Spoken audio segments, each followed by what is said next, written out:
Hello, voice आ रहा है क्या मेरा?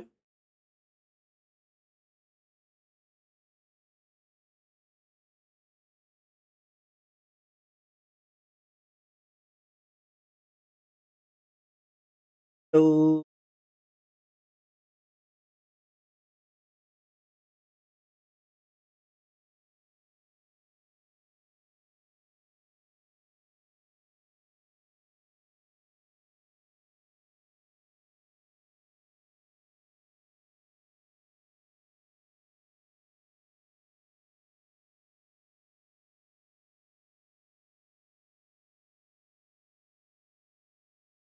हेलो गाइस, वॉइस आ रहा है क्या मेरा?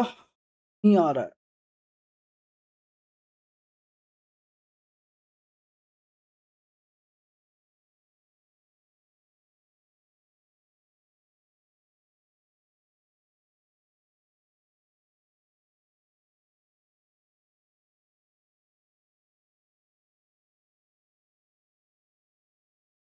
चलो, गेम में चलते हैं।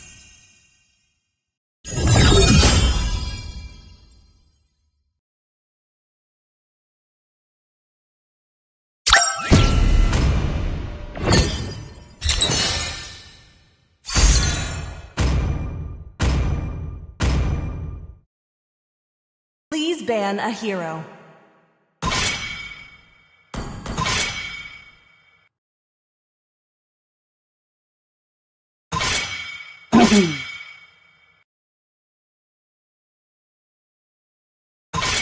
Your team is banning. Hayabusa खेलेंगे।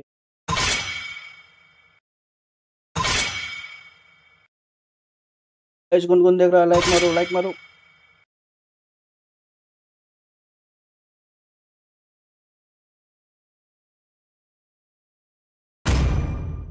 Your team is picking.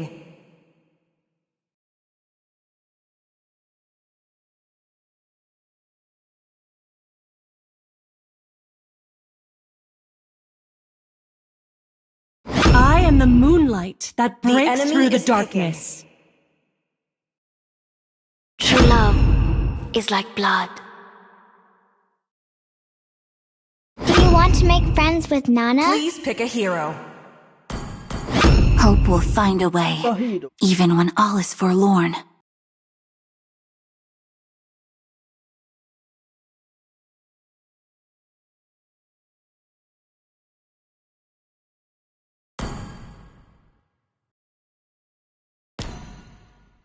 You ready to make some real money, The enemy is compadre? picking. Bye X bye.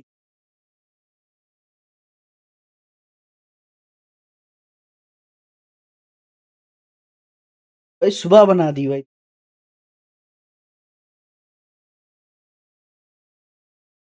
Ninjutsu is the ultimate weapon. चल्दैछ केटो, चल्दैछ। केली गर्दै। Test. Alpha is online. Please pick a hero. धन्यवाद समोसाको लागि keto. के चल्दैछ त हो नि तिमी? 俺は畑か तिम्रो かし चाहिँ っ के て名前 चल्दैछ だ अनि? कस्तो चल्दैछ? The hunt begins. The enemy is picking. डिओ सिडिओ।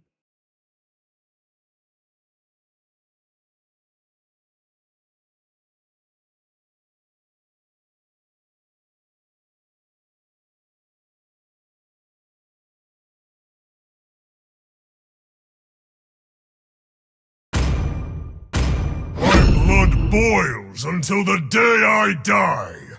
ल कसरी?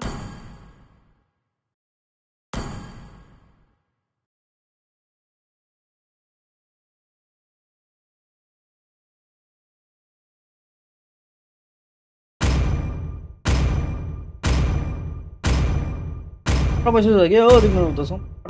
पटाइ गर्छ त्यो के वाला हो? के वाला हो क्या सब?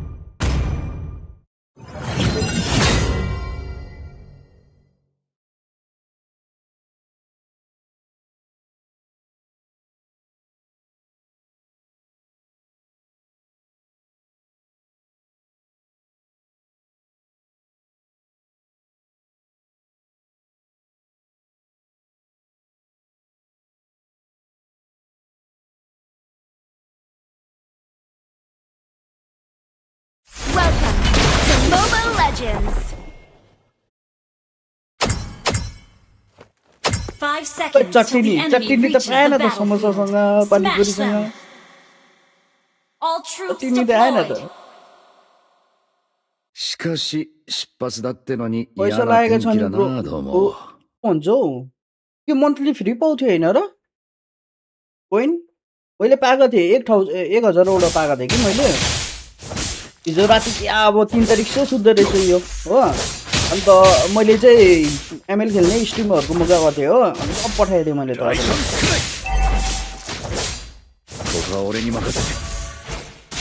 अब कति 270 कि कतिवटा छ टोकन 大根くらい。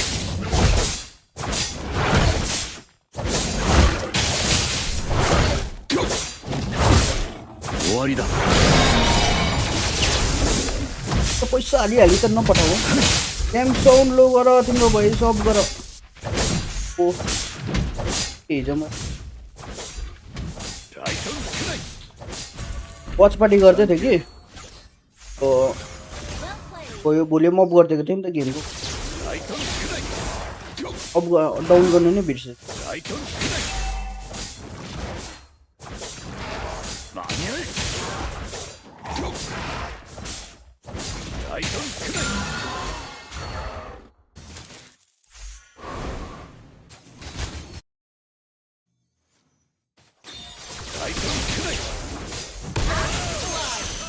कस्तो उयो गर्छ हगिदियो मैले त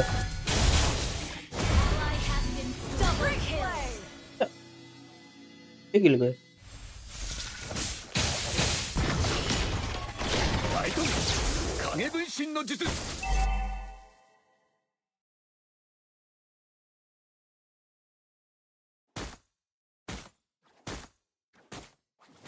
गिफ्ट हान त म त गरिब मान्छे डायमन्डै छैन हौ मेरोमा अहिले एमसिएबाट महिनै पछि पाउँथ्यो कि 10 मतलब 10K डायमन्ड एमसिए पनि अहिले पज भएर डायमन्ड आउने बाटो छैन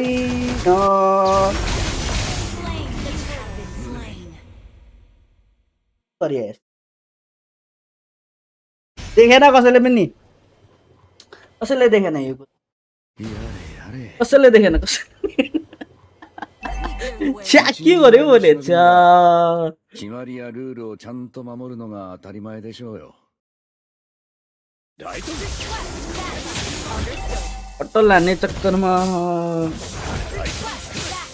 ल पर्खा तिमीलाई म डायमन्ड देखाउँछु पर्खा ल यो म्याच पछि मेरो अकाउन्टमा कतिवटा डायमन्ड छ हाम्रो टिमको एनाबी हो कि एनिमीको टिमको お前は死ぬ。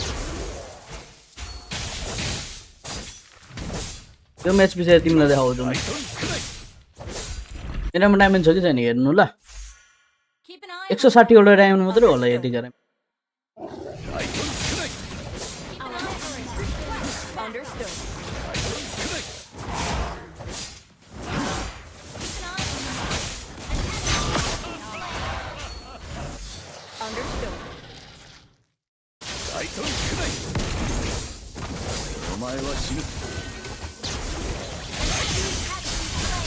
होइन हो किल दिँदैन मलाई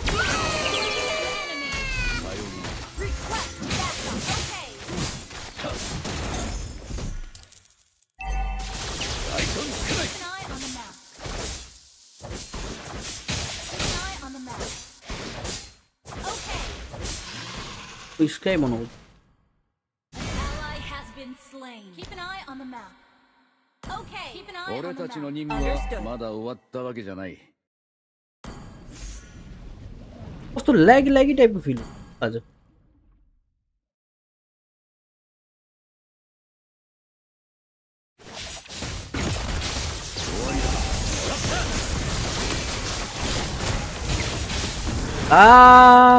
के गरियो नानाले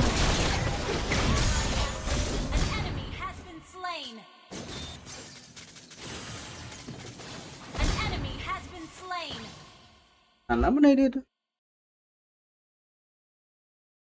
やられたぜ。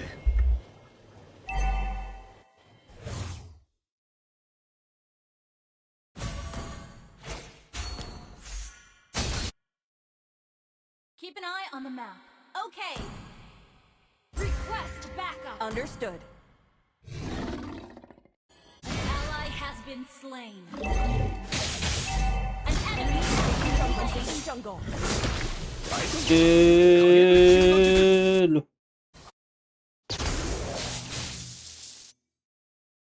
attack the turtle. पिङ आइरहेको जस्तो किन फिल भएको हो मलाई 動くな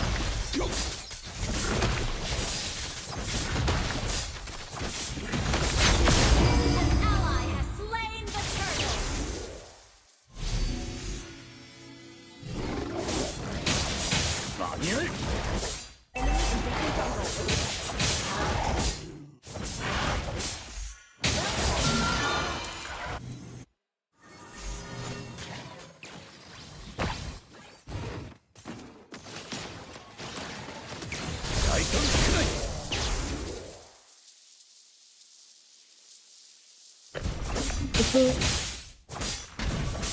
Killing spree. Enemy ult on CD. この花で記念 あへー 千年後 Turret has been destroyed. その程度では俺にはその程度では俺にはここは俺に任せて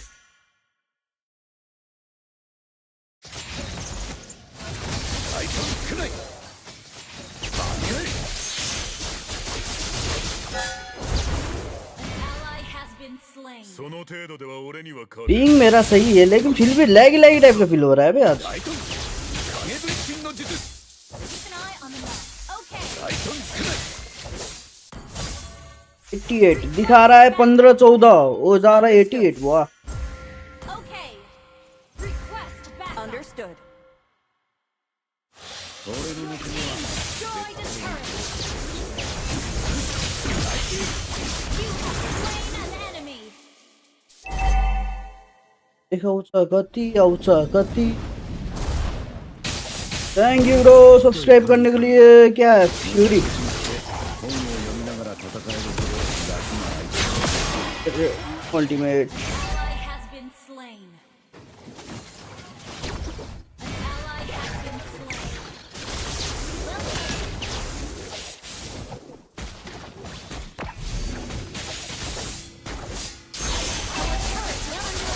ओए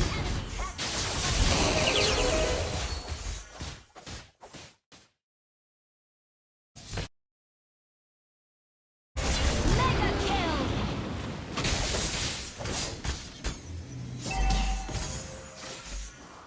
खेल देता बे ライトン影分身の術 Unstoppable.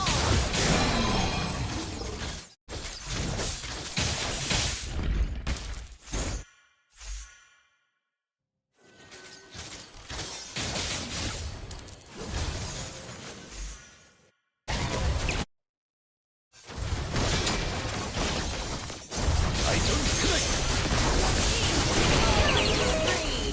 まあこんなもんか Gather up the Lord. Understood. No lord no lord Ally has been slain.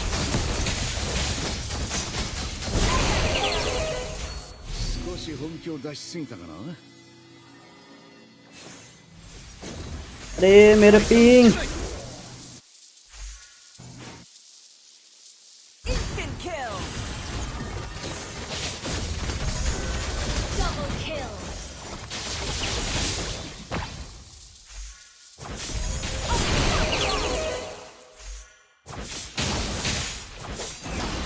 भाई फ्लक्चुएट हो रहा है पिंग बहुत मेरा दिखा कितना रहा है चल कितना रहा है क्या हो रहा है ओए भाई कौन है इधर टैंक अबे मैं पिटने वाला हूँ टैंक टैंक क्या बोलूं मैं Ally has slain. ज्यादा नहीं है यार बस 11 こりゃ頼もしい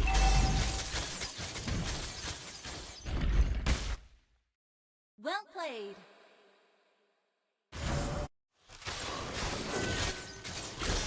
भाई लॉर्ड ने फेल दिया भाई के Request backup. Okay. Follow Lord.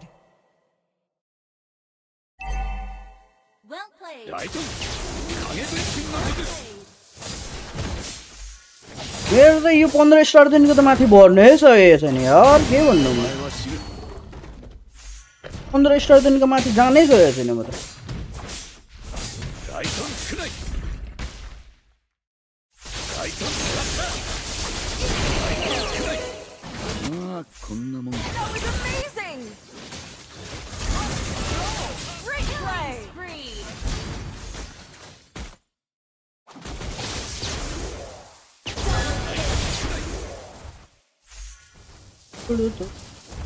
ライトン少ない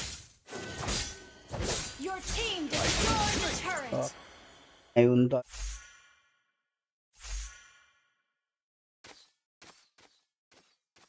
Your team destroyed a turret. 俺に二度同じ術は हेर ल 14 देखाइरहेको छ पिङ हो आएछ बक्सलेट हुँदैछ अरे पुरा ライトン影分身の術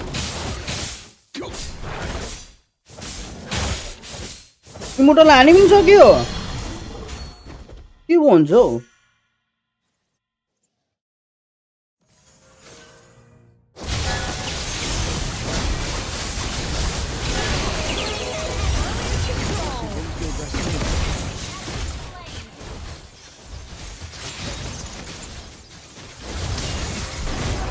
Destroyed the turret.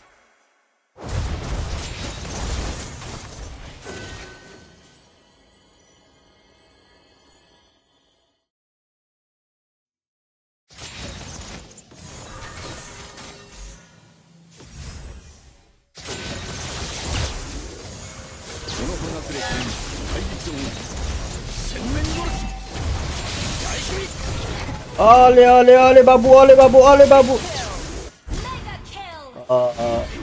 That was amazing. कि आफूलाई त यहाँ 15 स्टार क्रस गर्नु पनि साह्रो परिरहेको छ अरे क्रसै भएको छ अरे 15 स्टार एक्लै खेल्छु कि बेसी जस्तो हो पहिले कस्तो खालको टिम आउँछ भने अस्ति लेजेन्ड हुँदा त अम्म तिम्रो त्यो एकपल्ट लेजेन्ड नपुगेकोहरू या पुगेको छ भने पनि मरेर 3 स्टार 4 स्टार मिथिक पुगेकोहरू आउँथे हौ Slain. त्यस्तो खालको टिममेटहरू आउँछ अरे अहिलेसम्म नभने पनि 400 म्याच क्रस खेलिसक्यो कि 400 होइन 300 म्याच क्रस खेलिसक्यो हो Amazing. तर पनि अहिलेसम्म मिथिकको 15 स्टार पनि पुग्नु सकेको छैन मतलब पुगे 18 स्टारसम्म पुगे हो त्यहाँबाट अगाडि बढ्नै सकेको छैन एउटा म्याच विन हुन्छ अर्को म्याच विन Monster के kill. भएको Kill. Triple kill. That was amazing. That was amazing. Superb tanking. Great play. Damage. Ally has been That was amazing. legendary. Double kill. Kill Paula भनेको त भयो मलाई त पुरा साह्रो पर्छ अरे र्याङ्क चुज गर्नु हेभी साह्रो पर्छ मलाई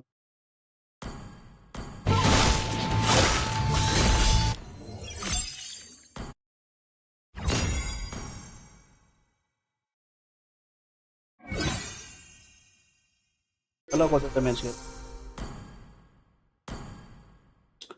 350 वटा म्याच खेलेछु हो 365 वटा म्याच खेलेछु हो 47 को विन रेट हो यो त तिम्रो यो जब 200 वटा म्याच खेलेको थिएँ नि मैले त्यतिखेर लेजेन्डमै थिएँ म हो अम्मा त्यतिखेर 200 वटा म्याच खेल्दा त नि 35 को विन रेट थियो मेरो 35 को विन रेट थियो Is त्यतिखेर banning. ओ घिनलाग्दो टिम आइदिने नि सोलो खेल्दा आम्मामा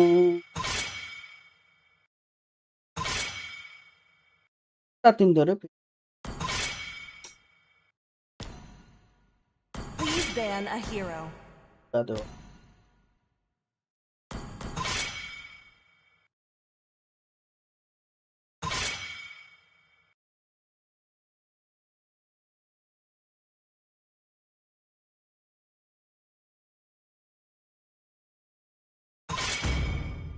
Your team is picking. पकिटो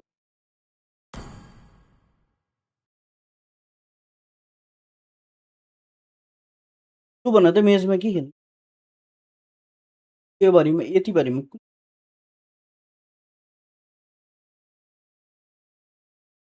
low guys कौन सा वाला मैच खेलूं कौन सा match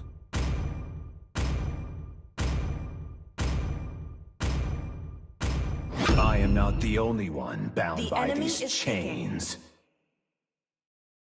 I am the moonlight that breaks through the darkness. कौन सा वाला मैच खेलना है Your team is picking. ऊपर Only light can drive out the I can help. darkness. The enemy is picking.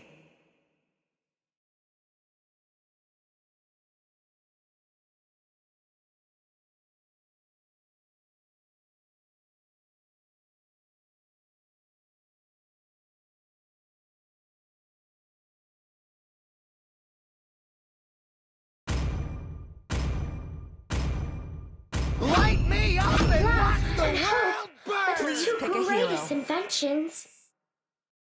A sweet adventure starts here. ठीक छ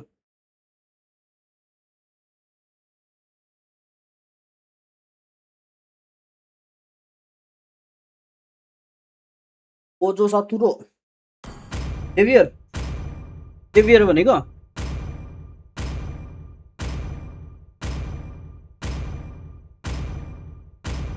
This time, किन छैन नि फेरि choice is Enemy is mine. picking. किन त छैन नि गोजो सातु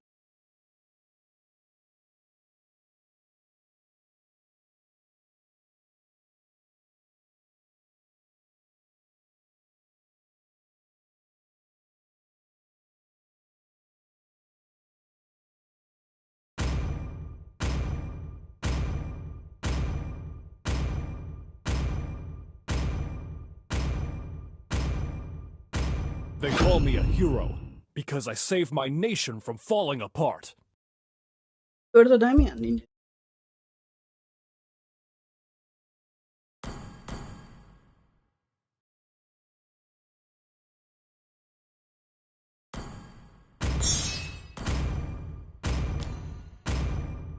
को छ मेरो ओपोनेन्ट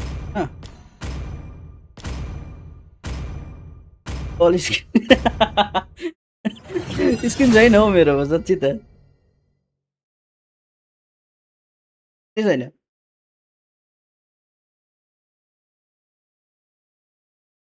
स्ट्रिम अड्क्यो मेरो ओल Welcome to Mobile Legends.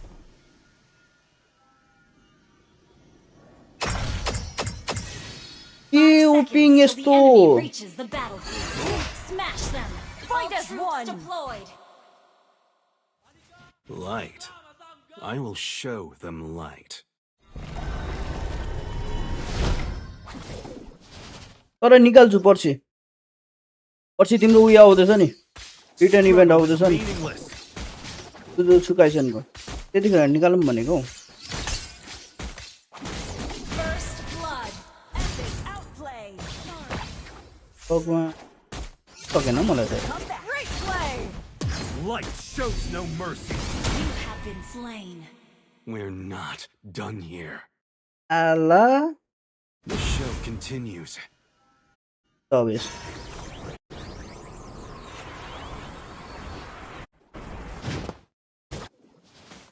Request backup. Tough enemies, Understood. I don't fear.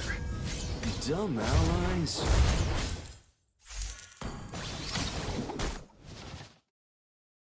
बनाउँदै पेल्दै के गरेको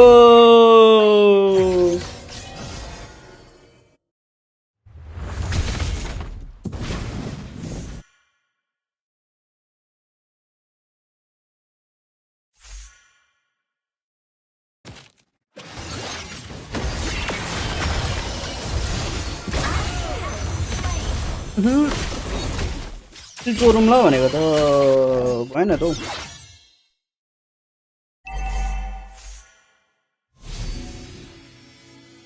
Ally has been slain. Launch attack.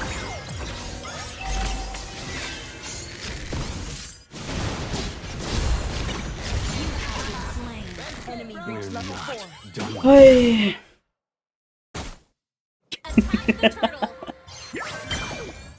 Fit हुँदै दुरे छ्या Continues.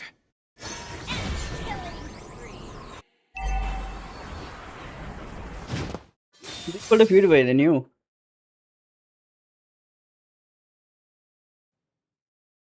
The enemy has slain the turtle. हेर न भगवान Combust. Initiate retreat. They will atone for what they did. झन्डै पेल्दे यार Just a tiny break. An ally has been slain.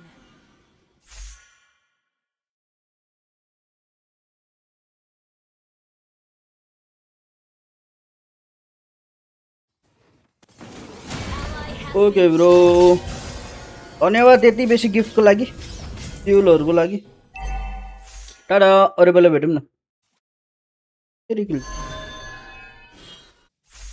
Shut down. भाग्यो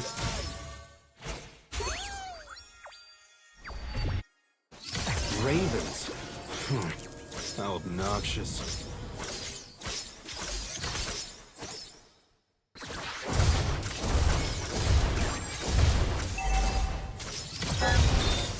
It took me 10 years. Ally has been slain. Initiate retreat.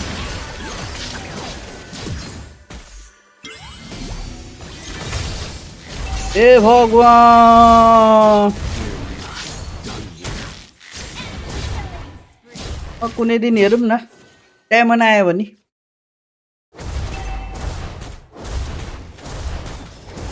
To be reborn again. An enemy has been Gee. slain.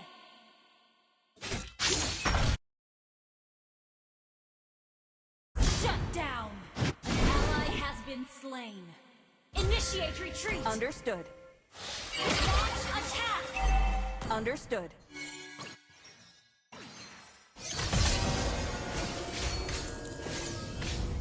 Request backup. Okay.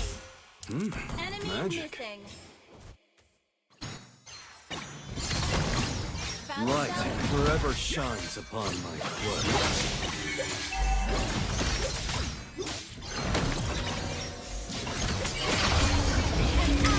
Launch attack. Okay.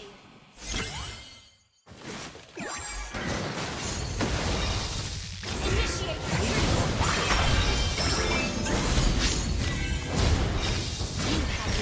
के भएको यार rampage. एकछिन त त्यहीँ अड्केको अड्के भयो त म त क्या हो र यो The show Our turret continues. has been destroyed.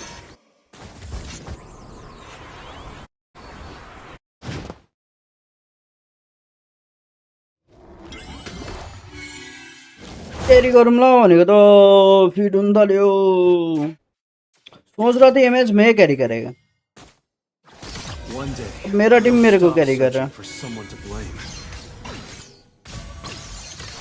Initiate retreat. Understood.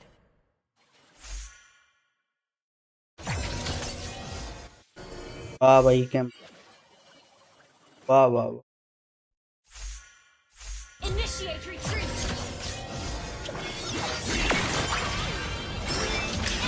Killing spree. और रखना चाहिए था मेरे को Killing spree. Higher ups.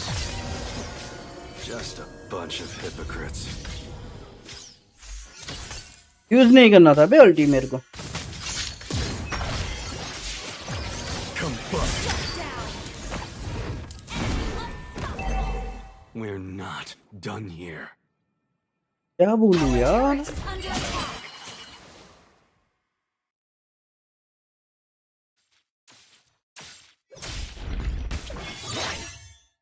Launch attack.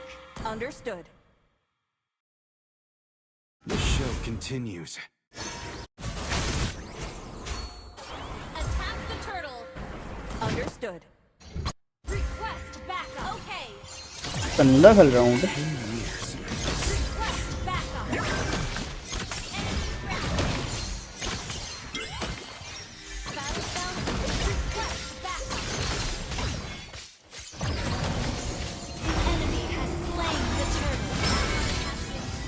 वाह जीजी भाई जीजी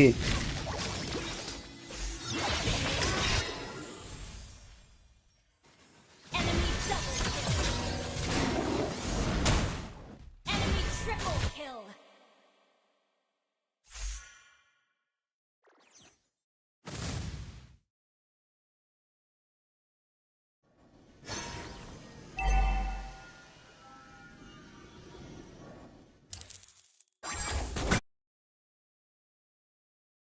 Our turret has been destroyed. Come closer. Our turret has been destroyed. Initiate retreat.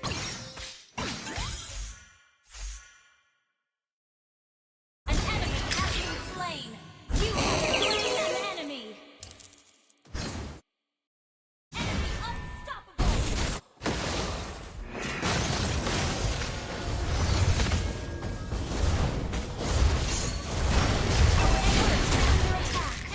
We're not done here.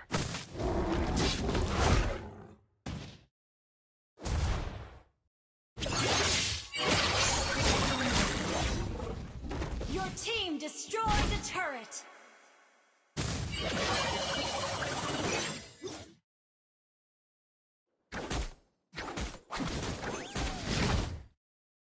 The show continues.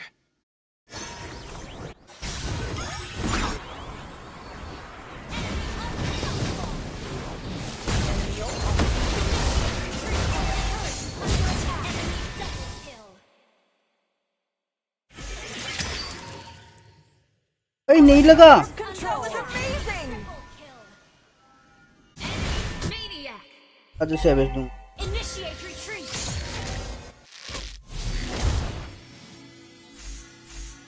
Combust. Our turret is under attack. Our turret is under attack.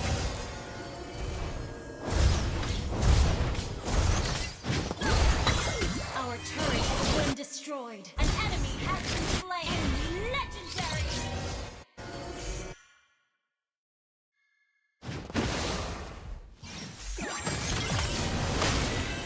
Combust.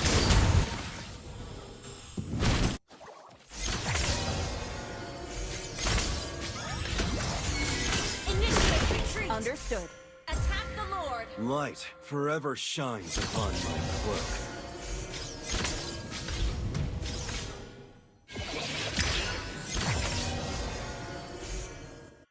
Your team destroyed a turret.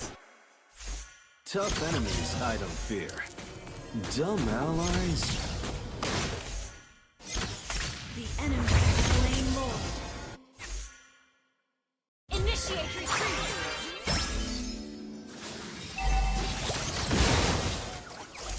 Shut down. Double kill. Under attack. Slain an enemy. The enchantments are beckoning. अरे यार ये net क्या हो रहा है ये net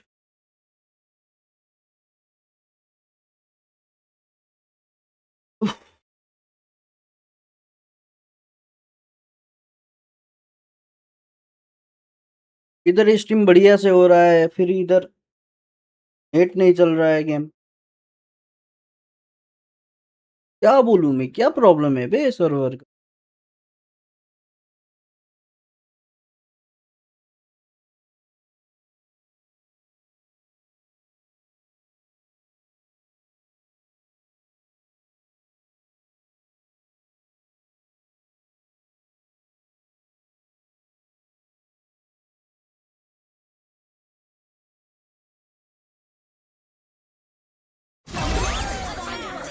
फालतू में मर गया मैं Done here. To be reborn again. Ally has been slain. No disguise can fool my eyes. Understood. Except that one time. Initiate retreat. Mega kill. Okay. Our turret turret is under attack. Oh, damage. Your turret is under Initiation.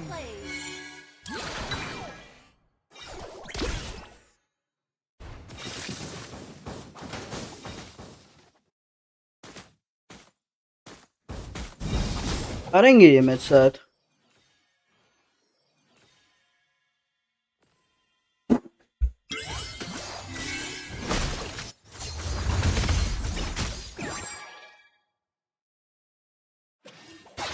To be reborn again.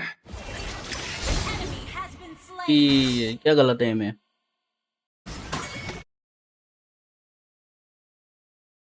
Double kill. Unstoppable. Shut down. Struggle is meaningless. Initiate retreat.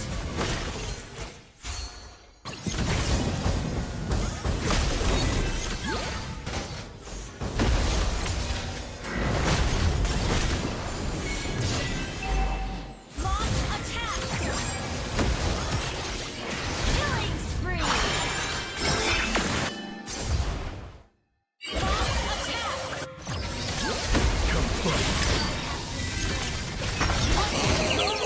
That was amazing. Initiate retreat turret. Attack the Lord. Battle spell in cooldown. Bug, bye, dog. Mega kill. Initiate retreat. Understood. Great Attack play. the Lord. Okay. Higher ups. Just a bunch of hypocrites.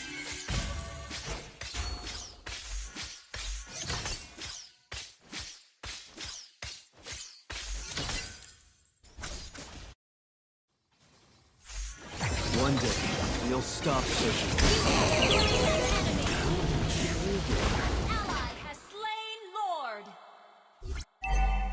Well, what's next? They will atone for what they did, one way or another. Follow Lord. Team destroy the turret.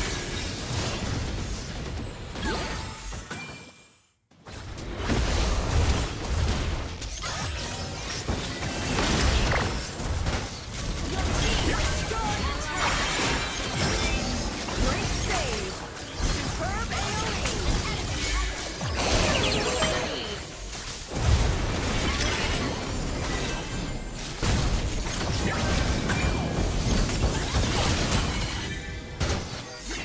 An enemy has been slain.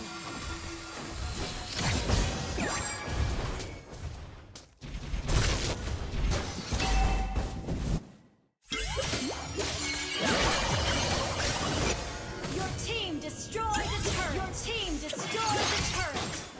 Light shows no mercy.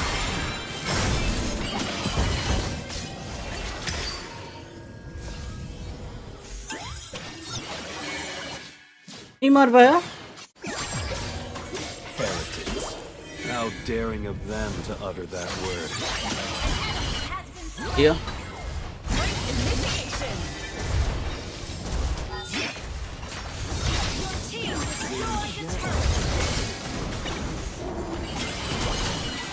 Ally has been slain. Initiate retreat.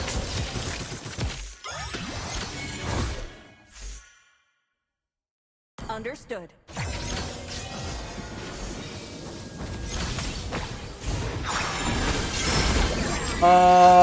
We're not done here. मरेगा. Nice. Your team destroyed a turret.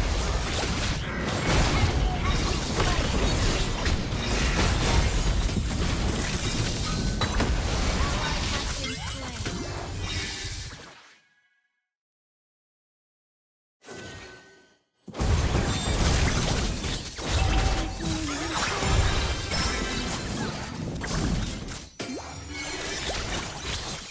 Initiate retreat. Understood. The show continues. Initiate retreat. Understood. Instant kill. Combust. That was amazing.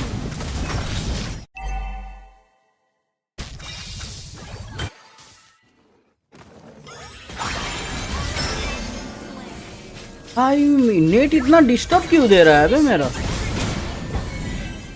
ओ क्या था ये?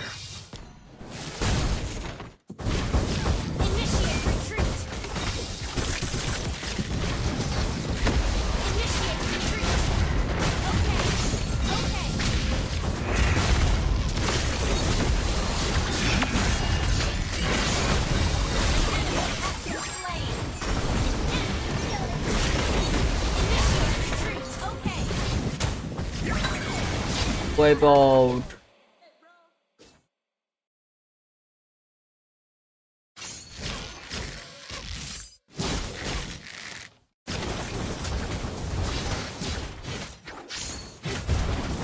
The show continues.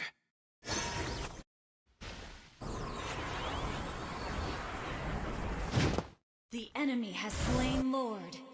Light forever shines upon my cloak.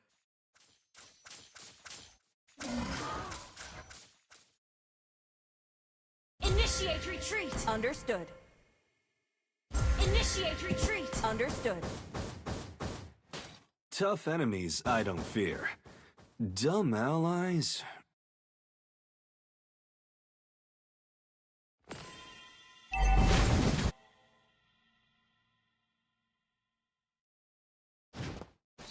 Higher ups? Initiate retreat. Okay. Just a bunch of hypocrites. Attack enemy lord. भाई ping इतना unstable क्यों है मेरा?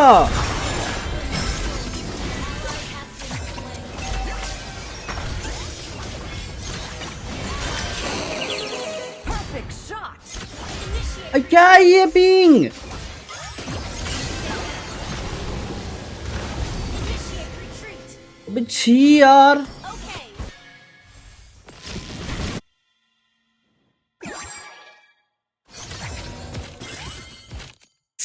Crumble into क्या dust. बोलूं मैं? Our inhibitor turret is under attack. भाई server problem है ये, मेरा नेट ऐसा है भाई, क्या है ये? तो वाईफाई से चेंज कर रहा हूँ मैं, फिर भी ऐसा ही हो रहा है. क्या बोलूं, सर्वर प्रॉब्लम ये है, मेरा नेट खराब है.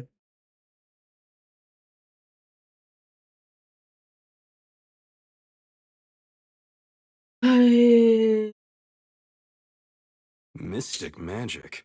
Funny how they label things they don't understand.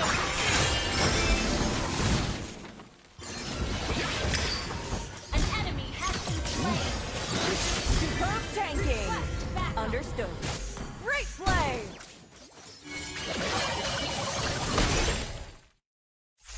Launch attack. Okay. 30 net 30 Launch attack. 30 net भाई, 30 नेट मेरा. Understood.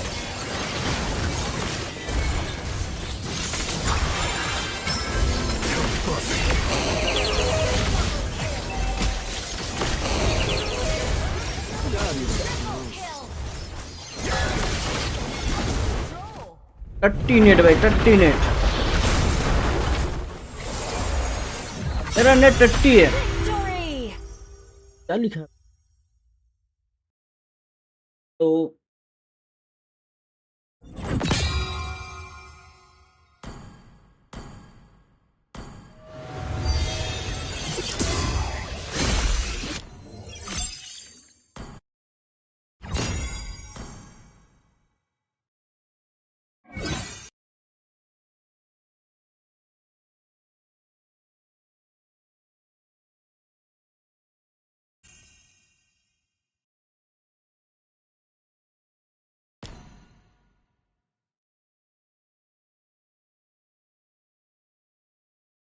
गाइस कौन कौन देख रहा है, लाइक मार देना, लाइक मार देना सब. तो कैसे हो? बढ़िया बढ़िया डायला ना. नेट बहुत खराब, मेरा नेट तो खराब नहीं है, शायद सर्वर के इशू है. देखो ना, ये देखो तुम, क्या हो रहा है ये देखो क्या हो रहा है ये क्या हो रहा है?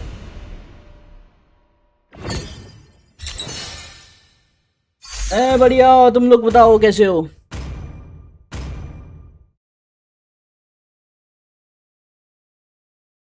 यार यार, Please ban a ये नेट hero. मेरा,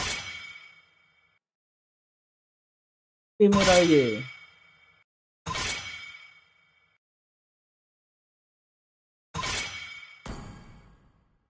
Your team is banning.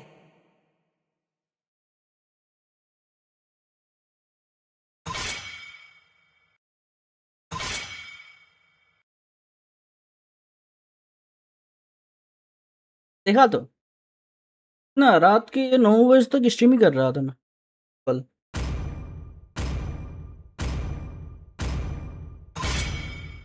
The enemy is picking. रात के 9 बजे तक स्ट्रीम ही कर रहा था। तो मैच खत्म हुआ, उसके बाद स्ट्रीम बंद करके सो Please गया, pick a hero. मतलब खाना खाने चला। Mirath, go back to your crypt with your minions. Hope will find a way, The enemy even when is all is picking. forlorn.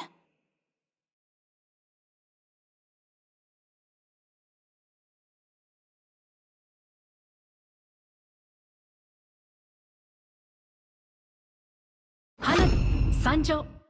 Video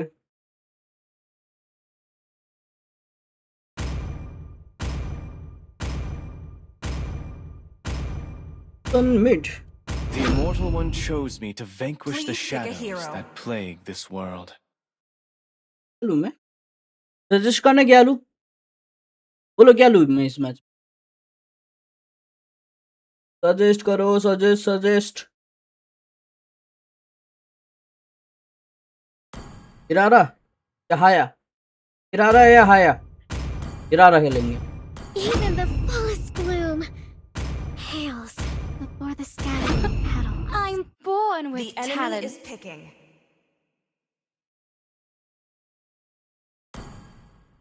इतना गंदा विन रेट भी इतना गंदा गिर गया मेरा, एमएमआर भी इतना गंदा गिर गया। छी,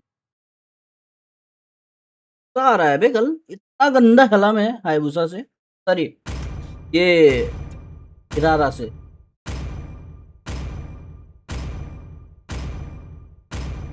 वो 500 गेम खतरनाक जीता। By heaven's Is like blood. Your My team legacy is shall picking. तो वो ओनिक का 1 था, अरोरा का 2 था, ठीक है।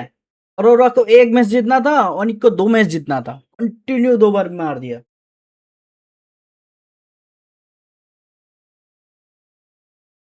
आज भी ऐसा है तो ओनिक, हाँ ये प्ले ऑफ है आज, प्ले ऑफ है आज। Strap in. I'm here to rock your world. ये वो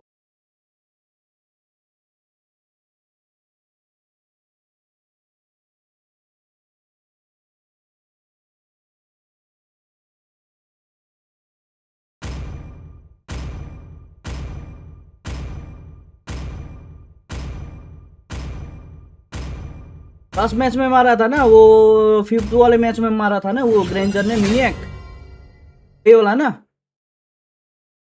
5th वाले मैच में मारा था मिनियक ग्रेंजर से।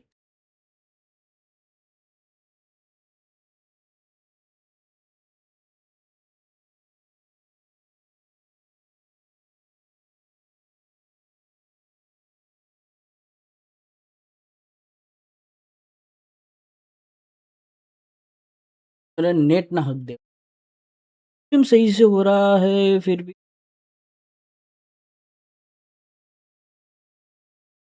सर्वर प्रॉब्लम होगा ना। Welcome to Mobile Legends. Launch attack. Understood. 5 seconds till the enemy 15, reaches the battlefield. 16, Smash 14, them.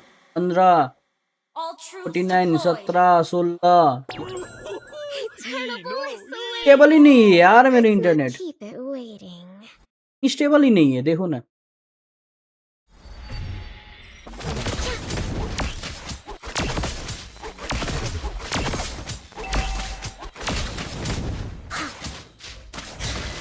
In a pleasantries.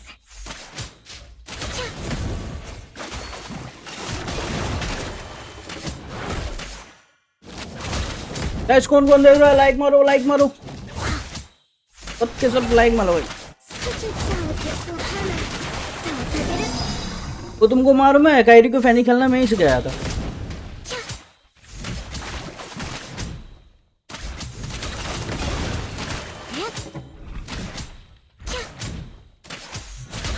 Still your wandering eyes.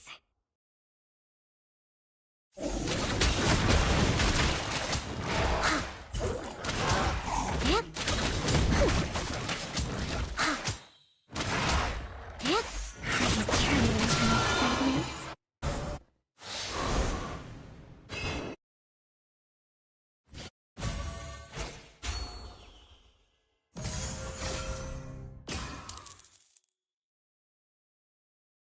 Only in that final, fleeting moment will Hanabi-sama burn most brilliantly.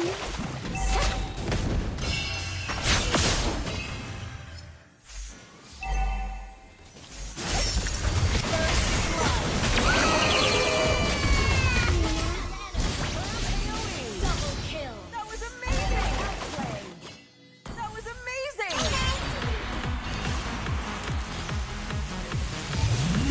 Even the dead must look proper. The turtle. Understood. यार मेरे तारा Farewell, Request Amigo. backup.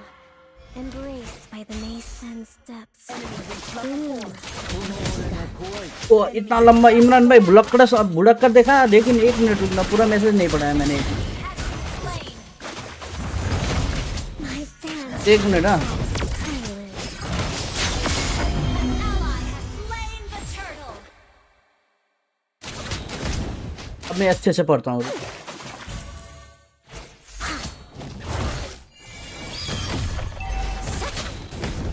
भैया आप मेरी तरह भुलक्कड़ है, मैं आपको कल से बोला हूँ बस भेजते ही जाते हो।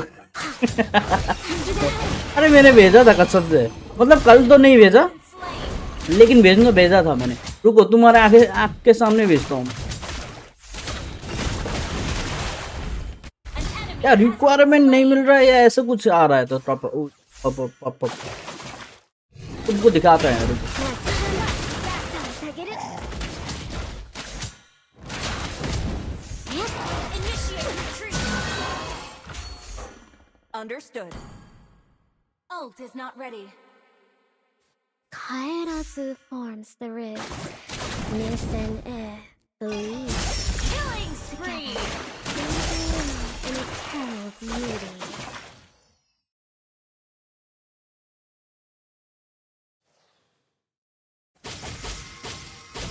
Among the great ornaments, only these fans truly. Hana, get it? Way time पे मार दिए।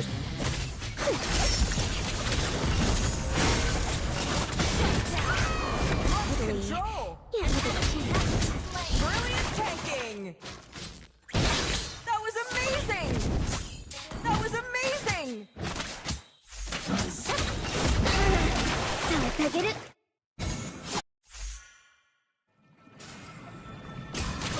Coming bro, coming. Understood. नहीं एनिमी पहलना।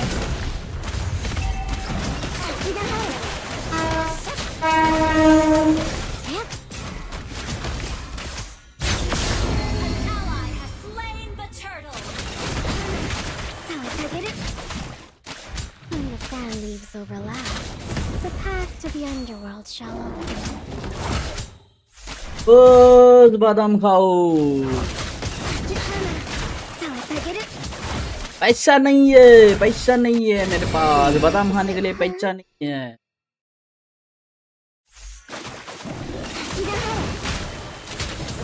अरे मेरा नींद पूरा नहीं होता ना, इसलिए भूल जाता हूँ। जिसका नींद पूरा नहीं होता ना, वो भूलने का बीमार रखता Are है। you trembling from excitement?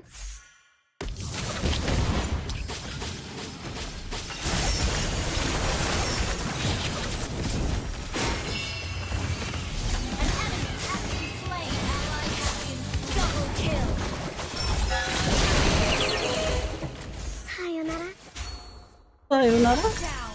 Enemy double kill. An enemy has been slain. किल चोरी कर दिया.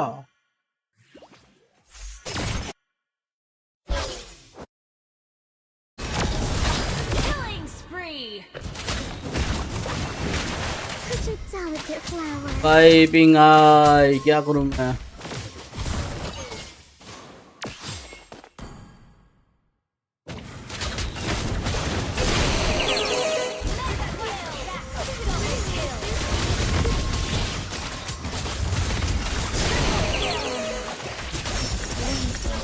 Splendor. Maniac. ओए मेरा maniac. मेरा maniac. छी. क्या था ये?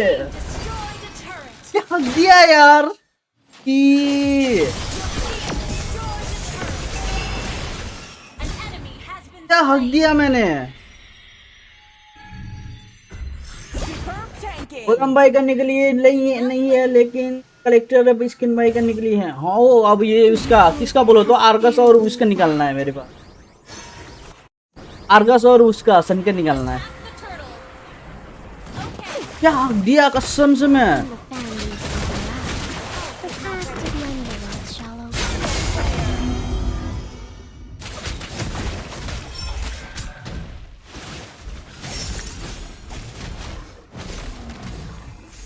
Farewell, red maple. Embrace Initiate the retreat. nascent depths. Bloom. Okay.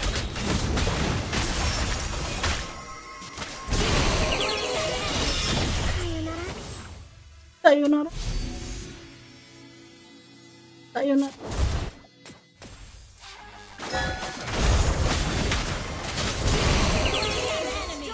sayonara. Still you're wandering now. So I figured it.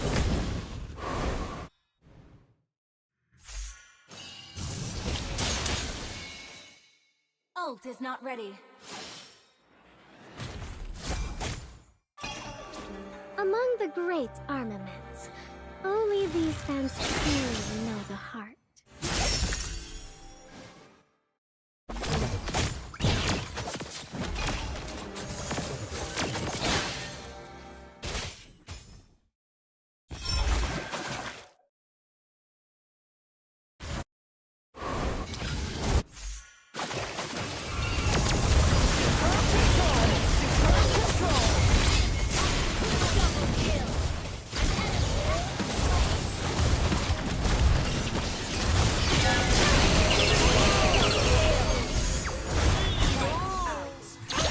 No. Until the next bloom.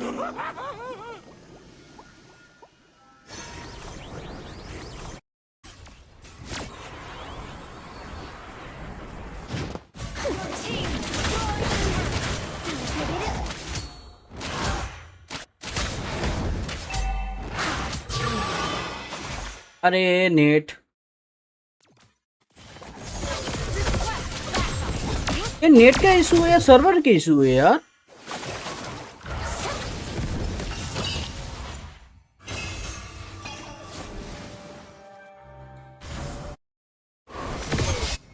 Request backup. My dance shall be death's prelude. Your team destroyed the turret. Thank you. गलत कर दिया इसने भी.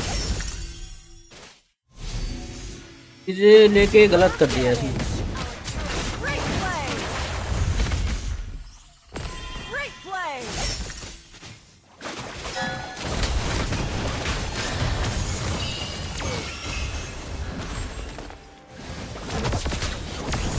Request backup. Attack the Lord. Pleasantries. और भाई. Attack the Lord. Okay. Ult is not ready. Attack the Lord.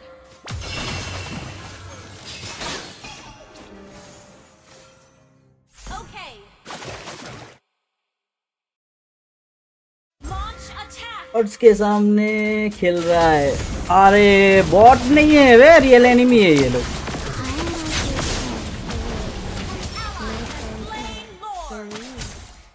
Together, they bloom in eternal beauty. Oh, dye this land crimson. Do you want to know? He net के वजह से साला signature चला ही नहीं मेरा।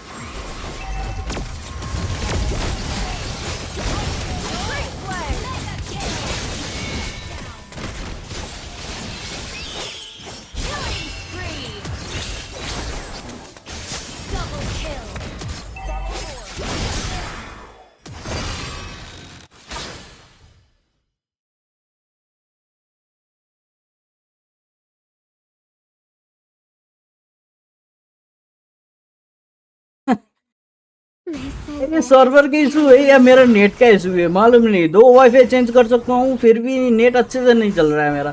दिखा रहा है 15 और चल रहा है साला 70 कितना बोला तो 100 प्लस चल रहा है।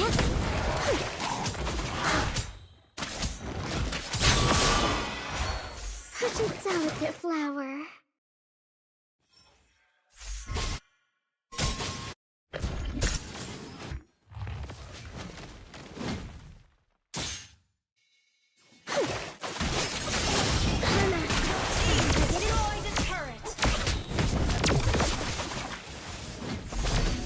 Deadly, yet with a gentle touch.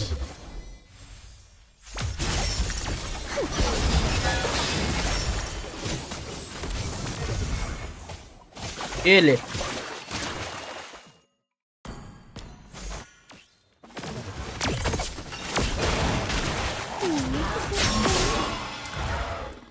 ओ इसे चुरा लो।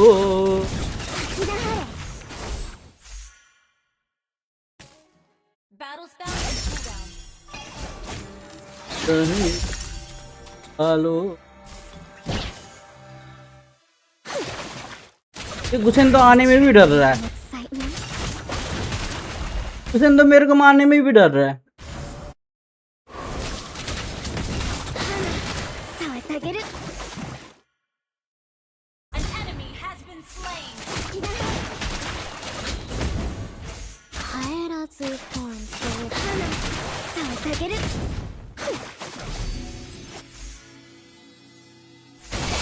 Your team destroyed a turret.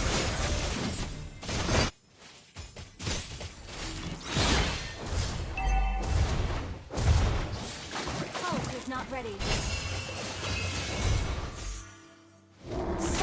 Ult is not Do ready. you want to know? Back. Understood. Ult is not ready.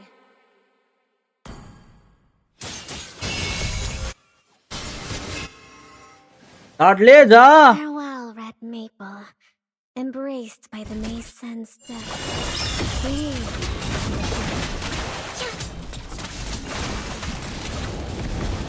An ally has slain Lord. When the sun reaches So I get it. Turn to dust.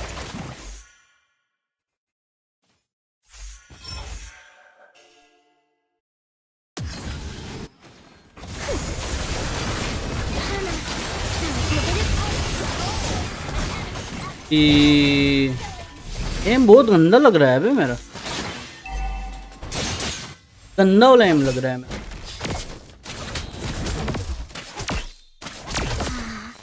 It's Your draped team in destroyed such a turret.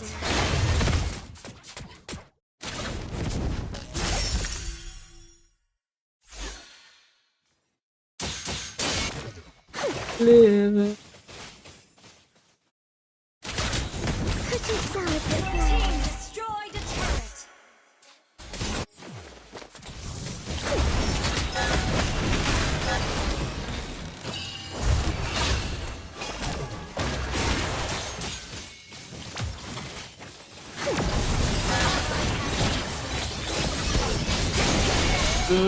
गलती हो गया। Enemy triple kill. ये खत्म भाई, wipe out हो गया अपना team.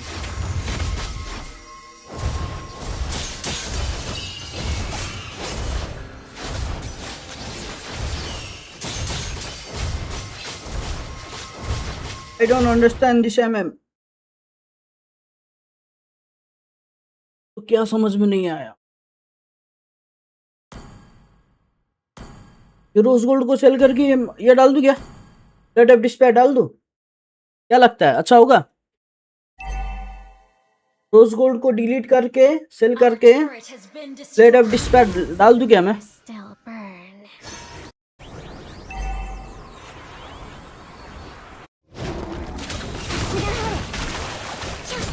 Enough pleasantries. Yep. Katana. Sawa वो एचपी एनिमी पर काम आएगा ना? कैपियर भी है, ब्लड ऑफ डिस्पेयर भी, बचने का कोई चांस ही नहीं है।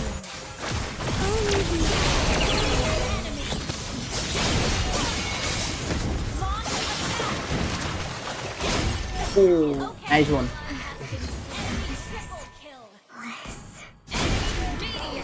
वाह भाई वाह, हार गए भाई, हार गए। It's okay. Just play safe. Our turret is under attack. Our turret Gee. has been destroyed. Our inhibitor turret is under attack. Our turret has आपने been destroyed. बोला था क्या बे टीम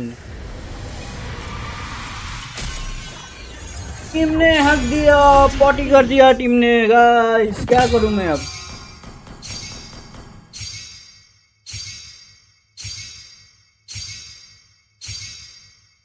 एमआर गिर गया मेरा, मेरा हिरारा पे एमएमआर भी गिर रहा है, मेरा विन रेट भी गिर रहा है। क्या करूं यार? कौन बढ़िया नहीं खेला, तो अच्छा ही खेला, लेकिन एक मिस्टेक गेम एंड, एक मिस्टेक खेल खत्म। आए बुझा ही खेलेगा इससे। छी, छी।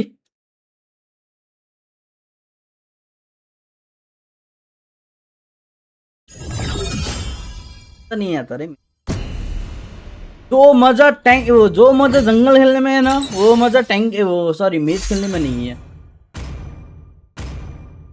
अलग ही लेवल का सेटिस्फैक्शन मिलता है Please जंगल ban a में। hero. हाँ, अब भी बैन मार देता इसका मैं।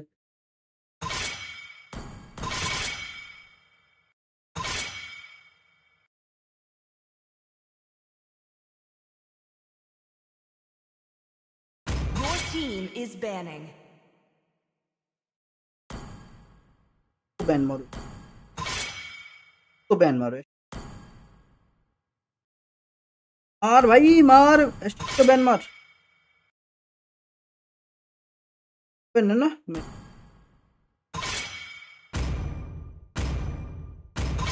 Your team is picking. सन और तुम्हारा सन दोनों मिलकर Ninjutsu पे, is अबे the ultimate weapon. The क्या enemy कर is रहा है picking. ये? I'm bound by nothing, be it family or destiny. Nightmare क्या कर दिया भाई? जी सन उठाएगा तो क्या है बे?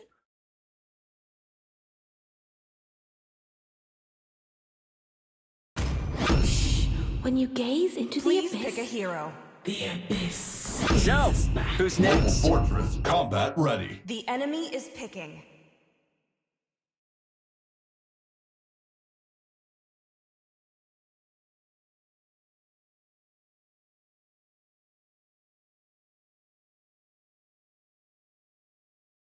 खतरनाक भाई, खतरनाक टीम। ताली मारेगा भाई इस, ये टीम के लिए ताली मारेगा। Please pick a hero. अभी आऊंगी, आ जाओ भाई आ जाओ, साथ में रैंक माइनस करेंगे, साथ में करेंगे rank by minus. heaven's って名前 mandate, だ。 The My enemy is legacy picking. shall endure.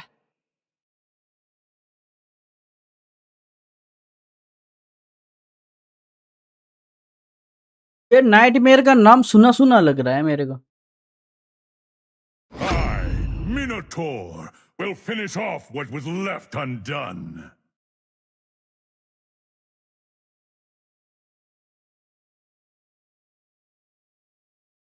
Guys तुम लोगों के पास फ्री वाला ज्वेल है क्या? सेंड करना। किस किस के पास फ्रीज वाला ज्वेल है करो। मेरा ये ओमनी अनऑफिशियल वाईटी वाले चैनल पर कल मेरे को मिला था 1000 ज्वेल मिला था, पॉइंट ज्वेल का पॉइंट मिला था 1000। रैंडम स्ट्रीम में जाके एमएल खेलने वाले की स्ट्रीम में जाके पूरा का पूरा सेंड कर दिया मैंने। एक ऐसा वाला पठा दिया, और एक क्या पठा दिया मैंने, और क्या था उसका नाम, गुडलक वाला है ना, फॉर्च्यून टेलर या ऐसा कुछ, तो पठा दिया मैंने। しかし出発だってのに嫌な天気だな。どうも सेंड होता है, 心配する देखता है अब, いくつか作戦は मैं देखता हूँ रुको। ライトン少ない。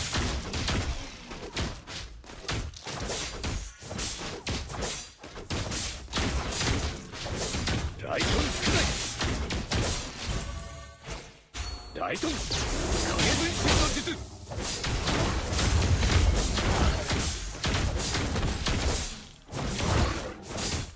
ライトン少ない。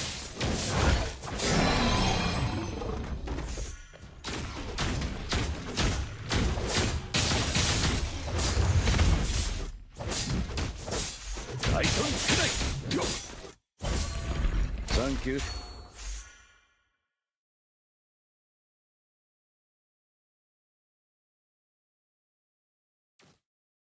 किधर जा रहा हूँ? फिगर सेंड करने का ऑप्शन है, ज्वेल सेंड करने का ऑप्शन नहीं है। 決まりやルールをちゃんと守るのが当たり前でしょう。 सुपर चैट है, मेंबरशिप है, नहीं है। 言っておくが、俺に二度同じ術は通用しない。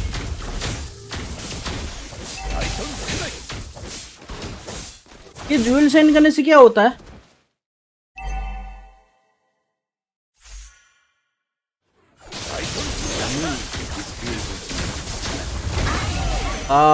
किल चोरी, ये कौन है? हुसैन, ओहो Hussain. ライトン影分身の術。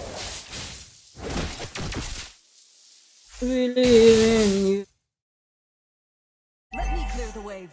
Ult is ready.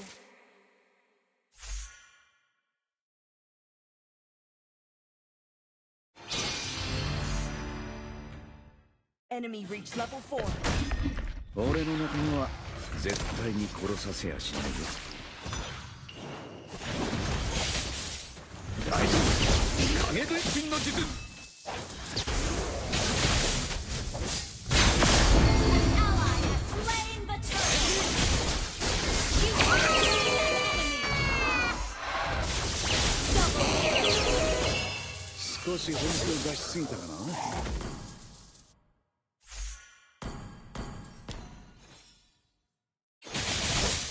この科学歴伝対立王に千年殺し。 second है क्या मैं मार पाएगा? ना मार पाया भाई, ना मार पाया। 4 सेकंड, 4 सेकंड। शक्ति दे माँ, ये माँ शक्ति दे, माँ शक्ति दे, शक्ति दे, शक्ति दे माँ, शक्ति दे। बच गया मैं।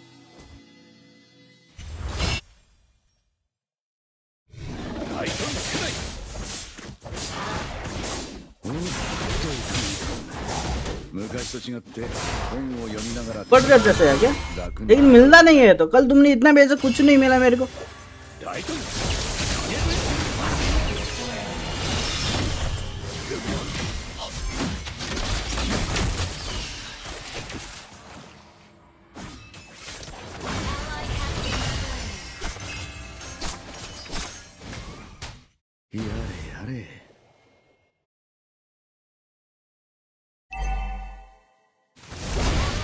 Been slain.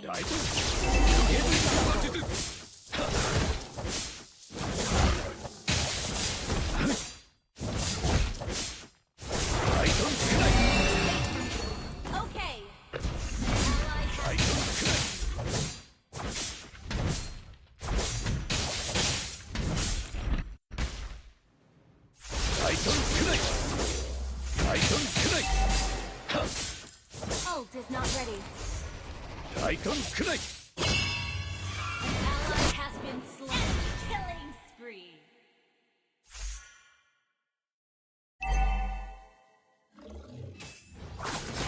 タイタン大撃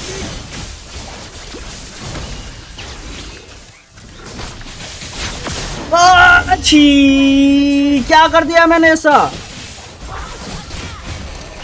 क्यों इतना जल्दी रेटी मार दिया यार इतना जल्दी रेटी क्यों मारा यार मैंने छी वेट करना था मेरे को Shut down. Great initiation. That was amazing. Triple kill. Well played. どうも वही तो जल्दी मार दिया मैंने रेटी タイタン影分身の術 Attack. आराम से ले सकता था मैं Team destroy the turret. Understood. Destroy.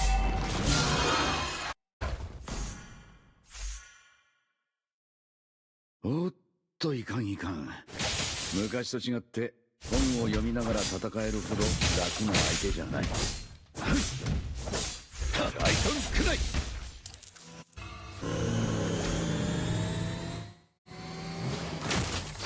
俺たちの任務はまだ終わったわけじゃないタイタンこんなもんか काम खेलेगा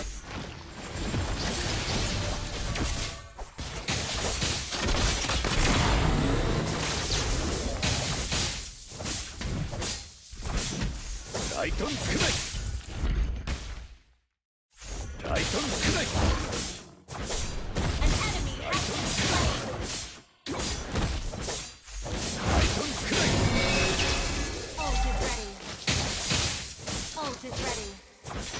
타이탄 크라이 땡큐 Wait for me. ओ भाई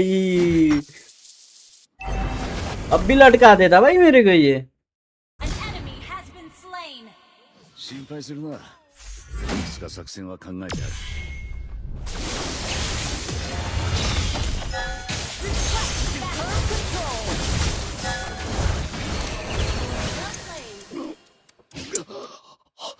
कब होगा Spree.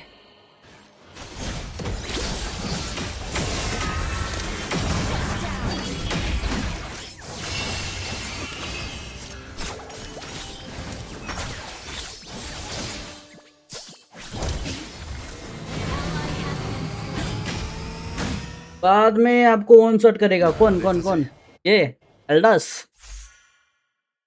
The moon is beautiful Launch attack. अगर मेरा हाथ थोड़ा फास्ट हैंड होगा ना तो मैं भी मार देगी इसको タイタンクライ लेट हो गया क्या मैं 俺の身で同じ術は通用しないタイタンクライ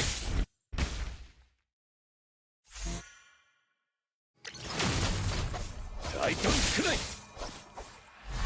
心配するないくつか作戦は考えたタイタンクライ Our turret has been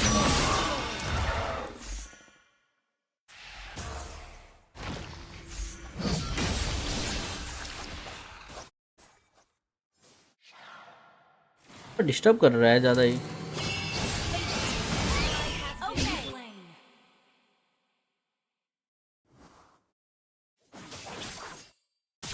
タイタンクライここは俺に任せて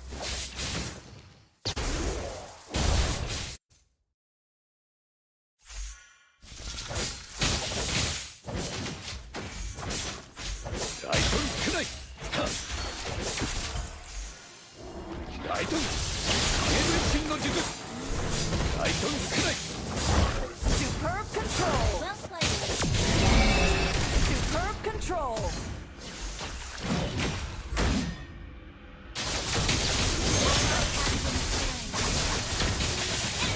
अरे यार क्या हो रहा है ये ऐसे बच रहा है ये लोग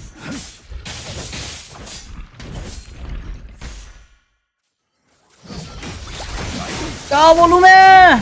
अरे ये कैंपर है बे। स्काई को सेल कर दूं क्या मैं? क्या बोल दूं? इसके स्काई को सेल कर दूं क्या भाई? मैं नहीं आ सकता क्या? सकते हो भाई, सकते हो, सकते हो। तुमको देख के आज शौक हो गए ये लोग। कितनों दिनों बाद देखा ना तुमको।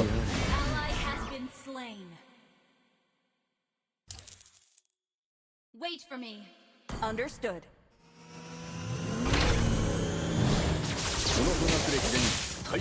एक तो मेरा बफ गायब, दूसरा मेरा ये लोग कैम्प कर रहा है।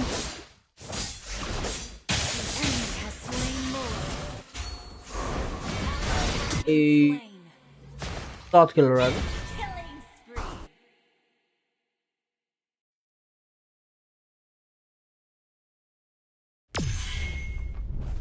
Your team destroyed a turret. Our turret has been destroyed.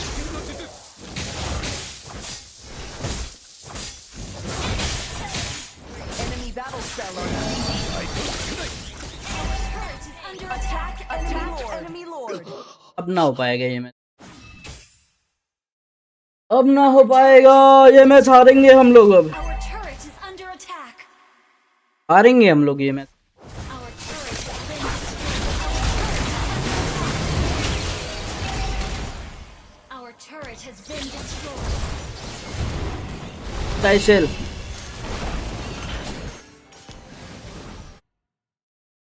Our inhibitor turret is under attack. भूल गया। रुको रुको रुको, ये मैच के बाद भेजता हूँ। Inhibitor turret is under attack.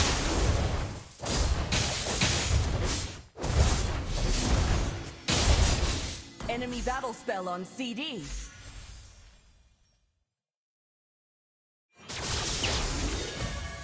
सन क्या कर रहा है? गेम तो अपने ही है ना? लगता है तुम लोगों को लेट गेम अपना है क्या? Shut down. क्या अब हमारा लेट गेम होगा क्या? Unstoppable.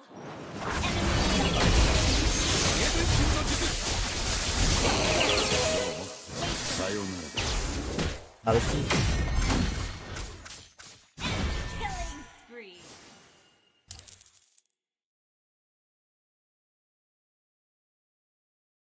क्या नेट गया क्या मेरा? Our inhibitor turret is under attack. 俺たちの任務はまだ終わったわけじゃない。 Under attack. だらしない先生ですね。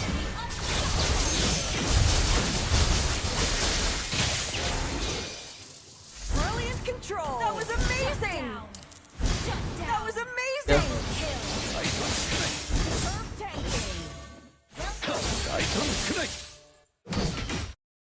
Well played. Request backup.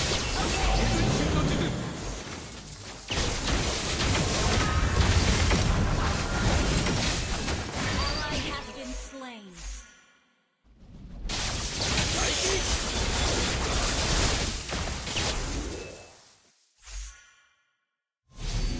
Enemy equipment on CD. Control.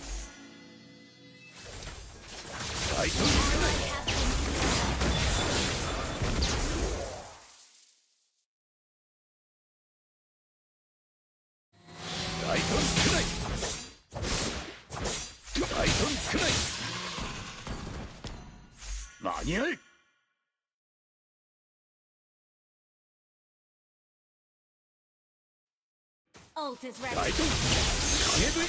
ओए क्या कर दिया ये मैंने? भागू तो भागू, कैसे भागू मैं? Enemy has slain Lord.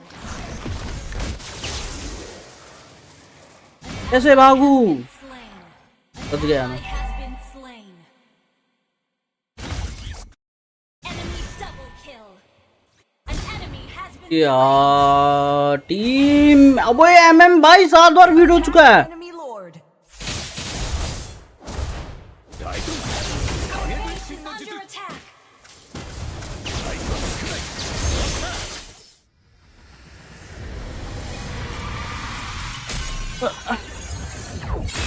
अब बोलो मैं क्या करूं? अब बोलो तो मैं क्या करूं भाई? एमएम क्या खेला भाई ये? क्या खेला भाई ये एमएम? 2 बार कंटिन्यू लूज भाई जी।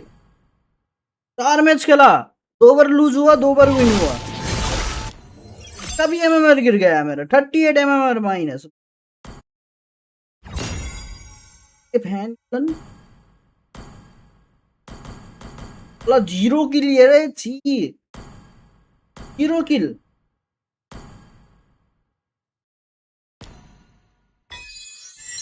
Until the final curtain call, let's cherish the Korean भाई रुकना ठीक है, in between. वॉशरूम से आ रहा हूँ मैं, वॉशरूम से आऊंगा उसके बाद बढ़िया वाला खेलूंगा। ये मैच देखो तुम लोग, रुको रुको रुको, तो वॉशरूम से आता हूँ ठीक है, उसके बाद बढ़िया वाला खेलेंगे।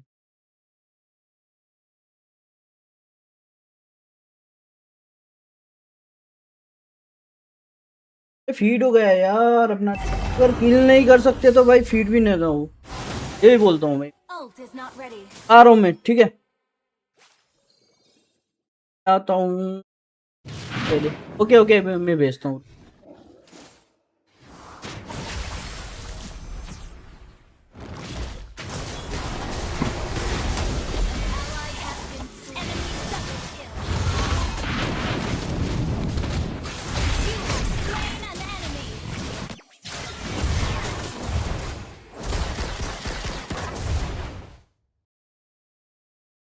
Enemy invading jungle. Enemy double kill. Launch attack. Okay.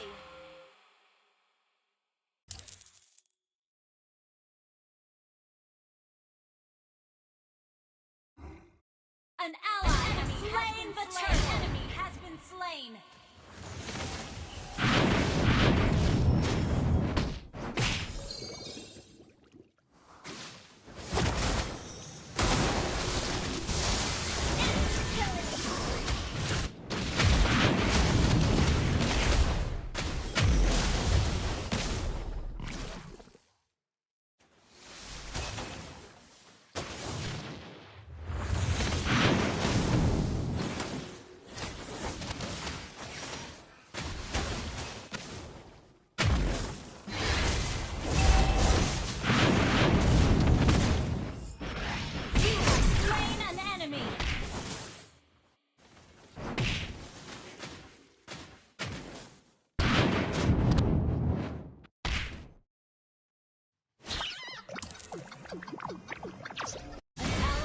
Been slain.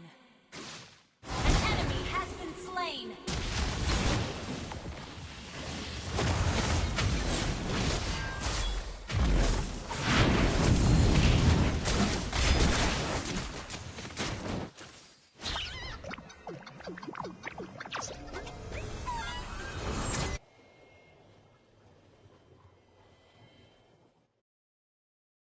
Ult is not ready. Been slain.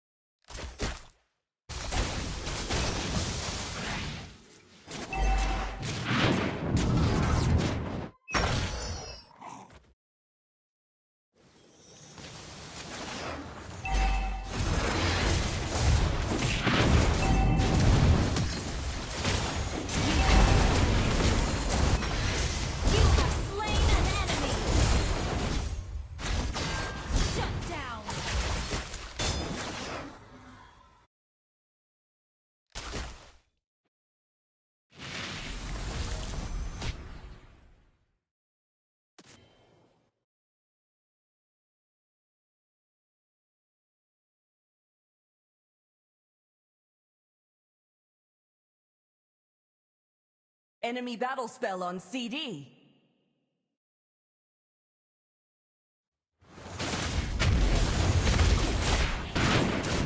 Enemy invading jungle. Request backup. Your team destroyed a turret.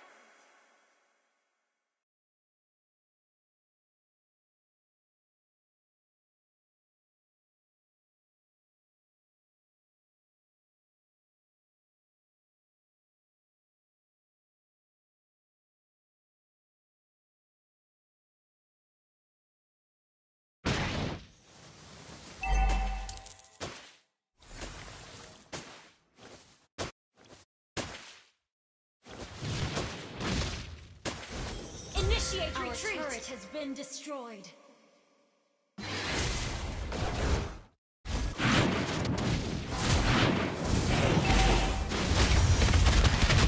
Killing spree.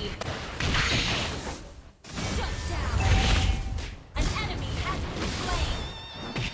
An ally has been slain. Epic outplay. Great play.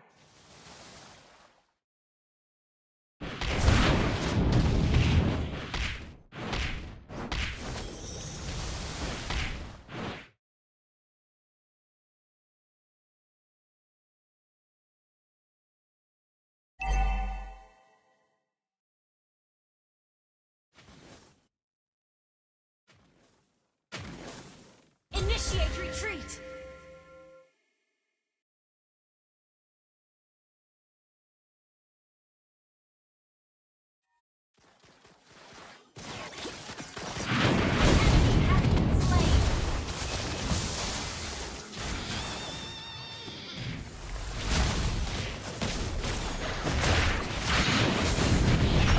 An ally has slain the turtle. An enemy has been slain. An enemy has been slain.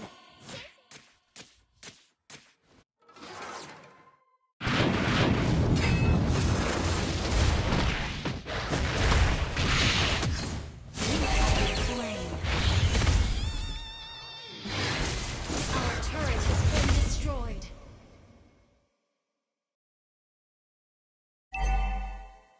Hello मैं आ गया, charge होके आ गया मैं। वरुण भाई आओ, Has been slain. आ जाओ। The demon in the fan seeks to keep Imran भाई me. किधर है? Call भाई it the greedy one. But I still have people to kill. जल्दी आओ, जल्दी आओ।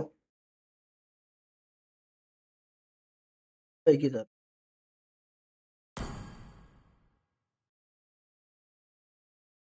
वेटेड, क्या भेज दिया है मैंने? इमरान भाई को रिक्वेस्ट भेज दिया है मैंने,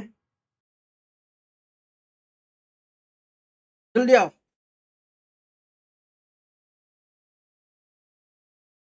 ए ओबीएसडी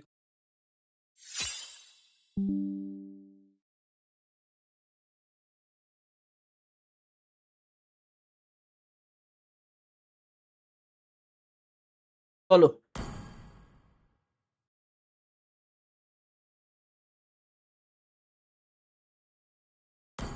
क्या हो रहा है? ये स्टार्ट क्यों नहीं हो रहा?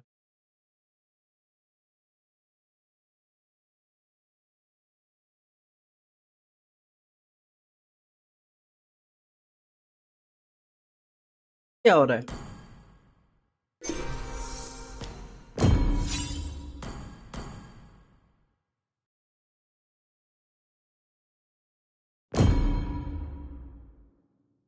ये क्या हो रहा है? मेरा नेट क्या हो रहा है?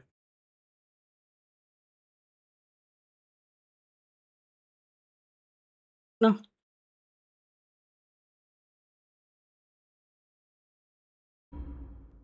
भाई, ये सर्वर प्रॉब्लम है या मेरा नेट का प्रॉब्लम है?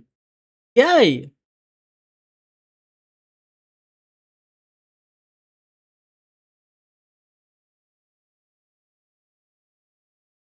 जल्दी आओ, जल्दी जल्दी जल्दी।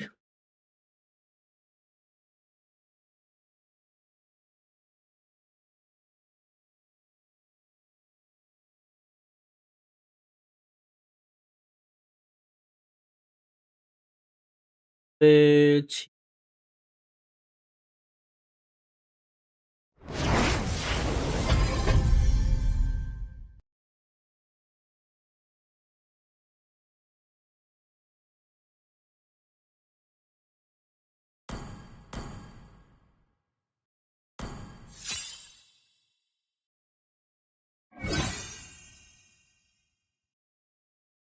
भाई मुझे mode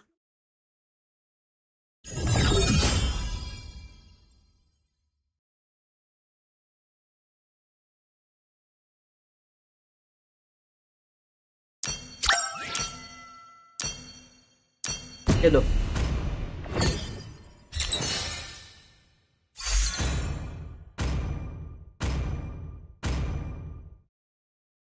Please ban a hero.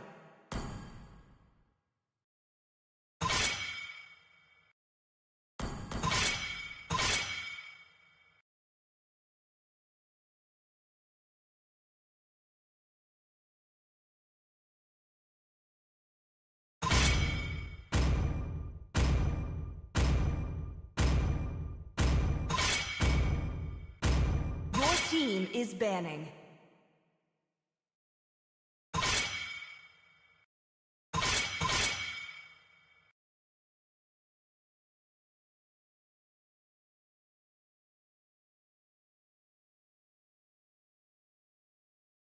The enemy is picking. क्या लो बोलो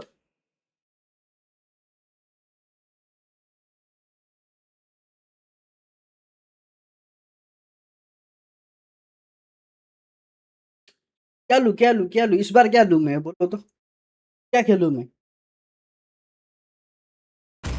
Crowned by heaven's mandate, Your team my is legacy picking. shall level lol endure. 130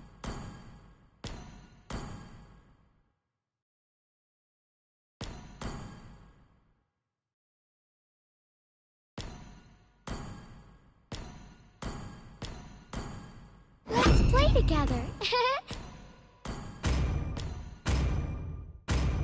लिंग ये भी हारना है वैसे भी हारना है लिंग खेलेंगे ठीक रुको लिंग खेलूंगा मैं Kikyo flower in me has withered in the hellfire. मैं क्या लूं No criminal goes unpunished. कोई भी ले लो कुछ भी ले लो कुछ भी ले लो लिंग अब तुमने बोला लिंग खेलने के लिए इसने सुन लिया और सेवर ले लिया अब बोलो क्या लूं मैं अब बोलो क्या लूं stars brought us here. Please pick a hero. धीरे से बोलना था डायलॉग ना धीरे से बोलना था इसने सुन लिया और सेवर ले लिया That breaks through the darkness.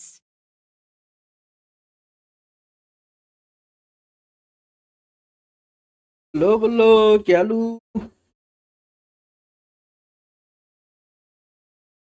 पक्का ना एलिस खेलना है ना बोलो Alice I am the veil between dreams The and enemy is nightmares. picking.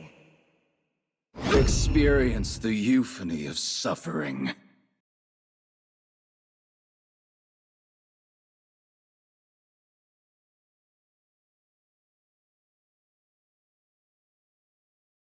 Light me up and watch the world Your team is burn! picking.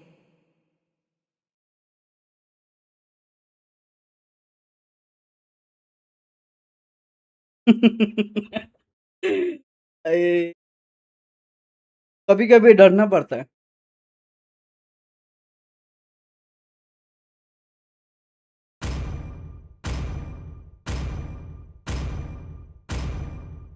The ocean is not just our home. It is who we are. Server room है क्या saver room है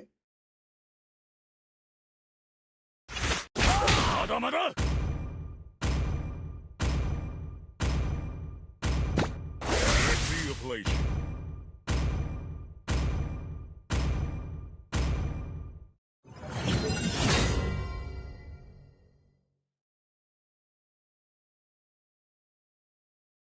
global कहाँ पर हूँ बे global नहीं हूँ मैं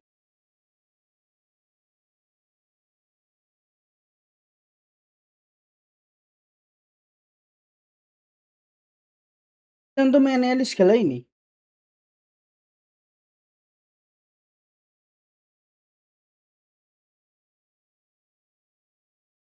Welcome to Mobile Legends.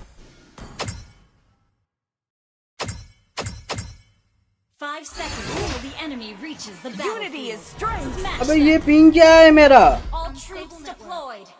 Play safe.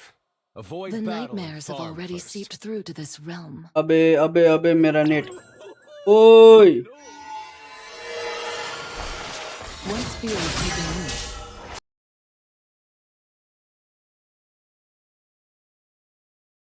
nightmares will sprout with weeds.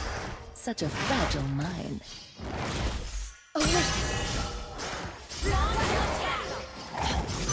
Launch attack. Fear, anxiety, despair. Each a seed that infects the mind.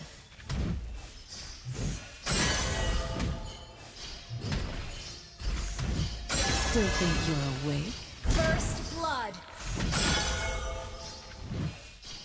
Through the veil.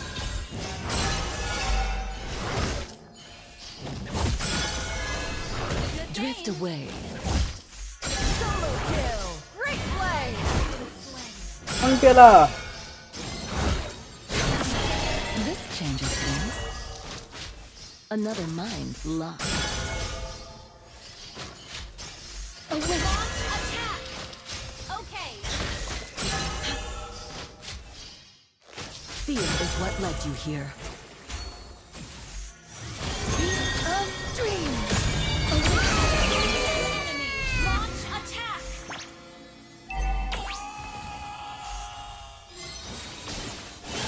Awake. Solo kill. That was amazing. Amazing.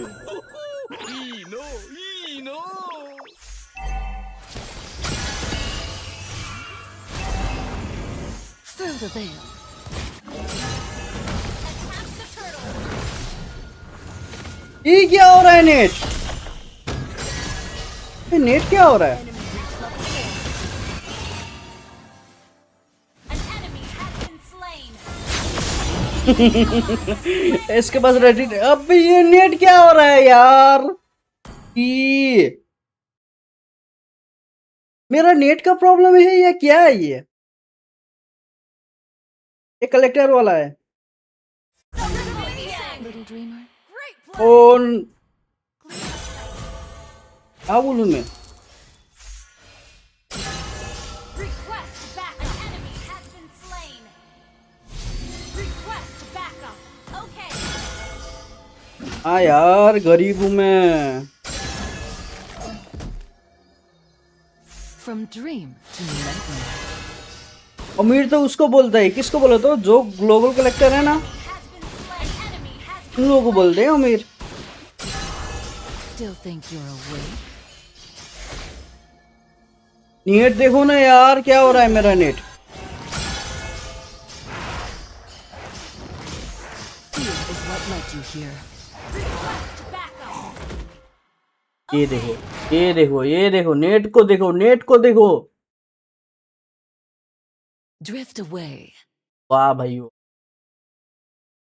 वाह भाई वाह वाह वाह वाह भाई वाह मोबा वाह खतरनाक।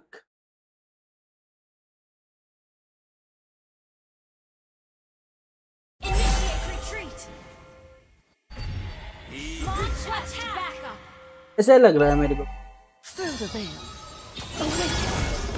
Another mind lost. अब ये फोन के नेट में भी प्रॉब्लम हो गया तो सर्वर ही का प्रॉब्लम होगा। Awake.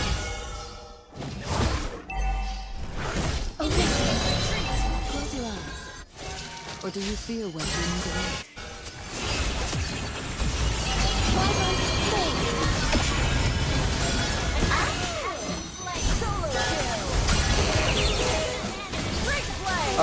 दो किल एक्सपेक्ट कर रहा था, मिला नहीं लेकिन।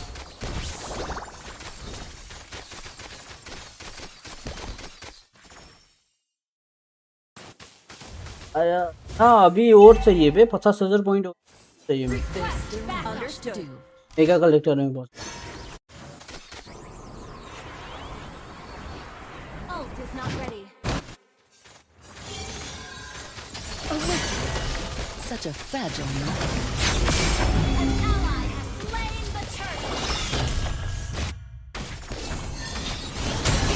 Slain an enemy. That one was far too gone.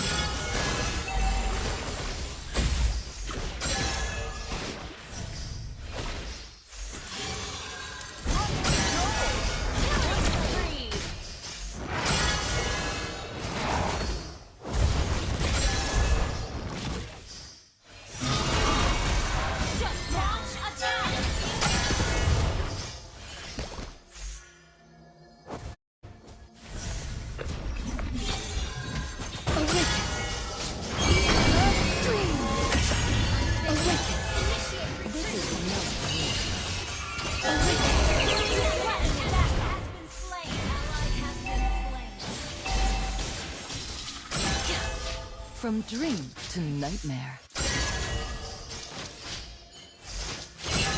पैसा डालना पड़ेगा बे बहुत पहुंचने के लिए, बहुत ही ज्यादा पैसा चाहिए। Fragile mind. Yeah. Through the veil.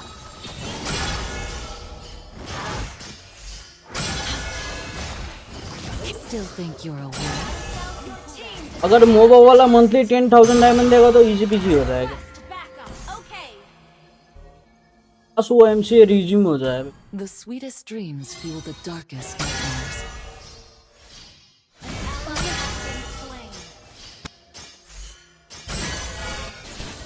कितने की मैच सब बढ़िया खेल रहा है।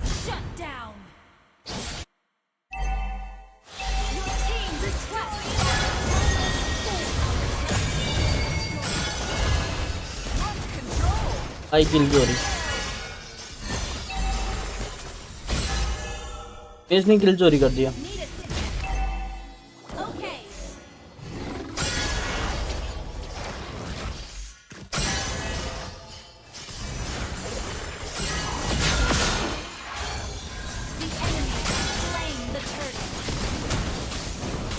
ये ले मैं गया।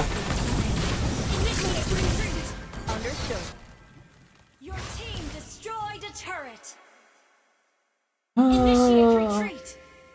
An enemy has been slain. Okay, your team destroyed the triple kill.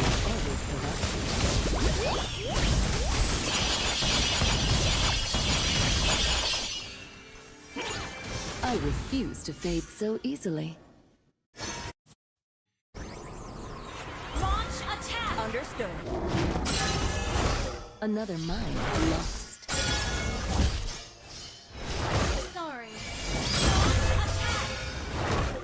अब देखो भाई Through the veil. Initiate retreat. क्या ये Anxiety, despair. Launch Each a attack. seed that infects. Net problem है, सर्वर प्रॉब्लम है बे। Instant kill. An ally has been slain. क्या बोलूं मैं अब?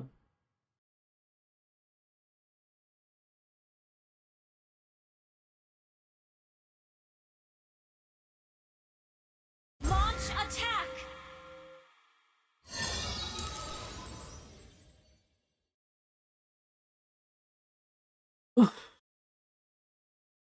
खेलने ही नहीं देता बे मेरे को ये।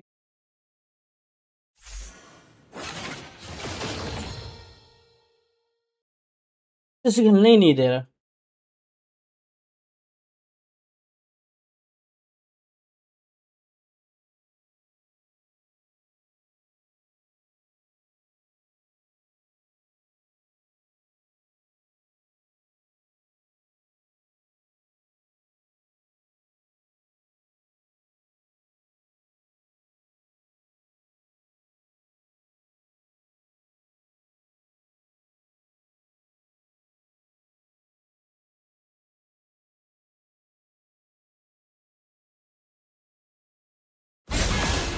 Slain.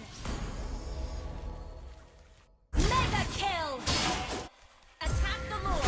Gather up the Lord.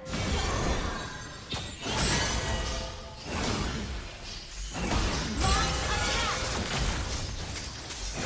Your team destroyed the turret. This is no dream. Monster kill.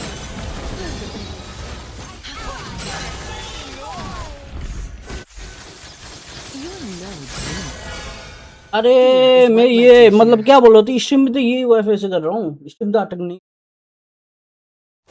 बस गेम में अटक रहा है।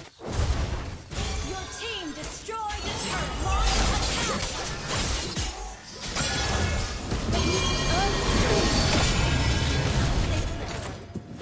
Push first.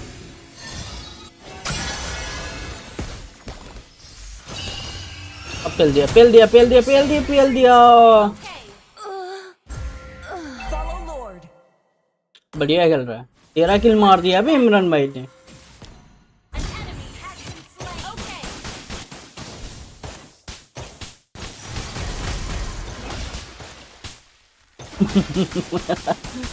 इसके पास ऑप्शन ही नहीं था। दूसरा ऑप्शन ही नहीं था उसके पास. Request back. Understood. There's still much to do.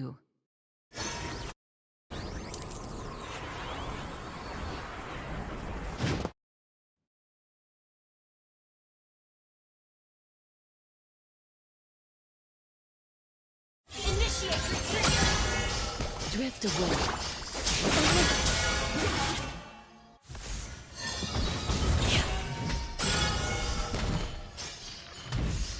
From dream to Launch nightmare. attack. Ally has been slain. Okay. Through the veil.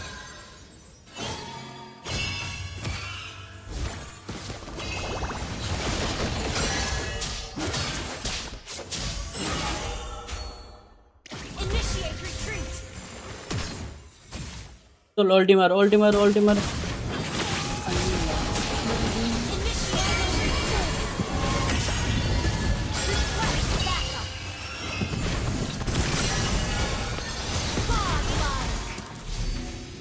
Understood. Our turret is under attack.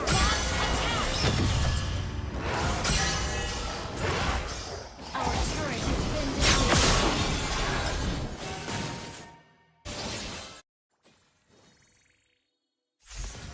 Through the veil. Launch attack. कर गया.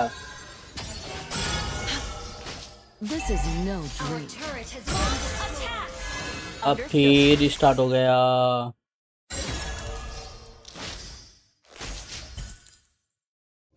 Awaken.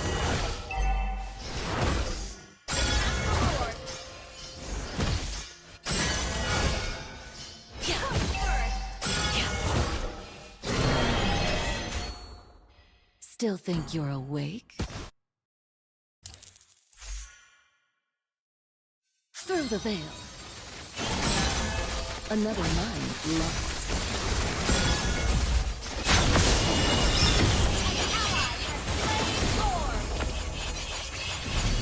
Initiate retreat.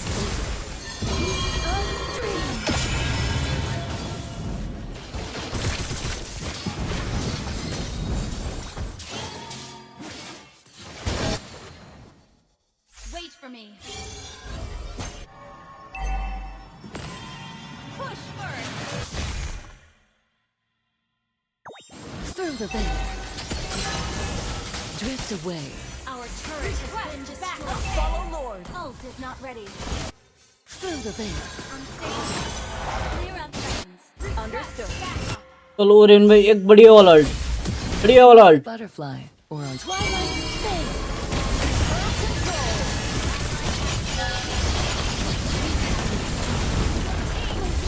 भाई एक भी नहीं मरा.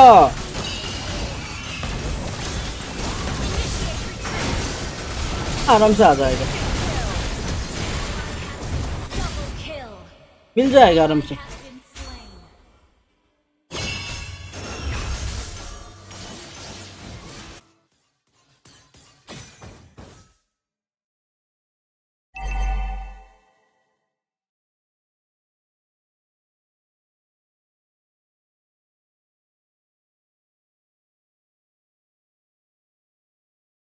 Stable network. There's still much to do.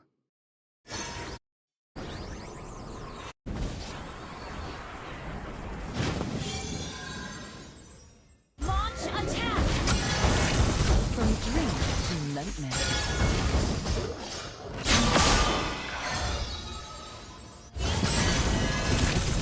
Yeah. Such a fragile mind. This changes things.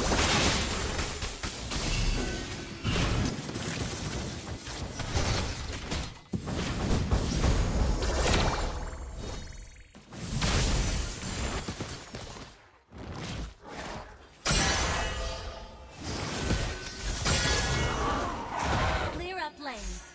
Train भी अल्टी क्यों नहीं मारा? Understood.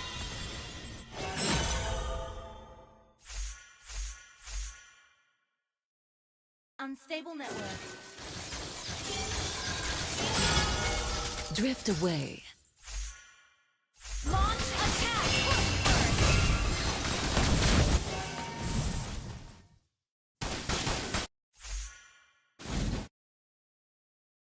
Launch attack. An enemy has been slain. Ally has been slain. कुछ तो जाऊं मैं। एचपी नहीं है मेरे, जाऊंगा मैं।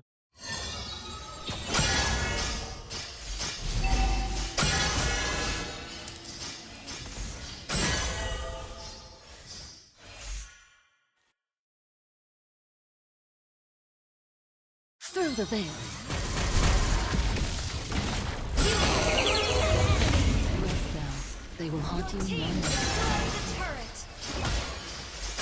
Such a fragile mind. इन करना पड़ेगा जल्दी, वरना हार जाएंगे फिर। Another mind lost.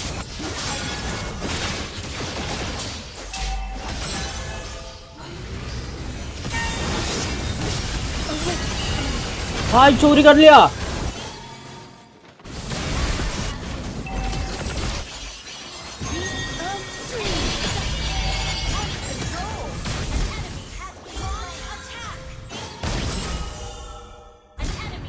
और चोरी हो गया बे। Still think you're awake. इतनी अल्टी मार दिया ना। Unstable network. Initiate retreat. Quest. From dream to nightmare. Ally has been slain.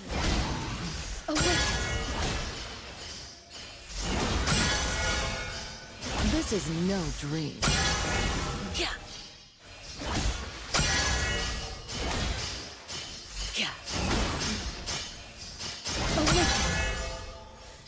Fear is what led you here.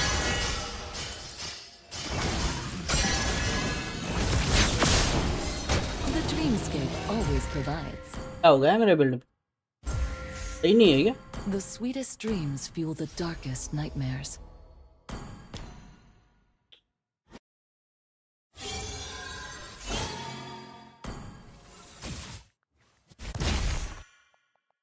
गया।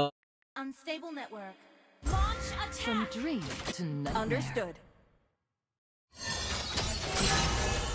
Such a fragile mind. Initiate retreat.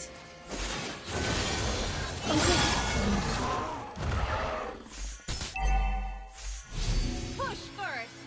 Through the veil.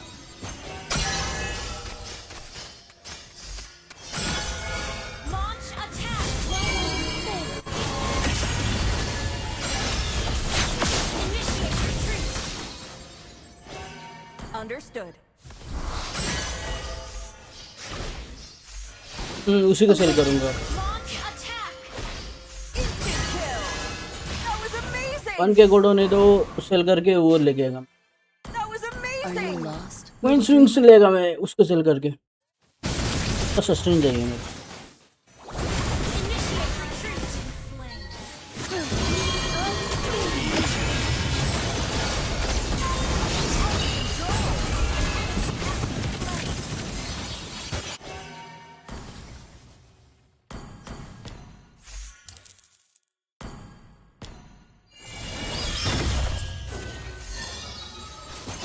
Launch attack. This changes Okay. things.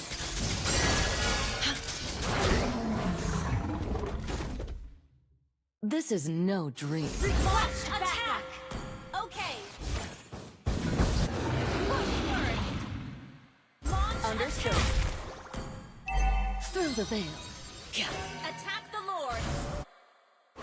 Am I the butterfly, or are you the dream? Through the veil.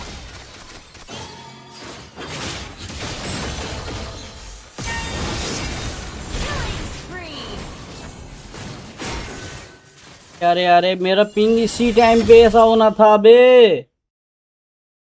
इसी time पे ऐसा होना था मेरा ping को।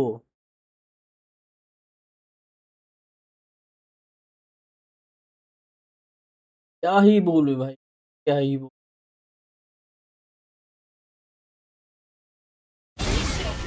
क्या ही बोलूं मैं भाई। Okay.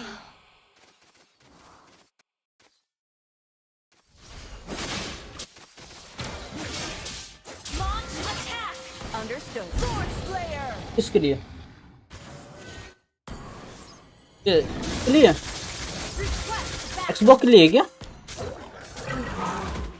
Understood. Xbox true damage मारता है बे। Mega kill. अबे गाइस क्या करूं बोल रहे हो तो मैं अब करूं तो करूं क्या करूं मैं? Victory. नेट ऐसा चल रहा है मैं गोल गोल घूमने क्या करूं मैं बोलो तो करूं क्या करूं?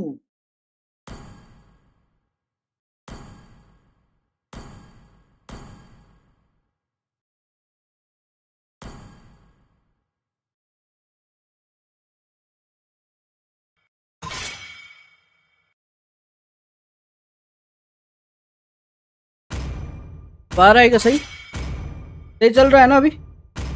Please ban a hero. तुम सही हुआ?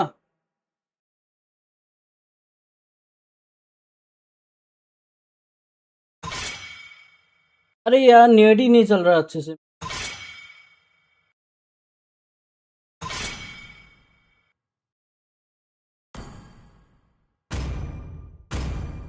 The enemy is picking.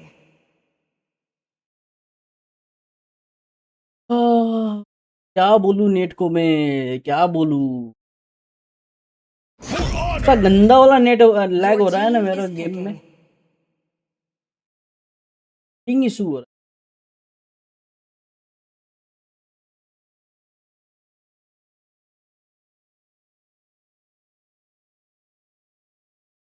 अब टीम में डार्क सिस्टम था। कौन था डार्क सिस्टम?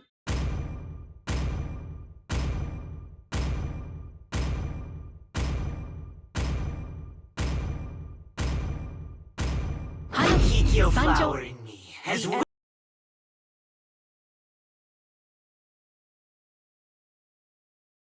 मेरा वाईफाई ही डिस्टर्ब दे रहा है शायद। ऐसा लग रहा है मेरा वाईफाई डिस्टर्ब दे रहा है मेरा।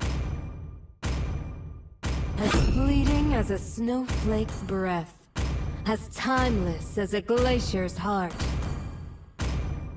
Test. वाईफाई डिस्टर्ब दे रहा है मेरा। कर this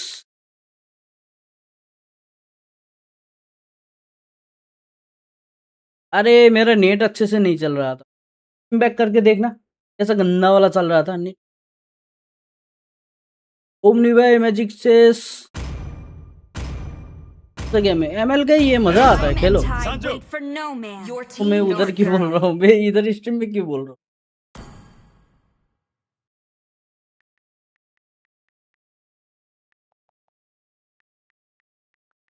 I, Minotaur, will finish off what was left undone.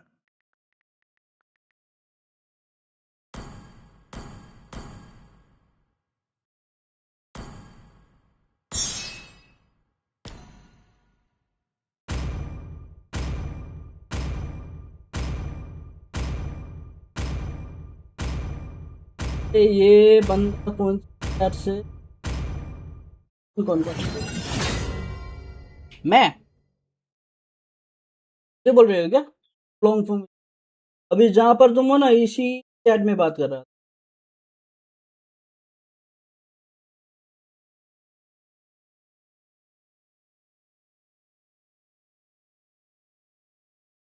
Welcome to Mobile Legends. चलो बहुत दिनों बाद अल्फा खेल रहा हूँ। 5 seconds till the enemy reaches the battlefield. Smash. आज मेरा नेट ना हक दे। All troops deployed. बस नेट ना हगे मेरा। Absolute loyalty अरे to the creator. मैं ज्यादातर इस चैट में बैठता हूँ ना। उस वाले स्ट्रीम करके छोड़ देता हूँ। ठीक है उधर का चैट वगैरह कुछ नहीं देखता मैं।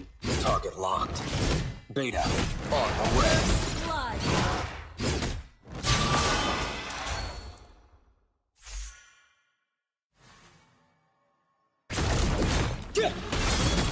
I am not human.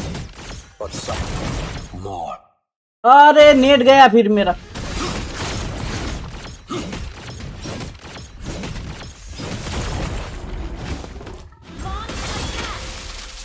ओ भाई मेरा net. Other way than the alpha way.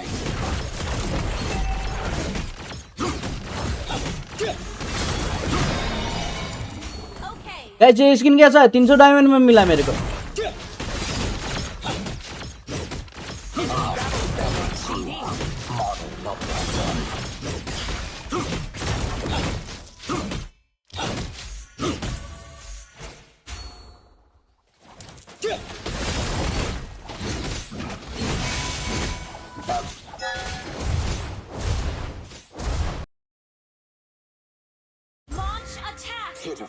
अरे यार गंदा वाला नेट चल रहा है कसम से आंसू वाईफाई। मौसम भी एकदम सॉफ्ट है, धूप लगा हुआ है, फिर भी ऐसा नेट चल रहा है मेरा। प्लस फाइबर यूज करता हूँ बे मैं। एयर फाइबर होने से भी एक बात, फाइबर यूज करता हूँ मैं, फाइबर वाला नेट, फिर भी ऐसा चल रहा है net. Beta on the way. Okay. Initiate retreat. What are you? Beta.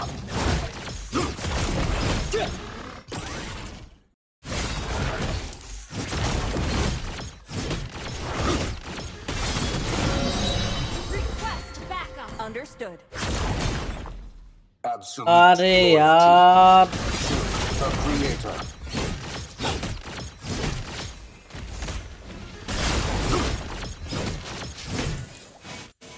आज मेरे नेट के ऊपर गुस्सा आ रहा है मेरे को। हाँ नाइस वन भाई, नाइस वन। क्या डॉज में आ रहा है इसने।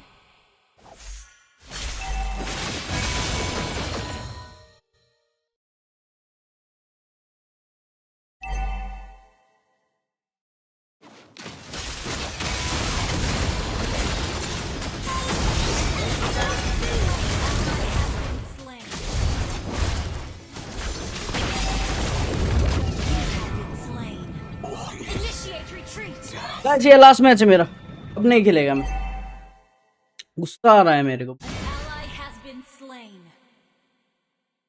16 17 18 एमएस चलता है, उसके बाद सीधा भाई कितना लैग होता है। Initiate. वॉच पार्टी करेंगे अब। Where I am told. Understood. No other way than the alpha Neutral. way. Okay.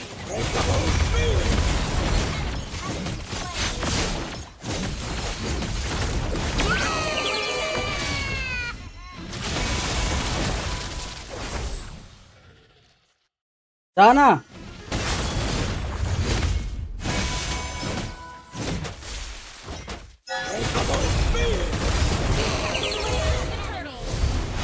Understood. Attach the turret. Battle spell into them. Beta. Initiate. Track the sequence. Good game. An ally has slain the turret.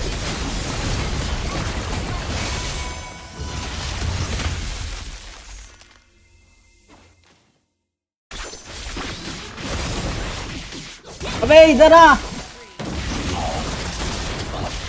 Understood. अरे उसे game करके खेल। 2000 साल पहले करता हूँ, आज time नहीं। Been slain. Enemy battle spell on CD. Retreat. Absolute loyalty to the creator.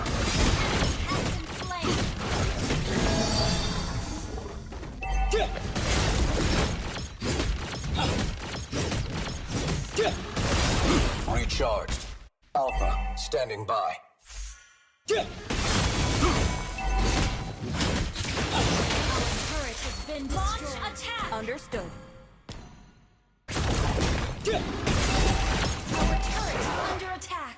A clumsy work in progress.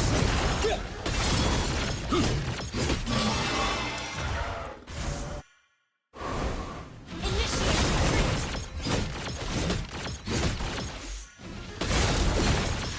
No other way Has been slain. than the Alpha way.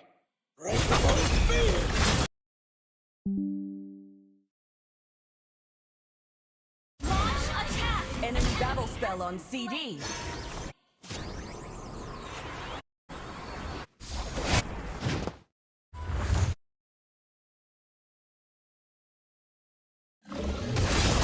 अरे यार नेट अच्छे से नहीं चल रहा है कसम से।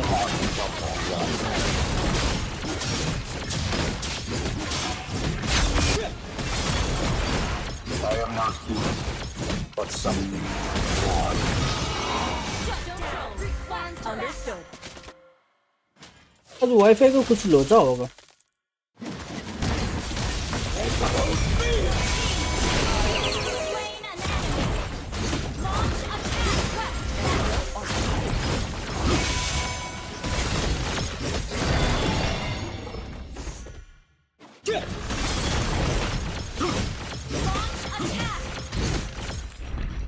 Time to upgrade the system. Understood.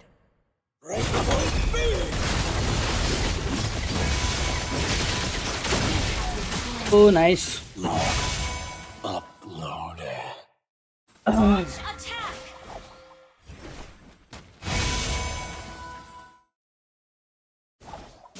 ये लास्ट मैच खेलेगा मैं। अबे एमएससी का वो करूंगा मैं। वॉच पार्टी करेगा एमएससी का।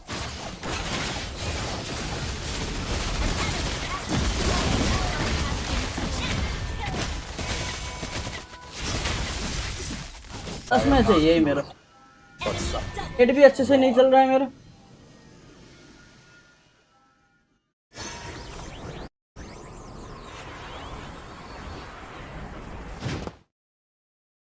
Launch attack. What are you? Beta.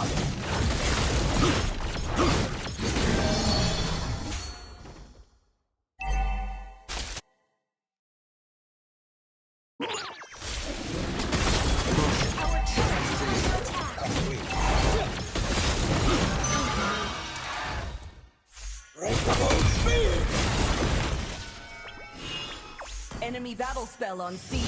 Recharge. Alpha, standing by. Initiate retreat. Okay.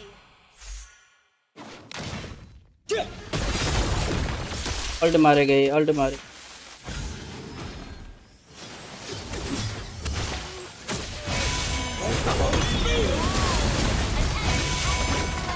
Control. Great play.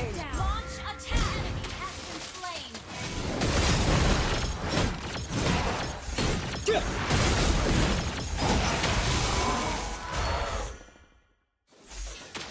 I fight where I am told.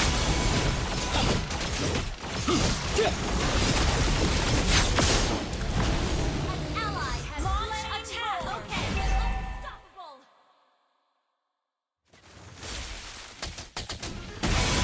No other way than the Alpha way. Ult is not ready.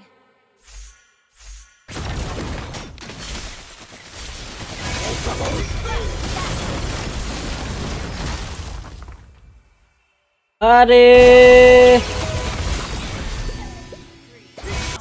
Instant kill.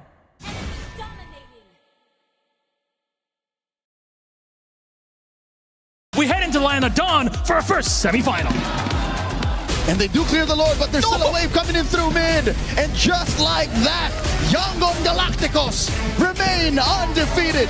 Vicious win, a sweep in the quarters. If we're going to win, we're going to clean sweep.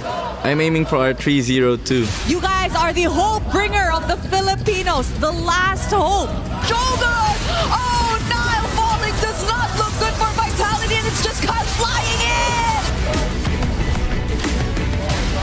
And knocking down the pro spot. This is our first top 4. Going up against Young and Galacticos, I think it's gonna be a tougher match than Vitality. They will come prepared for us, and I'm sure we will also be ready for them. It's gonna be an even matchup, I think. They are more on the discipline side, so we're gonna go the unusual way. We're gonna fight next dots, so that's our plan. We will play our own game against them. regardless of what we discussed in our strategy. Yangon Galacticos is now officially a team to watch out for. Falcon, Falcon BH, I think they're really strong. Our mindset is like we're like underdogs, so we don't get pressured and we just play our game. We will prepare really hard again. We need to make some sacrifices. We know most of their hero, so we just prepare our hero that can beat them.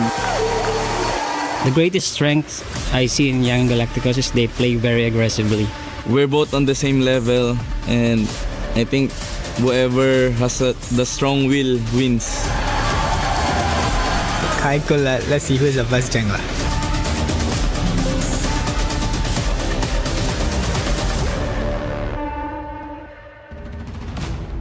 Across the galaxy and in the Philippines, from the heart of Paris, in the land of dawn, the bells toll to signal the start of this semifinal. It is Team Falcons PH versus Yangon Galacticos, still undefeated. Blink and his squad. Han on the jungle, looking to do something special here in Paris. It's crazy the amount of respect you hear from both sides before heading into this matchup. That's when you know, even Coach Friend thinks it's gonna be more difficult to go up against YG compared to how they went up against Team Vitality. Yeah, that's exactly what I wanted to point out as well. That keyword you mentioned, respect. R-E-S-P-E-C-T. Respect on their name, respect on their comfort heroes. Both teams have a lot to watch out for. Yangon has a Barrett you need to respect. A very flexible jungle pool option that if you decide to overcommit, you might just be playing Fanny for Kyle into heroes such as Fred, Guinevere, even if you've taken out the other jungle heroes available for Han, who by the way has been able to make a Suyo work really well against a Ling. But for Yangon Galacticos, if there's one pick that they really need to respect here, it's H-God himself and his Selena. That is something you cannot give to Haji anymore. Yeah, because I think it's only in the mid which they've shown the least amount of flexibility. Kaize has only ever used 3 heroes here so far in MSC. And yes, there's been a very deep hero pool that we saw from Han, but I think they struggled the most with the Fredrin. I think that was the longest game we've ever seen in, or if I'm not mistaken, back in the group stage when they decided to use it. So now there are multiple questions on the board with regards to what will they let through, because it's also not just the Barretts. I think the Ruby potential flex into the Assassins that Kyle may or may not decide to pick up, but more likely to pick up considering this matchup. Yeah. And Falcons have been playing a much more tighter formation in their team fights and have been excelling with it. Yeah. There's one pick that Yangon showed that absolutely destroys that in the Carmilla Roam that they got to play for Blink. So Yangon has shown a lot of versatility, a lot of creativity. Falcons has done that, but I think they need to go a little bit more extra mile here in making sure that they can keep Yangon on their toes in the draft. Yeah, because I can't help but think about what Coach or Analyst M-God said. They know what heroes Falcons use. They just have to prepare their own responses to these heroes. And the way that they've been drafting just really shows that they don't overthink about what the opponents pick up. It's just really more of complementing each other's heroes and pulling off the strategy that they want. Yeah, and you touched on that earlier when you mentioned the mid lane hero pool for Kaize. Just 3, Eudora, Gord, Jushin. And their flexibility comes from the other 4 positions. Yeah. Meaning that Yangon, they're putting action into what they're saying. They are definitely a team that have a clear identity and just go for compliments after. Eudora started out this tournament, which we are calling the MSC of upsets, as the #1 focus on the mid lane, but since then has fallen off a little bit. Gord certainly not banned often, but banned occasionally in the Zushin, a big role from start to finish in the bans or being picked up to play. Yangon Galacticos representing Myanmar here as the drums bang in the Lenovo Legion Gauntlet. Ooh. The potential for the highest finish ever. They've already tied it with a 4th place here. But one more set in history. And it's fate, poetic, I don't know what you want to call it, but they are tying the record of Falcon Esports back in MSC 2022. Just one. 4th place And it was a Filipino team in green that stopped them back then. Will a Filipino team in green stop them again today? Our picks and bans begin on your screen. Dangerous Grass will be the map that they play. The Freya coming out immediately from Team Falcons. The Fanny and the Belleric banned out from Yangon Galacticos. Yep, so the Barrett's potential for Yangon is still on the board, especially considering now that they're in blue side. But the question is, does Falcons really allow that to get through? Because if they do, I think there are a lot of trades that will still be on the board if they actually open. Yeah, if Yangon decides to rush the Barretts, I mean, Falcons have gotten used to going up against a team on the blue side. First picking Barretts. Yep. I don't know if Yangon wants to lean in on that unless they saw something in how Team Vitality drafted against Falcons that they can adjust. It's going to be telling here because with the Phobius gone, Freya's open. But Marcel is available. Oh, wait, no, Freya was banned by Falcons, excuse me. Marcel is still open, and Yes, that's he something is. you have to consider. Now, with the Atlas gone, if you're gonna ban the Belleric, then it's gonna be a clear Marcel pickup for Yangon Galacticos, which means Falcons can pick up the Valentina for Haji so that they could get the golden hour. Well, there's usually that Marcel picked up as kind of the let's not play him, let's not deal with him. Someone has to take the, I don't know, L for that because it's not exactly a target ban. It's more of just a meta ban. But neither team so far wanting to do it. And we've seen Marcel lose. Not often, Brig, but we have seen that. Yep. I guess it's really just Falcons not wanting to play into it though, because we already pointed out their typical play style of really grouping up together and finding very tight formations across the map when it comes to the team fights. So a lot of the XP lane options, mid lane options are still going to be open. Even jungle, which includes the Hirara first pick of YG this time. Yeah, it's a pick that you really can't go wrong with in this current metagame. And if ever Falcons wants to rush something like the Uranus, wouldn't be great. I think they would probably rather pick up the Esmeralda and the Eudora as their first two picks and then just build around that with their red 3 or red 4 jungle pick. But I think they also need to make sure that Haji gets a good one. Let's see if they're really going to lean in on Eudora right away or if they're just going to get the Selena and Esmeralda right off the bat. That's what I was thinking, because I think if it's about comfortability and just keeping the aggressive tempo of the game, then might as well just go for what has been working in terms of Falcons and their playstyle so far. So that includes the Selena, maybe even a bit of the Valentina if they also want to put a bit of more restriction towards the options later on. But they do lock in the Selena and reveal Kyle's hero matchup in the jungle early too. Yeah, and what I like here is without picking the Esmeralda or the Uranus, they're not making the EXP lane trading obvious. They just lock their course. They didn't need to pick up the Nolan here. They could have picked it red 3, but it's good because now they can play a little bit more into the matchups that if ever Yangon decides to show something like the Roamer or the EXP laner, they can get something a little bit more favorable. Because for Falcons, it's clear. Their Roamer needs to be someone with concussive blast that can help clear the wave fast. I'm thinking maybe a Gata Kacha a little bit later on if Yangon are too early with showing a artillery backline style mage. There you go. I think just because of the fact that we're expecting a concussive blast or even a revitalized roamer from Falcons to come through, then it's all the more reason for you to just pick up the juice in. And knowing that you're up against a Selena and a Nolan, this will be the safest pick to go for with the Crimson Beacon and potentially even a Purify to come through. But the Arlott gets revealed. This is different for Ying. It's a change in terms of playstyle compared to the first few heroes that we got to really see from him. The Barretts, Ruby, Yura, and the Freya. New hero here for Ying. Going to be the first time he's going to be playing Arlott this MSC.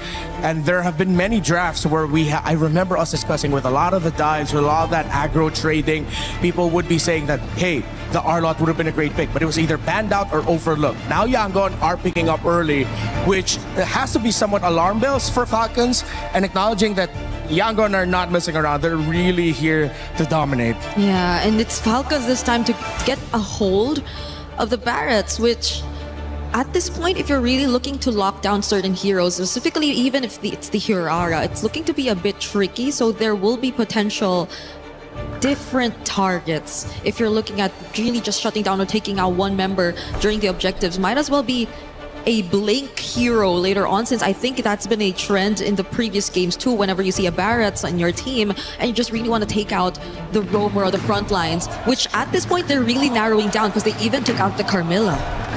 A really good ban there by Falcons, considering that they're all very dive heavy, close range. We discussed it earlier. Got Kacha, as expected, gets banned out by Yangon. Would have been a great pick for Falcons regardless. Beleric has already been banned out, so in terms of the roamers, we might be seeing some unique ones pop out here.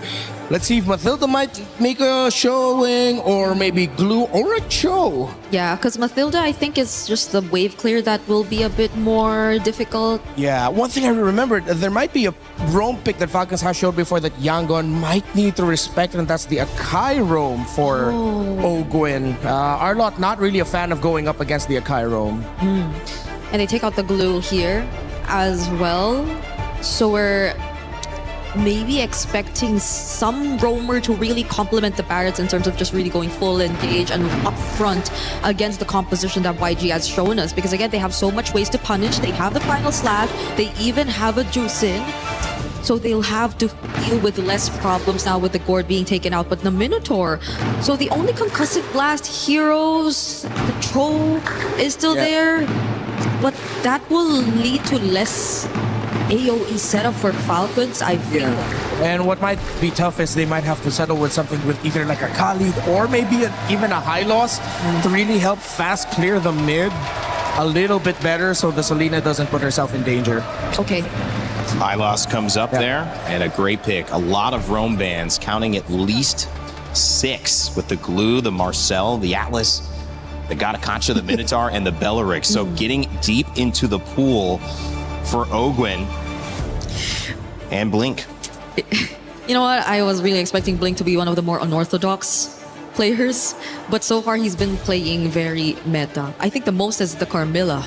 Yeah. That's been unorthodox for him. But the other options that are still there...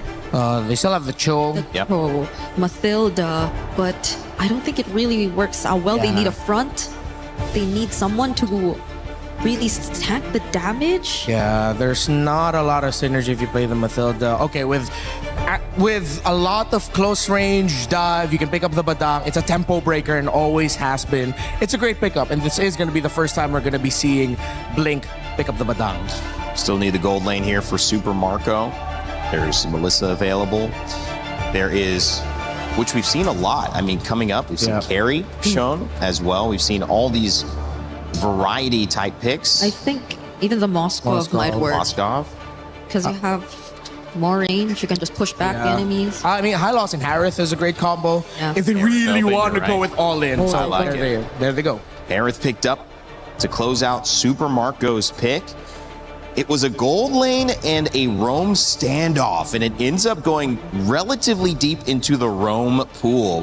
Badang seen quite a bit, Hylos seen when things like that aren't open, and now, guys, we've got our first matchup of our first semifinal.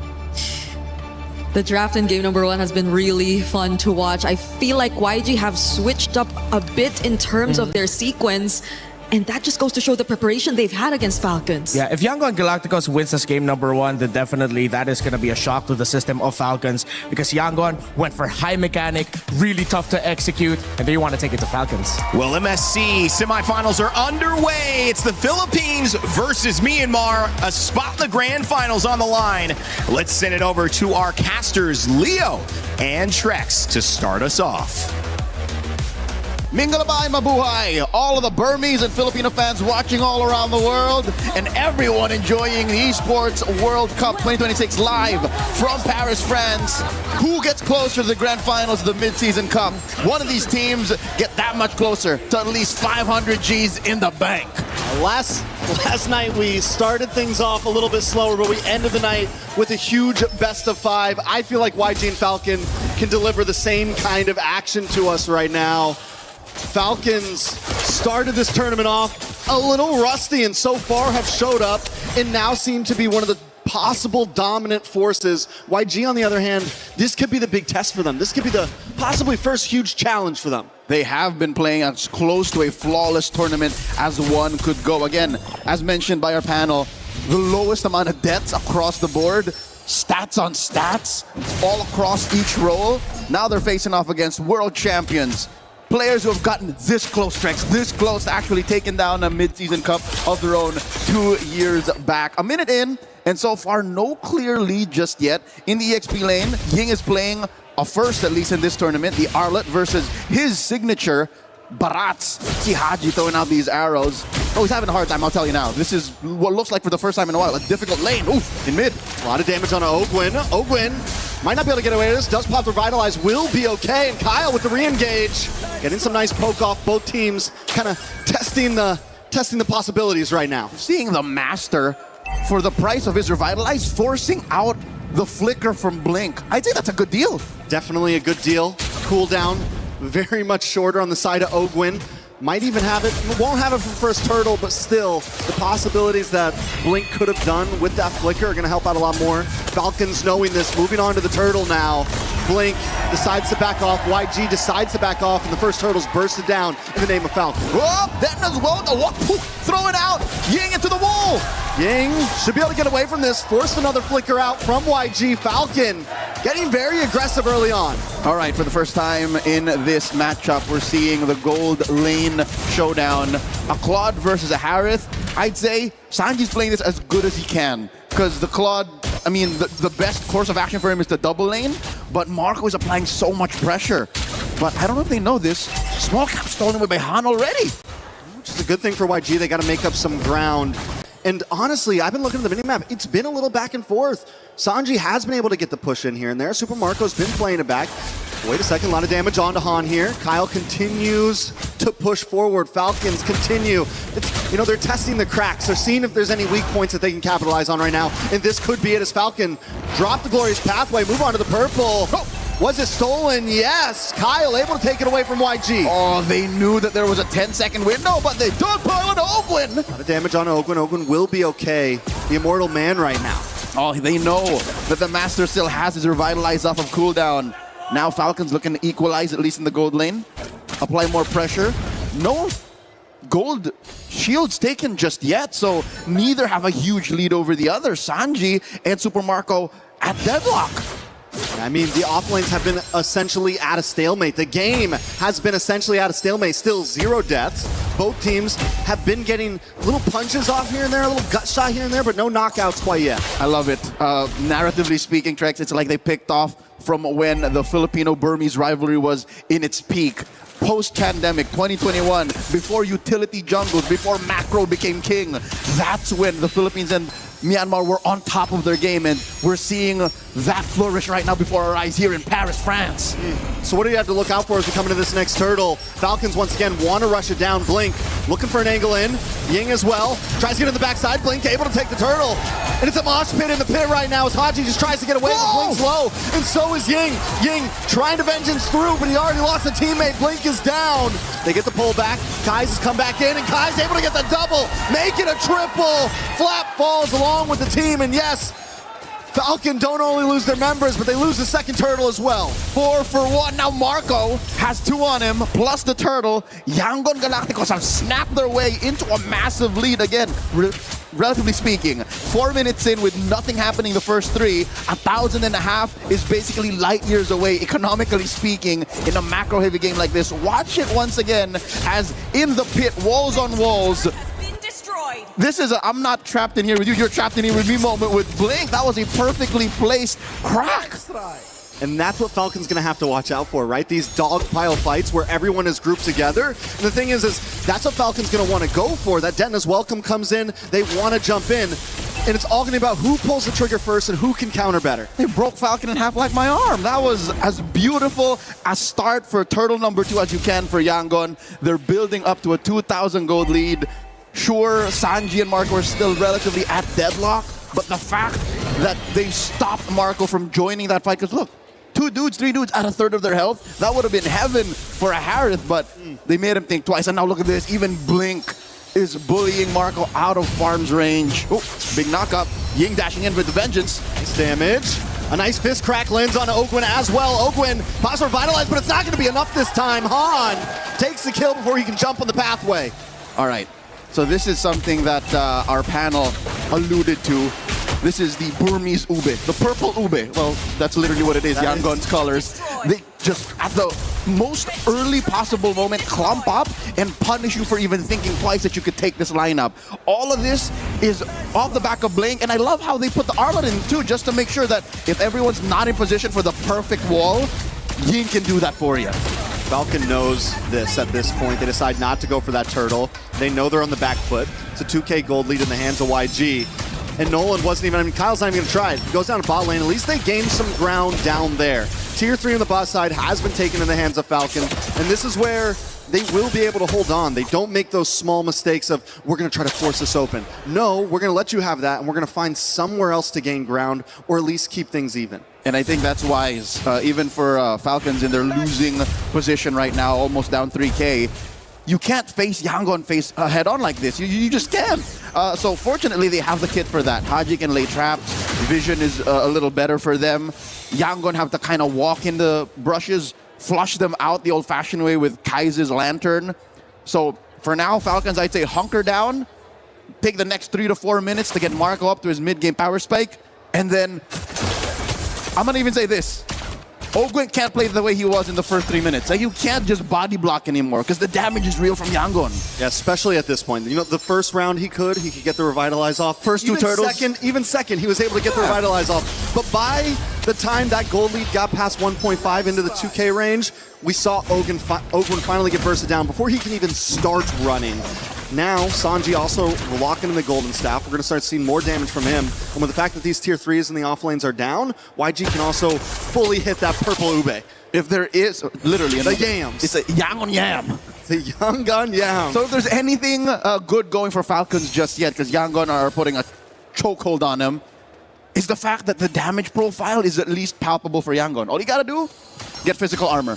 That's it. There's really no magic threat. Sanji now testing the distance on there as well, and a big fist crack under the tower, paired up with the final slash. Ogwin trying to hang on, but he just can't end his welcome. In response, gets him against the tower. More damage lands on a Han, but down comes Smon Force Blink, taken out as Han tries to get away. Sanji with the Blazing Duet connects onto no one. He looks for the re-engage, and Ying's there at his back, keeping Falcon at bay. 2 for 1. That's as good as it gets for Falcons. Yangon still calling the shots. Another final slash! And Sanji and Kai's are here now. There's no escape for Flap. Haji forced to use a flicker as well as Han keeps him away. They're going to move on to the Lord now as Falcon watches it.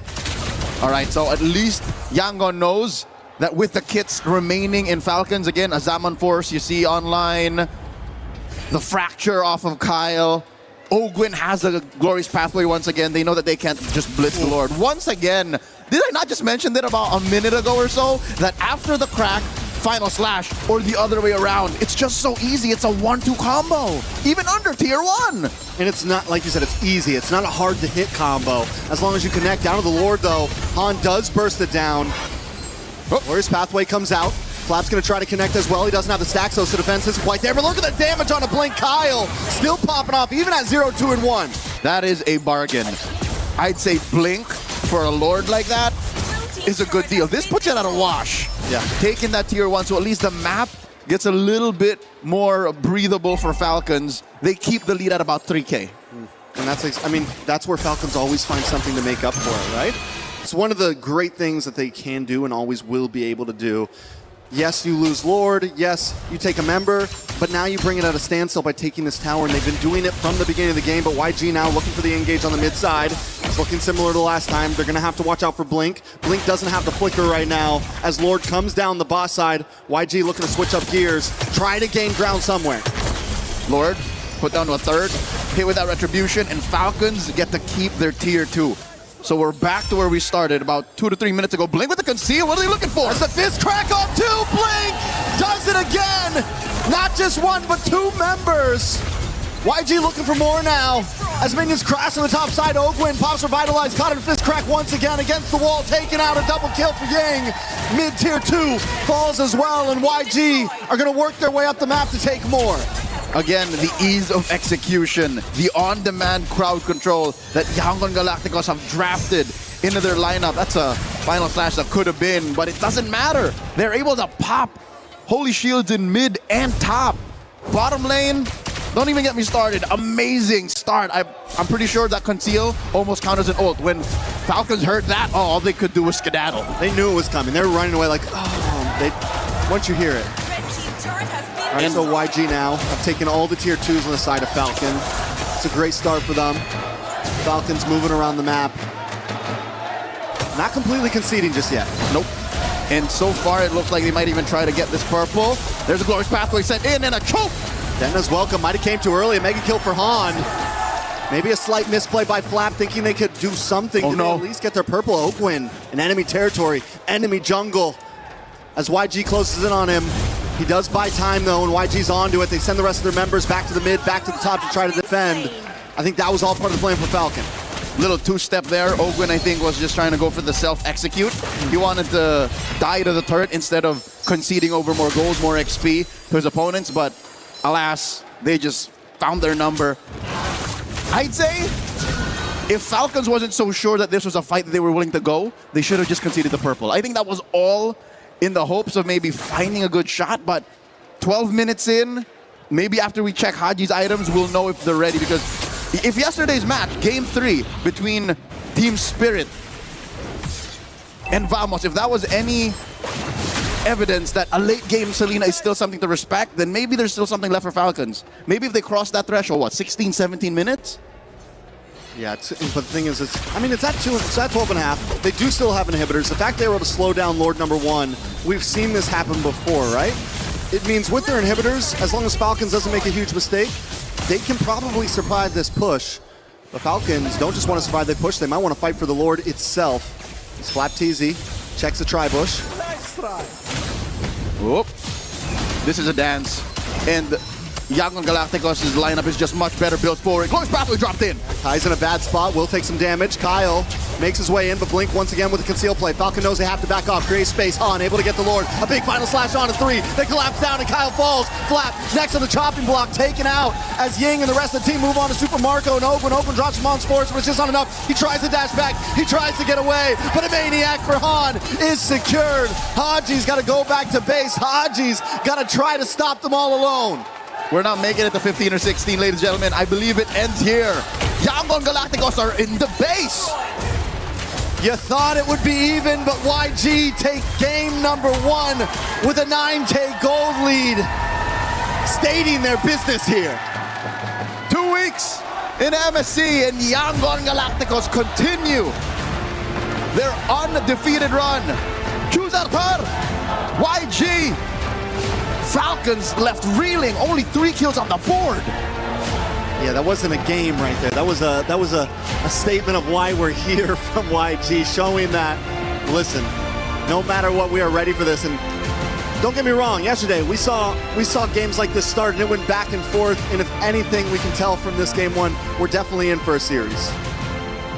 As soon as Yangon found the ults on their 2 initiators, the Arlet and the Badang, it was all but over. Haji wasn't much of a threat. I hate to say it, but waiting for that final moment, waiting for you to be at the late game power spike might have been too much. That's expecting Yangon to just lay down and take it, but even against traps, even against the macro play that we know Falcons to be so good at, Yangon just said, no, we're not even starting.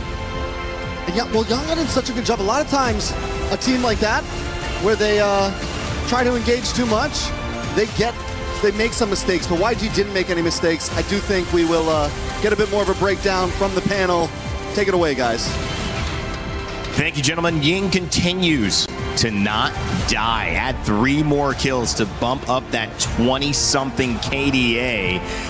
As Yangon Galacticos prove yet again, it is not an underdog story. They are now by far the favorites. They are undefeated. They remain undefeated. It's an uphill battle for Team Falcons Philippines. But we saw it yesterday where these early games went the way of Aurora Gaming, and Onyx found a way to bounce back by extending those matchups. So what can the draft tell us? Lots to break down in Game 1. Rain Day here with Brig and Renmar. Brigitte, What did you see there? I know that was tough for our Philippine fans, but it was great for the Myanmar fan base, especially at that watch party we saw. Yeah, I mean, I agree with you. Honestly, there are times you could definitely expect comebacks, but in that scenario for Falcons specifically, the fact that they had to play with a Selena from behind, which I think one of the trickiest heroes to play from behind with, on top of the fact that it took a while for Super Marco to really scale up. I think that was already 10 to 11 minutes, and he still had to he still had yet to pick up the Holy Crystal. So there were really very little ways for Falcons to fight back.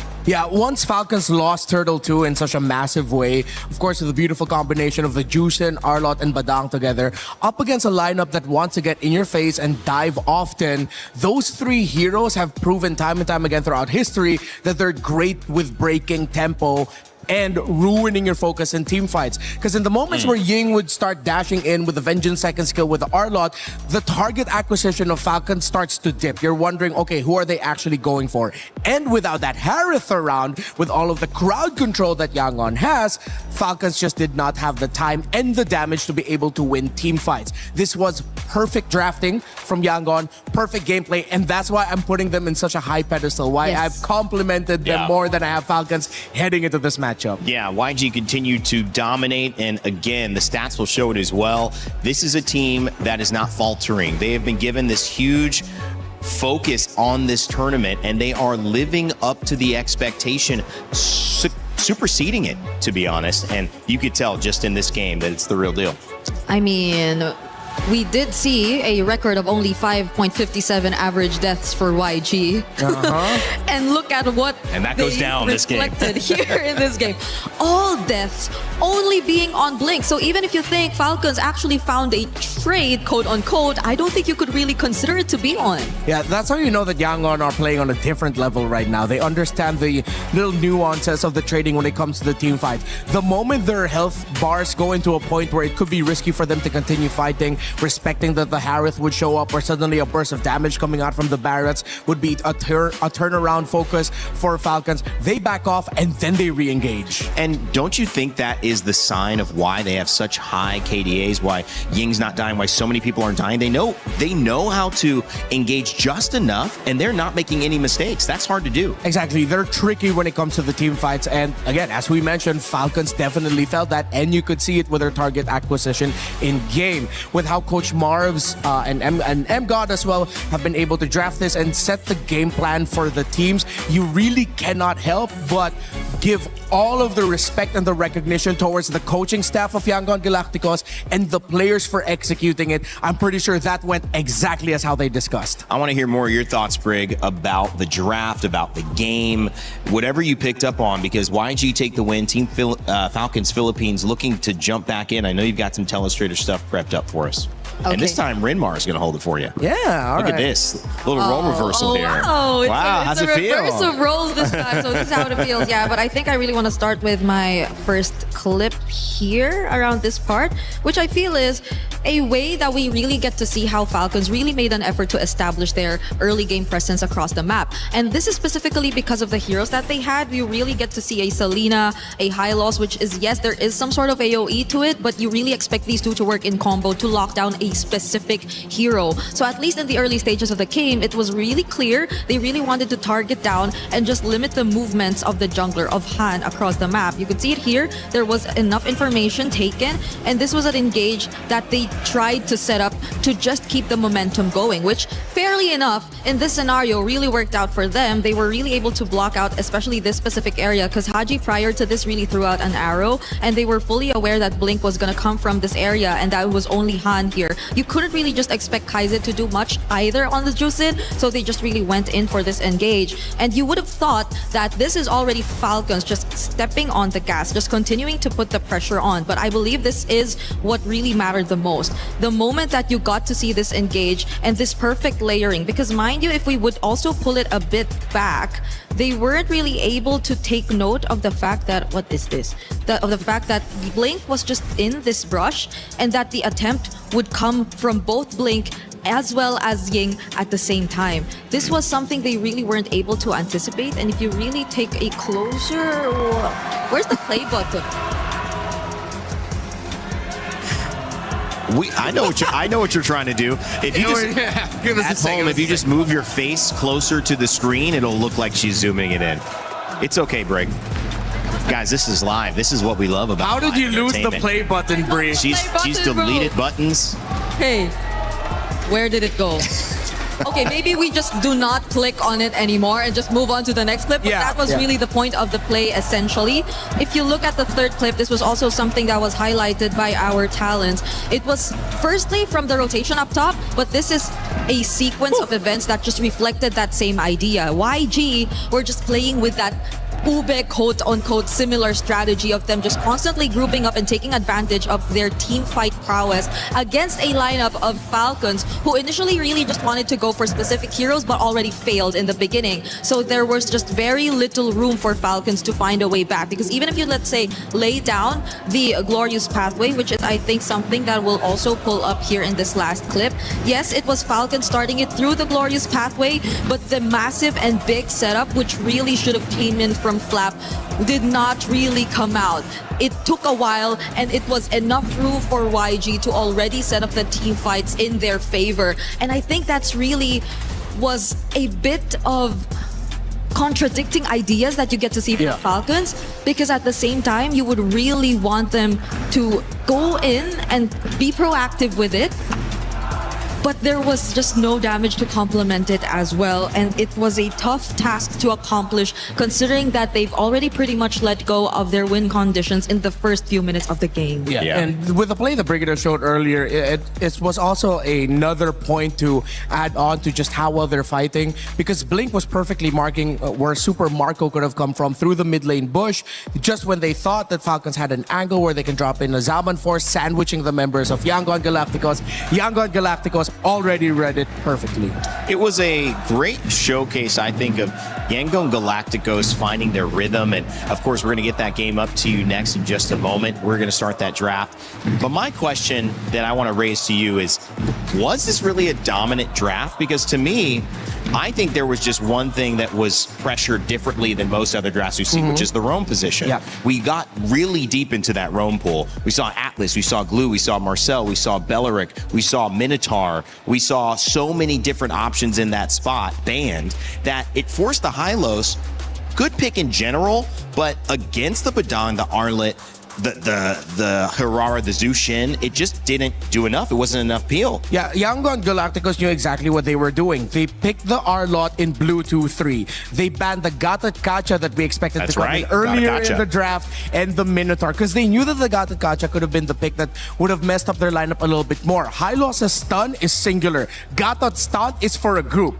Up against all of the dive, especially with an Arlot around, would have messed them up. That's why we were expecting a Gata Kacha to come in earlier. Wait, let me ask, because they went and picked Nolan earlier, and they could have flexed that later because they already knew the Hirara was picked, but they wanted to kind of hold their cards to their chest. But that ended up being a mistake because Gata Kacha wasn't available by then. Yeah, I think now for Falcons, one thing that they can deprioritize is, as much as we put a lot of respect on the Selena of Haji, I think Yangon are ready for it. You can change that up to an earlier Eudora. You pick your roam mid earlier, and then you play for the sides. Because the focus of Yangon Galacticos and how good they are is because of their great pickups in the side lanes. They put a lot of stability in the mid lane, yes. But if you match that with your own stability with a little bit more chances for area of effect crowd control, which the Eudora can also bring out if you change up her combo a little bit, then it gets a little bit better for Falcon. So I think that's where they need to start looking at. Yeah, because imagine they already had like a point click stun in the high loss, but even then they couldn't deal with Blink. Blink just was constantly able to find the setups that he wanted, because it's not like he was after Ogwen or anything. He was always getting past Ogwen, and that proved to be a problem too for Team Falcons here in this game. Yeah. I mean, it's just a character issue, I think, at that point. I mean, Hylos just can't do it, Belleric can. Exactly. And I think I want to double down on something that we've said a lot in the past. When one of the casters can predict a good amount of the draft, we were able to go 4 out of 5 for the Falcons draft. Then that means they're definitely predicting it. Yeah, exactly. And it really felt that way. Yangon, I know I've already given them a lot of flowers so far for this series, but they deserve it. They are on point. Well, Falcons Philippines have a long set to go. It's not a best of 3 anymore, so they will have many more chances, at least 2 more games to figure this out. And if they can do it again in game 2 to tie us up 1-1, well, it might be a revisit of another best of 5 like yesterday that goes the distance. Let us know what you think.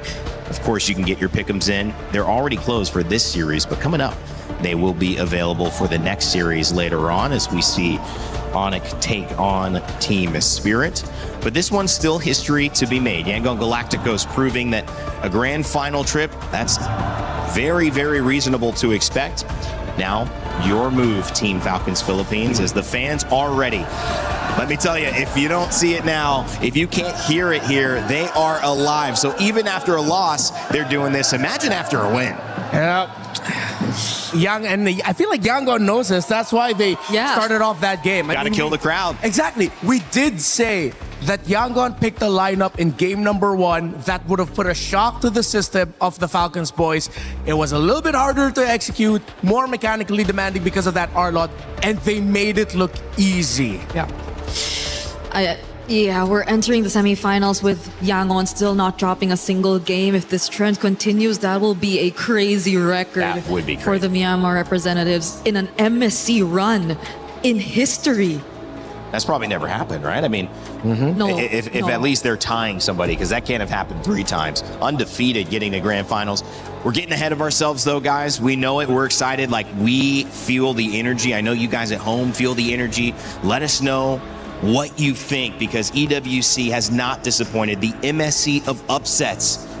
So anything can happen as we see the bans.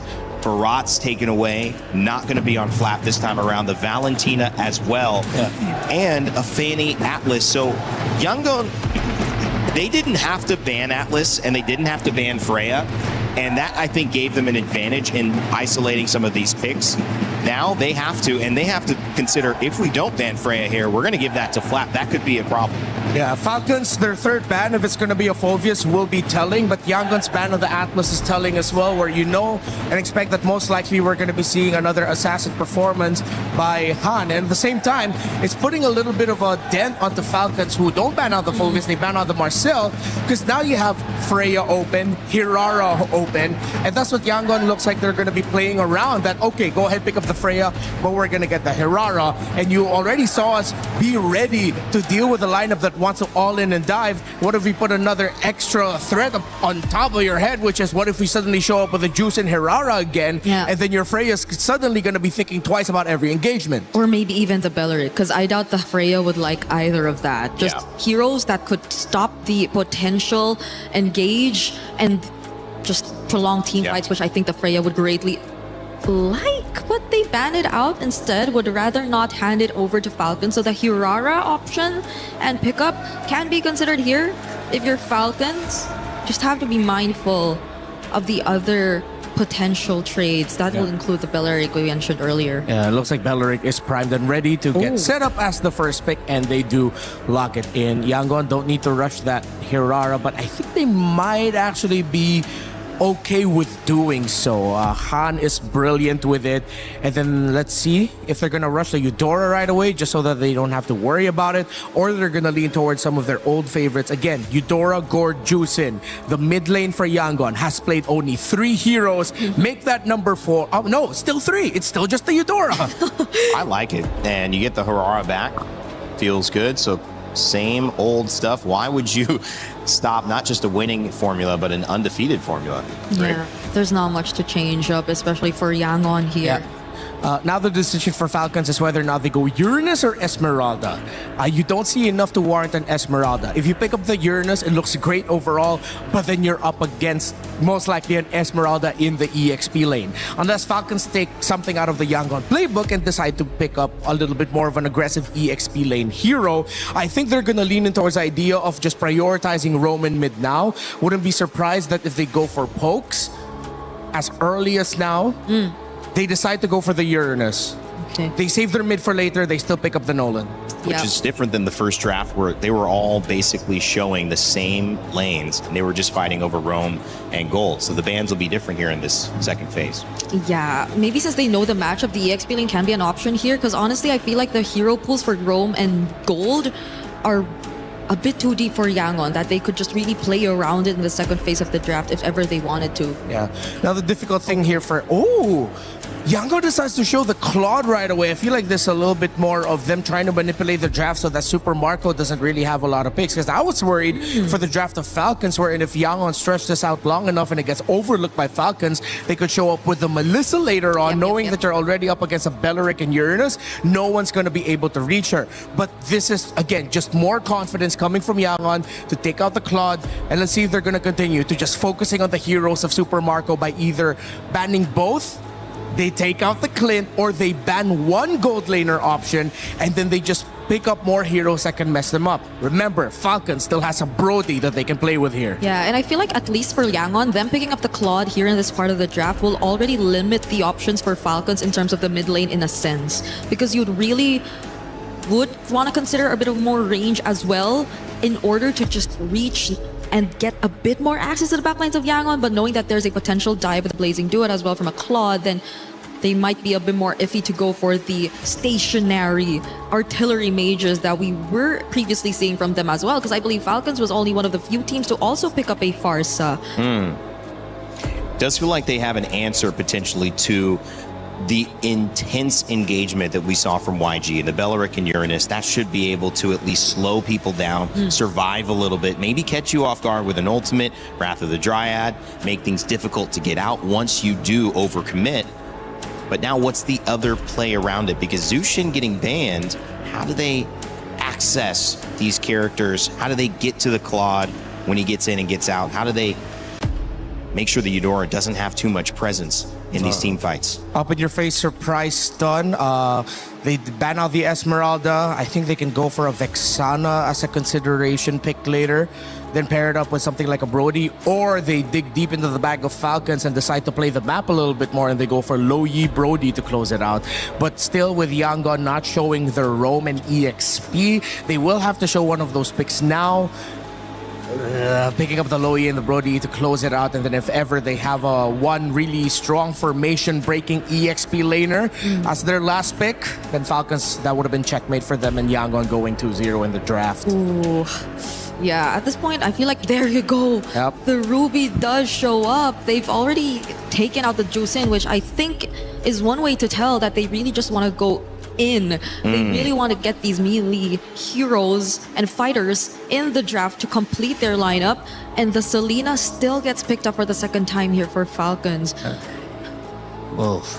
I really thought they'd go for a little bit more AoE here, but they already do have the Beleric anyway. I still think the Lowy would have been a fantastic pickup, but let's see. Maybe they still have so much faith in this Selena that the constant vision provided and the arrows is going to be enough for them to read Yangon's maneuvers. I'm thinking now, because at this point it looks very tight. The formation looks very tight for Falcons.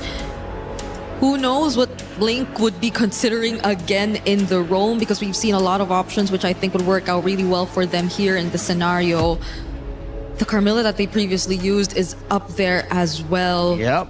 I think that can be a consideration. If not, the Badang that they previously used to just complement it with the layers of crowd control might be an option as well for Yangon.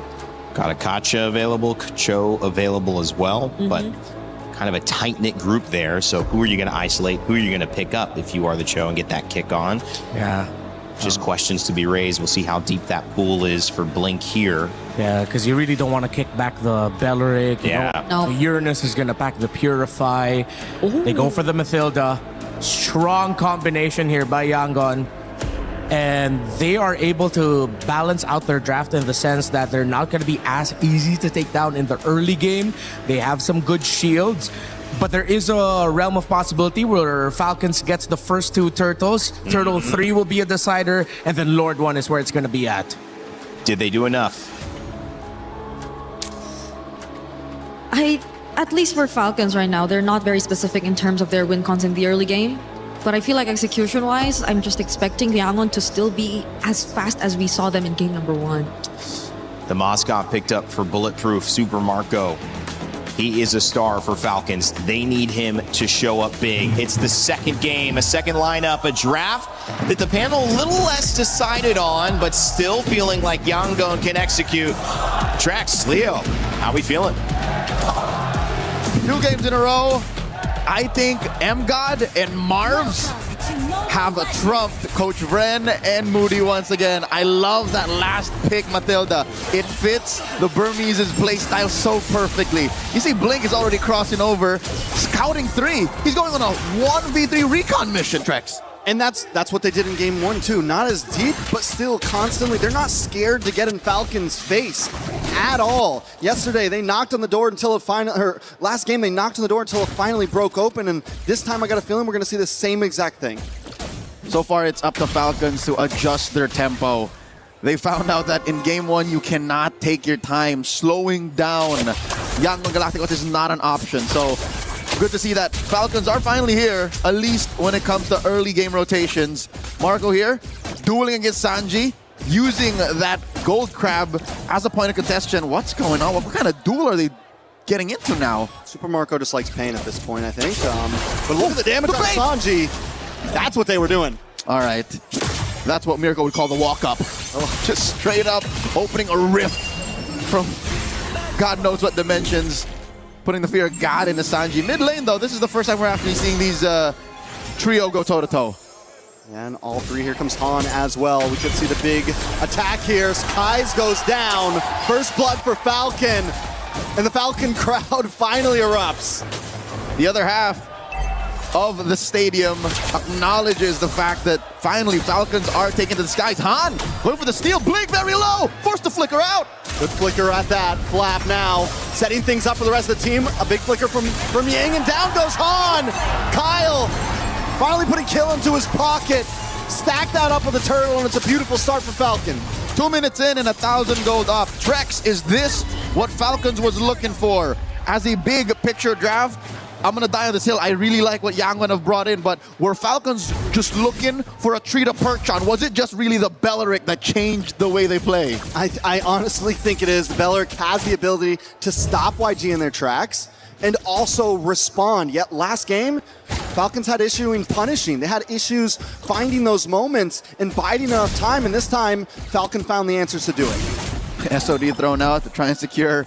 Sanji acknowledges the duel. I'm going to double down on that. I think the fact that the Burmese Ube, the Yangon Yam, is so evident that an ult like the Wrath of the Dryads just throws that sideways. And it's not even for Ogwyn just using the ult. The whole kit of Belleric answers so much of what Yangon are good at. Not to mention, when it comes to the big team fights, even Sanji on this Claude is going to have some issues dealing with it. Everyone on the side of YG might have some issues. Han taking a lot of damage from Flap. Flap is in their face non-stop. Big ult comes from Kai's there, but not enough damage quite yet. Flap and Ogwyn forced to back off, but Falcons in general still staying on their side of the river. They're going to threaten Han here. Oh, the flicker! Dryad comes in! Picking Han off! That one's gotta hurt. Another pick onto Han. 0-2 and 0, and we're just getting started. Already the 3 kills that Falcon scored all game 1 long has been achieved here. And forcing a BMI out of Sanji, an arrow thrown out. That's 4 members that they're sending over. It's being cornered right now, but Kais and Blinks are showing up to try to help. Falcons saw them coming. They decided, no, we'll let you have this one. We'll let you have this one for now, but look at Flap. The guy's a menace. This is one of the few things you actually gain from Uranus. Call him what you will, a brain-dead hero, very little mechanically brought to the table, but macro-wise, he's controlling that quarter of the map. The Ruby has very little to do.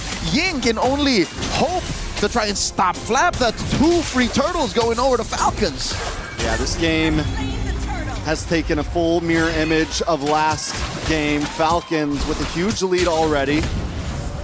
We've already got items stacking in for the side of Falcon, and I'm waiting to see when Ying can actually get involved in these fights, because I think that was supposed to be one of the possible answers to what Falcon brought. It was supposed to be the same kind of response that the Belleric is giving Falcon right now, but the fact that it's stuck in the XP lane, it's not moving as fast as Flap is, they can't capitalize on it until the Yangon Yam can actually activate, until all 5 can actually group up. And I doubt it's going to happen anytime soon.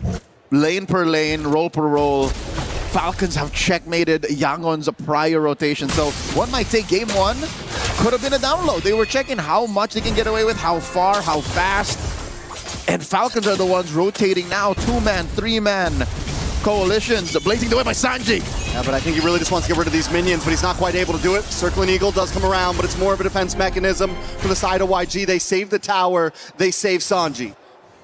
Flap continues to just dominate and say, see this part of the map, the upper quarter, that's all mine. And I think that's what's denying Yangon Galacticos their prior aggressive rotations. And they're gonna have to find a way to fight for turtle number 3, or else just fight for the late game. I'm looking at what, 14, 15 minutes in, Wrath of the Dryad here by Ogwin, forcing a response out of Yangon. There's no lanes that Yangon can go home.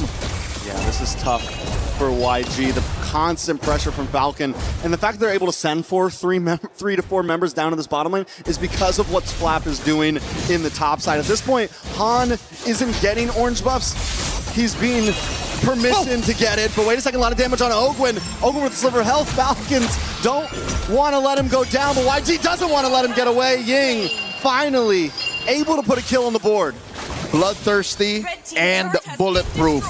Ying across the board prior to this series starting has had the best KDA, least deaths among all players, but now he wants some kills as well. Forcing that flicker. Turtle number 3, Yangon on the board. Unless Kyle has something to say. Kyle does not have something to say this time, at least. He tried, he went for it, but YG were able to secure a position. That's going to help a little bit in terms of gold, but still Falcons holding not only a gold lead, but a map lead with 2 tier 3s down on the side of YG. Long-term trade, that's worth it. The price of Ogwin and a turtle for tier 1 top and bottom, that is what Falcons wants. Nothing ever comes for free, and they're able to maintain a stranglehold on Yangon's economy. Han not on the board just yet. He's struggling. Every little small camp. Hey, for the first time in what? 2 spawns, the orange buff is actually open for him. Han is able to get it, so that's a good thing. Falcons now changing their pace of it. There's no more off lanes to gank exactly, but for the damage on a Flap does pop the Consecration. Will be safe to get away. Still has a Purify in the kit. Super Marco shredding down on this top side. YG getting a bit more grouped up now, and Falcon has noticed. All right, we see a little bit of the bulb, a little bit of some growth in the Yangon Yam, but approaching the 4,000 gold lead, and the fact that there's no one threatening Marco. 8 minutes in, no one threatening Marco. Now don't throw down. Wrath of Dry does come out, circling in, will get the big knockup, and in comes Han, getting a lot of damage. Sanji with a Blazing Duet, Ogwin caught in a bad position, Haji as well. YG don't want to let it go, they want to fight back. They're looking for the next target, and comes Sanji from the side, a nice flank on Ogwin. Ogwin tries to get under the tower to safety, but there's no safety against Yangon right now. No shelter will stop you from the Yangon Yam as they Uber their way into a flank, converting into a turret, trading. Actually, 1 for 4 was it? That was an amazing response out of Yangon Galacticos. A Circling Eagle that knocks up 3, takes out 2 of their core members. And I don't think even the coaching staff, the folks in the Yangon Galacticos holding area, were expecting that fight to go as well as it did. That 3-man knockup sets everything up. And at first it looked like YG were split up. But what Falcons didn't know is they were actually pincering. I don't think it was planned like that, but YG found the moment and capitalized on it. In a matter of about 20 seconds, the gold has been minimized, and the game is a standstill. That is improv in Mlbb at its finest. Suddenly, Han has 3 kills. Man's got a triple in that sequence. But so far, this is one of the few windows wherein Falcons have to say, not again. You can't do that twice. Fool me once, shame on you. Fool me twice, shame on me. So now they know that these small avenues on the map might be dangerous, and I think Yangon have found a way to do that. They've rope-a-dope Flap. Flap might get overloaded. That's the problem here. Once they figure out how the Filipino cannon can kind of blow up on his own in his face, then that's how that works. So they have to overload his Purify, overload his Consecration, and somehow find a miracle. 3-man Circling Eagle already used up by Blink. Big knock-up. Might not be able to get away from this one. Flap, though, with Consecration, still goes down. A kill into the Book of Han. Onto the top side, though. Ogwin misses. Purifies our pop. Flicker's used. YG still wants to fight for this as Falcon remaneuvers. Watch for Kyle on the backside. Han with the engage. Able to get the iframes. Forces Super Marco away. Han looking for a target once again. Ogwin brought low. YG collapses on top of him, and down he goes. Kyle knows it's a lost cause. He can't engage. That's what I'm saying. You take down Flap, SOD thrown out. Not a good idea. You overload Ogwin, and then you deny Falcons the entry to anything else. Lord number 1 goes over to Yangon Galacticos. Falcons have to switch it up. It can't be the same thing. You have to find a way to engage off of more than just Flap. Long haul, check in that range with a jab. There has to be some straight to the face that Falcons can pull. But looking at it right now, their whole draft. See if anyone walks into Kyle here. Kyle holding left mid brush. Oh no. Flap walked into 3. Purifying Consecration gone from Flap. 60 seconds to Lord still though. This Burmese Ube is lethal. Not more than 30 seconds are they ever apart from each other. That's amazing. And again, that's what Red 5 Matilda gets you. The fact that Blink can be within what? 2 or 3 seconds a step away from where he's needed with a flicker too. So they're basically, you know how Louis folds the map in half? Yeah. Blink kind of folds the map in 2 quarters, which is almost half. Fair enough. Mathematically, almost half. Looking at the items, true enough, Sanji is 500 gold up on Marco. Even with Marco building the Wind of Nature, that doesn't protect him from Kaiser. It doesn't protect him from Blink's Rogue Wisps. So Marco is never truly safe. All right, so what's the big answer, right? Ogwin didn't go with the Revitalizer or anything. He has the Flicker, so there could be your opportunity of surprise, but who's going to be the bait? And it seems like Falcons, maybe 2 split up. Maybe they need to group up as well. In an effort to split up Yangon's Ube. But wait, look, they're blitzing the Lord. Oh, there's no response. My God, Falcons score! And then the conceal, the hit and run. YG are going to try to close this. Oh, Trex, true enough, you said maybe Falcons should group up, and they do. They blitz the Lord, and that's the price you pay for playing the Ube so tight. Yes, you can be within 2 or 3 seconds grasp of your teammates, but not the whole team to be in to respond to a Lord take that quick. What was that? 5, 6 seconds? Yeah, that was fast. Oh! Wait a second. Marco. John Marco, circling eagle, gets the knock up. Han closes the distance and gets the kill. That's going to help a lot for this Lord push. Oh, YG just need to get back to base now to defend. Not a little. I think that was careless of Falcons to not check that lower quarter and have Marco walk into a brush that had 3 members of Yangon in it. So with Marco getting picked off, I think that neutralizes the Lord take. This is a wash. All from game number 1 is YG didn't just stampede. They had a rough start. It was a 3,000 gold deficit. 0 to 60 in about a country minute, and then suddenly 120 in nothing. Even after Falcons blitzed that Lord from underneath their noses, they were unfettered. It's as if it was all according to plan still. Let's throw it over to Rain Day and our panel to break down game number 2. Thank you, guys. Man, what a moment. Woo! Yangon Galacticos. No one in the galaxy, the entire galaxy. You know how big that is? Do we need to get Neil deGrasse Tyson over here to tell you how big that is? Because no one has beaten Yangon Galacticos in the last 2 weeks. That is how good this team is playing, undefeated and on the verge of a 3-0. Myanmar is currently on top. Out of this galaxy. Out of this galaxy gameplay. Thanos, really seeing. He can't even do anything. If this continues, our trend for the past 2 days in the knockouts of having 3-0s in the first series will stay the same. And who's been that guy with every 3-0 other than Rain Day? But Rain Day's been here all the time. I've been for all of them. Oh. I've been here for every 3-0 result. Is it me? Hey. No, it's not. It's not. It's the teams. It's the players. It's Yangon Galacticos. That went exactly as we expected. First 2 turtles go to Falcons. Clearly, they get the start.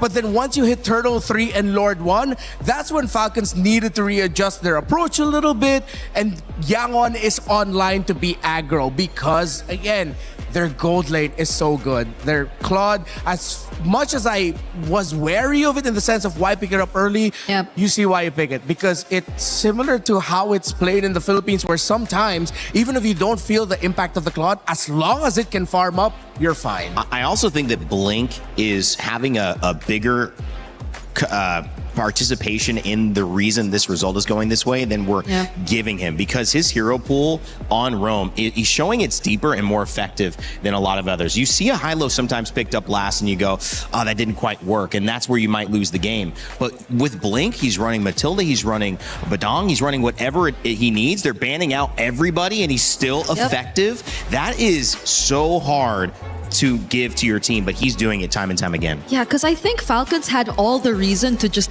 play aggro and keep going after YG in the early, especially their mid duo, because it's not like Kaizen nor Blink even opted to go for a Purify anyway. But the timings on the guiding wind have just always been on point. It's not just the timings, the distance in which he decides to use them as well, and the directions have always kept their team safe. And there was a glaring number difference there between the Eudora and Selena. As we see Yangon, they are light, they are feeling the vibes. Eudora dealt around 42,000 damage. The Selena could barely scrap 14,000. Man, that mid matchup you've been trying to figure out. Yeah, exactly. That's why I thought that they deprioritize the Selena and go for maybe something like a Low Yi. You're up against a great team fighting team. And I will die on this hill. Right now, Yangon Galacticos are the best team fighting team in MSC 2026. By far. And if you have a mid laner who can mess up that kind of tempo during the fight, such as a Low Yi, wherein you have an option to play the macro game, as we saw Falcons play the Moskov, then that could be good. Pickoff will not work against Yangon Galacticos because once it gets to their power spikes, they play against it really well. They were getting picked off in the earlier portion of the game, yes, but Turtle 3, Lord 1, they knew they were online and they were almost unstoppable. One game away. One game away, we're going to see the best result in MSC for Myanmar. It's already been tied with 4th place, but now it could be a grand finals. And going undefeated as well, that one game would mean that they are probably, and I don't know back in the history, you know, this is just my second week here at Mlbb, probably the only team that has done it undefeated completely throughout the tournament in recent memory, right, Brig? Yep, there will be a chance, and that is going to be a statement, because it's not coming from the most dominant region ever in Mlbb either. It's coming from a region who just recently resurfaced in terms of dominance, which is Myanmar. All right, Brig, you got some stuff to break down. I was talking about Blink. What did you see, though, in that game, too, that's keeping Yangon ahead? Okay, I would really want to go back to the idea of how much we saw Falcons really wanting to double down on the shutdown towards specifically the gold laner, specifically Sanji on this claw. I think we've seen countless rotations in the first 5 minutes towards the gold lane, which I think was the point in time where clearly Falcons were also dominating. But every single time Sanji was just able to survive. There was just such great help that you really got to see from both Blink, from both Kaize. And these are not the clips that we should be looking at. Yes, we should be looking at this first. Okay, so this is, I think, the first few moments, since again we're looking at YG and how they were able to get back in this game. One of the first few moments wherein they really started to get back in this game. You saw how they were able to first, of course, take down Ogwin, but the positionings and their mindfulness in terms of this fight were really key. Ying was just really blocking this entire area. You couldn't really get past him, and you wanted to rely on Kyle to just go in for the steal, because clearly without the presence of Ogwin, you would be at a slight disadvantage, but you still had the level advantage on Kyle. But Yangon really poured in all of their efforts to just prevent Kyle from getting close, and that was just what helped them solidify this gradual comeback even more. We take a look at this next clip as well, and this is, I think, one of the most punishing errors we really got to see from Falcons. You take a closer look, it looked like the perfect setup. Haji and Ogwen just working together, but the counter engage from Blink, that 3-man knockup, since again, we've been pointing out countless times, Falcons really like to keep formations tight, and especially with this lineup, that was all the more reason for Yangon to just go in with the re-engage, because they had all the AoE in the world. They had the Eudora, which really you wouldn't count as AoE, but it still had to some extent AoE, and Sanji, who, as much as they really wanted to shut him down, was just getting the necessary farm to deal the right amount of damage towards these members. Not to mention, them really being close together helped Han land his skills and get to put out the necessary damage towards more members of Team Falcons at that moment. And this is where you see the gold lead slowly going over to the side of Yangon. In this third clip, I think you really have to take a look at how Han and Kaiser were able to manage this team fight. They worked together so well. They tried to find the burst, and Ying with the entries. Every single time you see Ying go in with the flicker, it seems very well calculated enough, and Yangon have just resorted to the idea of going and taking down Open, which I think became easier and easier for them as time went by, and that was what guaranteed them the wins in the objectives. And we take a look at one more clip here.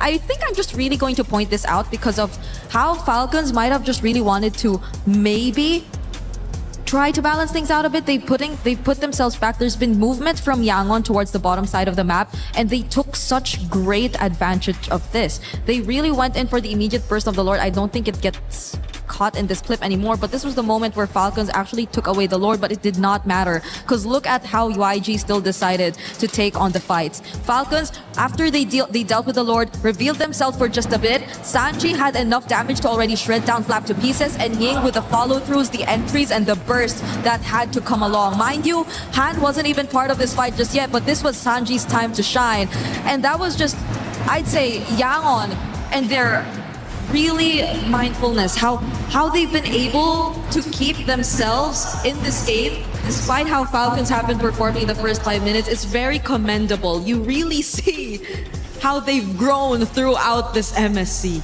Sanji's first 2 kills in that last moment right there, but that was the nail in the coffin. Also, the first time we saw in maybe the last 25 kills, death attempts, Ying die, but they ended up getting 4 kills in response on the side of Falcon. So YG still win that trade by 3 or 4 times. So Ying still proving valuable. All right, when we come back, it's a chance for YG to move into the finals. And before we do that, if you think this action is amazing, you want to be a part of it, not just talking in chat, but actually streaming it, join our creator program. You have a chance to earn some cool prizes, be featured maybe in some clips, and also you have a chance to build your community off of what may be the most interesting MSC yet. So take advantage of it, whether it's this game or any of our games. Join the creator program, earn some cool prizes, and be a part of the narrative. After this 2-0, it could be 3. But before we move on to that, we want to let you know I love playing with my friends. You love playing Mlbb with your friends. Well, there's another way to play with your friends in Acecraft. Check out We Fly Together, a brand new co-op mode.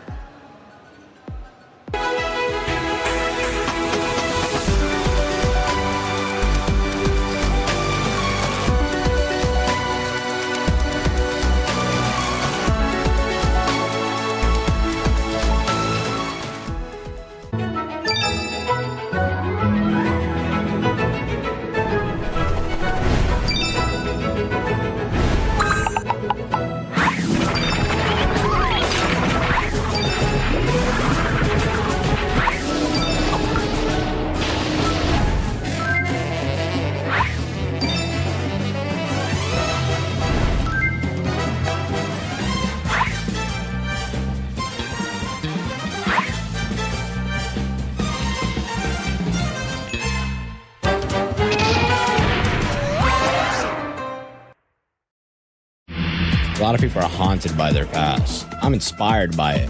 They're not just playing for themselves, they're really playing for their entire family. They have defeated their demons! They have crushed the curse! He thinks he can come in here and play my game! He knows nothing! Let's go! Tyler Wine, you're done. Raw energy! Awesome, blow the house down!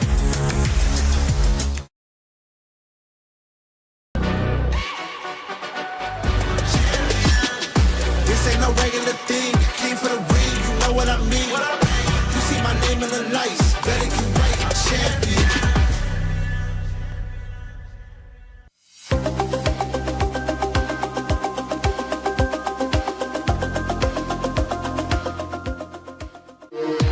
We were there. For every click, every clutch, every respawn. We were there for the years of grind. And we're here. Now, the proud founding partner of EWC, powering the biggest event in gaming, shoulder to shoulder with the world's best, making history. Greatness deserves a stage. Lenovo Legion, reach your impossible.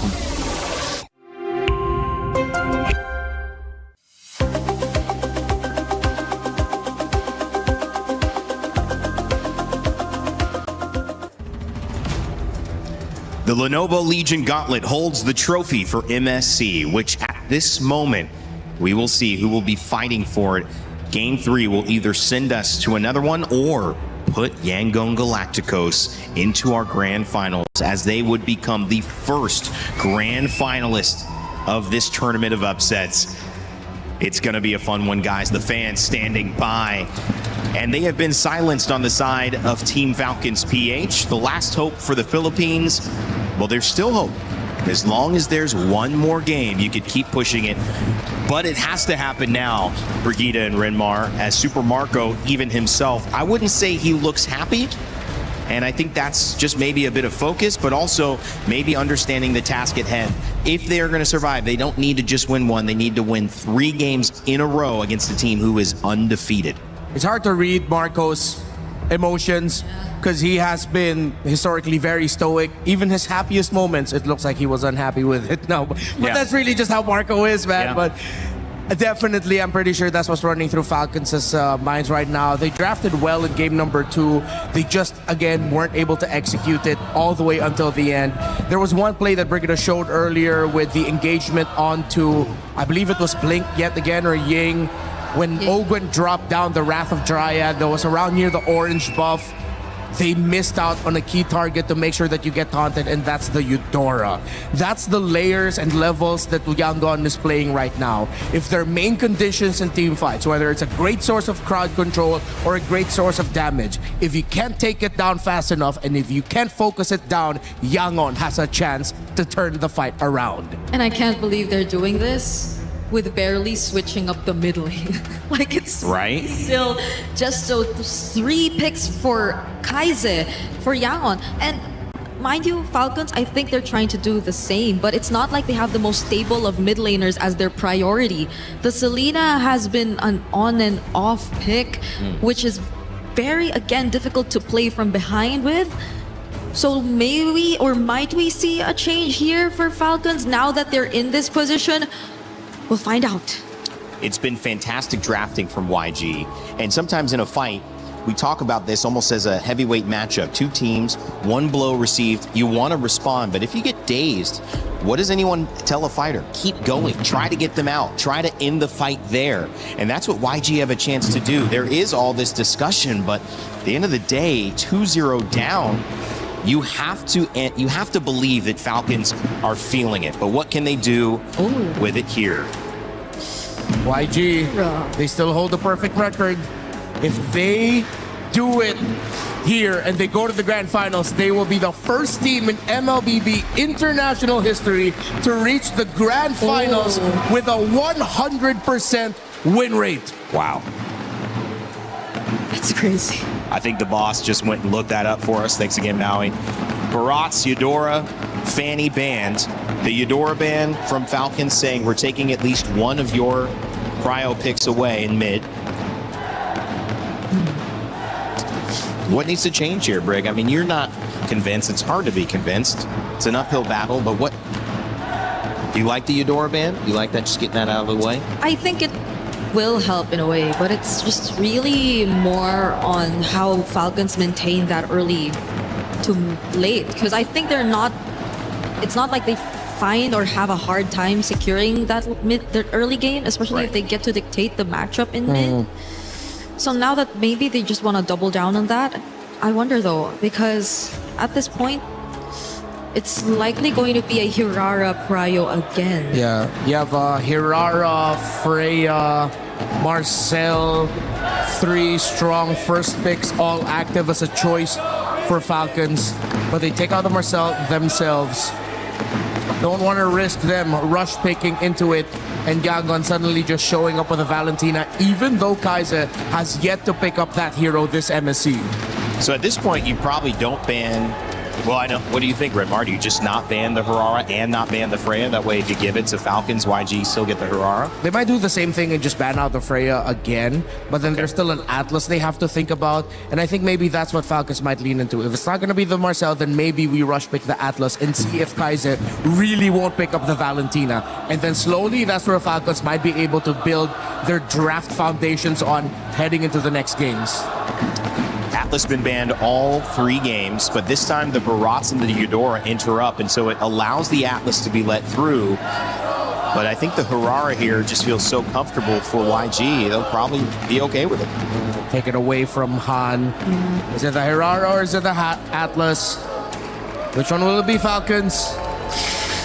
Because I guess the only worry that I have if they go for the Atlas is that YG will have a pretty good idea of how the team fights are going to look like again for Team Falcons, and then they could just resort to some of the more unorthodox options that they've previously shown us, which I think would work out great against the Atlas. So they will revert back to a Hirara Cryo first. Yeah. But that will hand over the Atlas to YG too. I think Yangon can double down on the crowd control. They might rush Juice in here along with another power pick in the meta. Juice in. Wow. Atlas Zeus in could be tough. Or they go for Uranus instead and a safer one. Oh, there you go. Okay, now they probably don't mind the Atlas coming through. They show it. So I think this is one of the cards that Yangon has been holding close to their chest. Not just this entire series, but this entire MSC to not show Valentina until this moment. Is that a new mid, by the way? Yes. He's getting off his 3. It's only been Eudora Gorjuicin. Here's number 4. But Falcons, they win a trade in the XP. They get the Esmeralda while getting the Claude away from the hands of Sanji. Okay. So at least it'll be a match in the XP lane. It's just the gold lane that will really matter later on. If you're looking at what Sanji could potentially pick up later, but he has a lot. He has a lot of options, honestly. And in jungle, though, what could be the option for Han? He's had a lot. Okay. They're going for Sanji's pick. I wonder if they'll set up for either a Gwyn or Fred. I was thinking Gwyn if they also had the Atlas, or maybe could there be a chance Falcons still go Atlas? If they go Atlas, then they have the Valentina to get the Atlas ult, then they have a layer with the spatial migration. Yeah, that's actually the really tough choice here for Falcons. It's what roamer are they gonna pack? All the best roamers in this metagame have great ultimates you'd want to steal. Yep. Yangon still respecting the Selena of Falcons. Okay, so they're the ones who will force Falcons to play a different mid lane. Up against the Valentina, I think there are a couple options still left. Falcons might be considering a Pharsa later. Whether with a Uranus, you waste your burst on him. You give the Feathered Airstrike to Ying, but I think Feathered Airstrike for the lineup of Yangon against what Falcons has shown for their main carries in the Hirara and Claude is okay. You do have the Claude anyway. And at least you get some little bit of poke, but then Moskov would be very happy to go up against a lineup that has a artillery mage. That's why Yangon have drafted this way. That's why they pick up the red 3 Moskov and they ban the Selena. And Falcons expecting it to come out, as we called it, they'll ban the Guinevere away from Yangon. They still have a Fredrin option in the jungle. Fredrin, I don't know if we'll get pushed to a point where they bring out the Suyo all over again too. Because I think it's either way still going to be tough to pull off against Falcons. But Yangon has done it before. They've been able to pull off that Suyo before, and I wouldn't be surprised if suddenly Han shows up with it. If they do, Yangon will just gonna have one of the craziest records, because at this point even the Nolan's taken out. I don't really see a utility still coming through for Yangon. Yeah, you still have other great mid lane options that could mess up a utility jungler. Is a Harley an option for Han?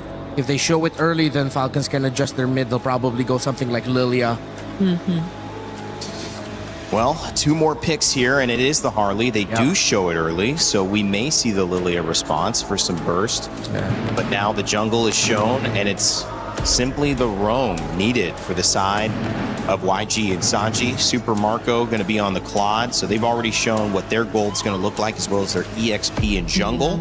They're looking for their roam and their mid, but the Selena ban is going to force Haji to play something different this time around, but could be a good thing, guys. He's lost twice on Selena. Maybe this is just a good change of pace. If it's not going to be the Farser or the Even, they'll probably go like Lilia Cho or Lilia Gotcha to close it out.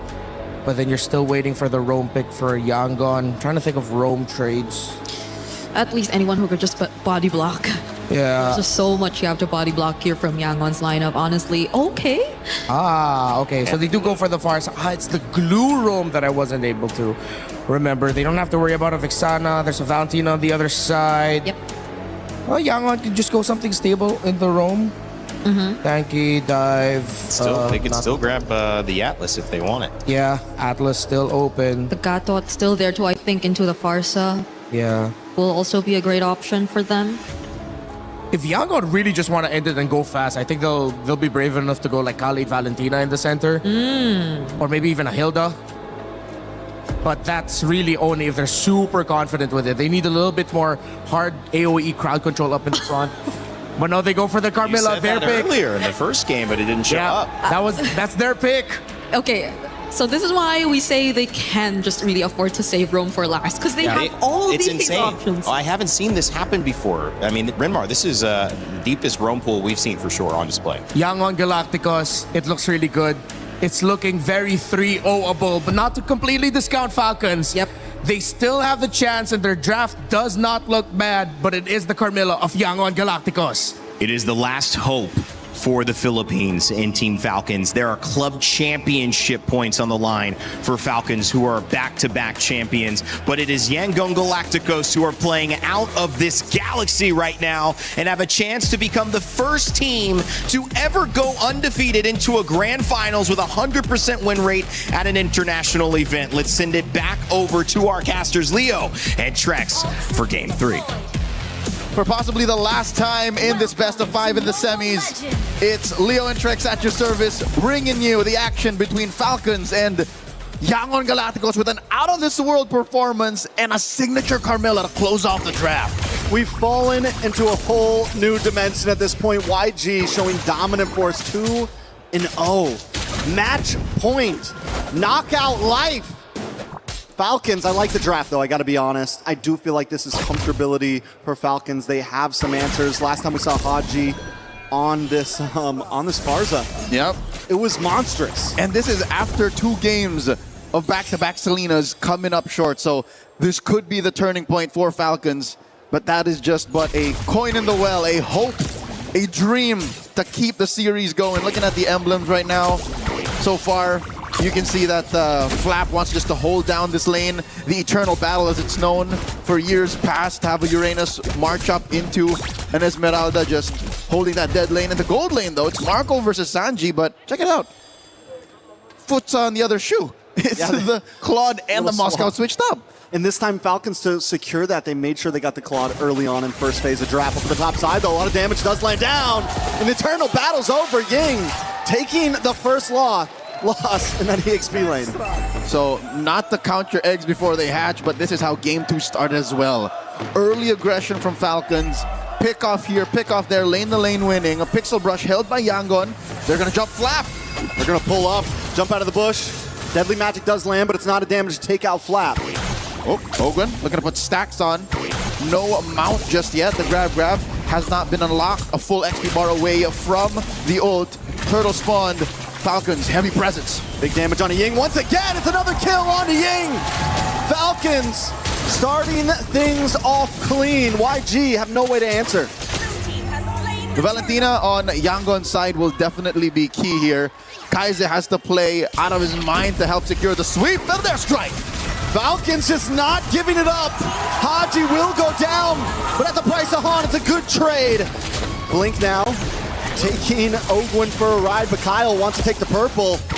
They decide to back off. No, play the brush. Come back in. Kai's and Blink just want to try to save it, keep it for themselves. Kyle's not going to want to give it up, but he doesn't have the retry. Still able to secure it. Still able to take it out of YG's palms. Procs and picks are enough to commit Grand Theft Purple. Falcons up almost 2,000 gold. And I hate to say it, but I hope all the Filipino fans and Falcons fans hold their breath, because this is how Game 2 started off as well. A strong Falcons presence. They are here, and they're jumping in mid. Oh, nice feathered airstrike once again lands on a Kai's. Kai's taken down low. Flap wants to try to finish things off. Flap wants to try to take out Kai's. Flap wants to get the kill, and he finally secures it. Kai's goes down. Blink next on the list. The names have been written, and Flap is writing checks. That wall was just a little too thick. If maybe an inch to the left, an inch to the right, he would have gone through. But the falling Star Moon came up short, and that's what led to another kill. The Falcons now up 2,000 gold. About half a minute until turtle number 2. Marco is just focused on expediting the early game. Feathered airstrike! Sanji cornered up against the wall. He's been here before, though, and he's going to survive once again. YG, can they get a moment like they got in game number 2? Falcons, I think they learn from their mistakes, hopefully. You get the big goal lead, and once you start to get to that 8-minute mark, 7-minute, you slow down a little bit. You keep your 3K, you wait for Lord. That moment, again, thrown back to game number 2, will come when the Yang on Yam begins. When they turn on more purple than black, and they ube their way into a punish, because that's what we're looking for. Curse of Blood. If Blink can link up 3-4 key members of Falcons, then that's it. Oh, Super Marco in trouble. SOD there as well. He does commit. Super Marco. Oh! With the quick bob and weave. Super Marco tries his hand, but he counters it. Marco! Super Marco! Bulletproof Marco, whatever you want to call him. 2 go down to the side of YG. Pulls out dual pistols from his nether regions and catches 2. Han and Sanji falls, given there was some backup from Falcons. But this is them playing on another level. Blink, fourth user vitalized. This is what we want to see, Blink. Not going to be able to make it. Not going to be able to survive. Falcon is collapsing on YG, sending them back to their own galaxy. 7-1 at the 5-minute mark. 4K up. They're trading top lane for bottom, and they want more! Sanji bites it. Flap is bloodthirsty. Once again, a replay on that sequence. I could have sworn Marco was dead. Oh, the BMI back. And then right at the perfect moment, I don't know how many stacks the AOT he had, but the blazing duet was enough to keep him topped up while staying in the brush. I think that was key. Trex, I think it was just the fact that he was staying in the bush, denying the clapback, meaning his lifesteal was pure. Even at such an early point in the game, what was that, 4 minutes in? His lifesteal, whatever was in his kit at that moment, was enough to keep him at, what, 10% HP? Yeah. Hence why the sequence happened. Marco is on a roll here. This is as good a start as you can get on a Claude 5 minutes in. Yeah, 2-0-2, you've already taken the tower. And now, Falcons are going to start yamming up first. They're going to start pushing together, grouping up. Contrary to that, I think they should keep pushing elsewhere. They should do a 1-3-1. That's what's happening. That's how you're able to get 3 kills on Flap, 2 kills on Marco, 1-3-1 converge when Yangon thinks they can punish, which is, again, denying Blink what he's looking for, and they burst down Blink. Flap from the back. And Han is unable to get the damage on a Haji. Oh my lord! Haji just deletes him. The damage is too much. Kaizen is able to respond back and take out Haji, though. It's a 2-for-1 right now. YG finally putting the second kill on the board. Falcons Esports is unfazed, though. They're going to move on to this turtle. They're going to take their 3rd neutral objective. And while this is happening, YG still split up. 3 for 3. Team Falcons are taking more than just the turtle. They go for another kind of Grand Theft Purple. Kyle is so guilty. A rap sheet, that is definitely something he's not beating. Top lane, though, is still definitely something that Yangon can work on. I don't know if Yangon want to fight. They're 6K down. No. They have to wait for a moment like last time. And the problem is they have Han, right, who's playing more off map, so they don't also have.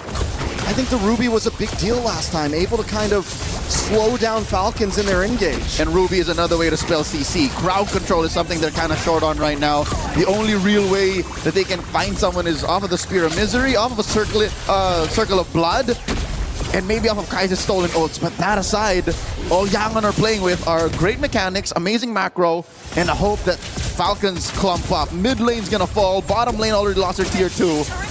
This is the best way for Falcons to continue. If they want to continue their life in MSC, force this series to go to game number 4, split up the map, deny Yangon their ube. And they have essentially become so much more objective focused. Instead of game 2 where they were looking for lots of fights, willing to just go for the kills. Yes, they're getting kills this time, but wait a second. Nice stun on multiple members of YG. But even there, they don't commit. They know what the job is, and that is take towers, get turtles, get lords. This is when you know that your team is doing well. When a glue is able to just build a glowing one. He's got enough in the bank to splurge on a full-on mage item. Even Flap and Ogwin alone are able to threaten the likes of Ying and Blink, forcing battle spells out. Purple denied once again. I want to say that's 3 purples now that have been stolen from the side of YG. Ogwin is forced to jump off with a grab. Han gets a deadly magic off, but every time Han lands a deadly magic onto someone, he can't fully commit. He can't get all the damage out there. Sanji just built his golden staff there. A whopping 2,000 gold between the Claude and the Moskov. Nary a shadow of Yangon Galacticos should be seen near the Lord Pit here as Falcons score a major objective for free, uncontested. I'll tell you now, even after Flap and Ogwin, even Super Marco's basic attacks are going to start to hurt even the front line of YG. Doesn't even need to pull out the Blazing Duet, just a pew, pew, should be enough. Won't feel like a block, block. Not to mention another 2,000 gold between Han and Kyle, right? That's a full item. A full item. Nice falling Star Moon does land on a blink. Falcons looking to try to finish things off. Han tries to respond with the deadly magic onto Haji, but it's just not enough once again to take anyone out. Holy Defense has been busted. Oh, but Sanji is playing where the mouse is. The cat is absent, and right now Falcons are your big tigers. Lions in the jungle. Sanji throws on an SOD, Flap blocks it. Okay, Han's there to help out. Sanji should be able to get back to base safely, and with 2 members of Falcons hoarding down onto this top lane. Oh, they deny Han! They will be able to wait a second, Han! Trying to get the damage onto Kyle. The iframes save him. Wait. You can iframe out of the deadly magic damage? No, what he did was iframe out. Flap with a punish. The Filipino cannon firing off on all cylinders. They lose bottom lane inhibitor, and the fight continues. Blink with the COB. That's huge, and the response. Blink goes down. He tries the saving grace play, but it's just not enough. Herbert, to answer your question, what he did was iframe spell vamp into surviving the pop on the deadly magic. So yeah, that was mechanics on mechanics. I could have sworn Han was going to win, but Kyle, I guess, had his combo off of cooldown right when he needed it. Very well done by the side of Falcon now. We're getting close to a 10k gold lead as YG just tries to defend. Falling Star Moon on Sanji and Kai's. Flap trying to back off. Kai's looking for the re-engage. A little more damage layered onto YG. Haji brings down the Falling's feathered airstrike. Oh! Again, Marco has the Blazing Duet off cooldown. That's what that green little dot signifies. Just a pew, pew was enough. Falcons are not giving up. They're not playing the patient game at all. They're going to keep on bringing these waves in. Conceal play. Kyle dives past the wall. Blink brought down to about 10%. Finally taken out. Kyle gets the kill. And they're going to move on to the top side now as YG watches helplessly as their inhibitors fall and Falcon breach. 10,000 is the lead. The gap between these two, economically speaking. Folks, the fact that Falcons are winning and nary a shade of Yangon clapping back, why this is so impressive is the fact that Yangon are undefeated. In comes Ogwin! Right into the backside. Feathered airstrike flicker. Sanji goes down. Blink is already out. He comes back onto the map. Brings out a feathered airstrike of their own with the IMU. YG still trying to defend. One inhibitor standing between them and the Falcons. Flap decides to back off. It's 3 seconds on Lord. Falcons know the next job. Another purple denied away from Han. And no one falls. 0 casualties from Falcons in that push for that top lane inhibitor. Almost taken mid as well. The problem with what Kaiser was doing there was, yes, it was the right thing to do to take the feathered airstrike and to clear the waves. But you're not dealing with the heroes. He has to make a hard decision. Do I blast Falcons and punish them for staying in a little too long, or clear the waves? And that's what Kaiser was dealing with. He had double jeopardy on him. If I don't kill them, then I would have wasted it. So he was just focusing that stolen feather strike on the minion waves. Yangon Galacticos have a grocery list of things to do even before they can contest the Lord. Hell, even get out of their own base. Falcons now playing it patient. Wait for a Lord. Can they end it here? Does YG have what it takes to defend this, Leo? Sanji's 0-3-0, who's their big shredder. They can't really burst down with Han right now. He doesn't have the damage. They need to try to pull this Lord to the mid side, keep it away from their base tower as much as possible. But the problem is Falcons is bringing all 3 lanes in at once. I don't think their lineup is built to both defend and clear waves. Flap jumps in, Han coming in from the flank. Has a space escape in, Lord still standing. They burst down the little boy. Han is gone.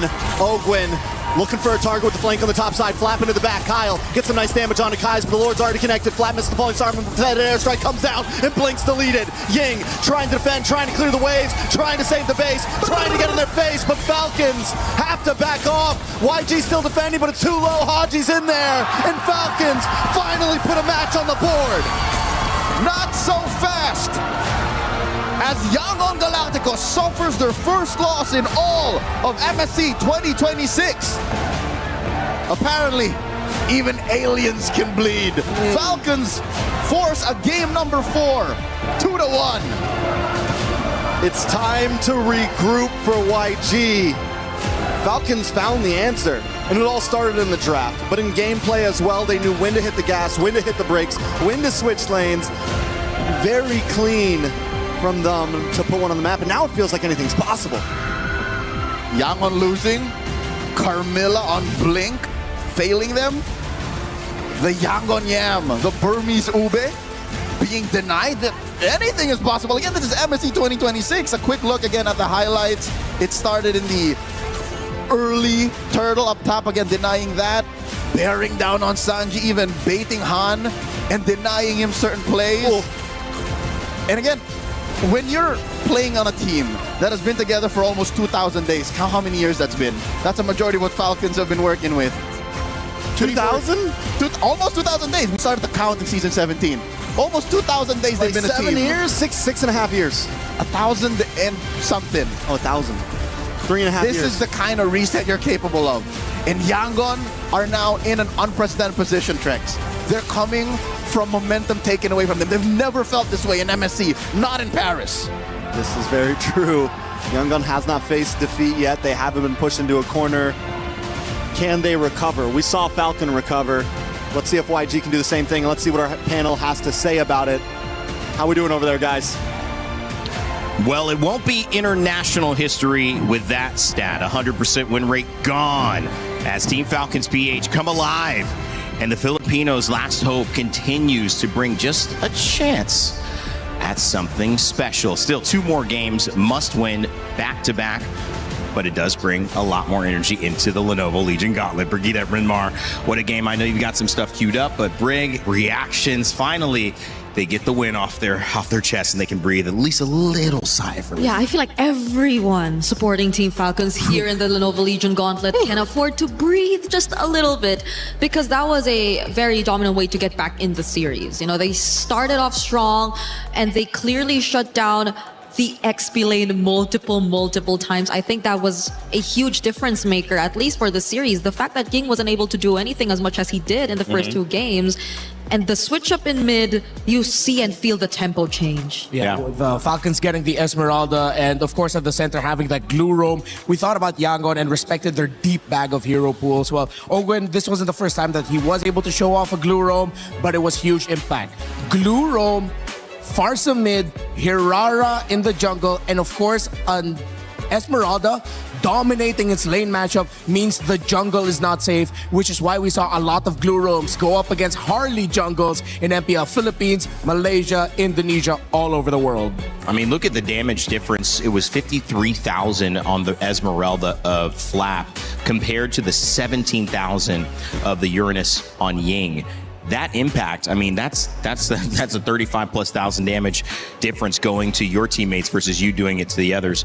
Brig, was it an EXP lane loss that turned this around? Well, it started from there, definitely. To say the least, it started from there. It was the priority for Team Falcons before they could fully establish their presence across the map. And they've just kept the pressure going from that point onwards. I think that was very crucial because it, again, was something they eventually let go of in the previous games where when we saw them actually get the lead. But this is a different story. Their lineup was built to actually sustain that dominance that they've been able to secure in the first few minutes of the game. And YG's lineup was not built to delay the game. They could barely actually go for the defense. They could barely prolong it to a point where Sanji could actually make the plays, though he desperately tried. I think you could also witness through the last sequence how desperately Sanji tried to go for the defense. But again, the farming, the gold, it wasn't just there yet. Yeah, it was 2 in the favor of Philippines as the drum sounds and the Chans chant back. The fans chant back, excuse me. Mix both of those up. New word, chants, who knows? All right, Rinmar, you've got a setup for us on the Telestrator. Yeah. I know you want to talk about the draft. Yeah. What gave Team Falcons Philippines a chance here? All right, let's look at this. Breaking this together play. So we look at the priorities here of Falcons. They get the Hirara as that first pick. Then they went with the Esmeralda Claude. The Esmeralda was the easiest Esmeralda pickup you could go for in the world, as Yangon Galacticos showed up a Uranus and a Valentina early on. This Valentina, looking back at it now, partly I could see why Yangon don't pick it as often and why their priorities revolve around the Eudora that was banned out really well by Falcons. That's where they decided to focus towards. They didn't care about the presence of the Juicin potentially showing up early on. They baited Yangon into picking up that Valentina, as Yangon was thinking Atlas is going to be the main play here. So we pick up the Valentina to turn off the Atlas pickup from Falcons, meaning that Falcons ended up walking away with the Glue, Farsa, and the Hirara that can all set up tempo, so they know that the Esmeralda's winning EXP, meaning that the Harley is gonna be the sad one in the lineup for Yangon Galacticos. We put a lot of respect on this Carmilla, but if you look at the lineup, and I failed to mention this earlier, this Carmilla really just answers one pick on the side of Falcons, and that's potentially the Glue. Everyone else doesn't care about that Curse of Blood. They'll be able to get out of the AoE really quickly. They're mobile, high dive. Carmilla doesn't like going up against that. They want that honest front to back. Falcons can either go front to back with their team fight or just surprise dive through the Claude. One last before we pass it on over to Brigida. This is some great bans here by Falcons. They took away the Guinevere and the Nolan, forcing out that Harley to come out later. And that Harley was sad in the presence of the Glue and the Farsa. That's it. It's your turn. It's my turn. Okay. So I think at this Good job, guys. we're gonna be jumping in game because we've already broke down what happened in the draft. And oh my, where is my play button? Oh no, not that. Okay. So as we take a look at the first clip I decided to pick up here, I would really want to highlight this because I feel like this is one of the moments where YG actually tried to get something, to at least get a trade, to catch up in what way, because their XP lane was sort of already shut down, so you would really want to consider looking at other lanes, and particularly in this instance, it was the gold lane. But you take a look at how Super Marco just managed this play as a whole, and it did not look like it was something that eventually YG could really capitalize on. Just look at the micro and decisions that came from it. But I feel like what really hurt them the most in this particular scenario was the fact that there was a bit of a delay in terms of the SOD coming in. Han had to try to go for the finish of Super Marco all by himself, which I understand in a way was sort of them trying to preserve the SOD in case they needed to use it later on. But at this point, if they were really trying to go for as much as they can in this scenario where they're really literally playing from behind, then they must have at least secured or tried to really go for the kill, because you see how punishing it eventually turned into from this point onwards when Ogun was able to catch up and Super Marco was able to respond. Yeah, that was the most important turtle buff of all time, by the way, saving Super Marco like that.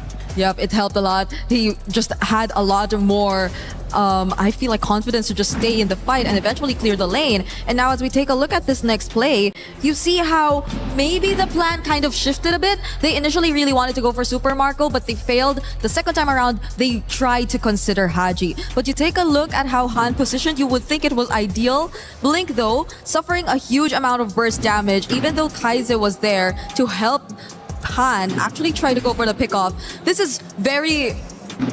This resembles so much of what Onyx did yesterday. Basically, it's those fast reaction times, and despite you really wanting to go for a specific target, it just does not come out easily, or just does not go the way that you want. Haji with the flicker was able to survive that, and Han, look at that. They really wanted to go for it this time. He stayed and went back, space escape, even at the expense of his own life. And even if he did get Haji, though, I don't think this was as rewarding for Yangon anymore, because they weren't really able to convert it into much. At this point, they also lost out on 2 outer top turrets, both in top and bot. So you see how desperate the attempts were starting to become for YG. This is very uncharacteristic of them. And you take a look at this last sequence. I think this is really what kind of shut down the entirety of what YG or the potential comeback angles from YG once again, because Blink had no choice. He had to be up front together with Ying, but the damage could no longer be sustained.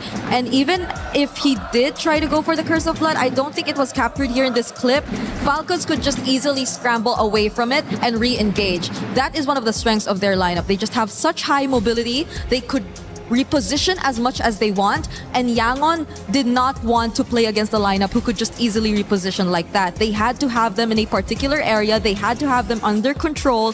Even with Kaiser stealing away the fettered airstrike, they could not use the combo. They could not find the hero synergies between the Carmilla and whoever they wanted to use as supplementary damage in their lineup, especially as Sanji really failed to get the necessary farm. And I think that's where we saw Yangon for the first time in this tournament really struggle in terms of executing their lineup.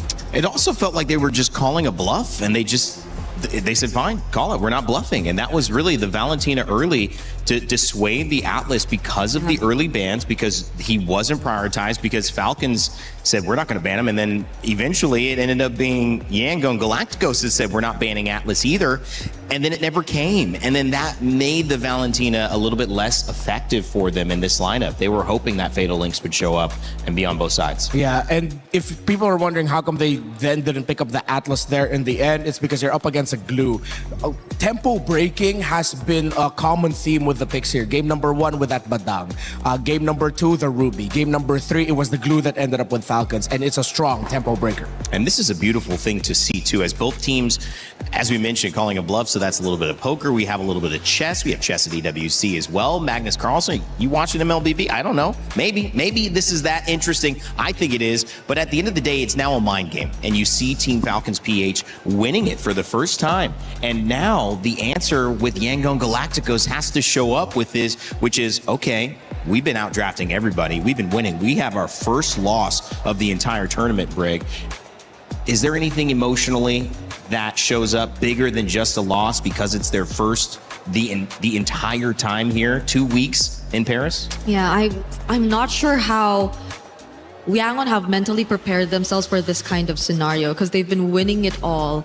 They've been very dominant in majority of their games, but there have been instances wherein they've been pushed to their limits. 30-minute games, comeback games. So this is hopefully nothing that will really affect them as much, but Falcons definitely should take this momentum and carry it over if they really want to bring us to a reverse sweep. Yeah, and if they want to show to the Falcons like they don't have to worry about anything, maybe Yangon are gonna pull off an unthinkable here and suddenly keep the Fanny open and then just play around heavy assassin trades. But we go back to the head-to-head here, Super Marco and Sanji. Sanji has been terrific on this Claude throughout the series, was taken away by Falcons, and Super Marco. I feel like Marco finally got that game that he needed to get that confidence boost. That play that we broke down where he got the turtle buff just in time so that he could turn it around in front of the Harley and the Moskov. Yeah, Super Marco might just be back, and Falcons might just be definitely back into the series. I mean, it could have gone the other way. If you have that snowball happen with YG, again, Marco loses a little bit of his optimism, and all of a sudden, you could be seeing Falcons out. But at this point, they are back in, and they are in to win it. One more game needed. You can't focus on having to go 3 in a row against YG. You just have to take it a game at a time. So far, Falcons doing a good job of that. Yeah, I'm really starting to agree with Coach Bren and what he mentioned about the difficulties of going up against YG this time. But the adjustments have been great, at least for Falcons. The first 2 games I feel have already been sort of enough to get a better grasp and understanding of how you should be attacking YG. And maybe YG are starting to fall into what Falcons are setting up as a trap from this point onwards if they don't get to put themselves back in the game. Yeah, if we do get a side switch here and Yangon decide to go to the blue side, Falcons go next, what then happens to the trade in the mid? Eudora is going to end up becoming another major piece that you cannot ban out on the red side. Bannable on blue, but on the red side, it's too much of a risk with the amount of picks that you're going to be giving up. So does that mean they deprioritize the Selena and then they go for the Eudora? These are good questions, but I want to go to the other side of it, because a good writer, a good novelist has to imagine what a world looks like if the villain wins and if the hero wins, to set up what's at stake. I want to look at this side of YG. What if this was just another day at the office? If they really are a team that's going to surprise the Philippines, it's going to beat a potentially Onyx in Indonesia in the finals, wouldn't this just be like, oh yeah, okay, we made a mistake, back to it, another 15-minute win? I mean, if they're going to be that team, if we're talking them up like they could be, that's how they would respond in this game. If so, then are we seeing another Barrett's priority first? Well, the thing is, there's a dangerous game right now, and Yangon, I think, they might trick Falcons into this. With the Valentina ban, both Marcel and Atlas are open. Belleric's gone. Okay, it's just the Atlas now. And Dodot the Valentina. So there are a lot of options for Yangon, honestly. They can rush pick the Atlas. Then Ogwen's picks, I think, might have to come in earlier. It's been banned out with the Atlas here. Falcons needs to consider picking up the Minotaur in the first phase. Something to match the potential threat of an Atlas. Without the Valeric, then that is probably the next to consider in terms of AoE if you just really want teamfight prowess. Yeah. Hirara and the Fanny are gone. I think Falcons don't need to rush pick the Nolan. They can save their jungle pick for last and then just surprise with the Joy in the end. And seeing as they picked up the Juice in, heroes such as the Harith and the Joy might be their go-to so that they can get that smoother scale into the mid to the late game to set up for their Claude. Are YG forced to pick up the Eudora now at this point? If they really just want to play for comfort? And is it something Falcons are trying to set up? Because you see how they already have some sort of reliable damage already coming through for the Juicin and Claude to manage at least the mid to late game. Yeah, and they turn off the Gourd pick with that. Because if Yangon decide to lean in towards the Kaiser pick and then go for the Gourd instead of the Eudora, because again, picking up the Eudora early on, you still have the Esme Uranus trade active, and picking it this time might mean that Falcons wins that trade. I think they have to go ahead and pick up the Esmeralda, or maybe even consider an Arlot early on again. Arlot Atlas, great combo. Nolan available in the jungle, which we haven't looked at yet and is not going to be looked at here yet as well, unless Haji decides to grab it on the side for his team here on Team Falcons PH. But with the Uranus and the Eudora picked up, it's what we anticipated. Yeah. And the tough thing here now is for Falcons is they have a decision. If they pick the Esmeralda now, they lose their priority in the hero for Ogwen. If they pick up the Minotaur now, they will lose that Esmeralda. What do they want to secure at this point, Falcons? They're put in the spot here by YG, who I feel like despite a not so great showing earlier with the Uranus, this is still something YG are willingly playing into. At least they save their carries. At least they can adjust their most important roles here in this matchup. So now they're playing for Roam and Jungle. I think they still have to keep that Nolan Joy option open. Yangon has a lot to ban out. They'll have to ban out their choice of one jungle pick and then one roam pick. They can't ban out both roles because that will open up the board even more for Falcons. They have the Minotaur available for them. They can still pack the glue, but it's Falcons with a surprise ban. They themselves ban out the Nolan, and that is gonna take Yangon by surprise. Why is it so surprising? Because you're expecting that Falcons is going to be picking it up for themselves at a red 4 in high consideration. And now Yangon is forced to ban out utilities. Falcons might just be in the heads of Yangon right now because now you still have a Joy, Minotaur, and the Glue all open as choices for Falcons if they want to lean in towards that. They don't need to rush their roll pick right away. They can just close it out with a Gata Kacha if ever they see a jungler on the side of Yangon that has a lot of dashes. And if it's obvious that they're going to be going for a mix of high dive and having one gold laner in the back line, playing it really safely, then you pick up the Gata Kachas to close out. Falcons just opened up a wealth of options for them with this Nolan ban, forcing out an Akai surprise ban by Yangon. But at least for Yangon, hopefully they might have a potential Guinevere. Oh, never mind. Nope. Never mind. Banned out again. Okay, that would have worked real great for Yangon, but even that is now taken out of the options. So we're left with only so little for Han in the jungle. Might just be his Suyo. It's just not a lot for anybody. Yeah, it might just be either his Suyo or his Harley. Okay. And they ban out the Joy as expected. They're still utilities. Do they go back to old favorite and just pack it up with a Fredrin? Are they both looking at the Fredrin right now? Because it's honestly one of the few options that are left. At least currently, because I think Ling has fallen off. We don't really see him as a consideration anymore. The Yesun Shin. For a Yangon might be an option. They can close it out with a YSS and a Moskov. That wouldn't be bad. Yeah, just maybe not for Falcons if they really want to keep it fast. Too greedy. So they need at least a jungle to balance it out. Fredrin is fun. Harley, if they want to, but they save it for last. As expected, they go blue into the Atlas. Oh. What do Team Falcons PH have up their sleeve here? Looking for a jungle at the very end. They'll have final say on this draft with Red Side, but it means that 2 big picks now coming out for YG.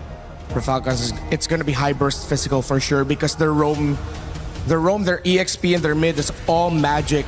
They need to balance that out with strong physical. What do they have? Yeah, what is Yangon looking at for their jungle and gold? They get Clint? Okay, we've seen that work. And the Suyo. I think you go Leomord. Do we run it back and you go Leomord or Fredrin? One of those two? To combo it with the rest of the members, I think if they're going for rundown, Leomord is an option. But if they're playing around either Super Marco or even Haji, then maybe the Fredrin could just make room for that. Yeah. So it depends on the kind of approach they want. Yeah, the problem is if they go Fredrin, might be too slow.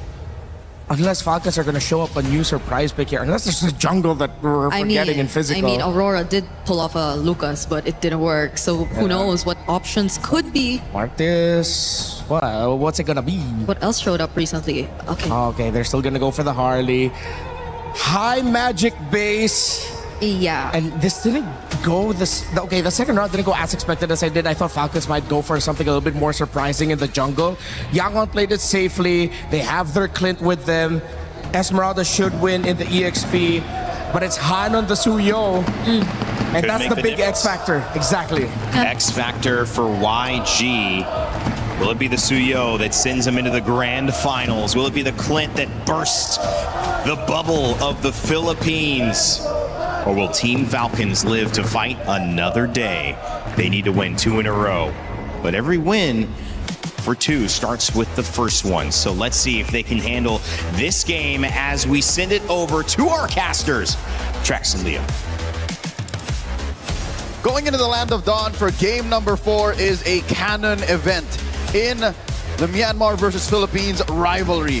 Yangon Galacticos could secure their slot in the grand finals and finally put the rivalry to bed, or Falcons could claw their way into a clincher that goes all the way. Welcome to game number 4 in this best of 5, our first semifinals for the day. And just like that, with Red 5, Falcons securing the Harley, even the whole jungle matchup was left in contention. And it worked out so well for them, because the thing is even if YG doesn't go for the Suyo, Falcons can pick up the Suyo in response. They had him in this rock, paper, scissors match where Falcons always got to see what YG picked first. And when Suyo and Harley were the 2 picks to go, Harley normally got the win over it. That's right. Harley normally got the dub in that matchup. For about 4 to 6 weeks, Harley was the best jungler in the game when it came to Mlbb Esports. And this is not to say Yangon can't win with the Suyo. They already have in the knockout stage of MSC. But looking at the rotations, again, I'm not so sure if you agree with me, but it's evident that Yangon are playing a little more cautious. It's a very similar pace to game number 3. Falcons also, though, because if we get to this 2-minute mark, Sanji and Super Marco always just going toe-to-toe down here. If we get to this 2 or 3 minute mark and it's still 0 deaths, we have to admit that also Falcons taking a slower pace, because even game 2, game 3, Falcons were the aggressors. Ooh. Kyle on the bot side looking for a possible target, does have level 4, going to decide to go for this crab instead. Turtle comes up in 5 seconds. Kyle might be a little late to the party. All right, the expanding rivers will allow him to double time and make it there. Flap and Ogwin able to draw a line between Blink and the Turtle. Flap on this Esmeralda 2 games back-to-back is feeling like a force of nature. Han is going to start off this turtle. Kyle gets the deadly magic, or doesn't actually use it quite yet, but they're still able to put a lot of damage on a blink. Haji in the backside with the Crimson Beacon, and down goes Han. Han's not going to be able to survive this one. First blood into the hands of Hanji. Kai's now forced to use the flicker as YG watch Falcons take turtle number 1. That is mid-prio up Wazoo. As if inherited from their ancestors, Falcons just take the turtle and own the early rotations. As a Uranus, you kind of can't help but feel miserable. This is something that Ying has to take from game number 3 all the way to game number 4 and say, I can do better. But he's not given the atmosphere to do as such. The mount on the Sanji. In comes Marco. And he's in a lot of trouble. Han's going to try to come in to help out. A lot of damage on Ogwin. Ogwin won't be able to get away. CC immune on to Super Marco. Will be able to, in fact, get back safely under the tower. But a nice pickup for YG. Massive clap back. They force Ogwin to take a dirt nap there. Patrick Star just out the bush. This is interesting. Grand Theft Purple committed. Kyle takes it. It's 2 games in a row now that purple buff hasn't been Falcons. But look at the damage. Flap able to safely get onto the tower. Now they're responding back. Haji gets a pullback on to Ying. Ying should be okay. He doesn't have the consecration and opted for a flicker instead of the purify. So that's multiple ways that members of Yangon Galacticos could get ragdolled out of their formation. The Lantern Flare, the grab in the mount. This is how you break down the Burmese Ube, the Yangon Yam. So far, game 3 we saw none of it. And I think Falcons have figured it out. Again, it may have taken them 2 losses straight, but what else is left in the bag for Yangon? Like, that's the question. They're in the driver's seat. Falcons are forcing Yangon to respond. I mean, I think it's definitely when you have something like wait a second, Blink does get vision on a Kyle.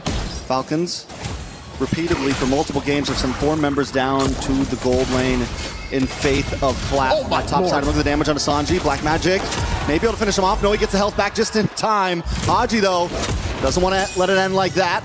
Falcons finally decide to opt back Super Marco. Is he going to let him recall? Ooh, the BMI. Coming in! The dive under the tower. Sanji, though, still standing, still alive. The mount gets grabbed, mounted, and thrown into the ground.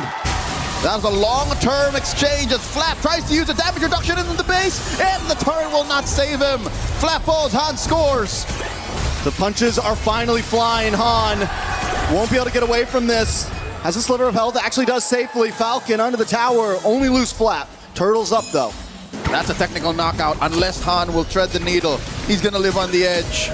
That is a flare on a Ying. In comes Blink. Blink looking for the grab, doesn't use the Fatal Links. Kyle goes down, Ogwin taking a lot of damage. Kai's is there. Eudora finally starting to put out some damage, but the thing is it's not constant damage. It's not like the Jushin. You get one big attack, and then you're just there. On a spectrum of damage and utility, that's where Haji Zushin comes through. But you gotta consider, Kaizen was in the perfect spot at the perfect time. It was Kyle he needed to burst down. So again, I think Yangon Galacticos are happy to keep this lead down to under 1,000 by picking off Kyle after the turtle. So yes, 100% so far. About 5.5 minutes in, Falcons take those turtles, but Yangon are on the map. This is a much better shape for them than they were in Game 3. I think this is the best start of a game that we've seen for both teams in a sense. What I'm saying is it hasn't escaped from anybody. I concur. All 3 games, it's been a huge lead. A turnaround at some point for YG here and there. But overall, this is the first time we've been 6 minutes in and we're under a 2,000 gold lead. It still feels like a tug of war. And the flag has not swung either way. Crimson Flare on the 1. Deadly Magics! Blink, not going to be able to get away from this. Sanji just trying to defend, but the Blazing Duet comes in and he's stopped in his track. Han shows up in the nick of time. Kai's there as well. This could be bad for Falcons if they push too hard. They're going to dash in. Han gets a couple shots onto Kyle. Ying dashes in, past the wall. Couple shots onto Kyle as well, but Falcons only lose Ogwin. Massive surge forward. That's what you're looking for in a Suyo that is in crunch time. So Han here, fearless as he comes in, able to find that trade. And Flap maybe a second too late, actually holds his breath and practices discipline and does not jump in with that Falling Star Moon, which again keeps them at under 1,000 up, which makes this final turtle of this game about 7 minutes in actually contestable. Again, neither have a sure grip. Yeah, it is dead even right now. With only a 600 gold lead, taking a look at each member. No one extremely leading. Super Marco with a 500 gold lead, but no one's got a full item. No one's extremely ahead. Han actually beating out on Kyle right now. Blink looks for the entry. Not able to secure a stun on anybody, but Kai's on the backside getting singled out by Flap. Flap will be able to get the kill. Puts Falcon at advantage for this turtle, but Han doesn't want to give it up just yet as Ying dives in, pops consecration, and there's the fatal links. A lot of damage, stacked up. Sanji trying to fight back, but it's just too much. Super Marco takes out Han as Oakland takes out Blink, and Flap finds another. Sanji left alone to watch the turtle go over to Falcons. And now we see the folly of the burst damage profile Young Galacticos have oh so invested in. Kaiser taken out early, Sanji ranged out. Underneath a fight like that, sure, sever over 2 or 3 major targets will spell vamp you to victory, but not when you have the kind of damage that Falcons almost missed on, by the way. This is an early game going into the mid game. Claude that could have missed out, but the fact that he was able to keep himself topped up and put the damage where it matters isolated Sanji from actually getting the payoff. Because look, 2 members of Falcons were actually within range, but they denied Sanji that space and the 2 seconds he needed to let off a few big ones. So now Falcons skyrocket to a 4,000 gold lead in just a single objective. 1 neutral objective, 1 team fight. They had a 400 gold lead before they started. Now times they 10. 10 times it. Yep. 10 times That's it. exponential. That stonks. Great stonks for Falcon right now, working their way up. If they can win this, it goes to a game 5. YG being pushed to the limits. And Esports looking to dive in. Consecration pops from Ying once again, and they keep forcing that out as Super Marco hones in onto these off lanes. 5,000 up. Falcons is at 9 minutes.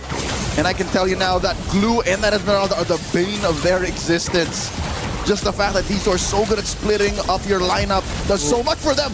The knock-up and the takedown, Blink falls! And Flap is relentless, continues to push him, but look at the damage in response. Sanji able to chip him down, but they've already lost Blink, so there's no being engaged. Han tries to get a couple shots off of Super Marco! Under the tower! In the base, in enemy territory! Locks on and finds his target, and Kais will be next to fall. Pulled back is Ying. This is the Falcons we wanted to see. Surgical precision. Every action calculated to find its most ideal output. 10 minutes in, and they've taken mid lane tier 2. Top lane tier 2 has fallen as well. Yangon holding onto that tier 1 down bottom. That's also where the Lord spawns. I don't think they're in any shape to contest. 7,000 up, that's a whole nother tax bracket. Yeah, and Han just keeps getting shredded every time he tries to dive in. There was no answer. Every time a setup looks good for YG, Falcons have the counterplay. And now Falcons are just going to relish in the fact that Yangon are going to think twice about leaving their base. One more look at this engagement. Oh my god, it was Flap zoning out 3 alone. After maybe a hit or 2 off of that turret, and then Marco finishes what Flap started. Monsters. They're in a state of flow. They're in a state of flow. Flow state, one would say. Falcons right now are in a whole nother level. It seems like they're birds out of this world. A new species was discovered 4 games into this best of 5. Lord marching through mid. A pensive state is the other half of our stadium here as suddenly the table has turned. Now it's Yangon who are struggling to find an answer through. I mean, you can find it through a massive fatal links, but now while the Lord is knocking on your base like this. Blink's looking for it, but hasn't been able to catch it. Goes in, 3-man, pulls him in. Ogwin flickers back, but Blink goes down. Super Marco's untouched. He's unscathed, and YG just can't find a member of Falcon to take down. Flap with a falling Star Moon into the tower, trying to open up space. Kyle there as well. Ying and Han looking for an engage that never existed. And in comes Super Marco under the base once again with the blazing duet. He might not take a member, but the inhibitor drops and Falcons are looking for more. Even Ying has to retreat underneath all the lead Marco's throwing out. And even Sanji's bullets don't hurt as much as he'd hoped to. Falcons are now up about 11,000 gold, denying even orange buffs at small camps away from Han. He's starving, just built up his Queen's Wings, which is, again, something he needs. He needs maybe a second or 2 more underneath all that. But being 2,000 behind a little magical boy such as Kyle's Harley, a minute before the Lord, might be a replay of game number 3, I'll tell you now. It's definitely looking rough for YG. The goal on that first Lord when you're behind like this is to try to not lose any inhibitors, let alone 2. It's going to make the second push that much harder to defend. When you're behind this far, the goal is get to third Lord. Get to third Lord, get to the 16, 17 minute mark, and you're good. And again, throwing back to something that was evident at the 7-minute mark, the burst damage profile that Yangon are playing with is not ideal for what Falcons are bringing in. Splitting up your lineup, pushing in hard, lane after lane.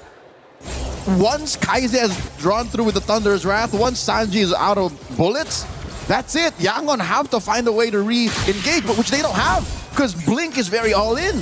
So Falcons now just have to do this right. They just have to make a series of correct decisions. Time is on their side, and that will inevitably take us all the way. Falcons Esports, and they do play it patient. They're not trying to rush it. They know their lead. They know the amount of time they have. YG, you're in a bad situation here, right? You kind of have to contest this because you're down to 1 inhibitor. Blink, once again, unable to find an opening. He goes in, grabs onto Flap, or Ogwin. Flap dives into the backside of Blaze Weapon. Marco once again able to lock on to 3. Blink goes down and Super Marco advances forward along with Flap and Haji. Sanji forced to use the flicker, but he's pulled back in right as he tries to escape.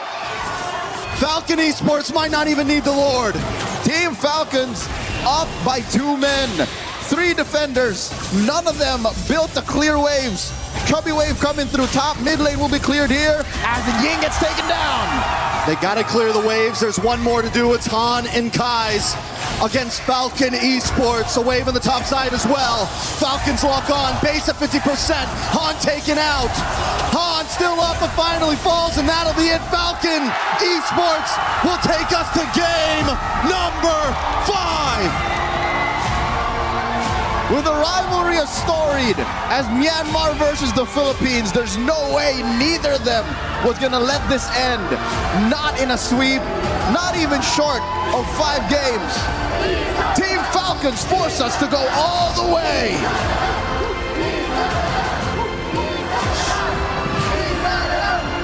What a series we have. You know, YG took the first 2 games. It felt like it was over. It felt like the only hope, the final hope, was being crushed. But once again, Falcons stand tall. Can they do it here? Reverse sweep. 3-2. I would hold my tongue. A lot of people would say don't count your eggs before they're hatched. And again, the amount of synergy and chemistry that the members of Team Falcons have is nigh infinite.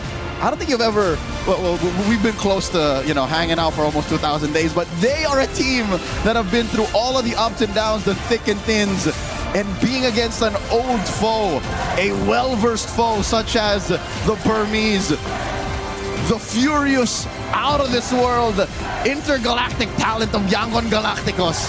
That is what unlocks the best out of Team Falcons. Well, I'll tell you now, I'm relieved we're going all the way. You gotta say this too. Throw it back to the interview of Flap the other day. What did he say? He said, we do better under pressure. And right now it is proving. They came into game 1, a little shaky. Came into game 2, a little shaky. But once the pressure was on, once they knew it was match point, they just kick it into gear. Renee, Mlbb, how y'all like that? I like it a lot. I like it a lot too. A lot. Wow. What a moment here at MSC. Mlbb is giving us a show, and we welcome you back to the panel. Rain Day, Rinmar, Brigida, to talk about what is our second series of this tournament to go to 5. 1 game now decides between Myanmar and the Philippines, representing their region in the grand finals of MSC. And boy, oh boy, we have a good one on our hands. And I think Leo and Trex, they put it best. The Myanmar teams, when they push the Filipinos to their limit, bring out the best in the Filipinos, and the Filipinos bring out the best in Myanmar. This is why, even though it's been so long since we've seen such an important matchup in their rivalry between these 2 regions, why it's one of the best in Mlbb global esports. So much respect. We've seen it. And you see all this respect converted into just more and more competitiveness between these two teams. They're trying to bring out the best in each other. And I'm really loving how we're getting a full 5 series again. We saw probably one of the best series yesterday between Aurora and Onyx, and this, I think, is on the road to matching what we saw from last night. And does it feel faster? Does it feel more decisive? I just feel like there's an element of this that it was so on the YG side, and now it's so on the Team Falcons PH side. I don't know whether this is going to turn again, or if we're going to see, maybe a 25, 30-minute game in Game 5. Yeah, I feel like if it gets to that, though, that will really test the mental of both. And I'm not just looking at Yangon here. It will even test the mental of world champions in Team Falcons and the members that they have there, definitely. And I think this is why we've seen the draft somewhat shift. We've gotten a little bit more old school, a little bit more to a few months ago. I mentioned I had this big reaction to the ban of Falcons when they suddenly banned the Nolan. Because of how the draft eventually turned out, I was a little bit skeptical about the Harley, but then I'm reminded again why 3 magic damage dealers in the center of the map does really well for a lineup that has a strong winning lane matchup in the EXP lane and a slower farming gold laner in the Claude. If Falcon starts getting wins early, it's almost unstoppable. And since they were able to mark the man of the hour in Han and Ying yet again, it was another easy coast to victory for Falcons. Yeah, I just can't help but feel bad for Yangon in a sense that the previous drafts felt like they were just forced to draft out of what they would usually pick for comfort, what they would usually want to really complement their playstyle with. So there demands a change in terms of gameplay as well from Yangon, which I feel like is something they're not completely used to. Yeah. And Falcons have done a great job at just pushing them to this point. And Falcons are comfortable. They've had to do this already, and they found themselves on the better end of a comeback. Now they can see that the road is clear. One win. It comes down to one single game, one draft to get the edge, and they've done it 2 times in a row. Yangon now have to figure out a way to get Ying back to the Ying we know, the 20-plus KDA. That's gone down quite a bit. He's taken many deaths here in these last 2 games and hasn't found that dominance that we were expecting to see from him throughout this entire series in the last 2, Renmark. And what I like about these last 2 days of knockouts that we've had, today and yesterday, all the teams that have had glowing records that look unstoppable heading to knockouts are the ones who are taken down a peg. And we are on the way to once again becoming one of the most unexpected MSCs. We still don't know. We still can't tell. Yes, Falcons has led the charge here, but Yangon was up 2-0. I'm not discounting the possibility that Yangon might just shock Falcons and the world by winning this game number 5. But then Falcons also seems like they've unlocked something, and I think you saw something. I think I could no longer define what an upset is anymore than this MSC, because I don't know it's who all is an the upset. underdog the anymore. MSC of upsets. But yes, I think we saw a lot. I think we saw a lot, especially in that game, with regards to maybe something that could tell us more about the mental that has been going for Yangon already. I think I can hold my mic for this one, no? You sure? But, yeah. All right. Let me know if you need wow, look at this. All right, let me know if you need my help. I'm just gonna chill out here. She holds her own mic. Yeah, I'm gonna watch some really good analysis. Hey. Chill out, man. But I think what we were mentioning about mental is something that we could probably highlight here in this first clip that we decided to get, because as I mentioned by Renmar here, there was a clear overcommit. There was an overchase that was tried against Ogwen. Understandably so, there was a re-engage from Blink, so I feel like there was enough reason for them, I think in their opinion, to actually still go for it nonetheless. But Ogwen too had a flicker of his own, and it was very clear that Falcons were already on the way to also fighting back against Yangon in this scenario, which I feel like you really have to respect, because there are multiple damage sources, magic damage sources across the board, and I feel like this is what will allow them to cross the early to mid stages of the game. The overwhelming amount of magic damage that could just really thrive when it comes to team fights, when it comes to just singling out particular targets. And Yangon, I feel, were very surprised with the way that Falcons decided to play this game. If we take a look at the next clip as well, I believe this is a moment wherein we sort of saw that Yangon failing the first initial attempt just resorted to maybe looking for trades across the map.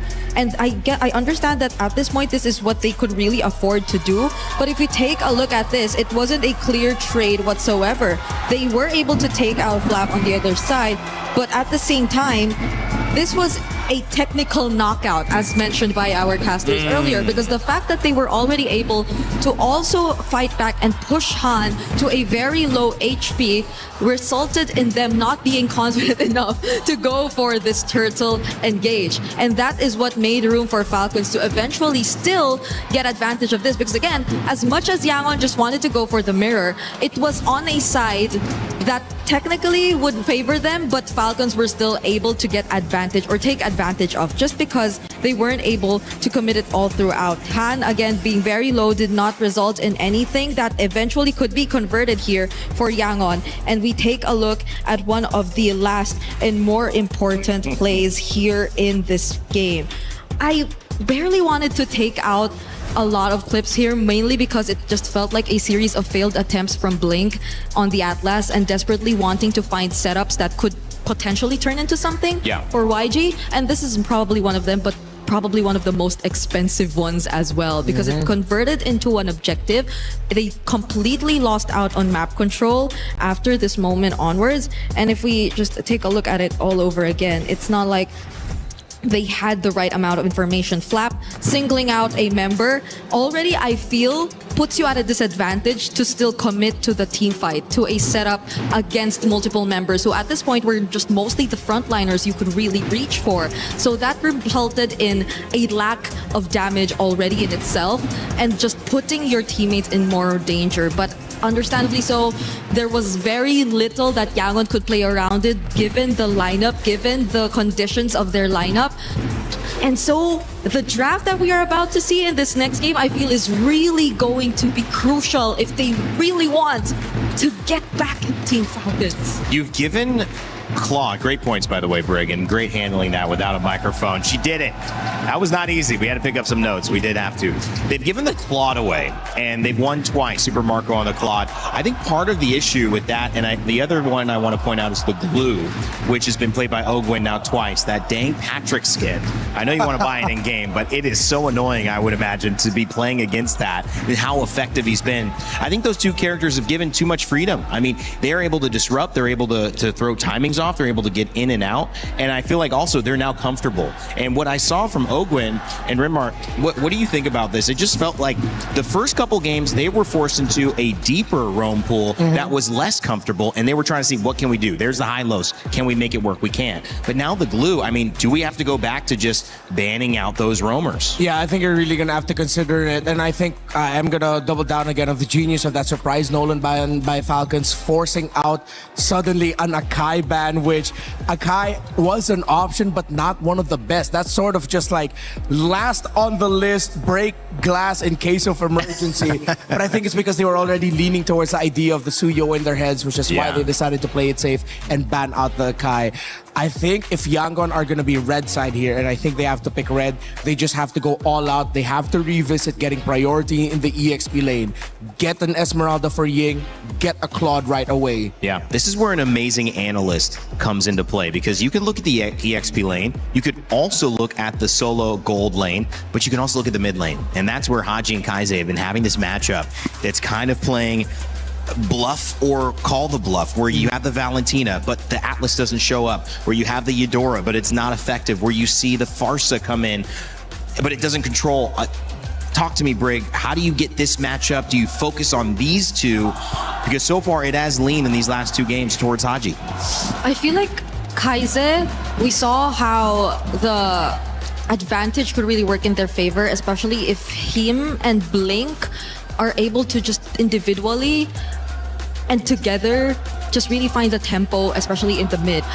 But the fact that recently I feel like Blink has been forced to play more passive and reactive types of roamers compared to when he was on the likes of a Badang, who could just individually go in from creative angles and just let Kaize do his thing. I feel like that put a lot more pressure on Kaize in terms of positioning and keeping himself safe rather than trying to go in for the more aggressive plays as well. I think it goes hand in hand in a way, which is why Falcons, I'm amazed at how they've been able to handle and shut down these two, because it's not just them that have been struggling to at least manage the early, it's also Falcons dealing with Ying. So in the draft, in game execution, Falcons have seemed to address so much of what YG has brought to the table.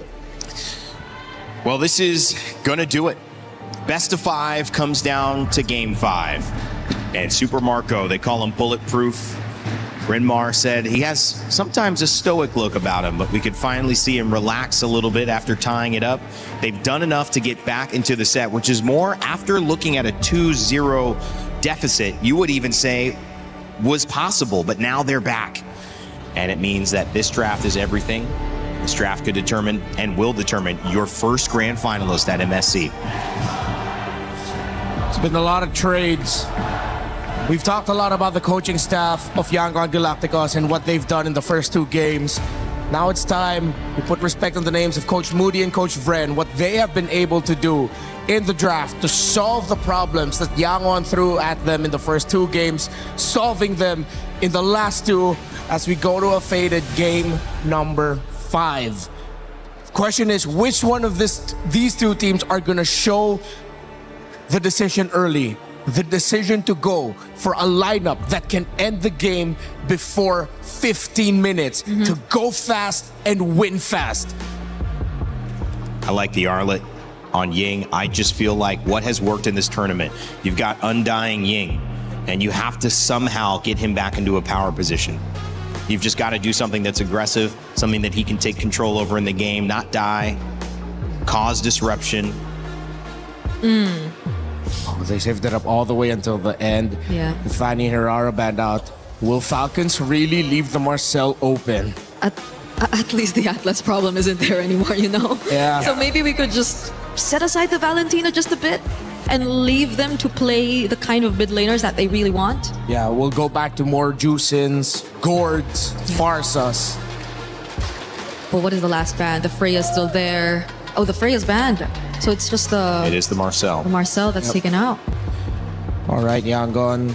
First pick is the Juicin. Oh, Juicin, excuse me. Juicin right away. That's a great call by Yangon. It's a deny on something that was comfortable on the side of Haji, and he just won last game with it. He might have played it 2 games in a row, and this is a takeaway as well from Sanji, who was great on the Claude in the earlier games of this set, but now Super Marco's won 2 in a row. I mean, you gotta feel happy that he's on that character again. If Yangon get the Badang early, this is gonna force Falcons to pick up a Minotaur at red 3, unless they really are leaning in towards the glue. If ever Yangon go for the Badang Juicin combo again, if ever they show up with the Arlot in the first phase again, expect a lot of crowd control from them that Falcons needs to be ready to respond to. And Falcons with another surprise. Wow. They rush pick the glue early. Need to. They don't care about the Esmeralda Uranus trade. But at the same time, this isn't just a roam pick. It's a flex pick into EXP. Yeah, and if the Badang gets locked in by Yangon, and even the Uranus, I don't think Falcons would be hesitant to pick up the Esmeralda for a 3rd time here in this game or in this series, because they've been pretty much able to maximize the Esmeralda as well in the hands of Flap. So Yangon, it's a tricky spot. Yeah, I think Falcons, what their approach to their draft has sort of felt like they're giving Yangon more, but they're left with the best part of the cake. Yep. Right? It's like, all right, get as much of the cake as you want. We get that little part center that still has like the the cherry on it, the sprinkles. But here's some little bit of surprise. extra. But this is actually really good by Yangon. Instead of going to the second phase, instead of leaning towards aggressiveness for Han, they play again with the idea of control. They pick up the Guinevere and they get the Moskov. That's been banned out in that second phase every time. You guys have looked at it and said, ooh, Gwen would be good here. No, thank you. But it does leave open a chance for a very important pick here, whether it's EXP, whether you try to look at your mid lane here. So it's true the Esmeralda Uranus option is still there, honestly, for Falcons. But if they themselves want to switch things up a bit too and just jump into more crowd control potential, they can leave it for later. and instead prioritize the Harley, which I think fairly enough would be a great matchup towards the Guinevere, especially in objectives. So they're really trying to readjust their sources of engage in the last 2 picks. I wonder if Yangon need to consider banning out a Farsa if they really want to double down on the aggro, but they need more crowd control. They already have the glue to disrupt.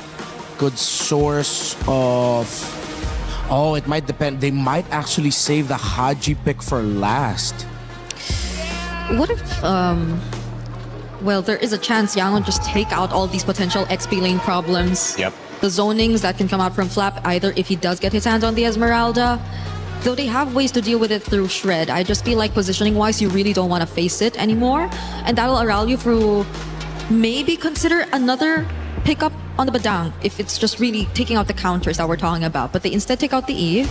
Which I feel like means Yangon just showed a little bit of where they are mindset-wise, because their 3 picks are pretty great against a lineup with an Eve. And the fact that they still decided to ban it out, maybe that might be something that Falcons just now have a hunch on of, oh, wait, they're overthinking a certain aspect of it. The EXP lane is really where the focus for me has shifted. The R-Lot has gotten banned. I thought that would be a great pick to get Yang back in comfort.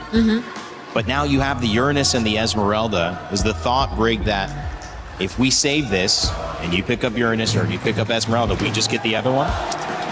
There is a chance, but there is a chance also that we look at something else, because I think the Arlot Guinevere also really would have been a great combo. If Yangon are looking to just layer down, and taking out the Eve means they really want to go for a certain setup, right? Yeah, because if ever Falcon shows their mid laner now and pick up something like, I don't know, a Vexana, Yangon can go for a very aggressive EXP laner that can just break that formation. Zetian! With all of this dive, with the counter set it has, with the Fury of the Phoenix, a lot of control, a lot of vision. The thing with Zetian lineups is, especially with the Harley, especially with the Claude, if Yangon end up with 2 strong high invade Roman EXP picks, it's going to be deadly for them. If Falcons lose this early game, it's going to be hard to come back. I think Yangon can lean in with just pure total aggro. What about Keto? Up against Zetian, because of her knockback, it might be tough, especially with the glue around as well and the Esmeralda still open. Asora is actually a really great pickup. Whoa, all right. We might get Valentina EXP here for Falcons and Flap. That's an overwhelming amount of magic damage again. Yeah, and it's a counter to the Sora in the lane. As Yangon end up with the Kali not good if ever Flap ends up with his own shifting skies as a Valentina Sora cosplay. We're going deep into the pool, baby. We love to see it. Last pick here for Team Falcons. Yeah, it's either they go for that, or just the next laner who could match the Sora and just disrupt positioning, and that's gonna be a Phoveus option for them. Dangerous. Yeah. Who would have thought the Phoveus was actually still up there? Yeah, they needed an anchor, actually. The Valentina would have been the more defensive option, but the Phoveus could be used to bait out some skills from Yangon, and then the glue goes in. This is anyone's game. Yangon and Falcons will take each other to the limit with this draft. No holding your cards close to the chest. You got to lay them all out on the table. It's the river. Even though we're playing dangerous grass, but in this case, they are all in. It is Yangon Galacticos versus Team Falcons PH. It's game 5 in MSC, which means we're gonna get our grand finalist after this. Drex and Leo at your service, calling the final game in this best of 5. More than half a decade of lore, more than half a decade of hope and glory on the line, and of course, the first ticket to the grand finals of MSC at EWC 26. Let's get it on. It's been a hell of a series. It's game number 5. It feels like a grand finals if you ask me at this point. YG with another draft in their pocket. Falcon as well. We've had different picks throughout every single game. And I love the way the panel put it. They are digging deep. It could be anyone's game at this point. Already so much aggression from both teams. Both junglers possibly have to go back. Blink has a quicksand guard, so he should be okay. the draft has definitely evolved. Again, they're able to split up the Zushin and the Glue. And then, of course, Neri and Esmeralda in sight. Early invade here coming in from Yangon Galacticos. And that Phobius from out of nowhere. Again, multiple conversations I've had prior to this game starting amongst the community. Is Phobius dead? And here at Red 5, possibly the most important game in this series, Phobius comes up in the hands of the Filipino cannon. It has been, and also in this series, it's been a banned pick. It's been one that Falcon hasn't been able to get their hands off, and the one times that it is let through, it's not even picked up in the beginning. It's picked up at the end as a last thing in the Swiss Army knife for Falcons. Can Flat be the difference here? Ying as well on the Sora, another pick we haven't gotten to see a lot of. So much on the shoulders of these EXP laners right now. Ying and Flap. Fortunately, neither of them have died. And again, this game has taken a turn after we've seen so much action in the first 2 minutes throughout the group stage. Early knockouts, we could have sworn the meta has changed, but no. When the best of the Philippines, the best of Myanmar come through, Macro reigns supreme. Early presence here. Han holding that pixel brush. Blink with a pull. Ogwin flushes him out. Kyle here holding on. Oh, sees Blink. Han will get to level 5 before this turtle. Kyle's going to try to go back to this orange buff and scale along with him. Both teams taking it slow, so slow. They know exactly what is on the line. Down in the gold lane, the swap back and forth between this Moskov and this Clint has consistently happened. But one thing we have to point out, Super Marco on the Claude has been monstrous. Denying it from Sanji alone is such a power play. And I'm glad that we were able to take a peek at the gold lane, because that's essentially where the duel is happening. And as we speak, it's happening now while these two teams dance around the turtle. We do have a level up on Han between him and Kyle, which means Falcons have to really try to get an advantage here. They have to try to stun, and there goes a pursuit onto Han. A lot of damage locks in, but Ying still able to take the turtle. Gets a knock up on Ogwin, crashing down. The fists are hitting hard, but Ogwin's there now, taking a ride onto Ying. Falcons look for the response. No members on either team go down. Turtle goes over to YG. Marco going for that double. Rampage Sandstorm jumped in. Blink spent his ult to deny Marco a clean double wave. All right. I like the way both teams are playing right now. There's sustainability around the map. There's crowd control on both sides. There's engage, re-engage. This game could definitely go the distance.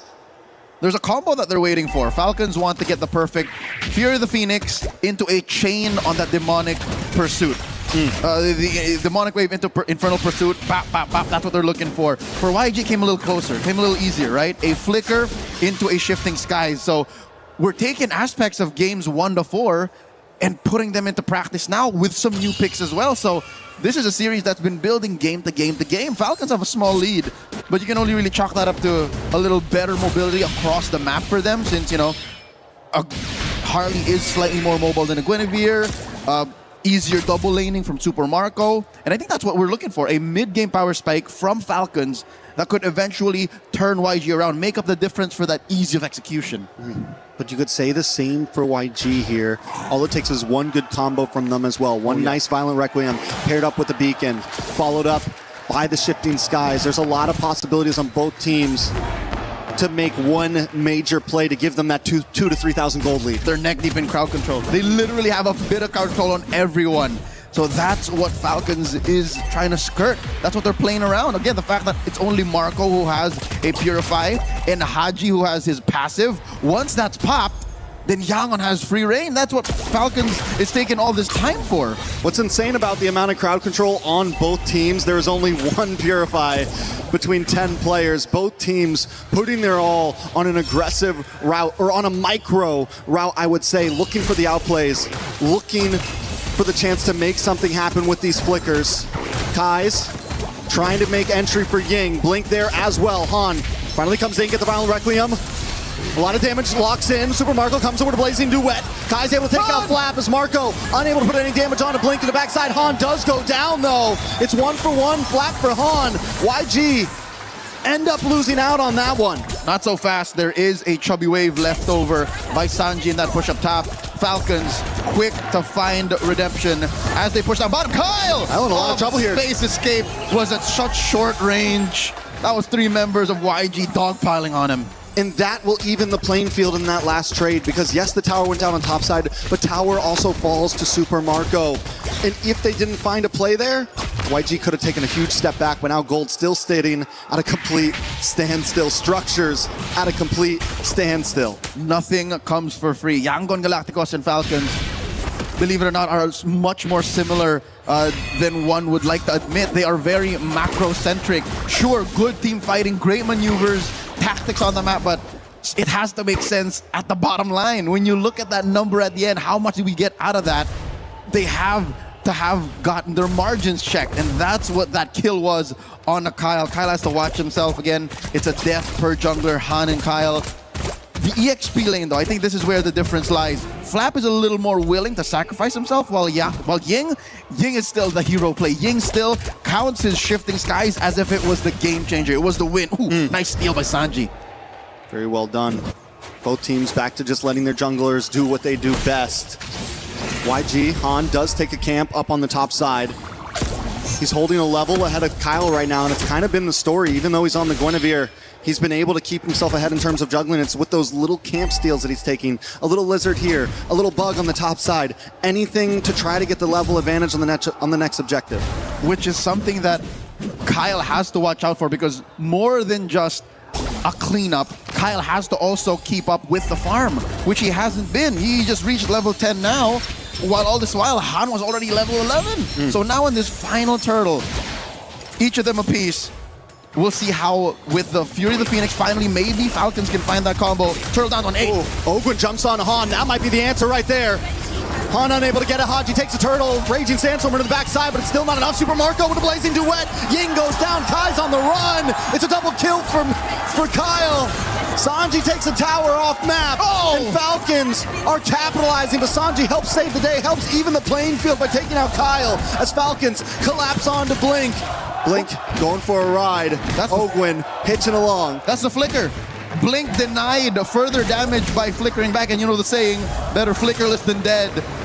And only if Falcons could have cut down their losses, which I can't blame. Again, Kyle is such a softie. Looking at this whole lineup, Kyle is the most vulnerable of them all. And the reason how this worked is the perfect synchronization of all of their ults. Look at that, all the greens gone. That is what Falcons is looking for.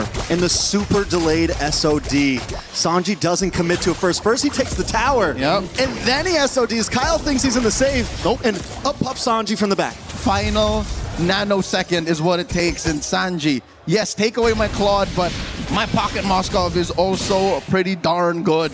1-0-1. Super Marco has maybe a little bit more in the bank, but Sanji, now he's taken the past 2 games to get used to it, and he's up 700. Look at that. So now I think Falcons, I don't know how they're going to do it, but they have to pay attention to Sanji. They have to find a way to put a beat on this Moskov. And I think, say what you will about the last time that they met here in this game, but I think it's got to be on Kyle. Kyle has to be on Sanji guard, because looking at the rest of the lineup, Ogwin's been dealing with a little too much. Ooh, another tower dropped low. YG make their way down bottom as Falcon try to break through, but they are in a little bit of a pincer here. They need to be careful on this engage. Super Marco able to get onto Sanji. Sanji gets knocked up. He tries to be a my way, but they've all collapsed onto him. He will go down. Han unable to get the engage. Blink in the backside, use a quick sand guard, but Kyle's already onto him. It's too much damage. No Blink flicker. doesn't have the flicker. One more shot. He uses the conceal. Where is he going? There was a universe where it may be a 5 to 6% chance that Blink wasted more time, got away with it, because by jumping in and without the blind space escape card trick, he would have gotten away. But alas, here we are now. 2 dudes down for Yangon Galacticos. Falcons blitzing the Lord. And there's just no way in. YG has finally given it up. All right, body block. Close. It was close. Good call, but I don't think Sanji would have pressed it anyways. He was going for the steal. And we've seen that before. Historically, we've seen that before. One more look at that sequence. I said it was Kyle who should be checking in on Sanji, but hey, 3 dudes work as well. You know, in that fight there, YG, I wanted to see him close the distance a little bit faster. I don't know if they felt like Sanji was a definite getaway or not, but in the end, losing Sanji there, then losing Blink, it was an easy lord taken. Finally, we see a team get past the 1K gold mark in terms of a lead. Even with just the pickup on Sanji, I think that would have been a clean lord take either way. That's how fast I think Falcons can move, and that's how good they are at recognizing this window of opportunity. Now they have a 2,000 gold lead. Haven't quite closed the gap between Sanji and Marco. Now about 200, 300 between these two gold laners. And they get a push up top. This is it. Falcons are in pole position. They're in the driver's seat. YG has to try to not lose any inhibitors here. It's a bad position if they do, especially with Lord coming down on bot side next. Lord finally taking out a couple more shots. Jahan able to take it. No Han on the bot side, pushing lane right now. Dang. YG gonna jump in. Ogun gets pulled back in. Super Marco with the Blazing Duet. A whole bunch of damage, but he doesn't get the final shot as Haji and Ogun are caught under the tower. Sanji finally falls, but Haji will fall as well as Blink. With the Quicksand Guard still alive, does get CC'd and taken out. Kai's with a double kill. And look at Han on that bottom lane against the base. Ever seen a Guinevere pretend to be a Ling or a Fanny? That's what Han has done here. Falcons got punished hard inside. I don't think they're going to be able to push in. In comes Flap, Flicker, Dark Wave. Fight's happening.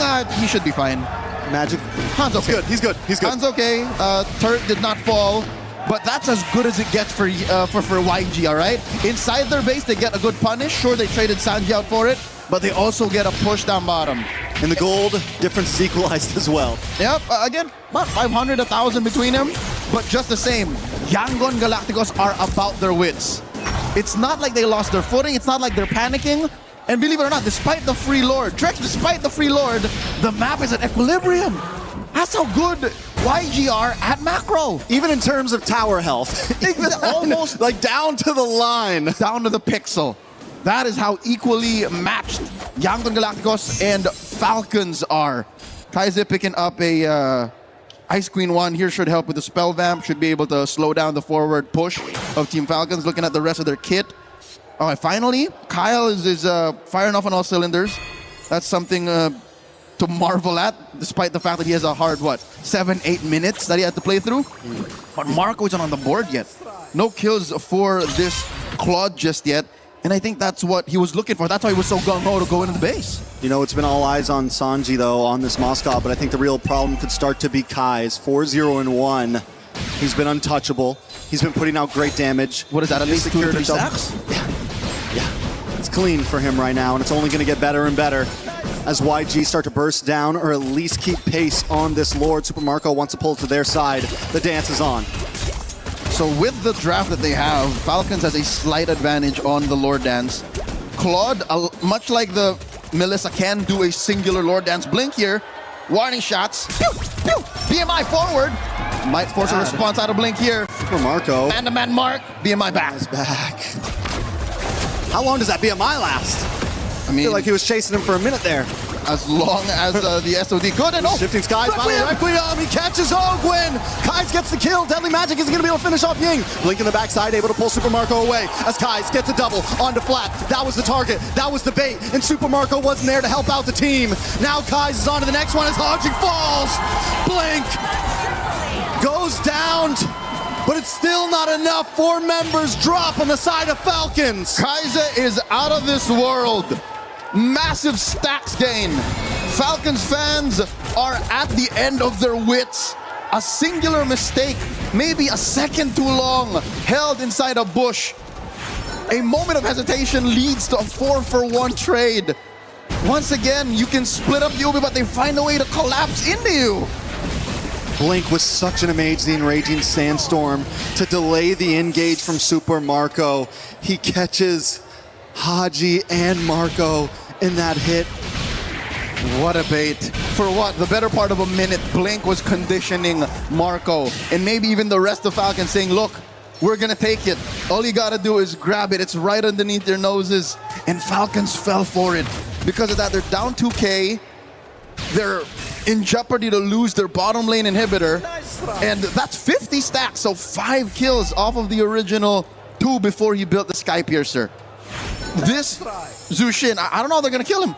I don't know how Kai's is going to die here because, again, prior it was the Sanji watch. Now it seems like even Blink is immortal. How is Kai's going to get his stacks cut in half? I don't think there's a way.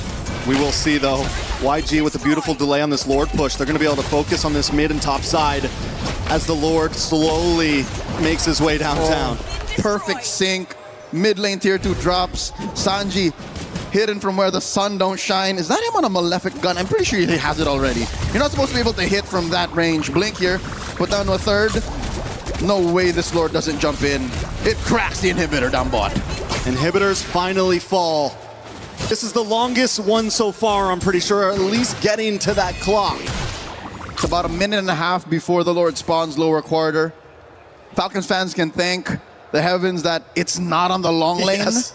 So that's less of a worry, but given the double clone jutsu BMI on the Space Escape, they can afford it, but this is still something that they could use to their advantage. So far, Yangon Galacticos, man to man, just up on every single roll. Again, I can't even count Kyle over Han because Han is a utility jungler. Han doesn't care if he's down on damage. All he needs to do is find the perfect Requiem, which is again set up so perfectly prior to that 4-for-1 trade. Because again, on-demand crowd control. That was the issue in game 1 and 2. Game 5, it haunts Falcons once again. And I'd hate to throw it back to the fact that there's only one Purify, just but one in Super Marco. Passive on Haji, procced off once again. And that was the big risk we brought up at the beginning of the series. So much crowd control on both sides, so little Purifies. Yes, Super Marco is outputting the damage. Yes, we can see him chipping away on Blink, but he has to put his all onto one person to be able to do that. And while that keeps happening, YG is capitalizing elsewhere in these team fights. YG is finding those violent Requiems. They're finding other targets. We don't have to deal with Super Marco. Blink can handle that. We'll kill the rest. As soon as Yangon Galacticos find their 1-2 punch, crowd control, CC, AoE on at least 2 or 3, then that's it. Falcons have to fold. So that's why this dance is going to be very, very perilous. Y-Brush getting flushed out by Ogwin. Big knock-up set up here by the Lord. Oh, the massive pull. This might be uncontestable. I don't think they can make their way in. Kyle's not there. Han able to get it. Into the backside flap. Able to get a nice deadly magic. Han taking a lot of damage. Blink though. Taken out by Super Marco. Blazing duet. Kyle falls though because Ying is there to save them all. And Flap will be next. YG doing what we thought they couldn't. Haji falls and it's one man standing. Ogwin against the world. Ogwin against it all. Kai's with the Maniac. The final nail in the coffin. Falcons took the fight. And Yangon will take the spoils. It's been 5 years. 5 years of doubts for Myanmar. 5 years to regain their old glory. And today it took 5 games to finally do it. As was in the East, Shat B in the West. Half a decade in the making. The Burmese best the Philippines. Yangon Galacticos are the first team in the Grand Finals. I got chills, Leo. 5 games at that point. Falcon, it felt like they had the momentum after taking 2 losses, bringing Yangon Galacticos to the brink, to the edge, and even Game 5 went down to the line. For the first time since 2019, there are no Filipino teams in the grand finals of MSC. This is historic. Sure, Yangon Galacticos missed out on the window of claiming the clean run towards the big one. Going X&O into the grand finals, but this is a victory still worth celebrating. Echoes are made throughout the world. Mlbb Esports, behold your first team to dethrone the M5 World Champions, to deny the Philippines a grand finals berth. The pride of Myanmar, Yangon Galacticos. Glory has returned. They're looking for more. Revenge has been given. The rivalry continues. They've rewritten history, man. It truly is. It truly is. And in what a fashion to go the distance. For a moment there, the whole crowd was quiet. Fans are on the their YG feet. fans were quiet. Fans the are on their Falcons feet. fans were quiet. Fans are on their feet. This is how you show respect. Again, the best pure athletes knocked out of the tournament. Team Falcons finish their run at either 3rd or 4th. They'll still be in action tomorrow, but tonight, here in Paris, Yangon Galacticos stand tall. let's throw it over the stage for a winner's interview. Yes, my friends, you've heard it right. Yangon Galacticos are going to the grand final. What a moment.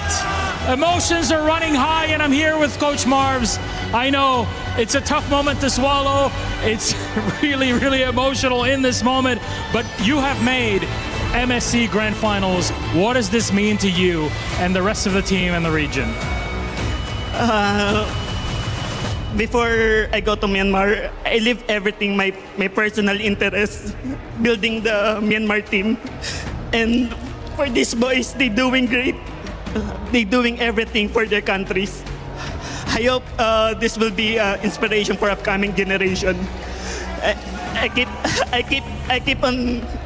keep on putting God first in every situation. I'm one of the coach that I always seeking God wisdom in every situation. And this time, Lord, I lift your name on high, Lord Jesus. Give us another chance for the championship. It feels so good. It feels incredible. It looked incredible. One of the best series we've had ever at MSC here between you and Falcons. Next piece, look. A couple days ago, we were thinking, hey, who are you guys going to play in the semifinals? Vitality was the choice that you have in mind. Were you expecting Falcons to be here and to also give you such a fight had they qualified to semis? For the team, they really want the Vitality. For me personally, I really want to face the Falcon because I'm the only coach that don't have any import in my team, and I want to prove that if the region and then the people and then the players, they're doing great, they can achieve things. So yeah, I want to face Falcon. Well, you got it here so far. It's a great moment and day for Myanmar as a region. There's fans back home, either Myanmar or for you in the Philippines. Is there anything you'd like to say to them in this moment now that you've made the grand finals? Right here at the front. To my wife and to my son, God did. It's amazing. God put me on the stage, in the world stage. Thank you for supporting me. Elijah, thank you for believing in me for my next New Era X Pro family. I love you so much. For the Myanmar Burmese people, we're going to rewrite the history. Okay? We're going to rewrite in the name of Yangon Galacticos. Thank you very much, Coach Marvs. Thank you so much, my friend. Emotions are high, but that's the beauty of MSC, my friends. And it's now time to crush a key all together. Let's bring out the entire team. Come on over, my friends. They might have one more key crush in them, but that'll be after the grand final. For now, yes, you heard it right. Your eyes do not deceive you. Yangon Galacticos are going to the grand final. A crushing to go and a big one here. Not just will they be crushing the Team Falcons key here, the Team Falcons PH, but it's the club champions of last year. Coach Marvs has the honor to do it and will crush Team Falcons after an epic best-of-5 series. All destroyed. Job well done in the semis. Only one more step left for greatness. A great step in a moment for Myanmar. Let's break it all down on our panel. We will rewrite history. Coach Marvs. Not just for Myanmar, for Yangon Galacticos, who remain to be the best team so far in the galaxy in MLBB. MSC has been so named the Tournament of Upsets. Well, I will self-proclaim that. It is the Tournament of Upsets. And as we continue on, you cannot leave a moment like this without acknowledging the emotion that goes along with it. It's not just the win, it's not just the game, it's outside of the game. The trust, the faith, the belief, and the gratitude that he expressed to his family for allowing him to take on this risk. The lack of imports, he said. Yep. The pride of this country to prove they could do it amongst everyone else. And now, Renmar, Brigitte, at least $500,000 is going to go into these players' pockets. And if they continue to play like this, tomorrow they could be millionaires. Welcome back to the Grand Finals, Myanmar. Welcome back. You deserve it. The region has been hungry for a stage like this, a moment like this, for such a long time. And yes, it was at the expense of the Falcons and the last Filipino team. But if you're a true MLBB fan, you cannot help but stand and clap for Yangon Galacticos, for the region of Myanmar, and how poetic that it was their Filipino head coach that crushed the key on the last hope of the Philippines. But of course, he acknowledged that it wasn't about him. It was about his players from Myanmar who got that win for the region. That got all of us so emotional here in the studio. The amount of sacrifices Coach Marv's had to do and the amount of trust that he put in the players and the region, who again historically have already made waves, and now that they've finally returned, they've just broken records and they're proving to be a true contender and potential champion here in MSC at EWC 2026. There is no amount of words to describe what they could possibly be feeling right now. And this has shut out all the doubts about that asterisk, about their way here to the knockouts, about the teams that they beat.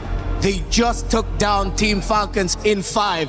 Yangon Galacticos look like a team that can beat any other team in the world right now. Spirit, Onyx, have to watch out and respect the Galacticos. And this moment here, it is the stuff that you live for in esports. It's the stuff that MSC has given us. And it's the stuff that now in Paris we get to witness with this fan base, this immense energy at the Lenovo Legion Gauntlet, the tears being shed. And it's just the beginning of the stories that we're telling, because they will tune in tomorrow for either of their opponents that will come up in this second series of the day. Guys, it's hard to think we still have more MLBB this afternoon. That should have been it. I know. And the fact that they just left the stage saying that tomorrow they will rewrite history. That is a claim, that is a statement right there made by Coach Marv's, and they will definitely set their eyes on whoever comes out of the second series today. We talked about how important it is that at this point in MSC, you take your losses when you can and you learn from them. And better late than never, Yangon Galacticos, at the right moment for them, learned 2 very harsh lessons in the 2 games that they lost. That's a lot of experience heading into the Grand Finals. And they were excellent under the bright lights. And I love the look towards when things are difficult analytically or in your life, when you don't know the exact way to go, to lean into I don't know and to accept the wisdom. What's showing up? What's available? And how can we do the best with what we're given? That was an amazing turn of events for Falcons to even tie it up, guys, because they were down 2-0. Most teams would have just gone out 3-0. Most teams did when they faced Yangon Galacticos. But as we send out Team Falcons as well, Brig, and their key is crushed, and you see the fans' disappointment, you do have to say they gave it their all. And some people, after the first group stage, didn't even expect them to get here. They had a shaky performance. It was something we constantly recalled back at the group stage, but they will still have a battle for third match tomorrow. That's right. So there's still a chance that they get a much bigger amount, a much stronger finish here in MSC 2026. It's not completely over for them, and good effort for both Falcons and YG. Yeah, we mentioned it. Besides the money, very important club championship points. Yeah. Team Falcons could still secure for the organization if they go to third. Yeah, that's a great point as well. Of course, Falcons, as their key is crushed, still looking for the ultimate win. That is the big key. And of course, that's what they're trying to get. It won't happen here. It's Yangon Galacticos who have earned that right. And boy, oh boy, they have shocked the world, but it shouldn't be a shock any longer. This team from Myanmar is playing lights out.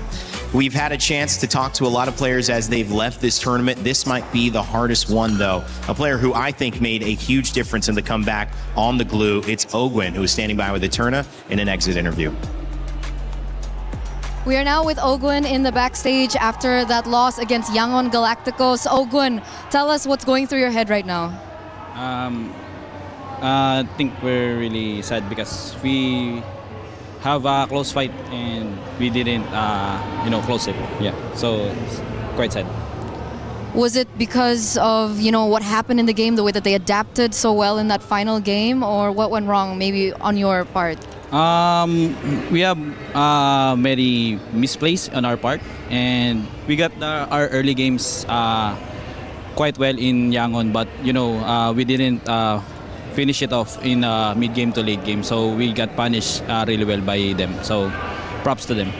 Was this an expected fight from Yangon Galacticos? Obviously, it's not an expected result that you were hoping for, but with that fight, was it that intense? Is Yangon Galacticos just that good?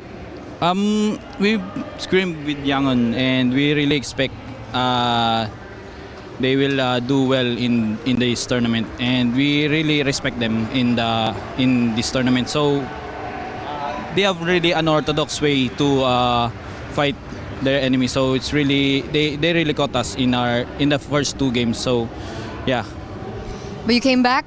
Yeah, we came back. But, Game 4. But it's quite short. And we didn't finish it up. So yeah, it's really sad.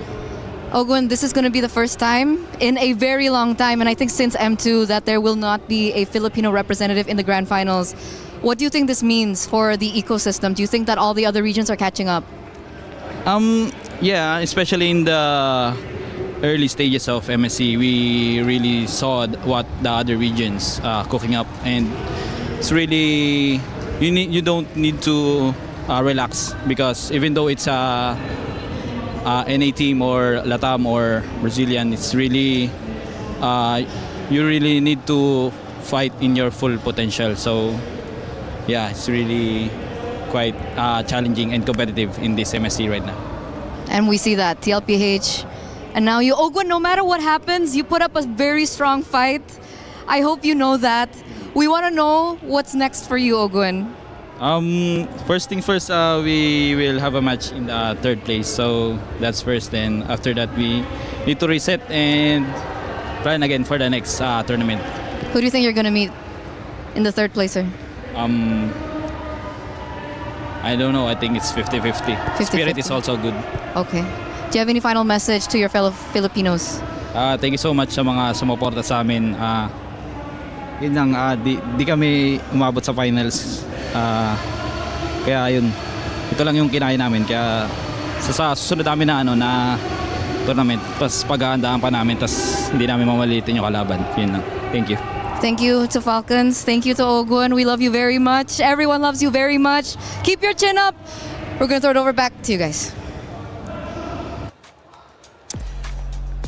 I'll leave it to my Filipinos to talk about what you felt about that one. He said he messaged to the region, and I think this is kind of history making as well since M2. Yeah, he just apologized and said.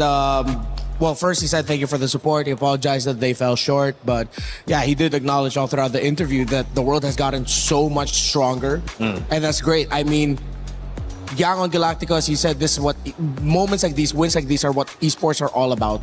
Yeah, and it's a takeaway for the Philippines as well as a region.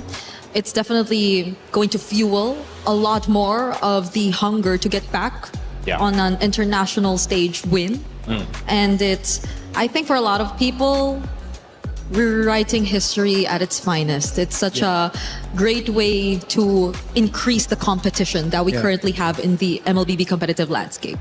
I love the way that this has gone. This has been really fantastic to see as just an esport enjoyer. As you develop and you guys going into M8 this year, and you're talking about M2, you're already seeing the experience and the knowledge increase from this esport. And you're gonna go through these phases. I mean, it happens. It's happened to us. We got a Japanese winner over on the Battle Royale side of Apex. I mean, MLBB, it's a beautiful thing when you get to expand. Obviously, it may not feel that way if you're staring down the microscope of it right now, but when you pull back, you'll see great thing for the game in general. As we continue to move on, guys, I know this is the end for you two, today at least. Any final thoughts after seeing this, and anything to preview as we look at our next match coming up today? I agree with Ogun. It's a 50-50, Let's all set our eyes on the upcoming series, because this is not looking like a fast one either.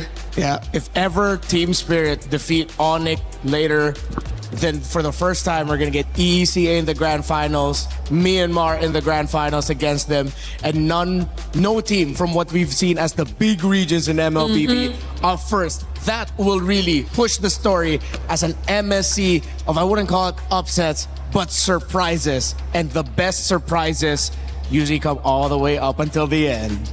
All right, well, I already see your replacements coming up on stage, looking good in their suits. I'll just leave that as a, no, you can't come. Oh, It's God. on white, it's on white, The it's on fella's white. trying it's to on get white, in. We it's can't on let him white, do it's on white, it. it's on white. It's not your time. It's on white, it's on white, it's on white. I can't wait for that. Make sure if you guys think you know who's going to win, which how in the world could you know who's going to win at this point? There's no way you could. Get your pick'ems in though, and maybe you will be right. But I just remember how many of us have been wrong so often at MSC. Maybe you won't be. I hope you won't be. Coming up after this, we're going to have an amazing game. It's going to be Onyx and Team Spirit, Indonesia and EECA battling for that second spot in the grand finals. Don't go anywhere. Be right back. Play is in our DNA. Whenever we let it out, it becomes our superpower. Now imagine an entire city being built to supercharge it. Kadir City, powered by Play.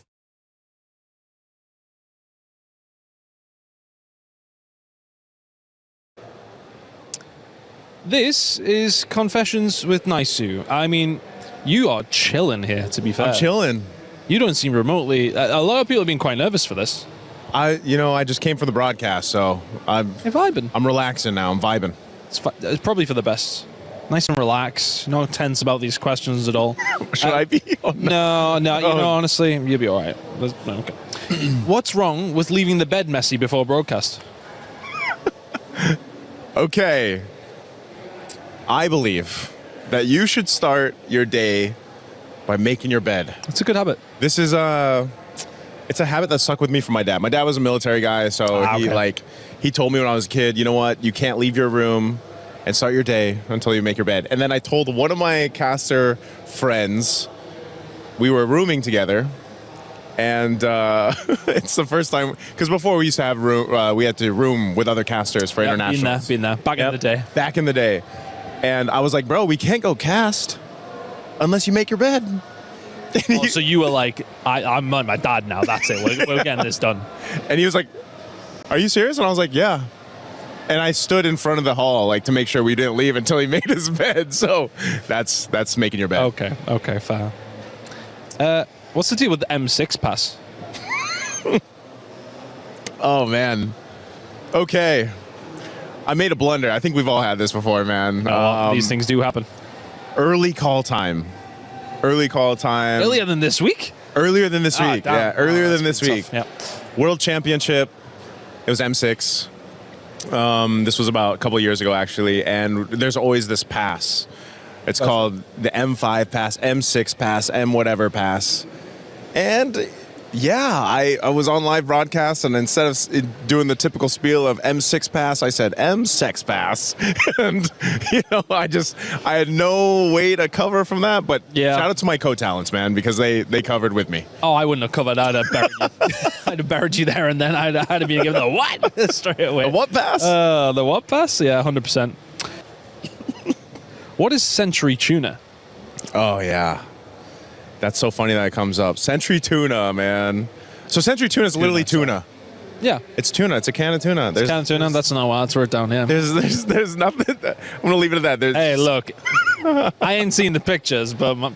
You have seen them? No. Okay. I didn't Google them. Well, yeah, don't Google it. Okay. Actually, you know what? If you want to Google it, you can Google it. But so Century Tuna...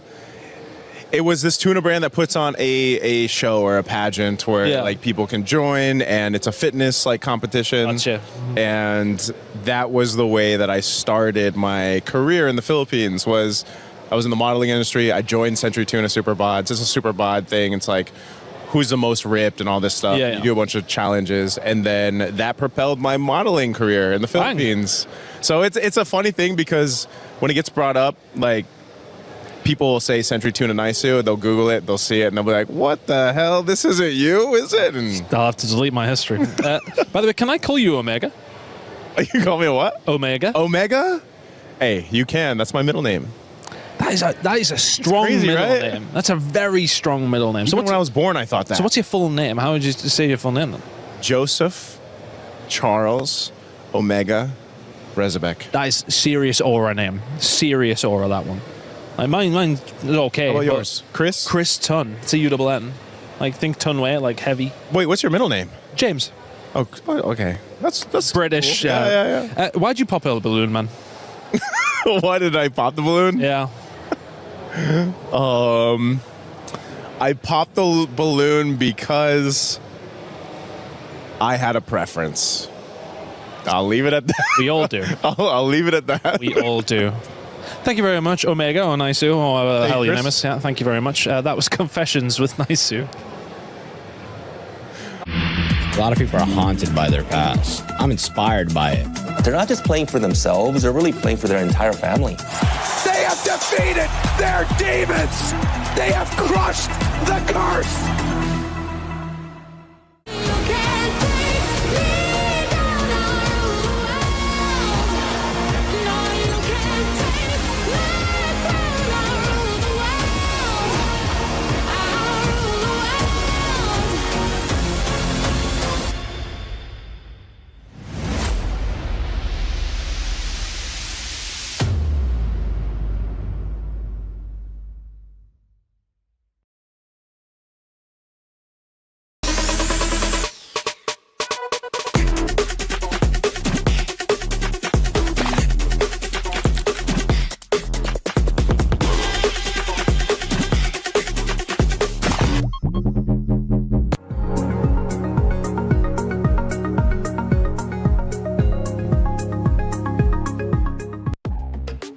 Yangon Galacticos and Myanmar have booked their tickets to the grand finals. It's time to find out if it will be Indonesia or EECA who follow. Welcome back to the panel. My name's Rain Day. We have seen some amazing MLBB today. Safe to say, not only the tournament of upsets, one of the most exciting tournaments we have seen internationally for MLBB. It's a pleasure and a privilege to be involved in. I've got two guys who you know well, finger guns and all, Naisu and LaFell. Bang, bang, ready for some spot-on analysis, boys. We got Omega over here, which I like. I like that middle name. Yeah. That's some good confessions, I guess. Yeah, that was pretty good. Honestly, like, this series before, it was amazing. It's a good thing it's a best of 5. If it was a best of 6, I don't know how he's going to pronounce it. Did you do something different with your hair today? It did. It looks great. It looks great. I didn't say it looked bad. I gone just through a lot of hairstyles. I just said you do something different. Why'd you take that wrong? Why'd you take it wrong? It looks good. I said it wasn't different. LaFell, I didn't say it was bad. Hey, it looks great. It looks great. It looks Say great. it was bad. Sure, I appreciate it. You know what I will say though? That's giving me Beetlejuice, like the guys in Beetlejuice with the small head. And that was giving me a little bit more like Einstein. Like you got some ideas of what's going to happen today. I agree. What's the ideas? I don't know what you're going to say. The note card he threw yesterday is still over there, by the way. So I don't know who writes a note card, brings it up to desk, throws it away, and then never looks at it again. But that's that's not mine. Okay. All right. I have no idea who that is. I just find it disrespectful. It's on my chair. What's the reaction in the green room? It was loud. It was loud. It was loud. You know, I'm going to be real. It was tough to see the last Filipino representation be knocked out of the tournament. And as we heard too on stage, you know, this is the first time in a long time since the Philippines has not been in the grand final. But I think story-wise, it's pretty good, man, because, again, Myanmar has been a team that has been dominating through their own regions. I mean, Yangon Galacticos, their own region, but then they finally get this chance to get to a grand final and bring back this style of gameplay that they've showcased even before, years ago. Yeah, and we were questioning what had happened, but they bounced back in that Game 5. It was awesome, but now we may have something even better, and that's why we have our Crunchyroll Story of the Day set up for this one. It's going to be Onic and EECA. Will it be a dynasty? Will it be destiny? Can the TS Warner kids make history as the first non-SEA finalist? Well, we already have, history being made on the other side of the bracket. Why not, Naisu? I would love to see it, man. But I think a lot of people are going to go ahead and say they want to get Onic to that grand final. Yeah. And I was cast in their series yesterday. It was a hell of a series, another 5-game series. Hopefully today, this one between Team Spirit and Onic can also be 5 games because, this is where all that time going through the ropes, through the group stages, then the knockouts come to fruition for a lot of the teams here. And I feel like even Onic, they really had to adjust. But what made it work so well for both of them, Team Spirit and Onic, is throughout the games we've got to see them, they've really showcased just how strong they are at coming together as a team, the synergy that they have, because we have had such an interesting draft throughout this MSC and the meta that's formed, but really it's the execution from the team as a whole for both of them. Team spirit has been phenomenal, LaFell. And we've seen the emotion with them too. What are they playing with? A little bit of house money because no one expected them to be here? Or at this point, do you say these guys are coming in as a potential 50-50, maybe even a favorite over Onyx? I wouldn't say favorite, but they're definitely the team to watch because almost, I would say for 2 years now, they're always so close to making it to the grand finals. And we're always thinking if they do actually make it there, they can definitely make a difference because one of the strengths of Team Spirit is their side lanes, right? Both Hiko as well as Kid Bomba is like the guys that really made Team Spirit really, really special. Yeah. Now Zara Egoist is playing pretty good. I don't know. After yesterday, what Aurora has shown, I'm just worried about even if Team Spirit has the right strategy to go up against Onyx, Onyx is just gonna outplay them with pure bronze. Well, Team Spirit have a chance to do something special here. The first non-SEA Grand Finalist could happen here today. And of course, that would be Kid Bomba, Zara Egoist, the youngest player in this tournament in the jungle and in overall. Sunset Lover, Sawo, and Hiko, special on the side lane, special in the jungle, special all around. We caught up with Kid Bomba, who's had his family in the stands being an emotional support for him before the match. It's Eterna here, and now we are with Kid Bomba from Team Spirit. Kid Bomba, first and foremost, we saw, I think, your family come all the way here to watch you. Was that the first time that they came? Yeah. My mom was gonna watch as well, I think, today. And I think my sister already left because she has work. And yeah. How did you feel? Like, were you aware that they were gonna come for you?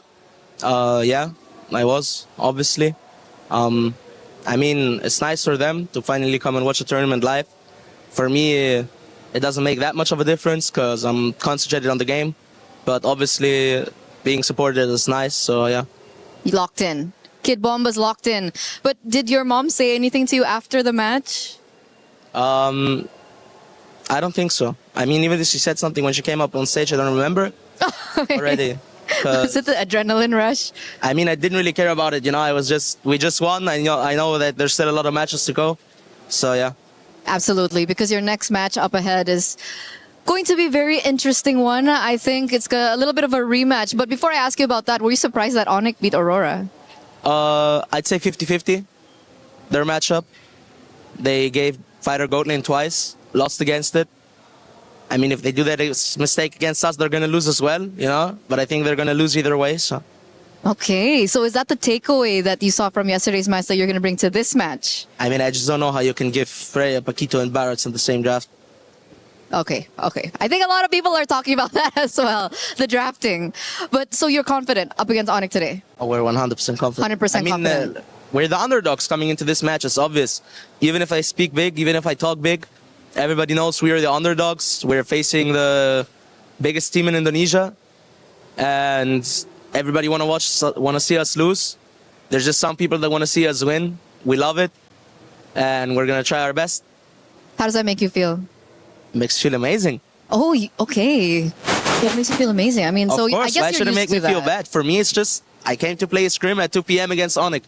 For me, it's really nothing different. And you're here to create surprises, I think, here at MSC as well. But going back to your past, right? You were able to beat Onyx at M7. Best of 1, though. Do you think it's going to be different now? It's a best of 5. Obviously, it's going to be different. I mean, now they have Keller as well. And for me, it's fate, you know? Ooh. That I get to meet him again. That we get to meet him again after the last match. And the last match between us and Onyx Philippines, when Keller played, was like the best match in the whole tournament. Not considering maybe the grand finals. So I think it's going to be like that again. A fated match. I like how you put it. But I'm going to let you go after this. I think you want to prepare for this upcoming battle. Is there anything else you want to add before your match? Not really. Not really. Okay, we're just going straight into the land of Dawn here. Thank you so much, Kid Bomba, for this interview. And of course, good luck for your next match. One step away from the grand finals. We're going to throw it over back to you guys. Straight like an arrow there. Kid Bumba, just shooting from the hip, knows exactly what he wants to do and that they are the underdogs. And yeah, that's true. They're going up against the best team in Indonesia. You have to say that because SRG are out. We've seen 5 times Indonesia winners, but now it is up to Onyx to represent the region. And when you look at Lupi, Kyrie, Sans, Kiboy, and of course, the gold standard Kelra himself, it is a tall task. Eterna caught up with Kelra as well before the match. The golden standard here is back, Kelra, before your best of 5 match. Kelra, you were so expressive yesterday up against Aurora. I think after game 1, game 3, we saw you very full of emotion on the stage and even backstage. What was going through your head at the time? My mindset yesterday, just I want to win and I don't want to gumagawa po lang tanpa piyala. He doesn't want to go home without the trophy. Yeah. Why was it so expressive in that match? Like, was Aurora really good? Were you scared that they might be able to beat you yesterday? Not scared, but Aurora playstyle is very different in other teams. They very aggressive and I think their chemistry is very good and yeah. So their chemistry was really good, their playstyle was aggressive, and you expected that though, right? Coming into that match? Expecting what?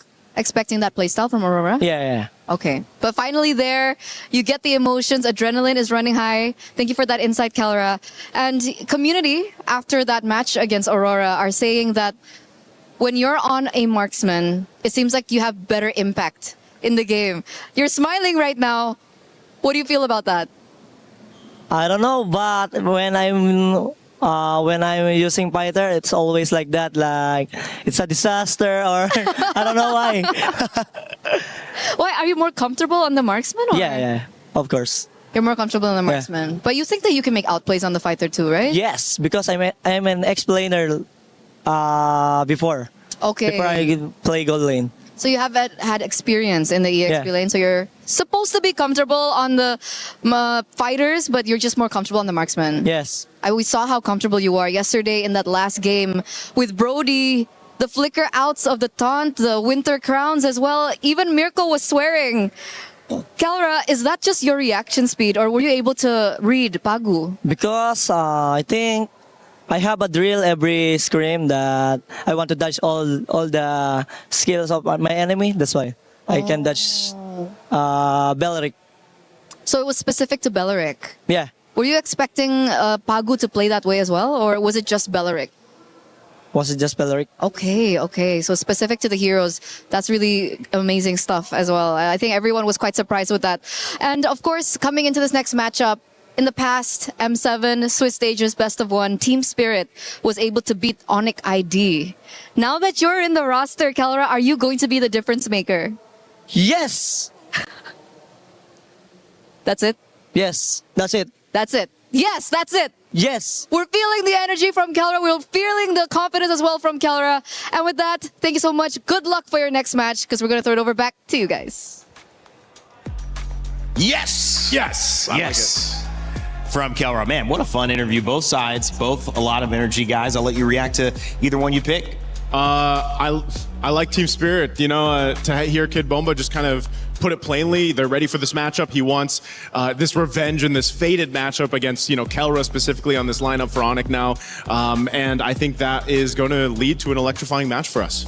Yeah, honestly, like every time Kid Bomba speaks, like you just have to listen. But we also heard from Kelra about how he's been having these drills during scrims about how he wants to dodge all of the abilities, and I feel like that's going to be very important because especially if Hiko somehow gets a fighter in a gold lane, something like a Freya, that's definitely going to be tested because Kelra, when he's using the marksman, he can carry the team, and that's what they desperately need. So we'll see how Team Spirit really fights against that.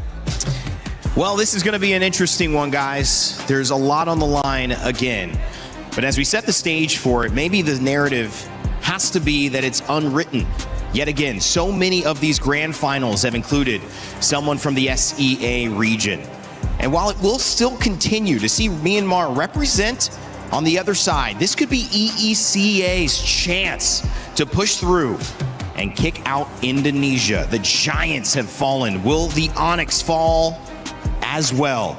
Or will Kiboy have something to say about it. Will Kelra show us exactly what that gold standard is and overcome the deficits? After a brutal Game 5, making it out alive, anything is possible. And for the hope inside the Lenovo Legion Gauntlet, the family of Kid Bamba still here, still rooting, still dreaming that this could be the day EECA makes it to the top. And you want to talk about breaking the mold? This is MSC. It has never happened this way, that it's ever been so international. And that's what we love about MSC at AWC 26. This time around, everybody has got a shot. My God, the Young Galacticos story, now that is one to warm your hearts too.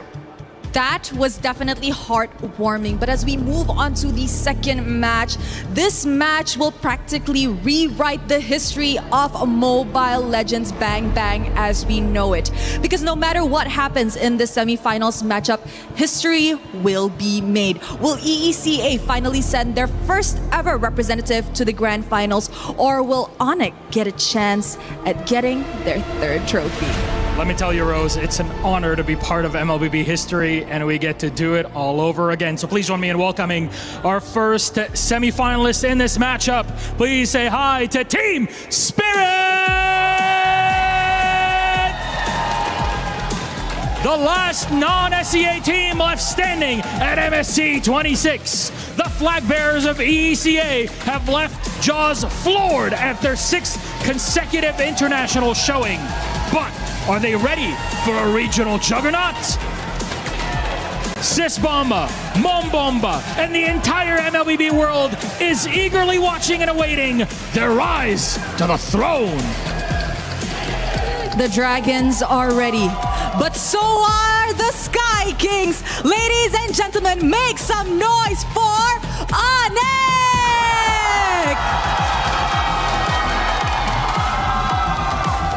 The Sky Kings are closer than ever to clinch their third trophy.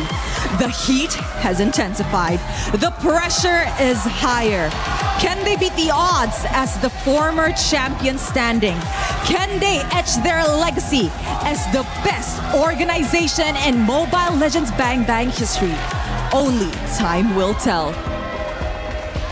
It's a game for the ages. I have a feeling, I have it in my heart, in my mind, and I cannot wait to get this one on. So of course, boys, you may place your keys and take your seats. And of course, captains, don't forget to meet in the middle for a little bit of a handshake. Are we gonna get it? Yes. Yes, we will. Respect. We get it at the end of the day. This is a match to watch. And I suggest you guys better hold on tight, because I am sure this is about to be a roller coaster. And of course, to kickstart our match, let's head on over to the Land of Dawn. Gotta clear the way, but they can't. Team Spirit, lock on the base. Revenge is served.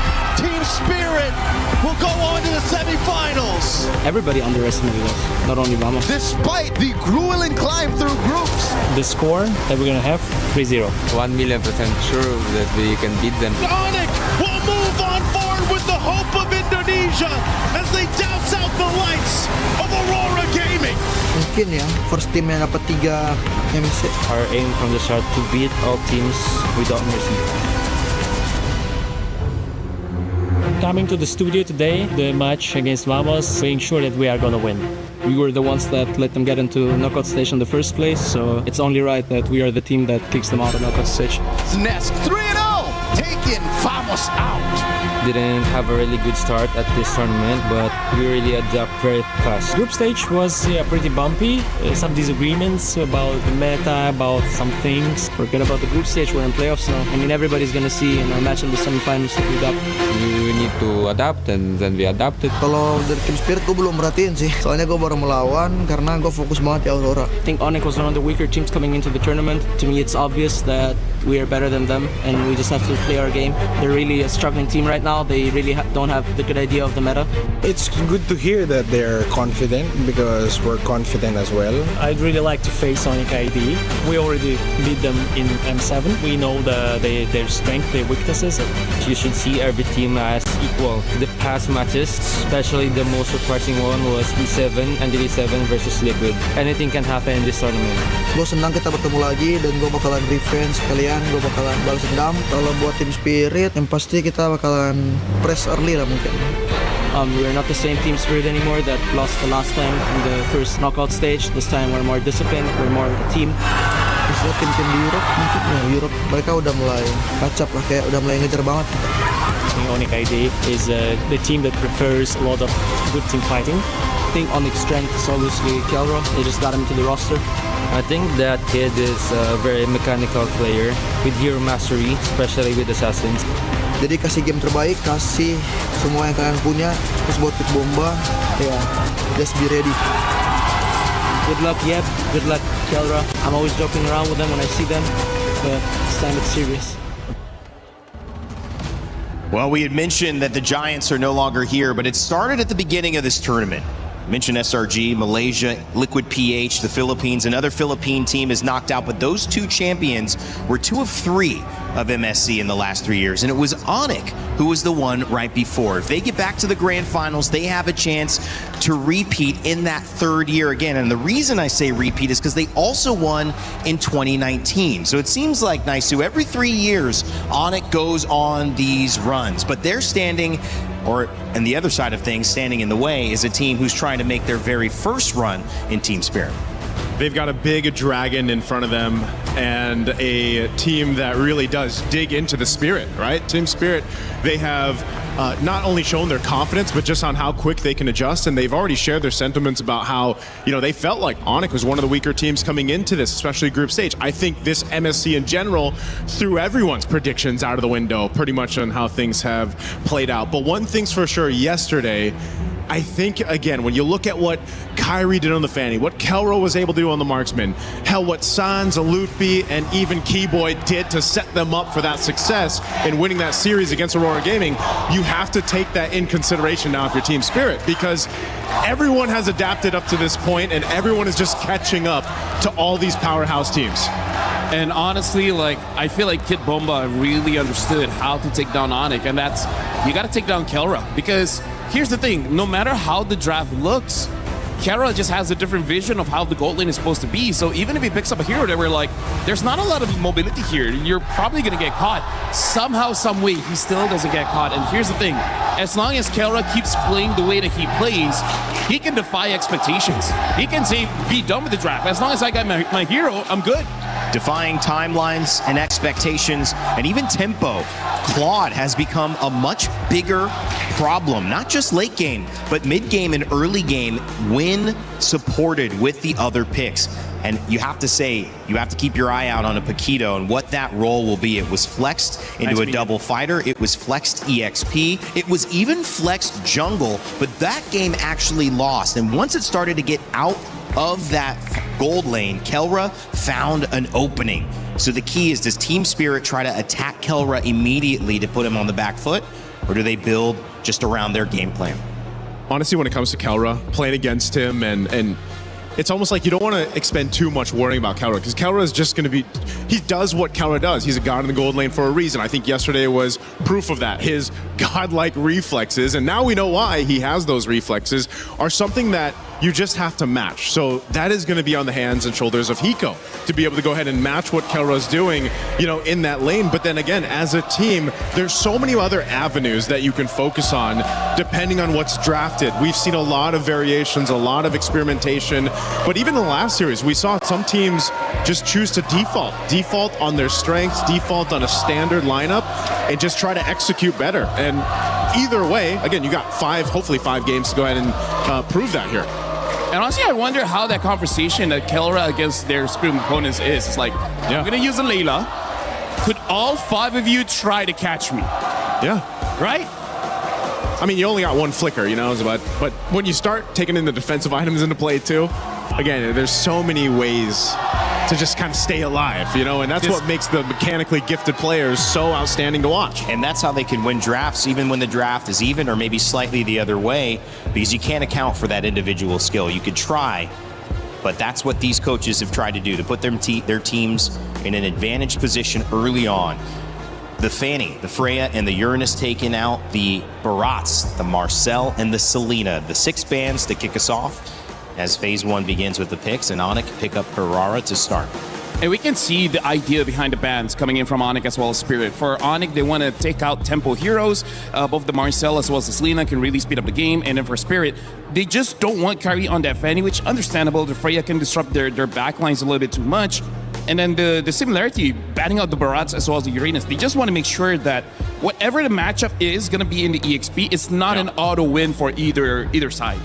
Yeah, the XP again, going to be big in what they decide to do. Again, the Paquito has been rather flexible on where you can put him, and that's kind of the upper hands that you have. When you do draft in this Paquito, you don't necessarily know where he's going just yet. Obviously, the Atlas going to be an answer a lot of times, and then the trade is Belric. This has been the common trades that we've seen now over the development of MSC's meta, and this is pretty standard. Again, that's why having a flexible hero like the Paquito is an upper hand. You know, you kind of have that advantage now. What was interesting is that in the first series, we didn't see Paquito picked or banned. We also didn't see Cho picked or banned. We didn't see a lot of these kind of in-your-face, really ISO, burst, control characters that have been dominant in some of these matchups featured there. So again, maybe a preview to the grand final. That might be just a non-contention point, and we'll see who has the better grasp of the meta. And we saw in the video before where Team Spirit, they did say Onyx's biggest strength is probably their team fighting. And right now, that draft looks like a pretty good team fight comp here. Having the Belric as well as the Zushin makes it so that they have amazing control from the get-go. The Harara is just good anywhere. And right now, I gotta say, this is a good Harley pick because you know that Onyx, whatever gold laner they're gonna pick up, it's gonna be amazing just because they already have a good support system. Yeah. Doesn't matter if it's a Brody, a Claude, or a Harif. All 3 can work well here. This is, you know, shades of what we saw yesterday for Onyx work. That Jushin helped so much, and if I recall correctly, it was a Granger in the hands of Kelra that he got to use because, again, when he locked in the Sky Piercer, you not only had to worry about the movements from Kyrie on the Hirara, but then eventually when the stacks start building up for Kelra on the Granger, lining it up with the Lantern that Jushin provides, it helps so much. You just land your Rhapsody shots, and then you get more stacks, and that was kind of what the result of that game that they had against Aurora Gaming. So this is what, you know, LaFell's saying. You're already really supported and supplemented really well for your gold lane for Kelra. Harith banned as well. You could see with both teams now looking to pick up potentially their gold lane. That Paquito could still be flexed. It is definitely going to be EXP and gold that they're looking for the ban. So Esmeralda goes down as a ban, so does Harith. I just feel like for Team Spirit, as long as they have one more hero that can potentially deal with a backline is going to be good. So I'm looking to see if Spirit is going to be loco enough just to have a big burst in mid, something like a Farsa, because that can deal with quite a lot unless you're going up against a Claude, which Team Spirit could pick up the Claude later on and then make it so that Ane doesn't have a dive type of goal laner other than a Moskov. If you're local enough, basically. If you're loco enough. If you're loco enough. You know what? In game 1, I think you can be. You can be a little loco. You can be a little loco. What do you like mid here for Spirit? Ooh, for Spirit against Jushin, man, I don't know. Aurora Gaming was heavy on Eudora. I mean, is it kind of travel Europe, kind of be feeling a little bit more comfortable with her? It's interesting because a lot of times we see the Eudora even paired up with the Belric, right? But in this case, if they decide to go ahead and grab it, they can. I think it is one of the better heroes, too, for Sunset Lover, at least from what we've seen him over the past few days. It can also help, I guess, combo with the Harley in a way. I mean, the Harleys work so well just because you don't only have to rely on that deadly magics, but then depending on the builds that they go, you know, whoever is able to get that Genius Wand, it does help kind of get that burst a little bit faster once you shred down some of the magic resistance here of the opposing team. So there is a room, I would say there is room for the Eudora to come through, especially since now we've seen so much of the Selena, the Valentina, obviously, but they're banned out. So yeah, there's the Eudora. Good call, Rain Day. Thanks, buddy. Valentina banned out, Clint as well. We're going deeper into the gold lane, but the bans are done for all of these squads. So, how does Kelra respond? What do they like? I mean, like, here's the thing. Because of that Paquito, it does make it a little bit awkward, I would say, for Onyx to draft their side leaders here, because I think for sure they just want a gold lane. I feel like Claude is going to be pretty solid, but if they want to be safe, I can see a Moskov work pretty well here. You just got to be careful of the Eudora. You have to hope that Lupi is able to absorb the Thunderstrap first, and then Kelra can go in. Speaking of, what other tanky heroes do we have left? They pick up the Cho. Is this Cho Roam or EXP? Wow. Yeah, that's a good question. Just because, again, Belric can be flexed too, so... Because I feel like if you're going up against Paquito, Paquito is going to be pretty fast. I think it's better to match speed for speed with the Cho, but that's... We haven't seen Cho XP in years now. It's been a while, yeah. It's been a minute. Bit different here. Again, Hiko could go crazy and play Paquito there, and we could see a marksman, but... Sorry, excuse me. EXP picked up. Yeah. This would tell us too... Because they wanted to wait and hold on to see where they plant this Paquito, if he's actually going to go in the gold lane for Hiko, or if they're going to go ahead and pick up their XP now. Because that question is still there. Okay, they'll go Sora, so now we know. Sora's going to go XP, and then, of course... Go Paquito. And then we have gold lane Paquito. Wow. I feel like this is a good idea coming in from Spirit, but we've seen teams try and fail, which is try to end the game pretty fast. And they do have the Harley, so in case, you know, they need to push... You can still use the Harley there. I'm liking both drafts, but I really feel like Onyx, they got everything they wanted. Well, these are two dangerous drafts. A fighter in the gold lane for Hiko going up against the gold standard in Kelra. Eudora picked up as well. And the Beleric. How important will that be to set up these fights? It's going to be a battle, baby. And I know two guys ready to cast. One's already been streaming and casting earlier. It's Spirko and Gideon. Thanks so much, Rain Day. Welcome, everybody, to the most anticipated match of the day. It's going to be Onyx facing up against Team Spirit. And once again, these teams, they know so much about each other. I mean, seeing the Paquito show up once again, but Hirara being given over, the trades have been great. They've got that experience, man. They've played so many games already. Again, both teams having to deal with some rough patches in the group stages to make it this far as well. Some crazy games from Onyx just yesterday. And especially after a ridiculous result just earlier, Young Gun Galacticos with an upset win. Could be another. Could be the best MSC ever. It already is up there. I'm already nervous about it, right? Because every single moment, every single position is going to be taken into account here. You know, we got to put everything underneath that microscope to see where the big plays could be made. Looking at the emblem so far, things are up to standard picks. A lot more tenacities that I'm seeing here, even from Sansan as well as Lutpi, understanding, hey, I can't afford to die like this, especially since we've seen so many games here at MSC end roughly around 11 minutes. Spin the stomps in the early game, really. If you get that early advantage, the Sky Piercer on Hirara as well. It was a pattern that we saw in the last few matches, even yesterday for Aurora Onyx, that whoever gets the Hirara seems to have an advantage unless there's a Fanny on the other side. Yeah, and that's the scary part, right? This early phase, so far, we're already seeing immediately attack on Sans. And this setup here, at level 2, at level 4 for Kyrie, they don't find the kill angle, unfortunately. For the upcoming Turtle, though, it's going to be a little late for Sans as well as Keyboy. We'll see whether or not they give it up. They're most likely going to give it up, considering that Team Spirit already running double fighters, and Hiko already making his way to proxy the wave. He's got to be careful, though. Needs to really be very careful. Onyx probably know they can't contest with a neutral objective. They might be able to go for the trade, especially if Hiko tries to cut very early. But thankfully, for Spirit, Hiko sees him, spots him out. Zaur Ego is on his neutral objective. Now the Harley should be free. Just the retry. Keyboy making sure he pops that retry. Nothing is going to be given for free. And they're making sure that they're not, at least not wasting time, right? Really good defensive rotation from the side of Onyx, making sure that they're sending Kyrie and Keyboy to the top side of the map, denying the proxy and making sure that things are relatively standard for Kelra in his gold lane experience. We know it's just a matter of time until Kelra might make a super play of his own. The real question is, where is First Blood going to happen? We've seen Kinbaba rotate from the bot side. Unfortunately, haven't seen too big of a commitment yet. Oh, wow. A cloud shift here as well. Yep. Bomba's going to put some pressure down on Lutpi. Wanted to get a flicker at least, but Lutpi knows better than to actually use those resources early. He's going to stay patient with it. Kelra up top, though. It's so well played by Spirit in the draft, though. They ban out the Harriet, the Clint as well. Those are the two heroes that can really deal with the Paquito in lane.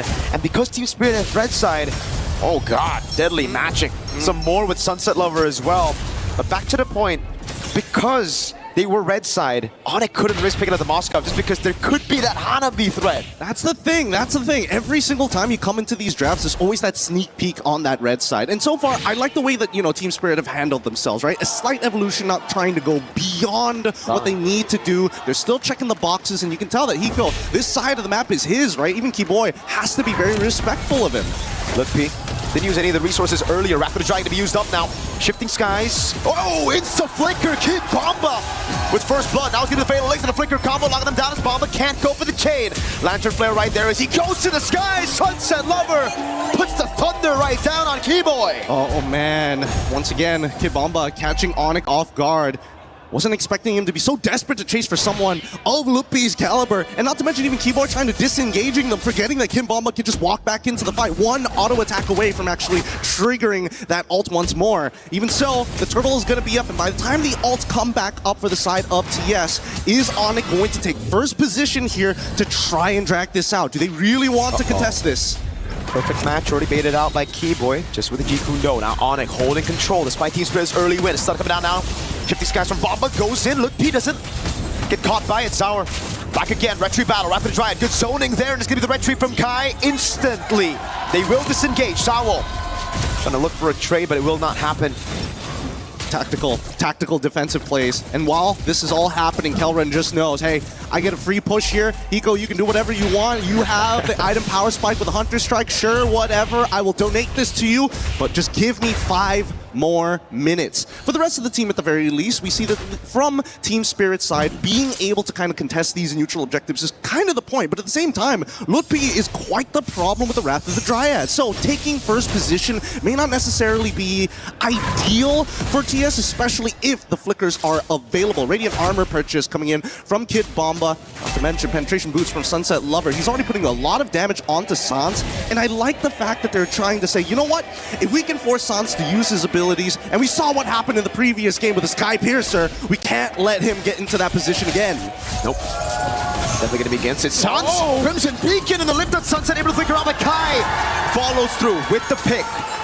Did he get Sky Piercer before or after the kill, though? It's the question as now Kai walks up again. Keyboy goes in with the way to Dragon. It's going to be cancelled out by the Fatal Lace and a flicker out, but a blazing duet from Kelra.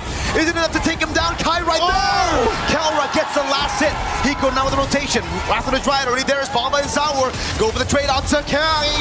He's going to be able to get the dodge away. Bomba right there now running him down. Nicely done, and now they need to disengage. I don't think Bomba can get out of this. He's getting gunned down, and Mlbb says, you know what, this time I'll let you go. It's chill, it's all good. We got the mid-tier 1. We were able to invade your jungle. We got the money that we were looking for, and I think that's the scary part about this current metagame. How far do you want to reach? How greedy do you think you can be, especially when you start getting to high-stakes games? Because this is some life-changing money on the line if they win the series.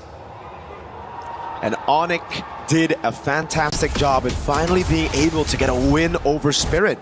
It's been Spirit, the more calculated team, rotating early with the tempo. Onyx now with a conceal for Mlbb and Keyboy. Trying to grab a little bit more of that map pressure. I don't know, this one's looking a little dangerous. Hiko, he's thinking about this, but at the same time, look at the position of Kid Bomba. He wants to cloud shift somebody. Let's see it now in the back, trying to zone Kyrie. He just dashes away for now. It's going to be the full chase right now as he goes in twice. On target, Wrath of the Dryad! It's good, and now Sunset Lover, he gets the turtle! And now with Bomba in the air, Kyrie locked down. He brings it back, Mlbb straight into tower, scores! It's Kai with the rotation back to pick up the kill.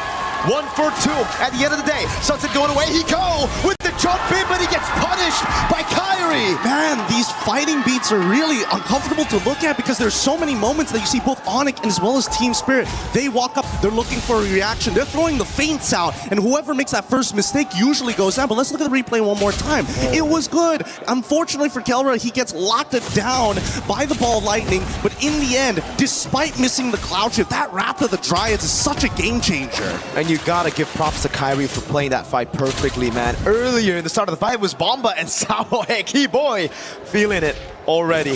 That's the vibe you need if you want to make it to the grand finals. Hiko going in again. It's Kai with the iframes dodging away, but now they have information. Sao with a perfect match. Keyboy on the Cho. That's why it's such a good pick against this Atlas. And both sides trying to draw the line in the sand, but it keeps getting wiped away, and they keep pushing it forward and pulling it backwards constantly. But now it's about item power spikes. At this stage, let's pull up the items just real quick here. At 8 minutes, where exactly is Kelra currently at? Because Hiko, he's already unlocked from this lane. They've got 2 towers, top and bottom side. They can start invading the jungle pretty heftily. Ideally, if they can get rid of mid-tier 1, that'll be more optimal. But even so, the coverage from Onyx, they're like, yes, Kelra, invest more, wait until the stocks get big before we sell out. We get to see the fans here, the Sonics in the building.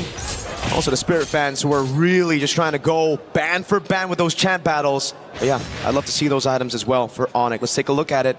DHS Rush. He's going to go for the Golden Staff next, and it's just a component for Corrosion Sight. So he wants to be active early. He does. But on the opposite end, at least we know, with at least 200 gold difference between the gold laners at the very least, just the cost efficiency of the fighters. Already 2 items down in the bank.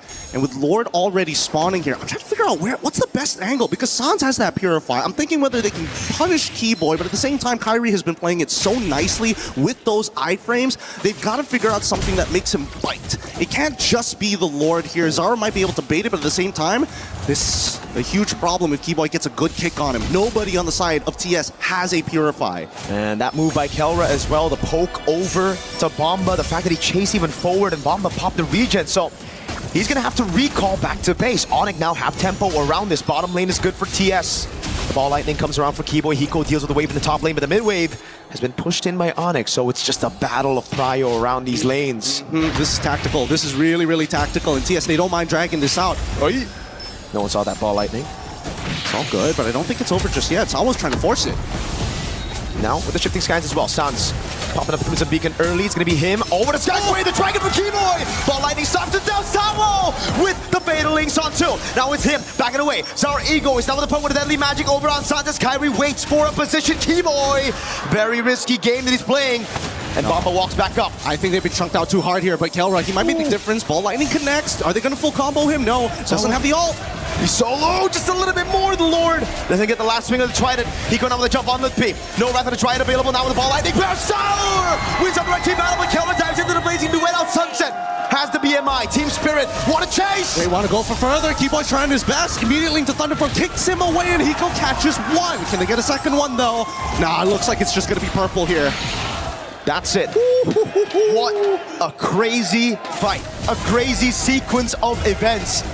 Man, this is really an RTS.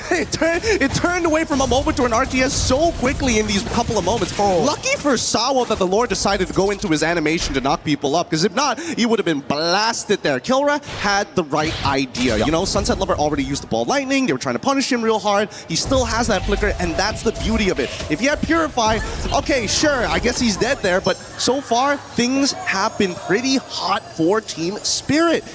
This is going exactly how we were expecting it, right? Double fighter comps generally take the advantage first. Later down the line, you're expecting that the marksmen are going to be able to not only outplay, but have enough damage to output. The scary thing is, with the gold standard, he's really good at chunking out your frontliners and still having that fancy footwork to get out. He's been doing that all game now, every single time, even before the Golden Staff, but even more so after it, right? The chunk on Bomba, forcing him back. He's literally just been winning them these small wins before the neutral objective even starts. But it comes down to, again, the lane management and the side, and that's why right now Kelra's kind of chained, locked in from going into the side lane because of the Paquito, and Hiko plays such a good game here where he's never really in vision.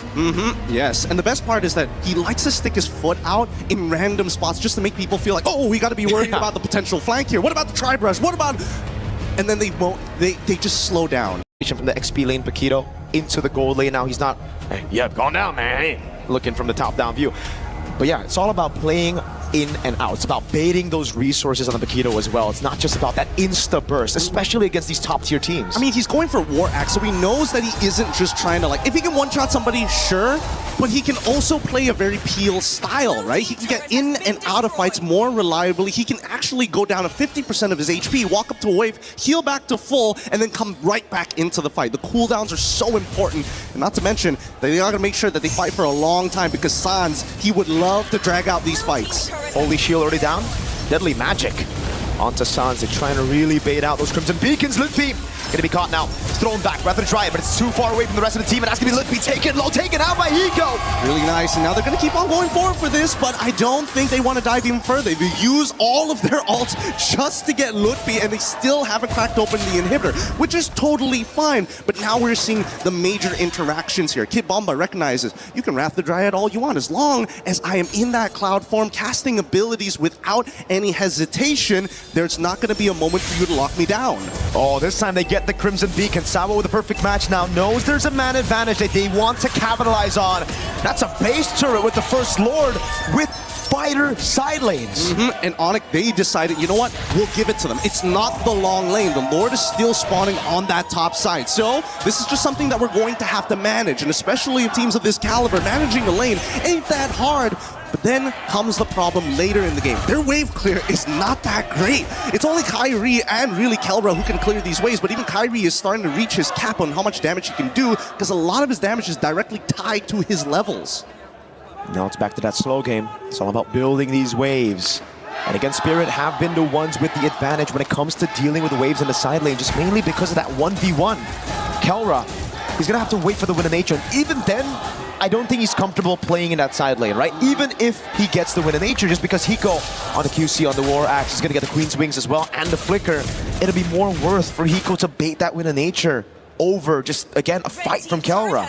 Which makes me wonder whether or not Hiko is going to go and start getting himself a Malefic Roar or straight into the Queen's Wings. Considering that he's got the War Axe, I would only assume that it's going to be the Queen's Wings after, but that's, you know, a very EXP style of playing it. We'll see what options he has in a bit, because Conceal's already out and Sawa's opening up the Tri-Brush. Keyboy doing a good job, again, just holding that wave, but now it's the EECA special, baby. It's that Lord Dance in the bottom lane, playing it as slow as they possibly can. Oh, Deadly Magic's already on Sans, but Sans very calm. He's not going to react, not yet. Not until he sees Sawa do something crazy here, because TS, they're willing to start. Oh! Whoa, Sunset able to flicker out of the Wrath of the Dryad. Now it's Keyboy locked down with the Frozen. And the perfect match instantly goes! Sawa with the ball, which is Tower! With the Fatal Links, that's Kelra popping the blazing weapon. He's gonna get bursted down by the Deadly Magic. And now it's Sans with a Lantern Flare. And now they disengage. Finally, a moment to breathe at the very least. Kid Bomba, he doesn't mind dying there, but he wished that he got somebody other than just Keyboy. Now, Onyx instantly going to take priority and first move on this Lord. What is Team Spirit going to do? Because we're seeing the flank coming in from Zar. Opens up the Tri-Brush. They know it's safe, and Hiko, he's pulling attention to himself. This is great. That wave bot wasn't set up perfectly by Spirit, and now it's going to be building back for Onyx. Slow pushing towards Spirit. So it's a win for Onyx for now. But they have Keyboy down. That means Spirit have the man advantage, I think, for a while as Bomba spawns. I think Onyx recognized that TS, they can't blitz this down as quick as they want to, so they can actually maintain this tempo. It's getting really dangerous because now that Kid Bomba is going to start showing himself. This is where Onyx needs to take advantage of the scenario. Well, same time as well, that top side is shoving in pretty hard. Hopefully it doesn't mess up their mid wave as well. Probably will. They're gonna have to send members down there, and that means it's free for Zaur to clear out the mid wave. Now, it's Bomba who set up the wave in the bottom lane in a good spot for it to build back in favor of Spirit. So they've got like roughly a minute or two to work with here. TS will set it up nice. Let's see who gets it. Sawa with the jump now. They know he has no Purify, but Hiko's going to be taken very low already. Lutpi going to be chunked down as well. Shifting Skies from Bomba, trying to lock them down already. Now it's Zaur and Kyrie going to go for the Red Tree battles. Deadly Magic will land on Kelra. Bomba's right there. Ball Lightning, and it's Bomba with the jump. Zaur with Retribution. Beautiful play, and they're going to go further than this. Kyrie does not get the Lord this time, but at the very least, they are able to trade upwards. Man, Kid Bomba really wanted to deny Kyrie of that Retribution and was willing to die for it. But is it worth another 2 Sky Piercer stacks? Zaur with the jump, Deadly Magic! Kyrie needs to time this, but I think he's good anyways, right? Just gotta be careful of that Lightning Truncheon proc. Yeah, no, it's so safe. I really love the fact that, you know, once you get to a certain point with Hirara, you're like 3 seconds, okay, perfectly fine. Double iframes if necessary. I can wait for my combo points to actually come back up. As long as nobody threatens me in the meantime to force him out, generally will survive. Now let's look at the items one more time because we're seeing max build already from Hiko. And yes, he did opt to go for his third item to be the Queen's Wings on top of getting the Malefic Roar at the end, so he has that real 1-2 punch for Kelra if he doesn't build that Winds of Nature soon. Doesn't seem like he is going to build the Wind of Nature. He wants to gamble it, man. This is the guy who went Brody against a Belleric, all right? It's all good. He can react to things, and that's what he's leaning on. He's leaning on his own skills, the drills that Lapel was talking about as well, pointing out to Kelra, who's just been practicing all around to deal with damage, to deal with setting tools. Hey, speaking of damage and dealing with setting tools, Sans also getting himself a Radiant Armor here to make sure he doesn't die to Zaur. So now he's not exactly the most optimal target, and Zaur has to rethink who he's going to be jumping on. I would like to say Keyboy, but like half the time, those kicks really is more for disruption than it is for a big set, considering that both sides have some big haymakers ready to unleash. And I think Zaur's been playing like a really good game with the way that he's going in and out and trading the aggro. Very similar to an MMORPG raid. You have your tanks, they gotta cycle the damage between each other to make sure that everybody stays healthy. Uh-oh.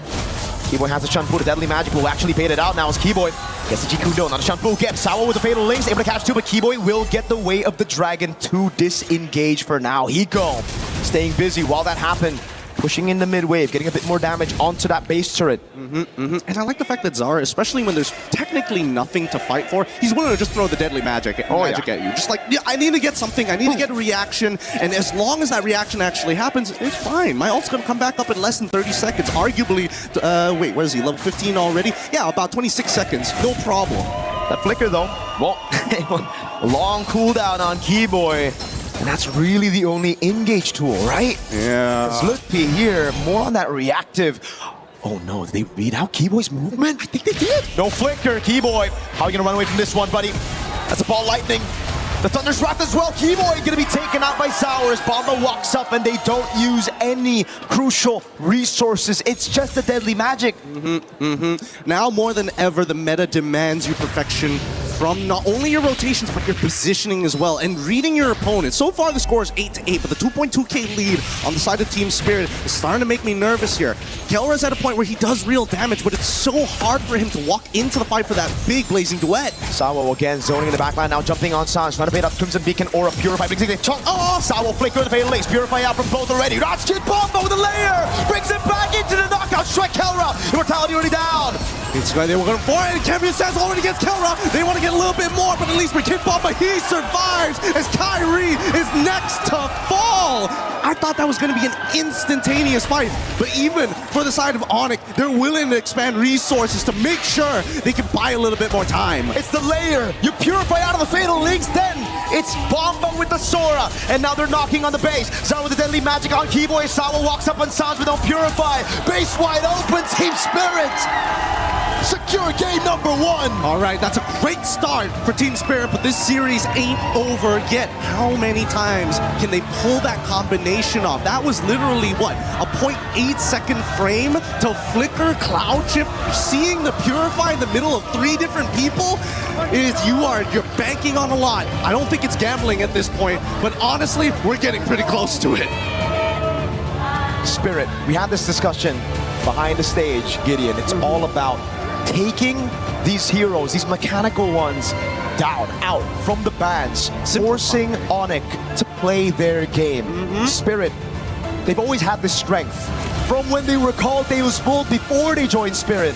It's the macro, it's that brain, it's playing the slow game, and then punishing your opponents when these small windows open up. Yeah, and the best part is that they identified those windows in the middle of these early interactions. They're probably talking to each other, hey guys, we gotta be careful. Once we come to mid to late game, we can't do this again and again and again. They are going to adapt to us, so we got to look for different punishes. We gotta make sure we hit the weakest link at every moment of the game, and they keep on finding it. I think at least for Onyx,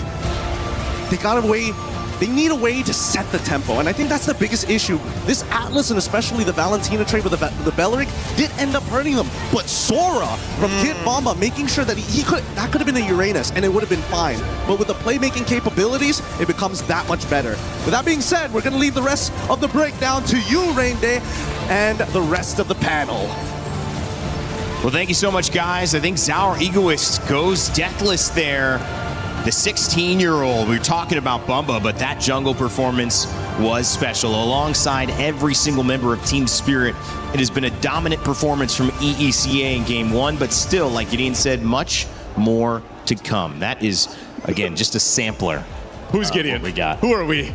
Who's the other guy as well next Who's to the other Rico? Like, those guys. Hey, man. They were amazing. I'm the only consistent piece up on this desk. You know what I mean? That's I'm putting true. my time in, right? This is the face of MLBB. That's true. That's right. Yeah, you know what? There you go. I will not add to that no matter what. Yep. We're going to leave it as that. All right, yeah, We're let's happy with move it. on. All right, going back to game 2. No, guys, talk to me. Game 1, I mean, obviously, man, that was a great draft, but what did you like about it on Spirit side, or what did you like about it on Onyx side? Honestly, when you look at both sides, the drafts I feel like are great. Obviously, Keyboy had a really hard time at trying to utilize the way of the dragon, the kick, that ultimate from the Cho, to set things up. But also, there was just really good timings from Team Spirit to kind of layer the ultimates like they were talking about. If it's okay, we're going to stick on this graphic for a while because the big thing that I want to show you guys is Keyboy damage dealt only 9,000. He's a roamer. He's not supposed to deal a lot of damage, but that also just shows he does not have a lot of forward momentum, right? Every single time he tries to go forward, he can't catch anyone. He's going to take way too much damage. So that's the first thing you guys got to look at. 111,000 damage taken, but only 9,000 damage dealt shows that Keyboy could not have much impact in this game, even compared to Sao. Sao did 15,000. That shows that he has a bigger impact compared to the rest. And look at Onyx as well. When you're looking at the jungle control, only 1 turtle and 0 lords. And we will be showing this in the telestrator later of how Team Spirit, they lost the first one, but then one quick adjustment, and then after that, it's all Team Spirit. Yeah. Also, you got to commend Hiko here on the Paquito because his patience, his timing, his window of opportunity that he waited for was a big part. Even in that last exchange, that last team fight that we saw, they expended some of the battle spells out, utilizing Sao on that Atlas, but then Kid Bomba comes through, like the shifting skies, and then Hiko comes through after that to go ahead and capitalize the kills. So, it's all about the layering. It's almost like it's a really nice cake, basically, is what Team Spirit brought to game 1. I looked at a number that was really interesting to me. Out of all the numbers that you could have and how high the scaled, 135 damage taken on the side of the EXP laner for Onyx. But on the other side, Kid Bomba, he had 135,000 damage taken as well, with only 250 more. They were almost exactly the same, but he doubled the damage that he dealt on Sora. How big is this pick coming up? Because we haven't seen this till later on in the series. Honestly, we're going to be talking a lot about Kid Bomba because I've already said that he's an amazing EXP laner. Before this, he was amazing in lane. Now he's a menace in that river because all of the fights won is because of Kid Bomba. He got the right targets. He gave the space. Honestly, he made it easy for Zara Egoist to do his job. And that's what you're hoping for, especially in a meta that helps the jungle when that EXP laner is jumping off to a start like that. Lethal, I know you had some stuff to break down here with the telestrator. I want to see what you thought about game 1. Let's get to it. Well, first of all, we do have to talk about the draft, right? For Team Spirit, their position 1 is going to be this Harley. The Harley is going to be the main damage dealer as well as the biggest threat going up against Onyx. Now, Onyx, they have a good draft in the sense that they have the Zushin as well as the Cho, where they can fight at any time. They have basically no cooldowns, honestly, and that makes it a threat in the early game. But they were able to shut them down with both the Eudora as well as the Atlas. So this is a dual mid lane combination for both teams where it's just that Team Spirit was able to outplay that. But again, the big piece here, position 3 coming in from Team Spirit, which is Kid Bomba on the Sora, he was the one being the main disruptor, making it almost impossible for Onyx to really win the fights. So because of that, we're going to be looking at the clips here. We're going to be looking at the first clip, and the first clip that we have to look at is what Onyx did right, where over here, you really got to look at the position coming in from Keyboy, if I'm not mistaken here, where his job is to shut down Hiko. And then for Onyx, as long as Sans is free, he should be able to do a very good job. As we're going to be looking at the clip here, what I wanted to see, first of all, is look at this. Hiko had no stacks, had no champion stacks, by the way, so that he's not safe. He doesn't have the skills ready. But more importantly is the fact that Keyboy was able to kick him into the pit, making it so that he is a non-factor. But all the while, Sans, he's untouched. Look at this entire clip here, how Sans gets inside of the turtle pit, and then he's not receiving any damage. He is making it so that no one can really fight comfortably. And because of that, Onyx won because of their mid duo. Hiko is out of the fight and free reign for Sans. But then we see how things quickly change in the next clip here, where we see Kid Bomba. He was waiting in this bush right here, But then he immediately gets on top of both Suns as well as Kyrie, trying to make it so that they're not a part of this. We're going to be looking at a clip, and even though they were able to dodge it out, but again, as long as Suns is not there, it's already good enough, because what Kibomba is doing is he's creating space. But the back, this is the last zoom in that I'm gonna do, because this is actually very important, and this is why Keyboy could not play the game. Okay, we're gonna be looking at here, and then we're gonna play the kick. You see how Keyboy, he did get the kick onto Hiko, but immediately you see that the stun got onto Keyboy, making it so that even when he connects the kick, he is a sitting duck. And then after that, all the damage in the world went over to Keyboy, making it so that he's just out of the fight. And then after that, it becomes so much easier for Spirit. As long as both Keyboy and Suns does not affect it, they're good. We're gonna be looking at the other clip here. Again, you just gotta look at Kibomba. He is charging in. I would say one of the best things about Sora in this situation is he can engage, and he has a lot of dashes going in. That makes it so that even though Onyx has incredible reaction speed, it's gonna be difficult for them to really connect to that. Look at Kibomba, able to get Suns and Kyrie again. And then after that, even though he was stopped for a bit, we're gonna look at, this is the important part. Boom. Wow. Goes in, finds Kyrie, making it so that he could not retry this Lord, and then Zara Egoist just basically gets it for free. We heard Miracle even asking, is it really worth it to give over that, Sky Piercer stacks? It honestly is, because even in this fight, you can see Kibomba once again disrupting the fight, making it super easy for the rest of Team Spirit. And this is why I say Zara Egoist had an amazing time, because he was never threatened. It's weird. It's like a more flexible Atlas, because the Fatal Links is like so telegraphed that you're trying to set it up, and Kid Bomba just had their number, man. Part of it is you want to just, if they have Purifies or if they have Flickers, you want to get those battle spells out. Yep. And either or can do it. That's why you can't really predict it, because they can just change it out. Either it's Kid Bomba that goes in, initiates, and then Sawa follows up, or vice versa, and then that allows our Egoist or Hiko to have that room to move around and capitalize on it. So it was just really good kind of mixing things up throughout the entirety of that game, where then Team Spirit continued to hone in on it. And yes, I think, as LaFell mentioned, Keyboy really couldn't play. Like, this was a really difficult Cho game to play. Tough. As a Tro roam myself, most played roam that I have, this is so difficult to actually go in for a setup. Well, this is now like kind of your turn, right, to respond. And we've seen this again, and many of the teams that we've been up to have responded, whether it's game 1 and game 2, or whether they wait a couple of games. What's the lesson that if you take away now, you think, LaFell, they can respond in game 2?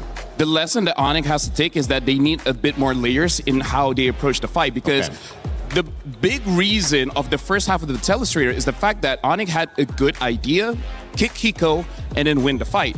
But then after that, they just countered by the Eudora protecting Hiko on this Paquito. Even though Paquito is a fighter, doesn't mean that he doesn't need protection. Yeah. He still got protection coming in from his team, and that was the response of Team Spirit. But we didn't see Onyx changing it up.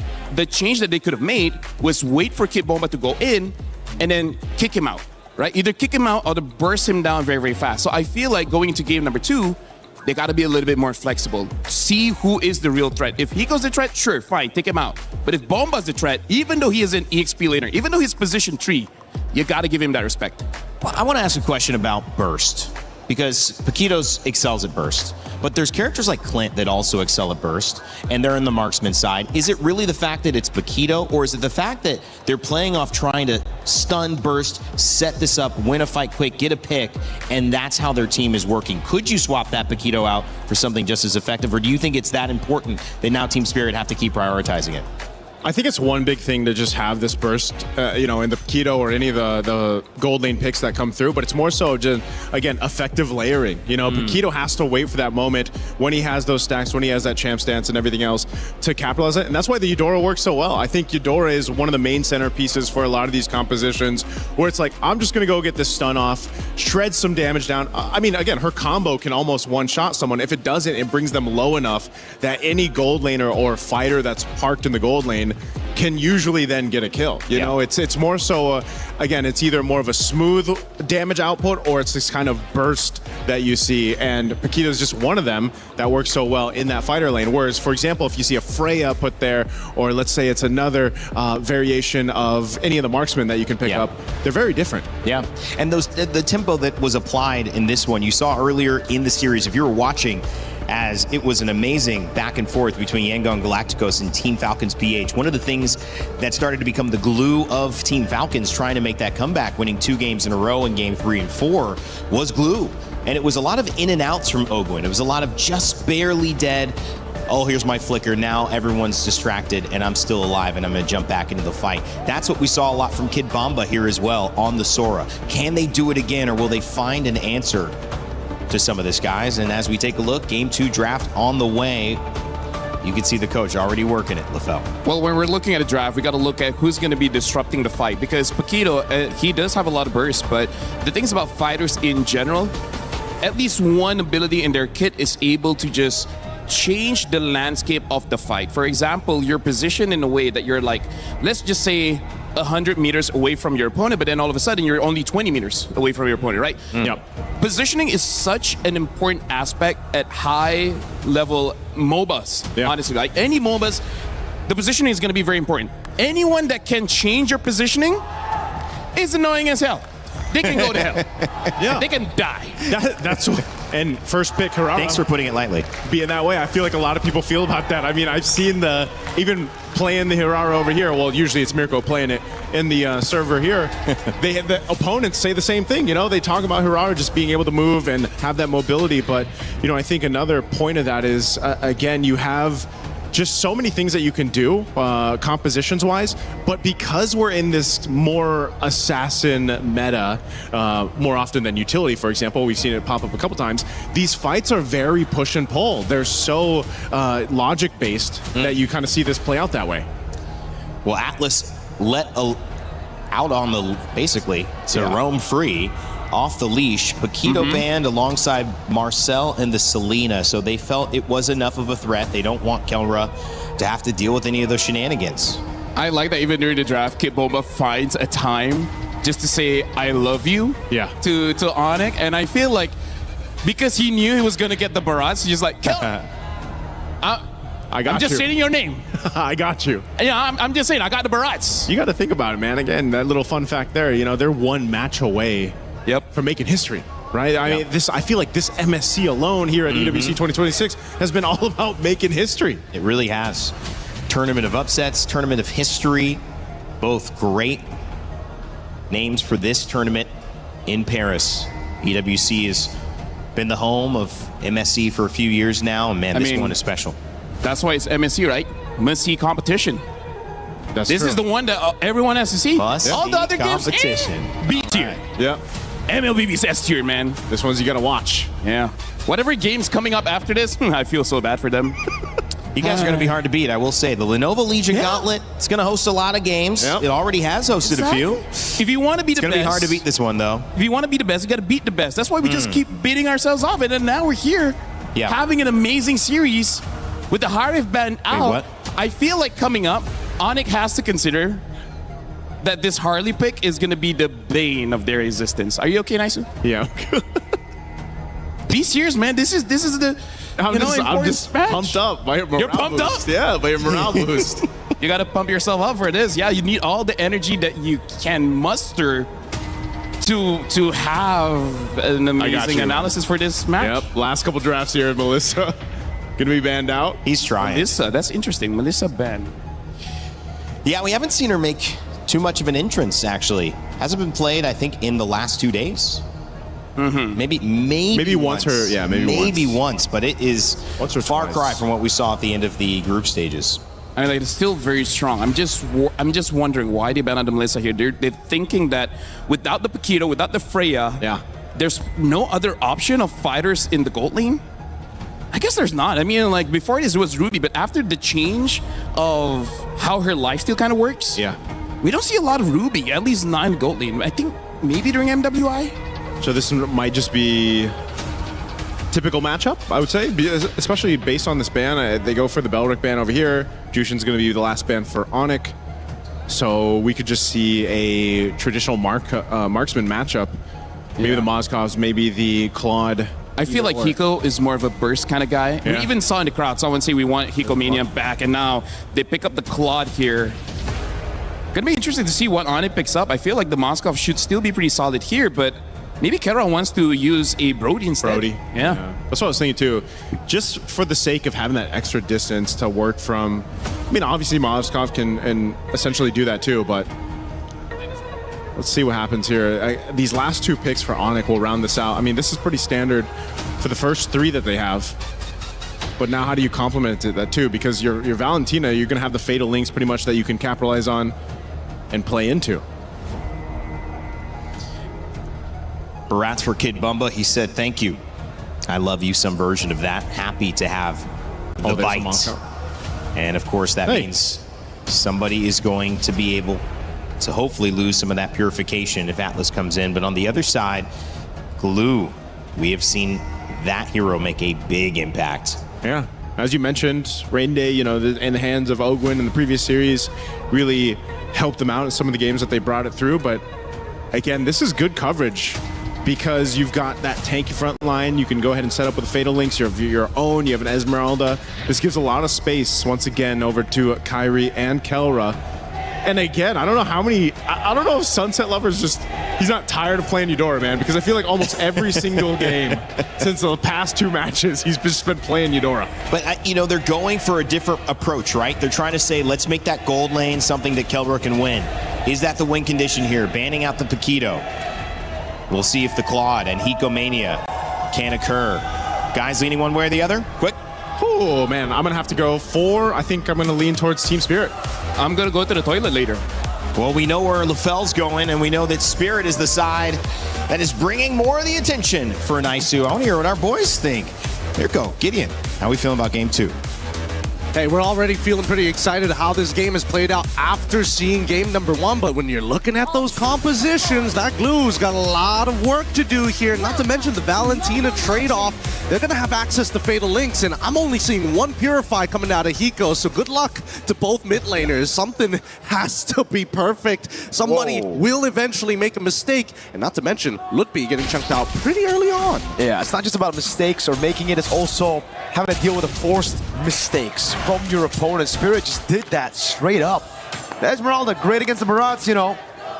But if it's a 2v1, it's always going to be rough. And Bomba's really just capitalizing off of this. Trying to, I thought, freeze, but no, he just goes for the contest anyways. Yeah, I think it's going to be a little bit tough here. But he needs the stacks, right? At the end of the day, once he gets into that max stack, it becomes a Bomba lot got hard. it. I think Bomba got it. That's why he's recalling. Yeah, now he's happy. Now he has full control over this lane, right? The prolonged trades won't be as easy as it was before now that he has the stacks. Not to mention he's got way better wave clear as well. First invade here is looking dangerous. Uh-oh, it might be a kill. Straight up Keyboy. Slam, not going to give it to the pass straight up to a flicker on Sunset Lover. And that's the scary part, right? Urara's so good with the iframes. Oh, wait a second. This is dangerous. Now with the flicker around, now Sour egoist. So Sawo will sacrifice his flicker to give Zaur, or to ensure he gets his farm. Yeah, and he has to take it. If not, he's not going to have the deadly magic in time to start pressuring these lanes, and I think it's the influence of the lanes that really matter more here. Kelra, he's already in a pretty good position against Hiko, but for the time being, it's all about control. How long can they maintain this? The next 10 seconds is when that turtle is going to spawn, and Sans very close to level 4 here. They will have access to Fatal Links if necessary, but let's see what Sans does here. Sawo's going to wait. Perfect match. Oh, that was a gamble that didn't pay off. Now Sans just steals away the Fatal Links for free, and remember, Sunset's not 4. He died earlier, missed a whole wave. Yeah, they got to give this up. I don't think this is going to be a contest, or technically it shouldn't be. They also still don't have an answer to Keyboard, who's able to just kind of walk up and does whatever he wants. Oh! Gets on the glue now. Oh my god, the stun on 3! Combo! Deadly magic coming out of Fatal Links. Sunset reacts to it, blazing the web. Keyboard going to be taken down. That's the SOD landing, but look, he's going to get taken out by Hiko. Oh, brother mans, Kid Bomba! I can't believe that they got not only a beautiful detonator's welcome, but made it collide into two people in the very first interaction of the game. That could not have gone better for TS in a position which technically wasn't even supposed to be theirs. And the reaction time of Sunset Lover reacting to the Fatal Links flicker combo from Suns as well. Turns out it's not just Kelra doing drills. Sunset's been doing it all the time as well. Bombadil, hey, buddy, you got the first play. Now it's going to be revenge. Yeah, I mean, Bomba accepts his fate. There's no way he's going to burn his flicker anyways there. It's like 4 guys? Really? 4 of them? Boys! Nice. Let's give Hiko a lead, and now immediately going straight for the plating. And I mean, that's the natural trade-off here, and understandably so, but definitely is more important for Kyrie at this stage of the game. He needs to get those kills early on. I don't know whether Keyboy can keep this up, but he needs to continuously harass and start opening up this map here. Not only are we seeing the man-to-man defense, but we're also seeing decisive action from both TS and as well as Onyx. Hey, if you're going to gank 4 people down here, we got to make something happen on that top side. And not to mention that Keyboy, even when he is playing defensive like he is right now, he is looking for Sawo. He's thinking, all right, if Sawo shows up, we can do something about this. If we notice that, hey, Zara actually is on the bottom side of the map, does he need to reposition? Because you can see both sides are leaning into that insurance policy at the end of the day. Ooh. It's not just a retry. Yes, Zara actually took that away. It's such a small win because it's the small little beetle, but hey, a win is a win. If you take away Hirara's main power, you know, being able to farm... Well, hold on. I thought Onyx were going to rotate up top. Instead, they're going to wait. I thought so too. Ambush, ambush. Keyboard slaps on the pass. Wow, Sawo gets a perfect match in time. Okay. Are they going to punish this? Oh, that's already worth it. They bait out the Fatal Links. Interesting interaction with Cyclone 9. Now they want more. Oh my God, Keyboy spat into Hiko's guns. Bullets, bang. That was the... That was the most interesting fate of all time. Both sides were and finally, it surmounts to just a single kill onto Keyboy's side, which is great at the end of the day for Team Spirit. They're going to be able to get this turtle, and I want to see how they want to actually convert this into something real. They're playing such a beautiful game of Mlbb right now, and it's such a... I love the dynamic of, you know, Yangon Falcons going, team fights, and then Spirit and Onyx being a lot more slow. Sawo knows there's no Fatal Links. That means he can open. That means he can try to actually feint out some of these, you know, engages. Hold on. Even to conceal to get more prio. Hold on. Valentina's waiting in the bush. No. All right. They're not going to dive this, are they? I mean, it's a little dangerous to do this at this stage of the game. And not to mention, there's kind of nothing to fight for on the map, right? The buff's already been taken on that top side. If they wanted to make something happen, maybe on that bottom side. But even so, they still are able to get the turret, which is great. And you get to really see the growth of Hiko as a player, Gideon. Just last year, against Onyx Philippines, Spirit were the ones to choose Onyx PH, right? Winning their groups, doing really well. And in the lanes, it was Hiko who got overzealous, wanting to solo kill Kelra, really wanting to put it out there that he could be better than the god in the gold lane. This time, he trusts in the team. He plays for the team. He doesn't try to get those 1v1s anymore. Actually, it's a little bit more than that, because Hiko decided to start... Oh, hold on. Wow, Sunset Lover! What a reaction again. Hiko stays patient on the Purify. Now Lutpi taking a brunt of that damage. Kid Bomba's trying to get the angle to pull Lutpi back. Sunset, what is he on? Yeah, I don't know. I was surprised that Kid Bomba actually didn't want to try for Detna's welcome to get the Purify out of Lutpi earlier. There was still like 35 more seconds until the next turtle actually spawns here, but this is working out perfectly. Come back to the point here. The fact is, Hiko, he gets this turret for free. This fight, the reaction time here. Bang! I think he was reacting to Lutpi and it was hell no! It was reacting to Lutpi. Oh, what a chop! Big Bonk now throwing him into the ball lightning, and it's going to be him taken out by the Thunder's Wrath straight up. Keyboy now 1-3-1. All it takes, a 2K lead for composition like this. Let's pull up the item list. What's Bomba currently on right now? Like, he seems a little thicker than usual, and that's why. He's got plenty of magic resist with that Radiant Armor. He's already building up to the Antique. With that gold gap. Oi, what? Sour picks up a kill in the mid lane. I think with the help of the ball lightning, that magic defense reduction. It's a natural combo here, and now they're going to get mids here. This is going to snowball out of control. This is going to turn into maybe even like a 6K lead. And Gideon, we were talking about that matchup. Hiko and Kelra, the gold gap, the difference is massive. Hiko got the golden staff at 6 minutes. He's on track to get it. 3-item power spike at 8. I'm really hoping LaFell can break down that moment when Hiko takes that top tier turn, because that was a team effort here. Everybody decides, you know what? We go invisible, That's we what make the play. Oh, does he get caught at the... Oh no, he couldn't run away. Saul made it difficult as well. Man, I really thought he had enough base defense to actually survive the whole thing, but man, with the shred and everything else. They're playing so good. Like, this is technical boxing. This is they're playing on the outside. They're not like the Young Galacticos going for the inside brawl. They're dancing on the out. Literally. This is great. Bomba, bro. Oh, moments like this where people who don't know high level are like, why is he wasting his ultimate? Cut to Zara, it's like, oh my god, another buff. I'm having the time of my life. And I gotta give it to Sunset Lover, man. So many of these plays have been set just by him wasting the resources, because by all means, Onyx should be able to capitalize on some of these moments. Sunset is a Eudora. This is a guy who's supposed to be vulnerable against a Fade Lynx, against a Falling Star Moon, but he's just so clean, he's so good with it. He's playing hot. I think he still remembers the last MSC, right? The last time at an international, actually. When he was playing Farsa, he ended up getting hit by too many abilities, and I think he doesn't want to make that same mistake, especially with the qualification to the grand final slot for not only himself, but for the region. Zara, he's doing some real damage. Even Mlbb, that shield is not doing much for him. He's getting chunked out a lot of the time, and at least for now, let's see how TS wants to do this, right? 25 more seconds. Swift Trinity for Hiko. Ooh. And that's the damage! Oh my goodness! Mlbb's health bar! Blown out straight up! It's this moment here. They're not going to siege. They're not going to siege. He's not going to do it. It's not going to do it. But he's conditioning them. And that's the important part at high level. At the end of the day, Kid Bomba has shown so many Detona's welcomes that have so much value. The fact that he's charging it up, Onyx have decided behaviorally, I must respect it. And they start moving away from this. Now, they've got the Lord in their hands. They don't care about the setup on the Lord because, hey, the waves show up, Onyx. If Onyx shows up, that's when TS are going to attack.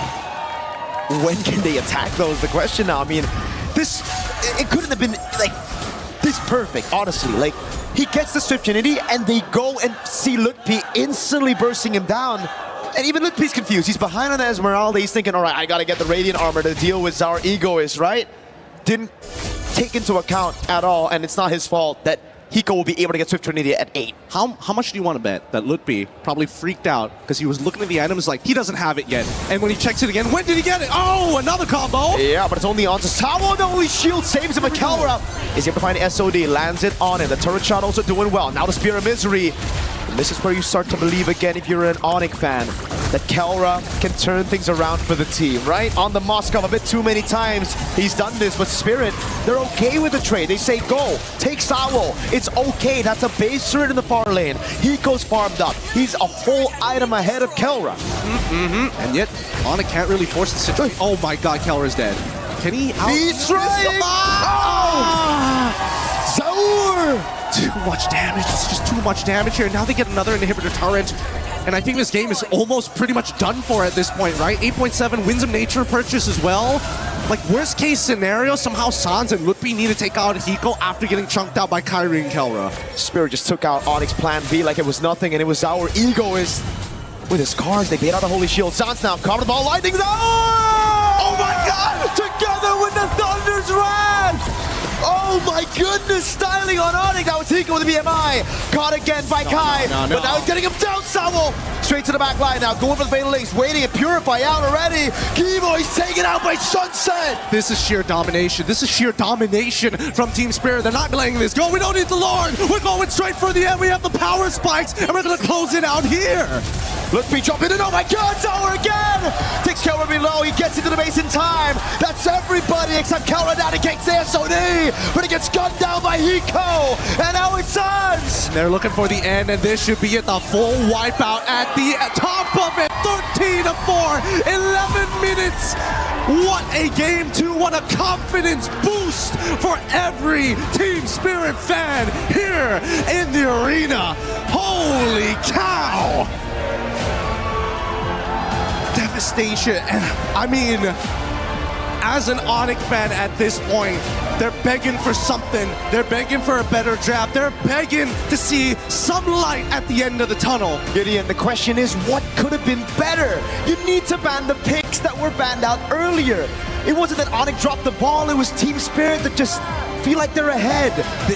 They banned out the Selena, you have to do that. The Paquito is the adjustment from game number 1, then the Marcel as well. These are just picks that you cannot give out to Spirit. Unfortunately, I think a lot of it is just coming down to just habits and behaviors that are being taken advantage of here. That top tier turn showed everything. The fact that people go missing, there's so much respect that Onyx is putting on team spirit, and I think they gotta get a little dirty here against them. If not, nothing's gonna happen in this game. It's just slowly getting choked out. The triangle choke is almost there. And again, the understanding of power spikes, just the identity of Spirit here from EECA, something that we've been talking about for EECA, and this pickup, my goodness. Onyx had a shot, they were like, let's pray for Kelra, and Spirit shut those prayers down instantly with Zaur and his magic. Man, the mythical beasts here. Crazy stuff. We have to throw it back to the panel to break this down for you. It's LaFell Nice and of course Rain Day to teach you what just happened. Oh my god. I actually don't know if Zaur Egoist has died yet. Yeah. I think that might be 2 games in a row that he has not died.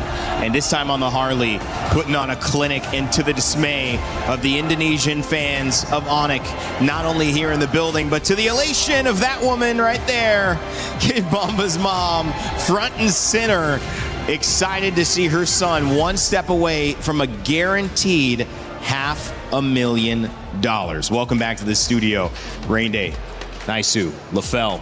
Gentlemen, what do we got to say? EECA on the verge of history, but we saw that in our first series, and it wasn't over after 2. Hey, you know, it's great for Team Spirit. I'm hoping it's not a sweep here but something's got to change. And I don't know if it's the family buff out there for Team Spirit, but they just gave it to Onyx, and it was across the board. And yes, Zarigos was amazing here. The burst damage, I think even Lutby again is still wondering just how fast that happened. But Kid Bomba is just making so much impact from now game to game. We talked about his Sora in the game 1, and now look at this, the Barretts that he was able to do. He himself zoned out most of Onyx.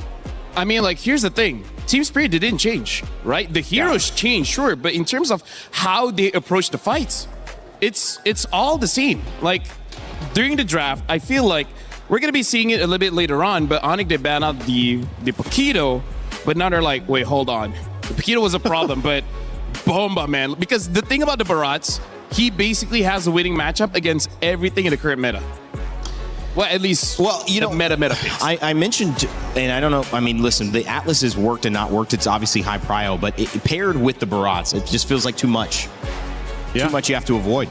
Not just that. And the Eudora. I was going to say, again, Sunset Lover. I don't know what it is about this pick, this Eudora, but he doesn't have to change it unless Onyx forces the change. Look at the damage dealt by Keyboy and Kyrie. That, again, shows how much that they are not involved in this game. So, Team Spirit, keep Bomba kind of like 1v4 and then let Sunset Lover, Sao, and maybe even Zaur Igor is just to be like, make sure Keyboy is not here.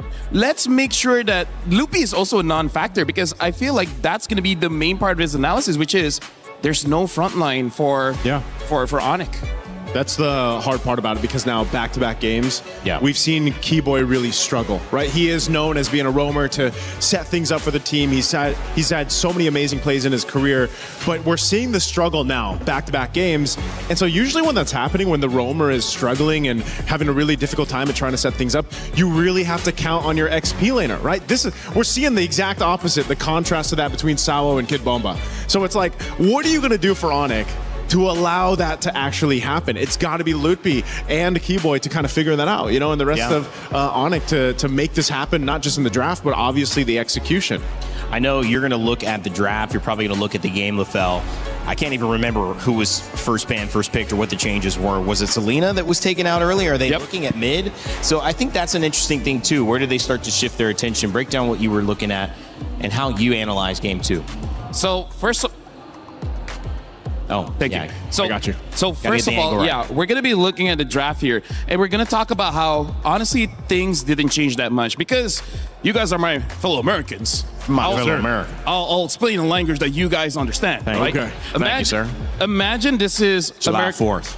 Imagine this is American football, right? Yeah. Yep. Over here, Field goal. Over here, we got the quarterback, and over here, we got the running back. Okay. Now, here's the problem, like, when we're looking at team spirit, Kip Bomba, doesn't matter what hero he's using, he's the middle linebacker. He's always disrupting the play, always going for a blitz, either on, honestly, mostly for the running back.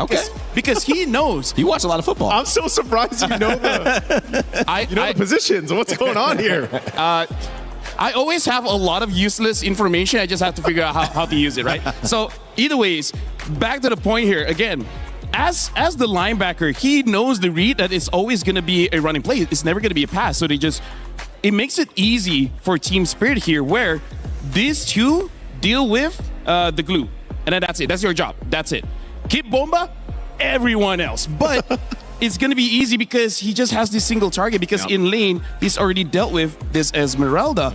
And honestly, the clips aren't much. The clips is just how it's just team spirit basically outplaying Onyx multiple times. And it looks like Onyx, they're stuck in a rut where they're like, we're not used to the opponents responding faster than us because there's two bad things happening here. First of all, Kid Bomba got a catch here, but then just a bit unlucky where Sawa was able to stun two members of Onyx. We're gonna see here.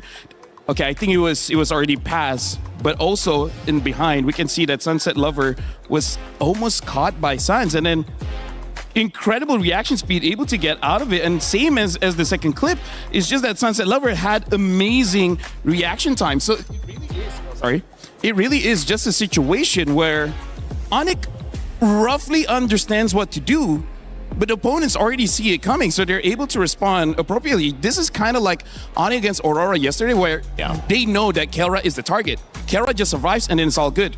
Same here. You try to get Sunset Lover never gets caught. Maybe he has this. But you guys understand the whole American football. Yeah. Of course. It's just that Kid Bomba disrupts everything. Yeah. I hope everybody watching has that understanding. There you go.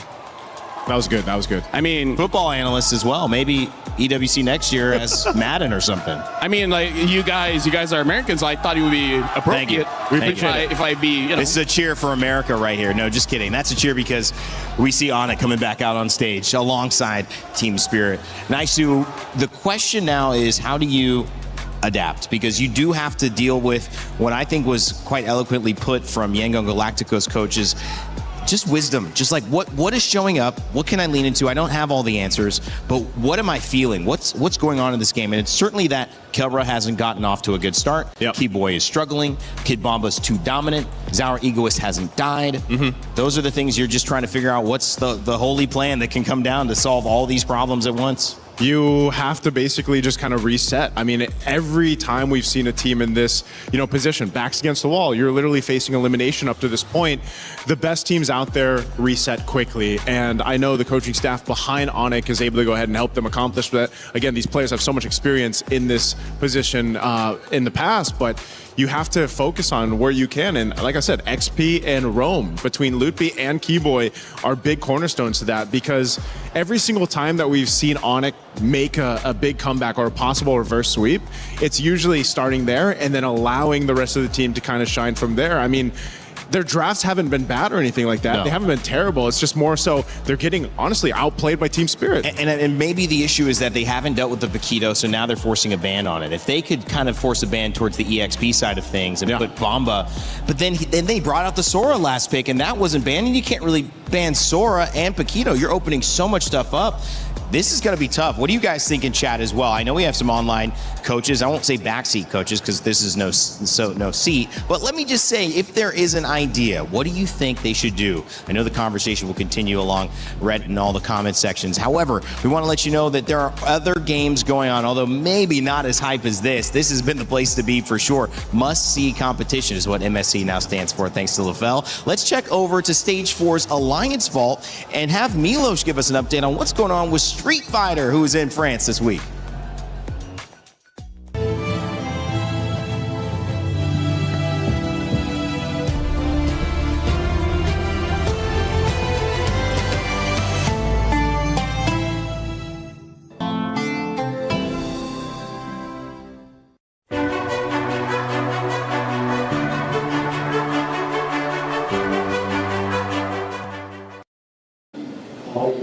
All my friends, a quick check-in from the Allianz Vault here, Street Fighter 6. I got my homeboy over here, Mr. Rob Television. My friend, I've been hearing stories about what's been happening here on stage because Xiaohai is out and Blaz is out, the two finalists from last year. Brother, you know that was amazing. We hosted it last year. It was a legendary grand finals. Both of them not only out, they went 0-2. They did not win a single match here. That's how insane the level of competition here is. But this one is shaping up to be a classic. Right now, we are in the top 16. We're in the playoffs phase, and everyone who makes it out here is going to make it to the finals day. We're in the next on the second group right now, and so far the results have been unpredictable, bro. Who's been looking good so far?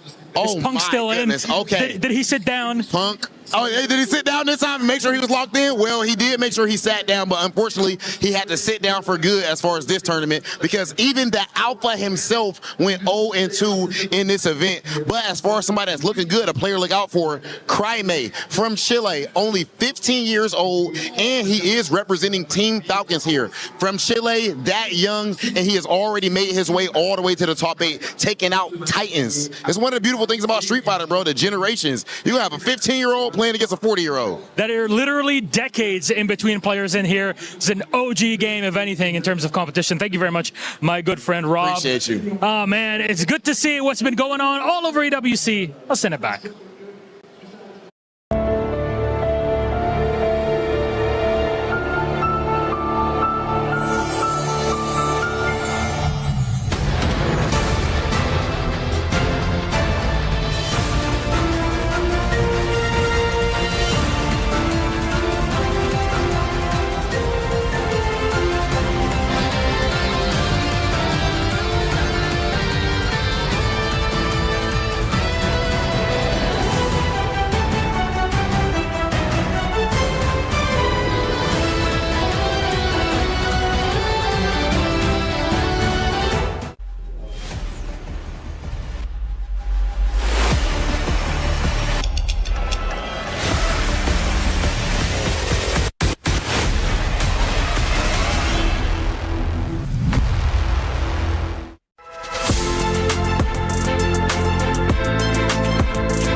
Well, thank you for that update, Rob and Milos. Cool to see what's happening in Paris, France. If you're just joining us, MSC has been historic, and it's been historic in several ways. Not only are we not seeing a Filipino team in a grand finals since what feels like the beginning of time, we now have a chance to potentially see the first grand final entry for a team from EUCA. And you could tell by the faces of the Onyx fans, they know this is more than a reality. It might even be a probability. But that's why we have LaFell and Naisu with me here on the desk, because they're so smart. They can help us figure out how there might be a chance to claw this one back from Indonesia and Onyx side. And if they can, well, what does it look like?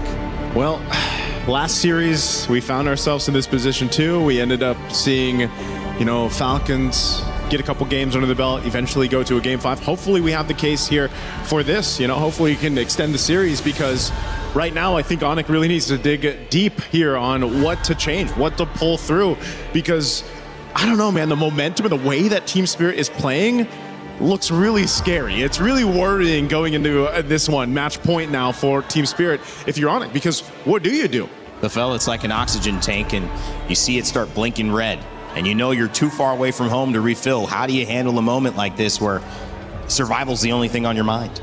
Yeah, either under the ocean or high up in space. Yeah. Having that little oxygen makes it difficult for you to think, because that's how your brain functions. It needs oxygen for you to really process things. This is a very interesting way, though, to start off. They're batting out the Harley here, where Zara Iguez, just like you said, has not died so far. So they're trying to take that out. And I feel like the big problem here is that, do they go for the first pick Barats? Are they going to go Harara themselves again? They've been on blues. Okay, they do. They're not going to change it up. I'm just worried Team Spirit picks up the Barats, which instant pick, by the way. Instantly picked. And the Atlas again, which works so well. And the problem is, you pick up the Barats, he's going to stomp all over you. Does Onyx take the Eudora here? Because if Sunset Lever gets this Eudora, man, I don't know. Okay, good and bad. It's good to deny, but also it doesn't do much against the Barats as well as the Atlas. I mean, like, they can stun. Yeah. Actually, you know what? Take it. Like, at least that gives space for Keyboy. That's kind of all you really need. Let Keyboy play the game. Do you not like your homeboy? Well, I hope so, man. I hope Keyboy can play the game, because right now they're going to go ahead and take this Harith. And I'd love to see if they do take the Eudora right now, because I just expect that to be the answer. They'll lock in the Belric. Okay, so now the Barats can stomp on them. I hope this Belric can stomp them. But is this going... I hope is it going to go XP or is it going to go Rome? I think it's got to go Rome. It's got to go Rome. Oh, Isun Shin. Okay, YSS. We're starting to see this develop a little bit more, where we're seeing some of the flex happen later on in the gold lanes. Yeah. And in the Rome. And that's kind of, but this time, you have the Atlas exposed already, so it's the mid that they're kind of flexing, which, I mean, having played Eudora, is it really a flex? And she's still open? Yeah. Team Spirit is just playing position 1 for Zao. He's going to be kind of the only one with good range to end the game. Yeah. Everyone else just keep on fighting. Is this like one of those things where it's just like, you know what, funnel the YSS if you can? And maybe also Sunset Lovers like, guys, I want to play something else, right? I'm getting bored, man. Let me take a risk. I don't mind a Valentina game. Either Valentina or maybe Jushin's still open. Like, he could still, I don't know if he's going to want to pick that or not. Again, there's so many choices that Sunset Lover can actually go with. And, the mere fact that you've basically seen him on one hero for the most part, it's like, what does he have? Maybe there's a pocket pick even that Sunset Lover has here, but just they're already really covering the grounds well. They'll take out the XP options right now just to cover the bases. Like I said, we have seen the Belric go in the XP lane, but let's just say this is Keyboy's Belric. Now, what do you go from here? They are honing in on those choices for gold lane even, but we could potentially, I don't know, maybe we see Hiko pick up a fighter himself, because, I mean, they bailed out the Freya. The Paquito's gone. Mm-hmm. What's left in fighter territory for gold lane? That is a good point. Selena also available after being banned every game, and that could be something that Sunset Lover's okay swapping up to Lafell. That's a good Alice ban, because I was thinking of something like an Alice or Yuzong, because at this point, you got to win the lane against Kit Bomba, or at least make it so that he doesn't secure the first EXP crap. That's how you win the lane against Kit Bomba, and then after that, you got to start chasing either Zao Egoist or Sunset Lover. At that point, I feel like Lupi has to do what Kit Bomba has been doing, and 1v3 or 1v4. If he cannot do that, that's GG. Spirit's going to end the game. They have to. I was wondering if it'd be a gold lane ban, at least to maybe take out the Klon or something, but they do take out Sunset Lover's Eudora. He just gets the Valentina anyway. I almost expected Valentina to be picked up for Onyx, because you're playing against the Atlas here, but this is going to be a little bit different. Now these last two picks will sort of paint the destiny of Onyx throughout MSC right now. This is so crucial for them, because these first 3 picks, not much difference, right, than what we've seen so far. But how do you supplement that main problem we're talking about? Lutpi especially needs to help Keyboy in this game 3 to set things up for the rest. Again, he just needs to win the lane. This Valentina pick, well, they pick up a Gord here, so I think that's how they're going to deal with Kit Bomba, have a Shred. But then for the EXP, they're going to pick up the Hylos. Interesting. Either Hylos or Bellic can go to the EXP. It's not that bad because Barats is slow, but still. Onyx is taking a risk here with their draft. But, hey, c'est la vie. It's a bit of a risk when you guys aren't even sure about how it's going to work. And the Burst and Clint come in. Spirit is also taking a chance here because they have 2 scalers in Clint as well as the Yi Shin. So the moment Onyx is able to win the first 2 turtles, they start controlling the jungle. That's going to be it. Onyx is going to win the game. Yeah. If Team Spirit wants to win this with this lineup, they have to essentially do what they did the previous 2 games, really set things up by layering it. But they have some vision to play around with. Again, a Valentina too to help things set up even more, depending on if you take the Glorious Pathway or the Wrath of the Dryad. So, I don't know, a lot of ways that Team Spirit can utilize this lineup. But could it be enough for Onyx? This could be their last chance, their last game at MSC. It could send them home from Paris, but a chance of the grand finals remains as long as they keep winning. It's up to Team Spirit to book their ticket and do it for EECA. It's time for Mirko and Gideon to get us to what could be our final game of the semifinals.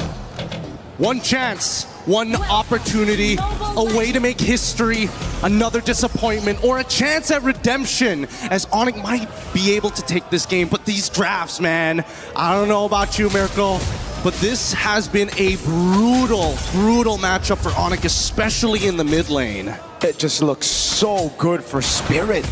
Even a Clint pick here just to try to bully Kelra in lane.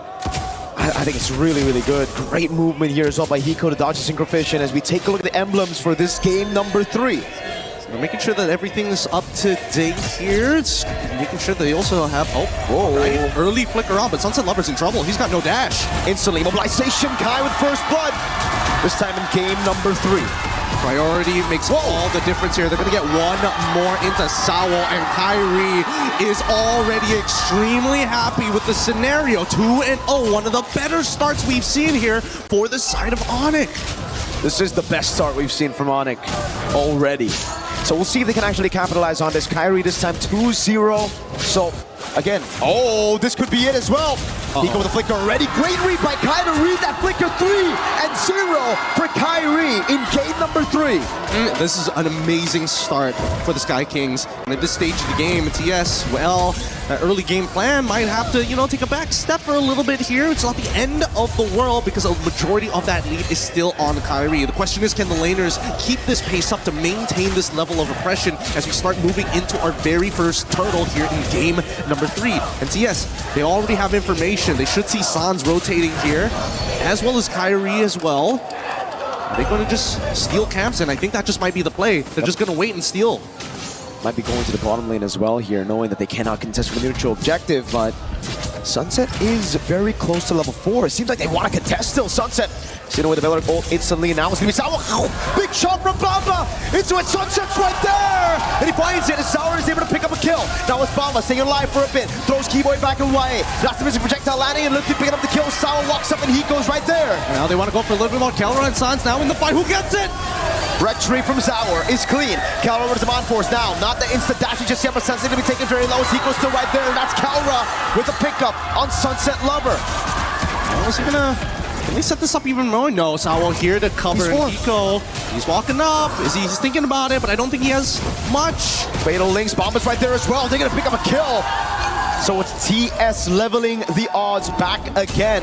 That shutdown on Kai put Team Spirit back on track. Yep, all right. Things back on track. Now we can go back to the game plan here. Level 4 has already been achieved, but let's look at that replay one more time here. Because again, Kid Bomba able to tank a good chunk of that damage, especially from that gush. Unlucky for Sans that he wasn't able to get a little bit more off of this, but once everybody got into the middle of this fight, even Kelra deciding, you know what, it's time to Zaman Force and start triggering the fight super early on. They were able to get something back here, and I think, whoa, Keyboy just got taken out. Now the Mystic Gush comes around, but Sawa's able to flicker out. Kelra jumps in with the Chrono Dash and is able to find one, but now look at the burst! Hiko has the flicker. Will he go for that last shot? Thinking about it. He's thinking about it. No. Kai's already on top of it. Gets the flicker as well. Nice. Oh, I really thought just a little bit more. Lutfi catches him at the edge with the glorious pathway, but unable to really capitalize on it. Darn you, mid walls. But for now, I mean, we're back to a neutral state. Look at Bomba though, utilizing that chaos to get all of the turret shield. Still a bit of a win at the very least. I just love the fact that Onyx are now saying, you know what? We're on our comforts. We shouldn't be that scared. We can outplay this, right? They're getting a little disrespectful, and I think they've learned from the previous game, hey, if things are going bad, we got to instigate some kind of war. We don't have to fully commit, but once we get the green light, we have to initiate. Bomba with the cut under tier 2. Deep one as well. That is super deep, and Lutfi can't do anything about it. Great info from the rest of Spirit saying that Onyx responded in the bottom side of the map, and now Bomba, I think his job right now is to keep Kyrie here. He's going to reset that buff. Is he going to Detonus welcome him while he's at it as well? Doesn't see how many combo points. Ooh. Sounds able to flicker out. Now the Mystic Projectile and the Mystic Gush as Kyrie walks over the mobilization, but now it's going to be the chop. Bomba doesn't land it. He has the flicker. He flickers out of safety. Keyboy's going to be stunned up by the Terrify of Sunset Lovers. Now they go for the taunt, and it's Bomba who gets caught. Still alive. Rather than Dryad, chaining him down. Bomba finally taken out as Kai gets his first stack of the Sky Piercer. But they don't get anything else on the map, unfortunately. They managed to clear the waves just in time, so no big convergence and no bigger trades for the side of TS. Onyx win it out. They're sending 3 members down as Kyrie's on top. Let's see the dispersion, because unfortunately for Hiko, he's got to recall at some point. He's got no mana. Yep. I think now was the right time to recall. Sunset Lovers looking for the angle now on Kai. He goes for the dash. He's waiting for it. Oh my god! He timed it perfectly down the route to try it! Sunset Lover!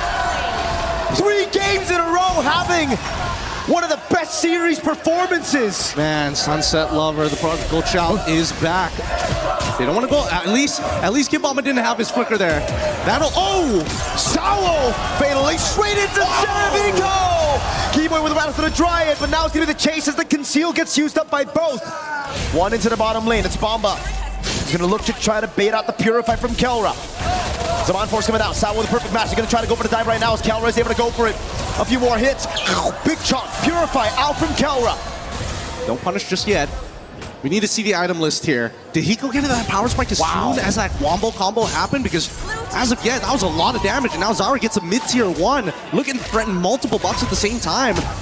Even managing to walk away with this. Bit early on the retribution. Let's look at this one more time because again, a huge catch here, especially on Zans, who's very susceptible to this Atlas at the stage of the game. He doesn't have that Purify. He's got to make sure that when he positions himself, it's very much when he has that info, but at the same time, nobody can really stop Sao from getting in on the fight. And no one can stop Zaur from farming. This guy, I mean, Rene pointed it out earlier. Yes, Zaur has died. It was once. It was a shutdown towards the end of the game, so it didn't count that death. But man, this guy's just untouchable. The egoist, and this time so clean on the Traceless. The CC immune to get away from these CC locks. Even the target from Lutfi, now the Mountain Shocker to get vision. Yep, we've moved from technical boxing. There's still aspects of being on the outside, but you can see that Team Spirit, they want to get on the inside. They want to make this as messy as possible, because when it is messy, you are blinded by what is happening around you. And so far, Kid Bomba and Zara Egos are the biggest winners in those cases. This is a huge lead, 3.2k, 7 minutes in, and Hiko is still gunning down these turrets. This is why you got to watch these games. This is why you can't just look at the stats after the game. You look at Sunset stats, you're probably like, oh my god, he didn't have a good game. But then you watch it and, hey man, what a performance from Sunset. Yes, first blood, sure, a mistake, but the redemption was 10 times fold. That mistake. And now Sao zoning Kai away from the jungle. Plenty of damage dealt all across the board. Sans actually getting some pretty decent damage. However, the way that their leads are working. Oh, it catches! Max range, now it's the rest of the team. Look, P's right there. Oh! Baits the flicker out from Sans, and now it's free for Sao if he wants to get Sans. No way! He didn't see the Jets right underneath them, pushing him right into it. Holy! TS are not missing a beat as of right now, and their mechanics are so sharp, it hurts. It hurts to be an Onyx fan. They're hoping that at least an outplay would come through, but with a 4.6k lead, unless that shutdown is on Zara or maybe even Hiko, I don't see it happening for now. They already lose their shielding down by the mid lane. That's fine. They still have their side lanes to work for, but they still have 33 seconds. And it's all about just waiting right now. Spirit have everything they need to close it out. Oh my god, Zara already prolific. Oh, pull up the items. I want to see that right now. What is Zaur on? He's level 14 at 8 minutes. This could be the fastest level 15 in the tournament. Hyper efficient as well. Doesn't go for the VOD. Goes for the hyper efficient items to make sure that his power spikes are alongside with how strong Hiko is with the Berserker Spirit and Endless Battle. Once he gets that Malefic gun, the sieging will begin. If he gets a Screen Crab and Orange, that'll be the fastest level 15, I think. But he doesn't care. He wants to stay objective. TS on the Lord, about a shocker for vision. They want to dance around this for just a little bit. Mlbb, he's taking a decent amount of damage. Kibama's losing his stacks while they're dancing around this. Onyx don't mind, but they can't walk in on the pit, and also they get it for free. Sao knows that Sans doesn't have the flicker, so he's just going to zone everybody away from the purple. We're not playing chess anymore. We're playing Go, an ancient game designed to surround your opponents and zone them out from key positions on this board. It is beyond what we know. It's not even 4D chess. It may seem black and white, but the chips are telling everything. 8-6, 2 kills down, and yet there's a 6.5k lead and a Lord about to knock on the front door. Kelra at least has his third item. Let's talk about the Siege, because the Siege is looking good for Spirit. It's 2 marksmen. On top of that, the zoning tool from Bomba. Dead Tennis welcome. Fatal Links as well. Sky Piercer for Kai was shut down earlier. And how's the Mountain Shocker again? It's going to be Zaur trying to bait out a few resources again. If he's able to get a Purify, which he can, that'll be massive for Sao, massive for Bomba. See how they play this up, because I want to see that Wrath of the Dryads be used at some point in TS. They recognize it. They have to respect it. Sawa with his own again with a perfect match now. They're gonna go straight for the base turret in the mid lane. The Melvin gun picked up for Hiko. And now they can do this all day. They can do this all day, but there's still that fear that maybe Keyboy makes a play. We might see initiation from a glorious pathway, but the denial of information and the split up from Zar, they're not playing a traditional front to back, and now they're sieging even further. Again, it's gonna be Sawa. God has the flicker out again. They're gonna play it safe right there as a glorious pathway gets sent down, and Bomba won't go for the death to this welcome.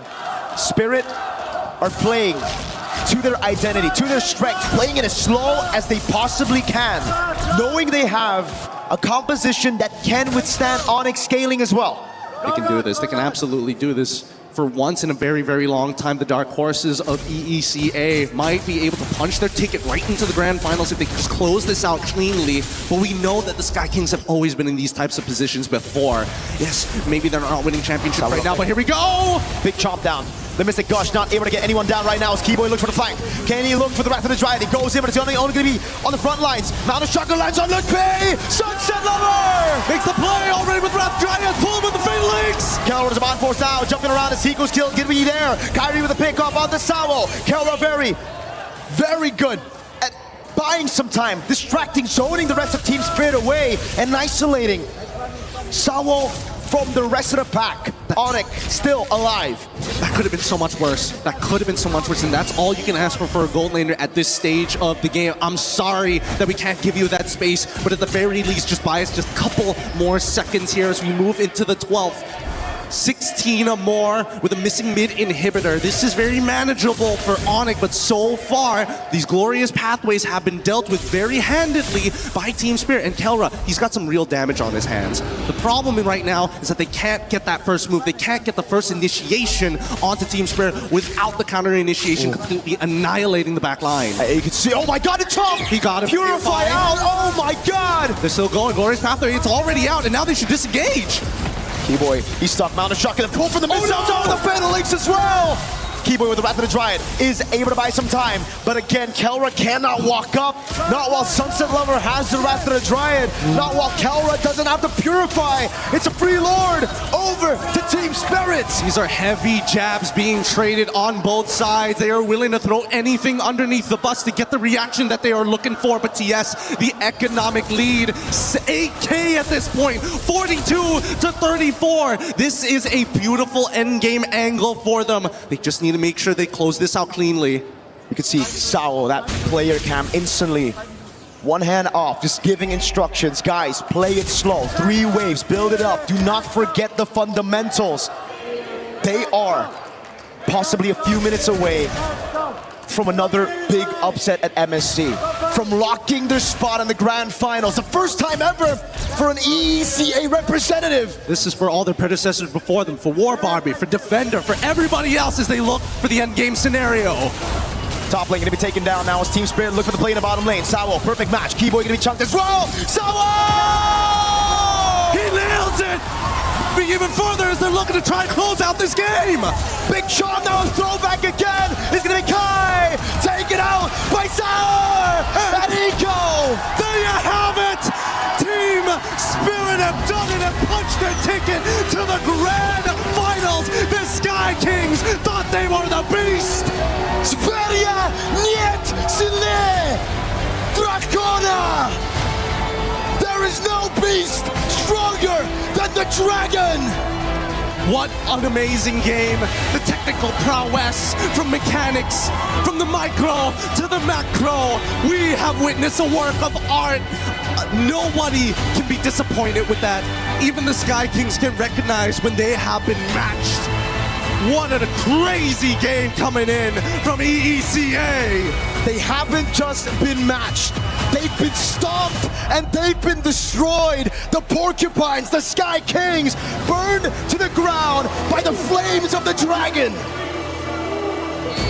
Ladies and gentlemen, give your congratulations to Team Spirit as they qualify for the grand finals. What a moment this is.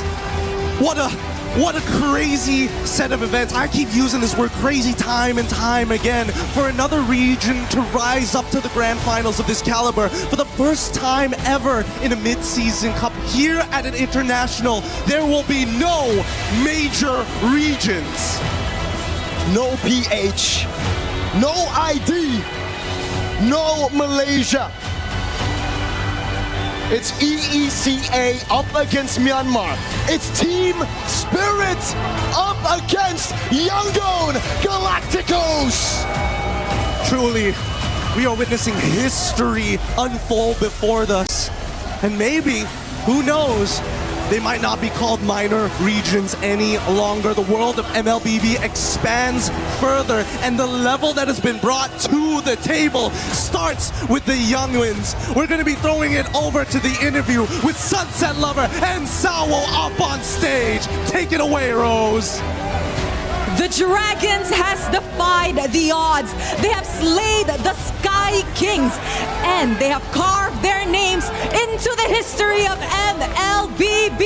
Ladies and gentlemen, give it up for your grand finalist, Team Spirit.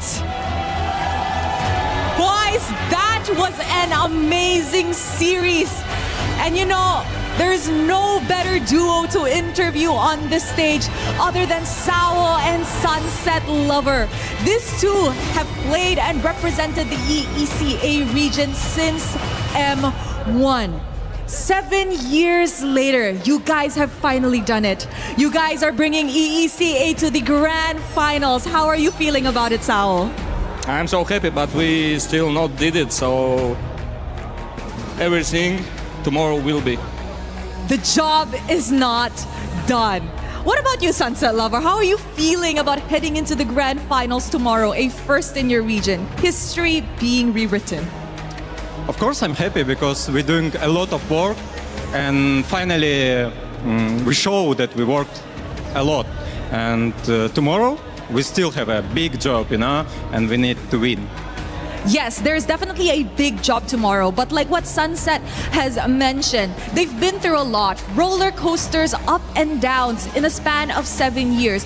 I want to ask you guys, what kept you guys going? What was the main motivation to keep on pushing? Of course, being the champion on some world tournament and on world championship or on EVC, we don't care, we just want to be champions. The passion is what kept them going. And boys, I am super duper happy for you guys.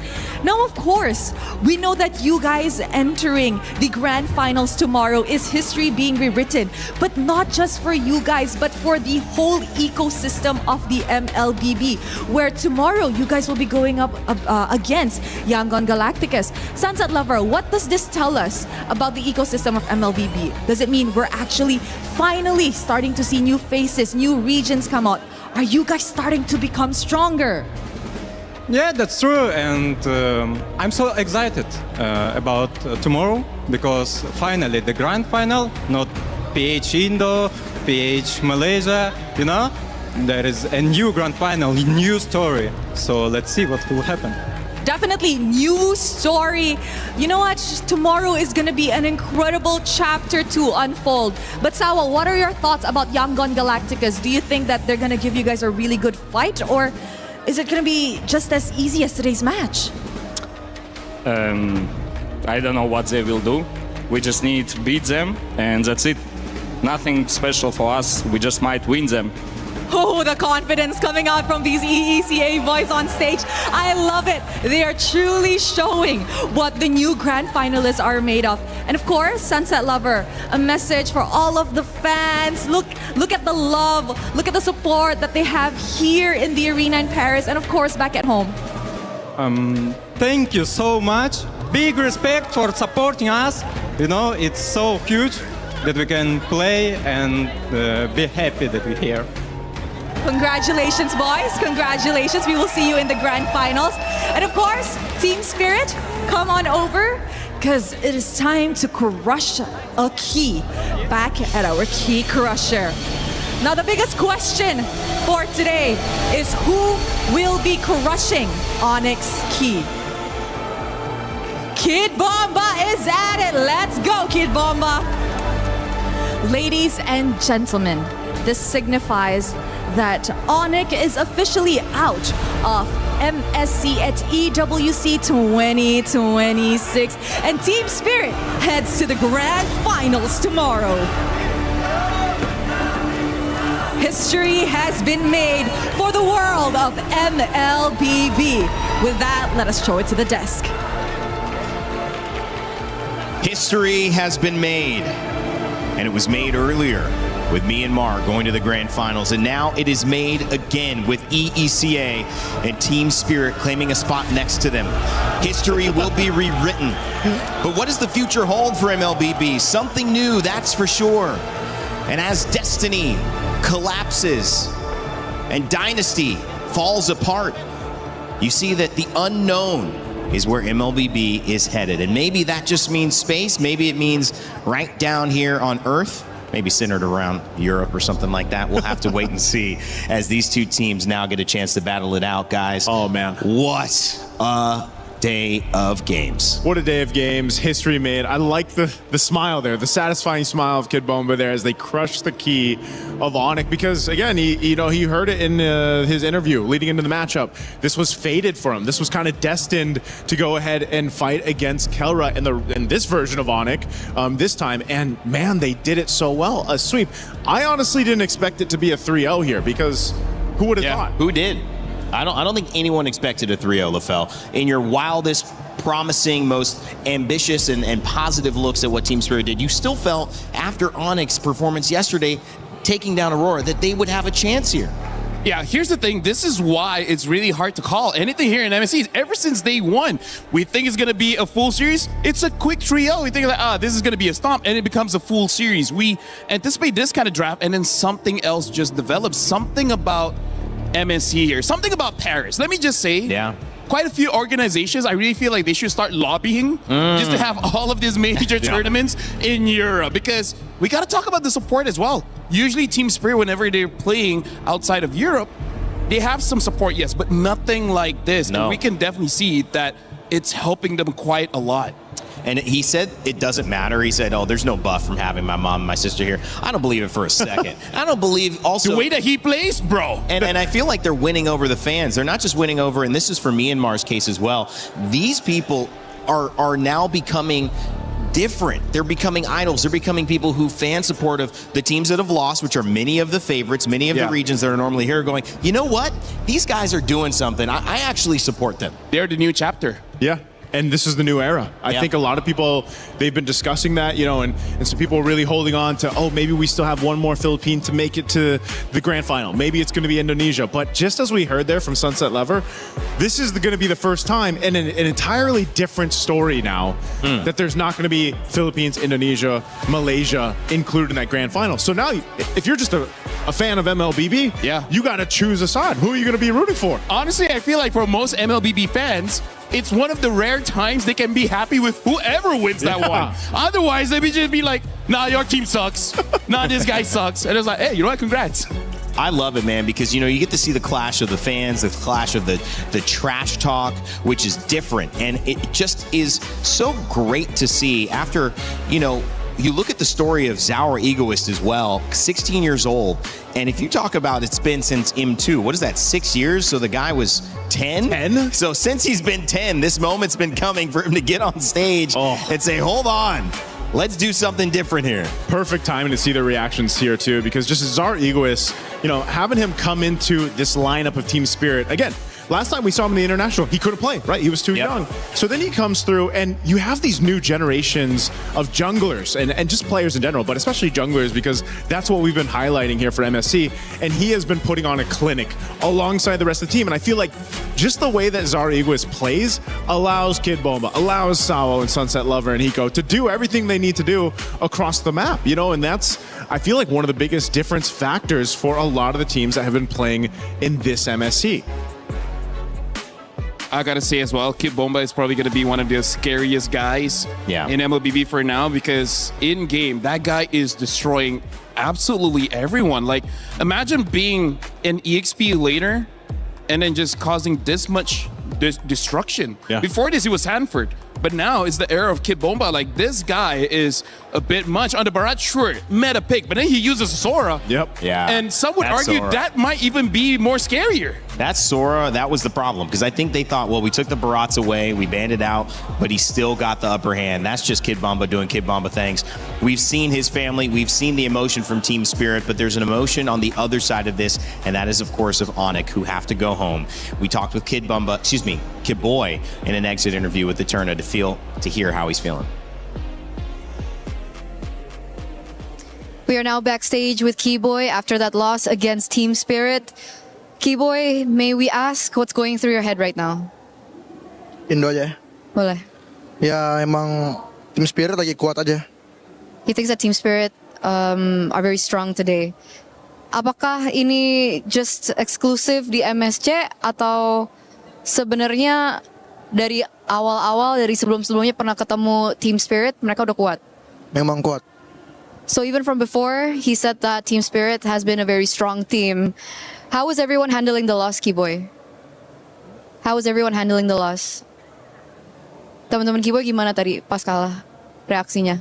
Ya pasti sedih lah pasti. They didn't take it as well, even for everyone. Keyboy, what were you expecting here at MSC? Kamu expect-nya gimana MSC kali ini? Ya yang penting kasih yang terbaik sih, kalau yang kalah belum rezeki aja. They just wanted to give the best, and if they lost, then maybe it just wasn't their luck. Keyboy, what was different about MSC this year? It looked like Onyx struggled in a few of the matches. Could you tell us more about what happened in this particular MSC? Was it the meta that was difficult? Was the other regions just a lot stronger this year? Is there something that you could tell us about that? Kalau meta sebenarnya aman-aman aja, cuma emang region lain lagi lebih kuat-kuat aja sekarang. For the meta, it was okay. They adapted to it okay, but it seems like all the other regions from the rest of the world just really got stronger. Were you also surprised that Yangon moved on to the grand finals? Enggak. Oh, so you expected it? Gua nggak expect maksudnya. Oh, so he also did not expect. So it's boiling down to a very different MSC this year. But Keyboy, thank you so much for everything that you've done with Onyx as well. Do you have maybe a message to everyone who flew all the way from Indonesia to come here to support you and your team? Ya buat semua yang udah support. Ya sorry juga lah karena mengecewakan lagi dan lagi. Cuman ya emang begitulah jalannya. Kita bakalan usahain buat kedepannya lagi. For those of you guys who supported us, thank you so much for the support, and we're really sorry that it's another disappointing loss, and we will try our best to do better in the next coming future. Keyboy, other than your bronze match, what's next for you? Keyboy, abis match ini mau ngapain lagi selain bronze match yang akan terjadi besok? Yang tahu sih. Keyboy doesn't know yet. Okay, I think he's taking a little bit hard. It's okay, Keyboy. Thank you so much once again. Thank you. We're gonna throw it over back to you guys. Well, Yangon Galacticos, Team Spirit are the ones that move on. Keyboy sharing his thoughts. Not too much to dive into there. Obviously, a bit close to the chest, how they're feeling. Yep. Still not a lot of time to process it either.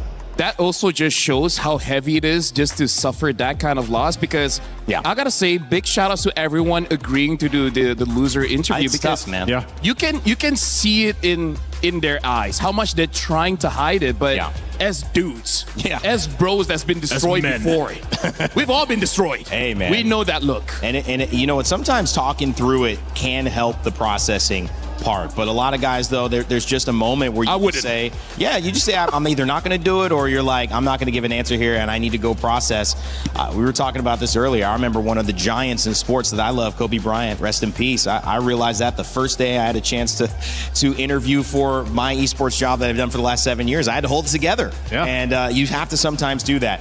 Obviously, Team Falcons and Onyx are the ones who will be facing off in that third place match. That's still going to be exciting. There's still a lot of money on the line for that one. And of course, tomorrow's grand final with Yangon Galacticos and this Team Spirit.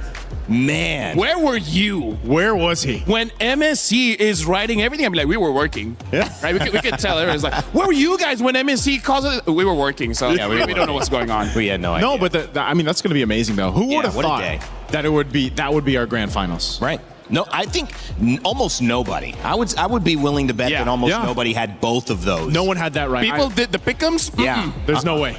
And if there is, you deserve the lion's share of that $300,000. Let's just say that's for sure. It's been a lot of fun, guys. Closing thoughts for today. Actually, excuse me, before we close, we actually have a great update here. The implications of today were far-reaching, not just in MLBB, but also with the club championship. And we got our reporters standing by to let us know what's the status quo. What do you call 4 club championship reporters who can manage to get themselves together for what feels like one of the very first times? It's happened a couple of times, but this happened in the space of an hour. So I'm not sure how we managed this one, Jenny, but we have managed to get ourselves together. And we're going to give it a little chat around what's been happening on your stages. STC Arena, obviously been going on here for Overwatch 2. How's things going? First of all, I would call us a bunch of professionals. Second of all, a lot happening actually over at the SCC Arena, especially for Overwatch, because this was the week where Falcons were competing and they were the title defenders. But surprise, surprise, they get knocked out to T1. T1's had a pretty good run on TFT, very great run on League of Legends as well, so that's great for them. Club championship-wise, Liquid, though, still 0 points. I don't know what's going on over there. They got eliminated, not even making the top 8. Kind of sad, to be fair, but it is what it is. AGAL is also out, and then Twisted Mind was playing Virtus Pro earlier today. Both of these organizations tied for 4th place last year when it comes to club championship points. Twisted Mind's won. That's all we got going on here. Thank you. I didn't realize you were going to grab my mic. I thought you said we're professionals. Here we are, though. I mean, irrelevant of that. Lauren, of course, things have already just kicked off in Warzone. Not necessarily too much to report, but I mean, it's always an interesting one when it does come down to the club championship because Falcons are always so favoured. They are, and they were definitely one of the top teams coming into this entire week. However, after yesterday's performance, they ended up in 7th out of their group, which is not where they were hoping to be. So they don't play until the second half of today, but they'll definitely be looking to pick it up so that they don't get eliminated, because we are sending 6 teams home, 3 from each group at the end of the day. On the positive side of things, though, and you're talking about Twisted Minds, Ginny, Twisted Minds are our defending champs in Warzone. They were first place out of their group yesterday, and then we're 2 matches in, and they've already won 1 of them. So Twisted Minds are looking very strong for themselves, Chris, and I think that means that there's going to be some tight competition as we get into finals. We know Fancy's going to be excited about that one. Yeah, TM last year was a fantastic performance, looking to go back-to-back again. But we're coming to the close on your stage, Trav, obviously over at the Allianz Vault. How things have been going? I know there's a lot of rumblings. Falcons had a few members. Not so much anymore. Yeah, so it's pretty much the same story, really. Falcons coming in, trying to defend their title. It's Xiao Hai who won it in 24 and 25. He competes across both Fatal Fury and Street Fighter as well, so clearly shows how capable of a player he is. And he got bounced in them both. So Falcons lost their title defender and now left with 2 15-year-olds trying to carry on and get those championship points, which I don't think bodes too well. And they did just face each other. So not only were the 2 15-year-olds, they had to knock each other out as well. So that's really unfortunate for Falcons. One of them, though, has progressed to the top 8. So that's at least getting them some points on the board, but doesn't really leave them with too many options in terms of like backup plans now. They're all kind of slowly getting knocked out. But in Street Fighter 6, it's very much kind of the Asian representative. So we've got the Asian organizations doing as well. Reject with some heavy investments, and also the same with Zeta Division 2. Excellent. Well, great update, guys. Thank you very much. We've got a lot more going on tomorrow. A couple of finals coming over the next couple of days. Very excited to see how things conclude. Guys, thank you for... We need to do this more often, actually. And we'll grab us all together. Okay, maybe Jenny doesn't want to. Okay, I get it. Stage 1. I understand. It's fine. Thank you very much, guys. Back to you at the desk. Well, thank you very much, Chris and Ginny and Lauren. And I love the interaction between those 4. We got to continue hearing from them as well. And of course, the Aramco Club Championship rankings are here, and it's been not as sincere at the top for a while. Will that change this week? Falcons jump up a little bit to 1,600 after the points that they've earned, I believe, for making top 8. And Street Fighter, and of course, Team Vision, Vitality, Virtus Pro still holding strong there. Phil, you feel like you want to say something about the club championship? No, honestly, like looking at that, they are so energetic and calm at the same time. You want to channel that? You know what? I don't know if I'm feeling relaxed or suspicious. Oh, you know what? That's good. I like it. It's because the sunglasses are making you feel suspicious. Yeah. Because you can't see their eyes. No, because for me, if someone is too nice, something is wrong. Yeah. So it might be a psychopath or something. So something's wrong? I mean, it could be psychopaths. Now we got to spend time with them just to know. Aren't you curious? You know what? I am curious. Let's investigate Chris when we get back there, backstage in the green room. Guys, how do we feel? Final day of basically anything but our grand finals. You know, it's gotten us here. Yeah, man, MSC's been kind of crazy, I would say. Amazing. You know, after we've gone through a few of them, this has been the most, I would say, competitive and interesting. A lot of shakeups, a lot of surprises, but I'm glad for it. This is great for the competitive scene and the health of the Mlbb esports ecosystem. For me, I love my job.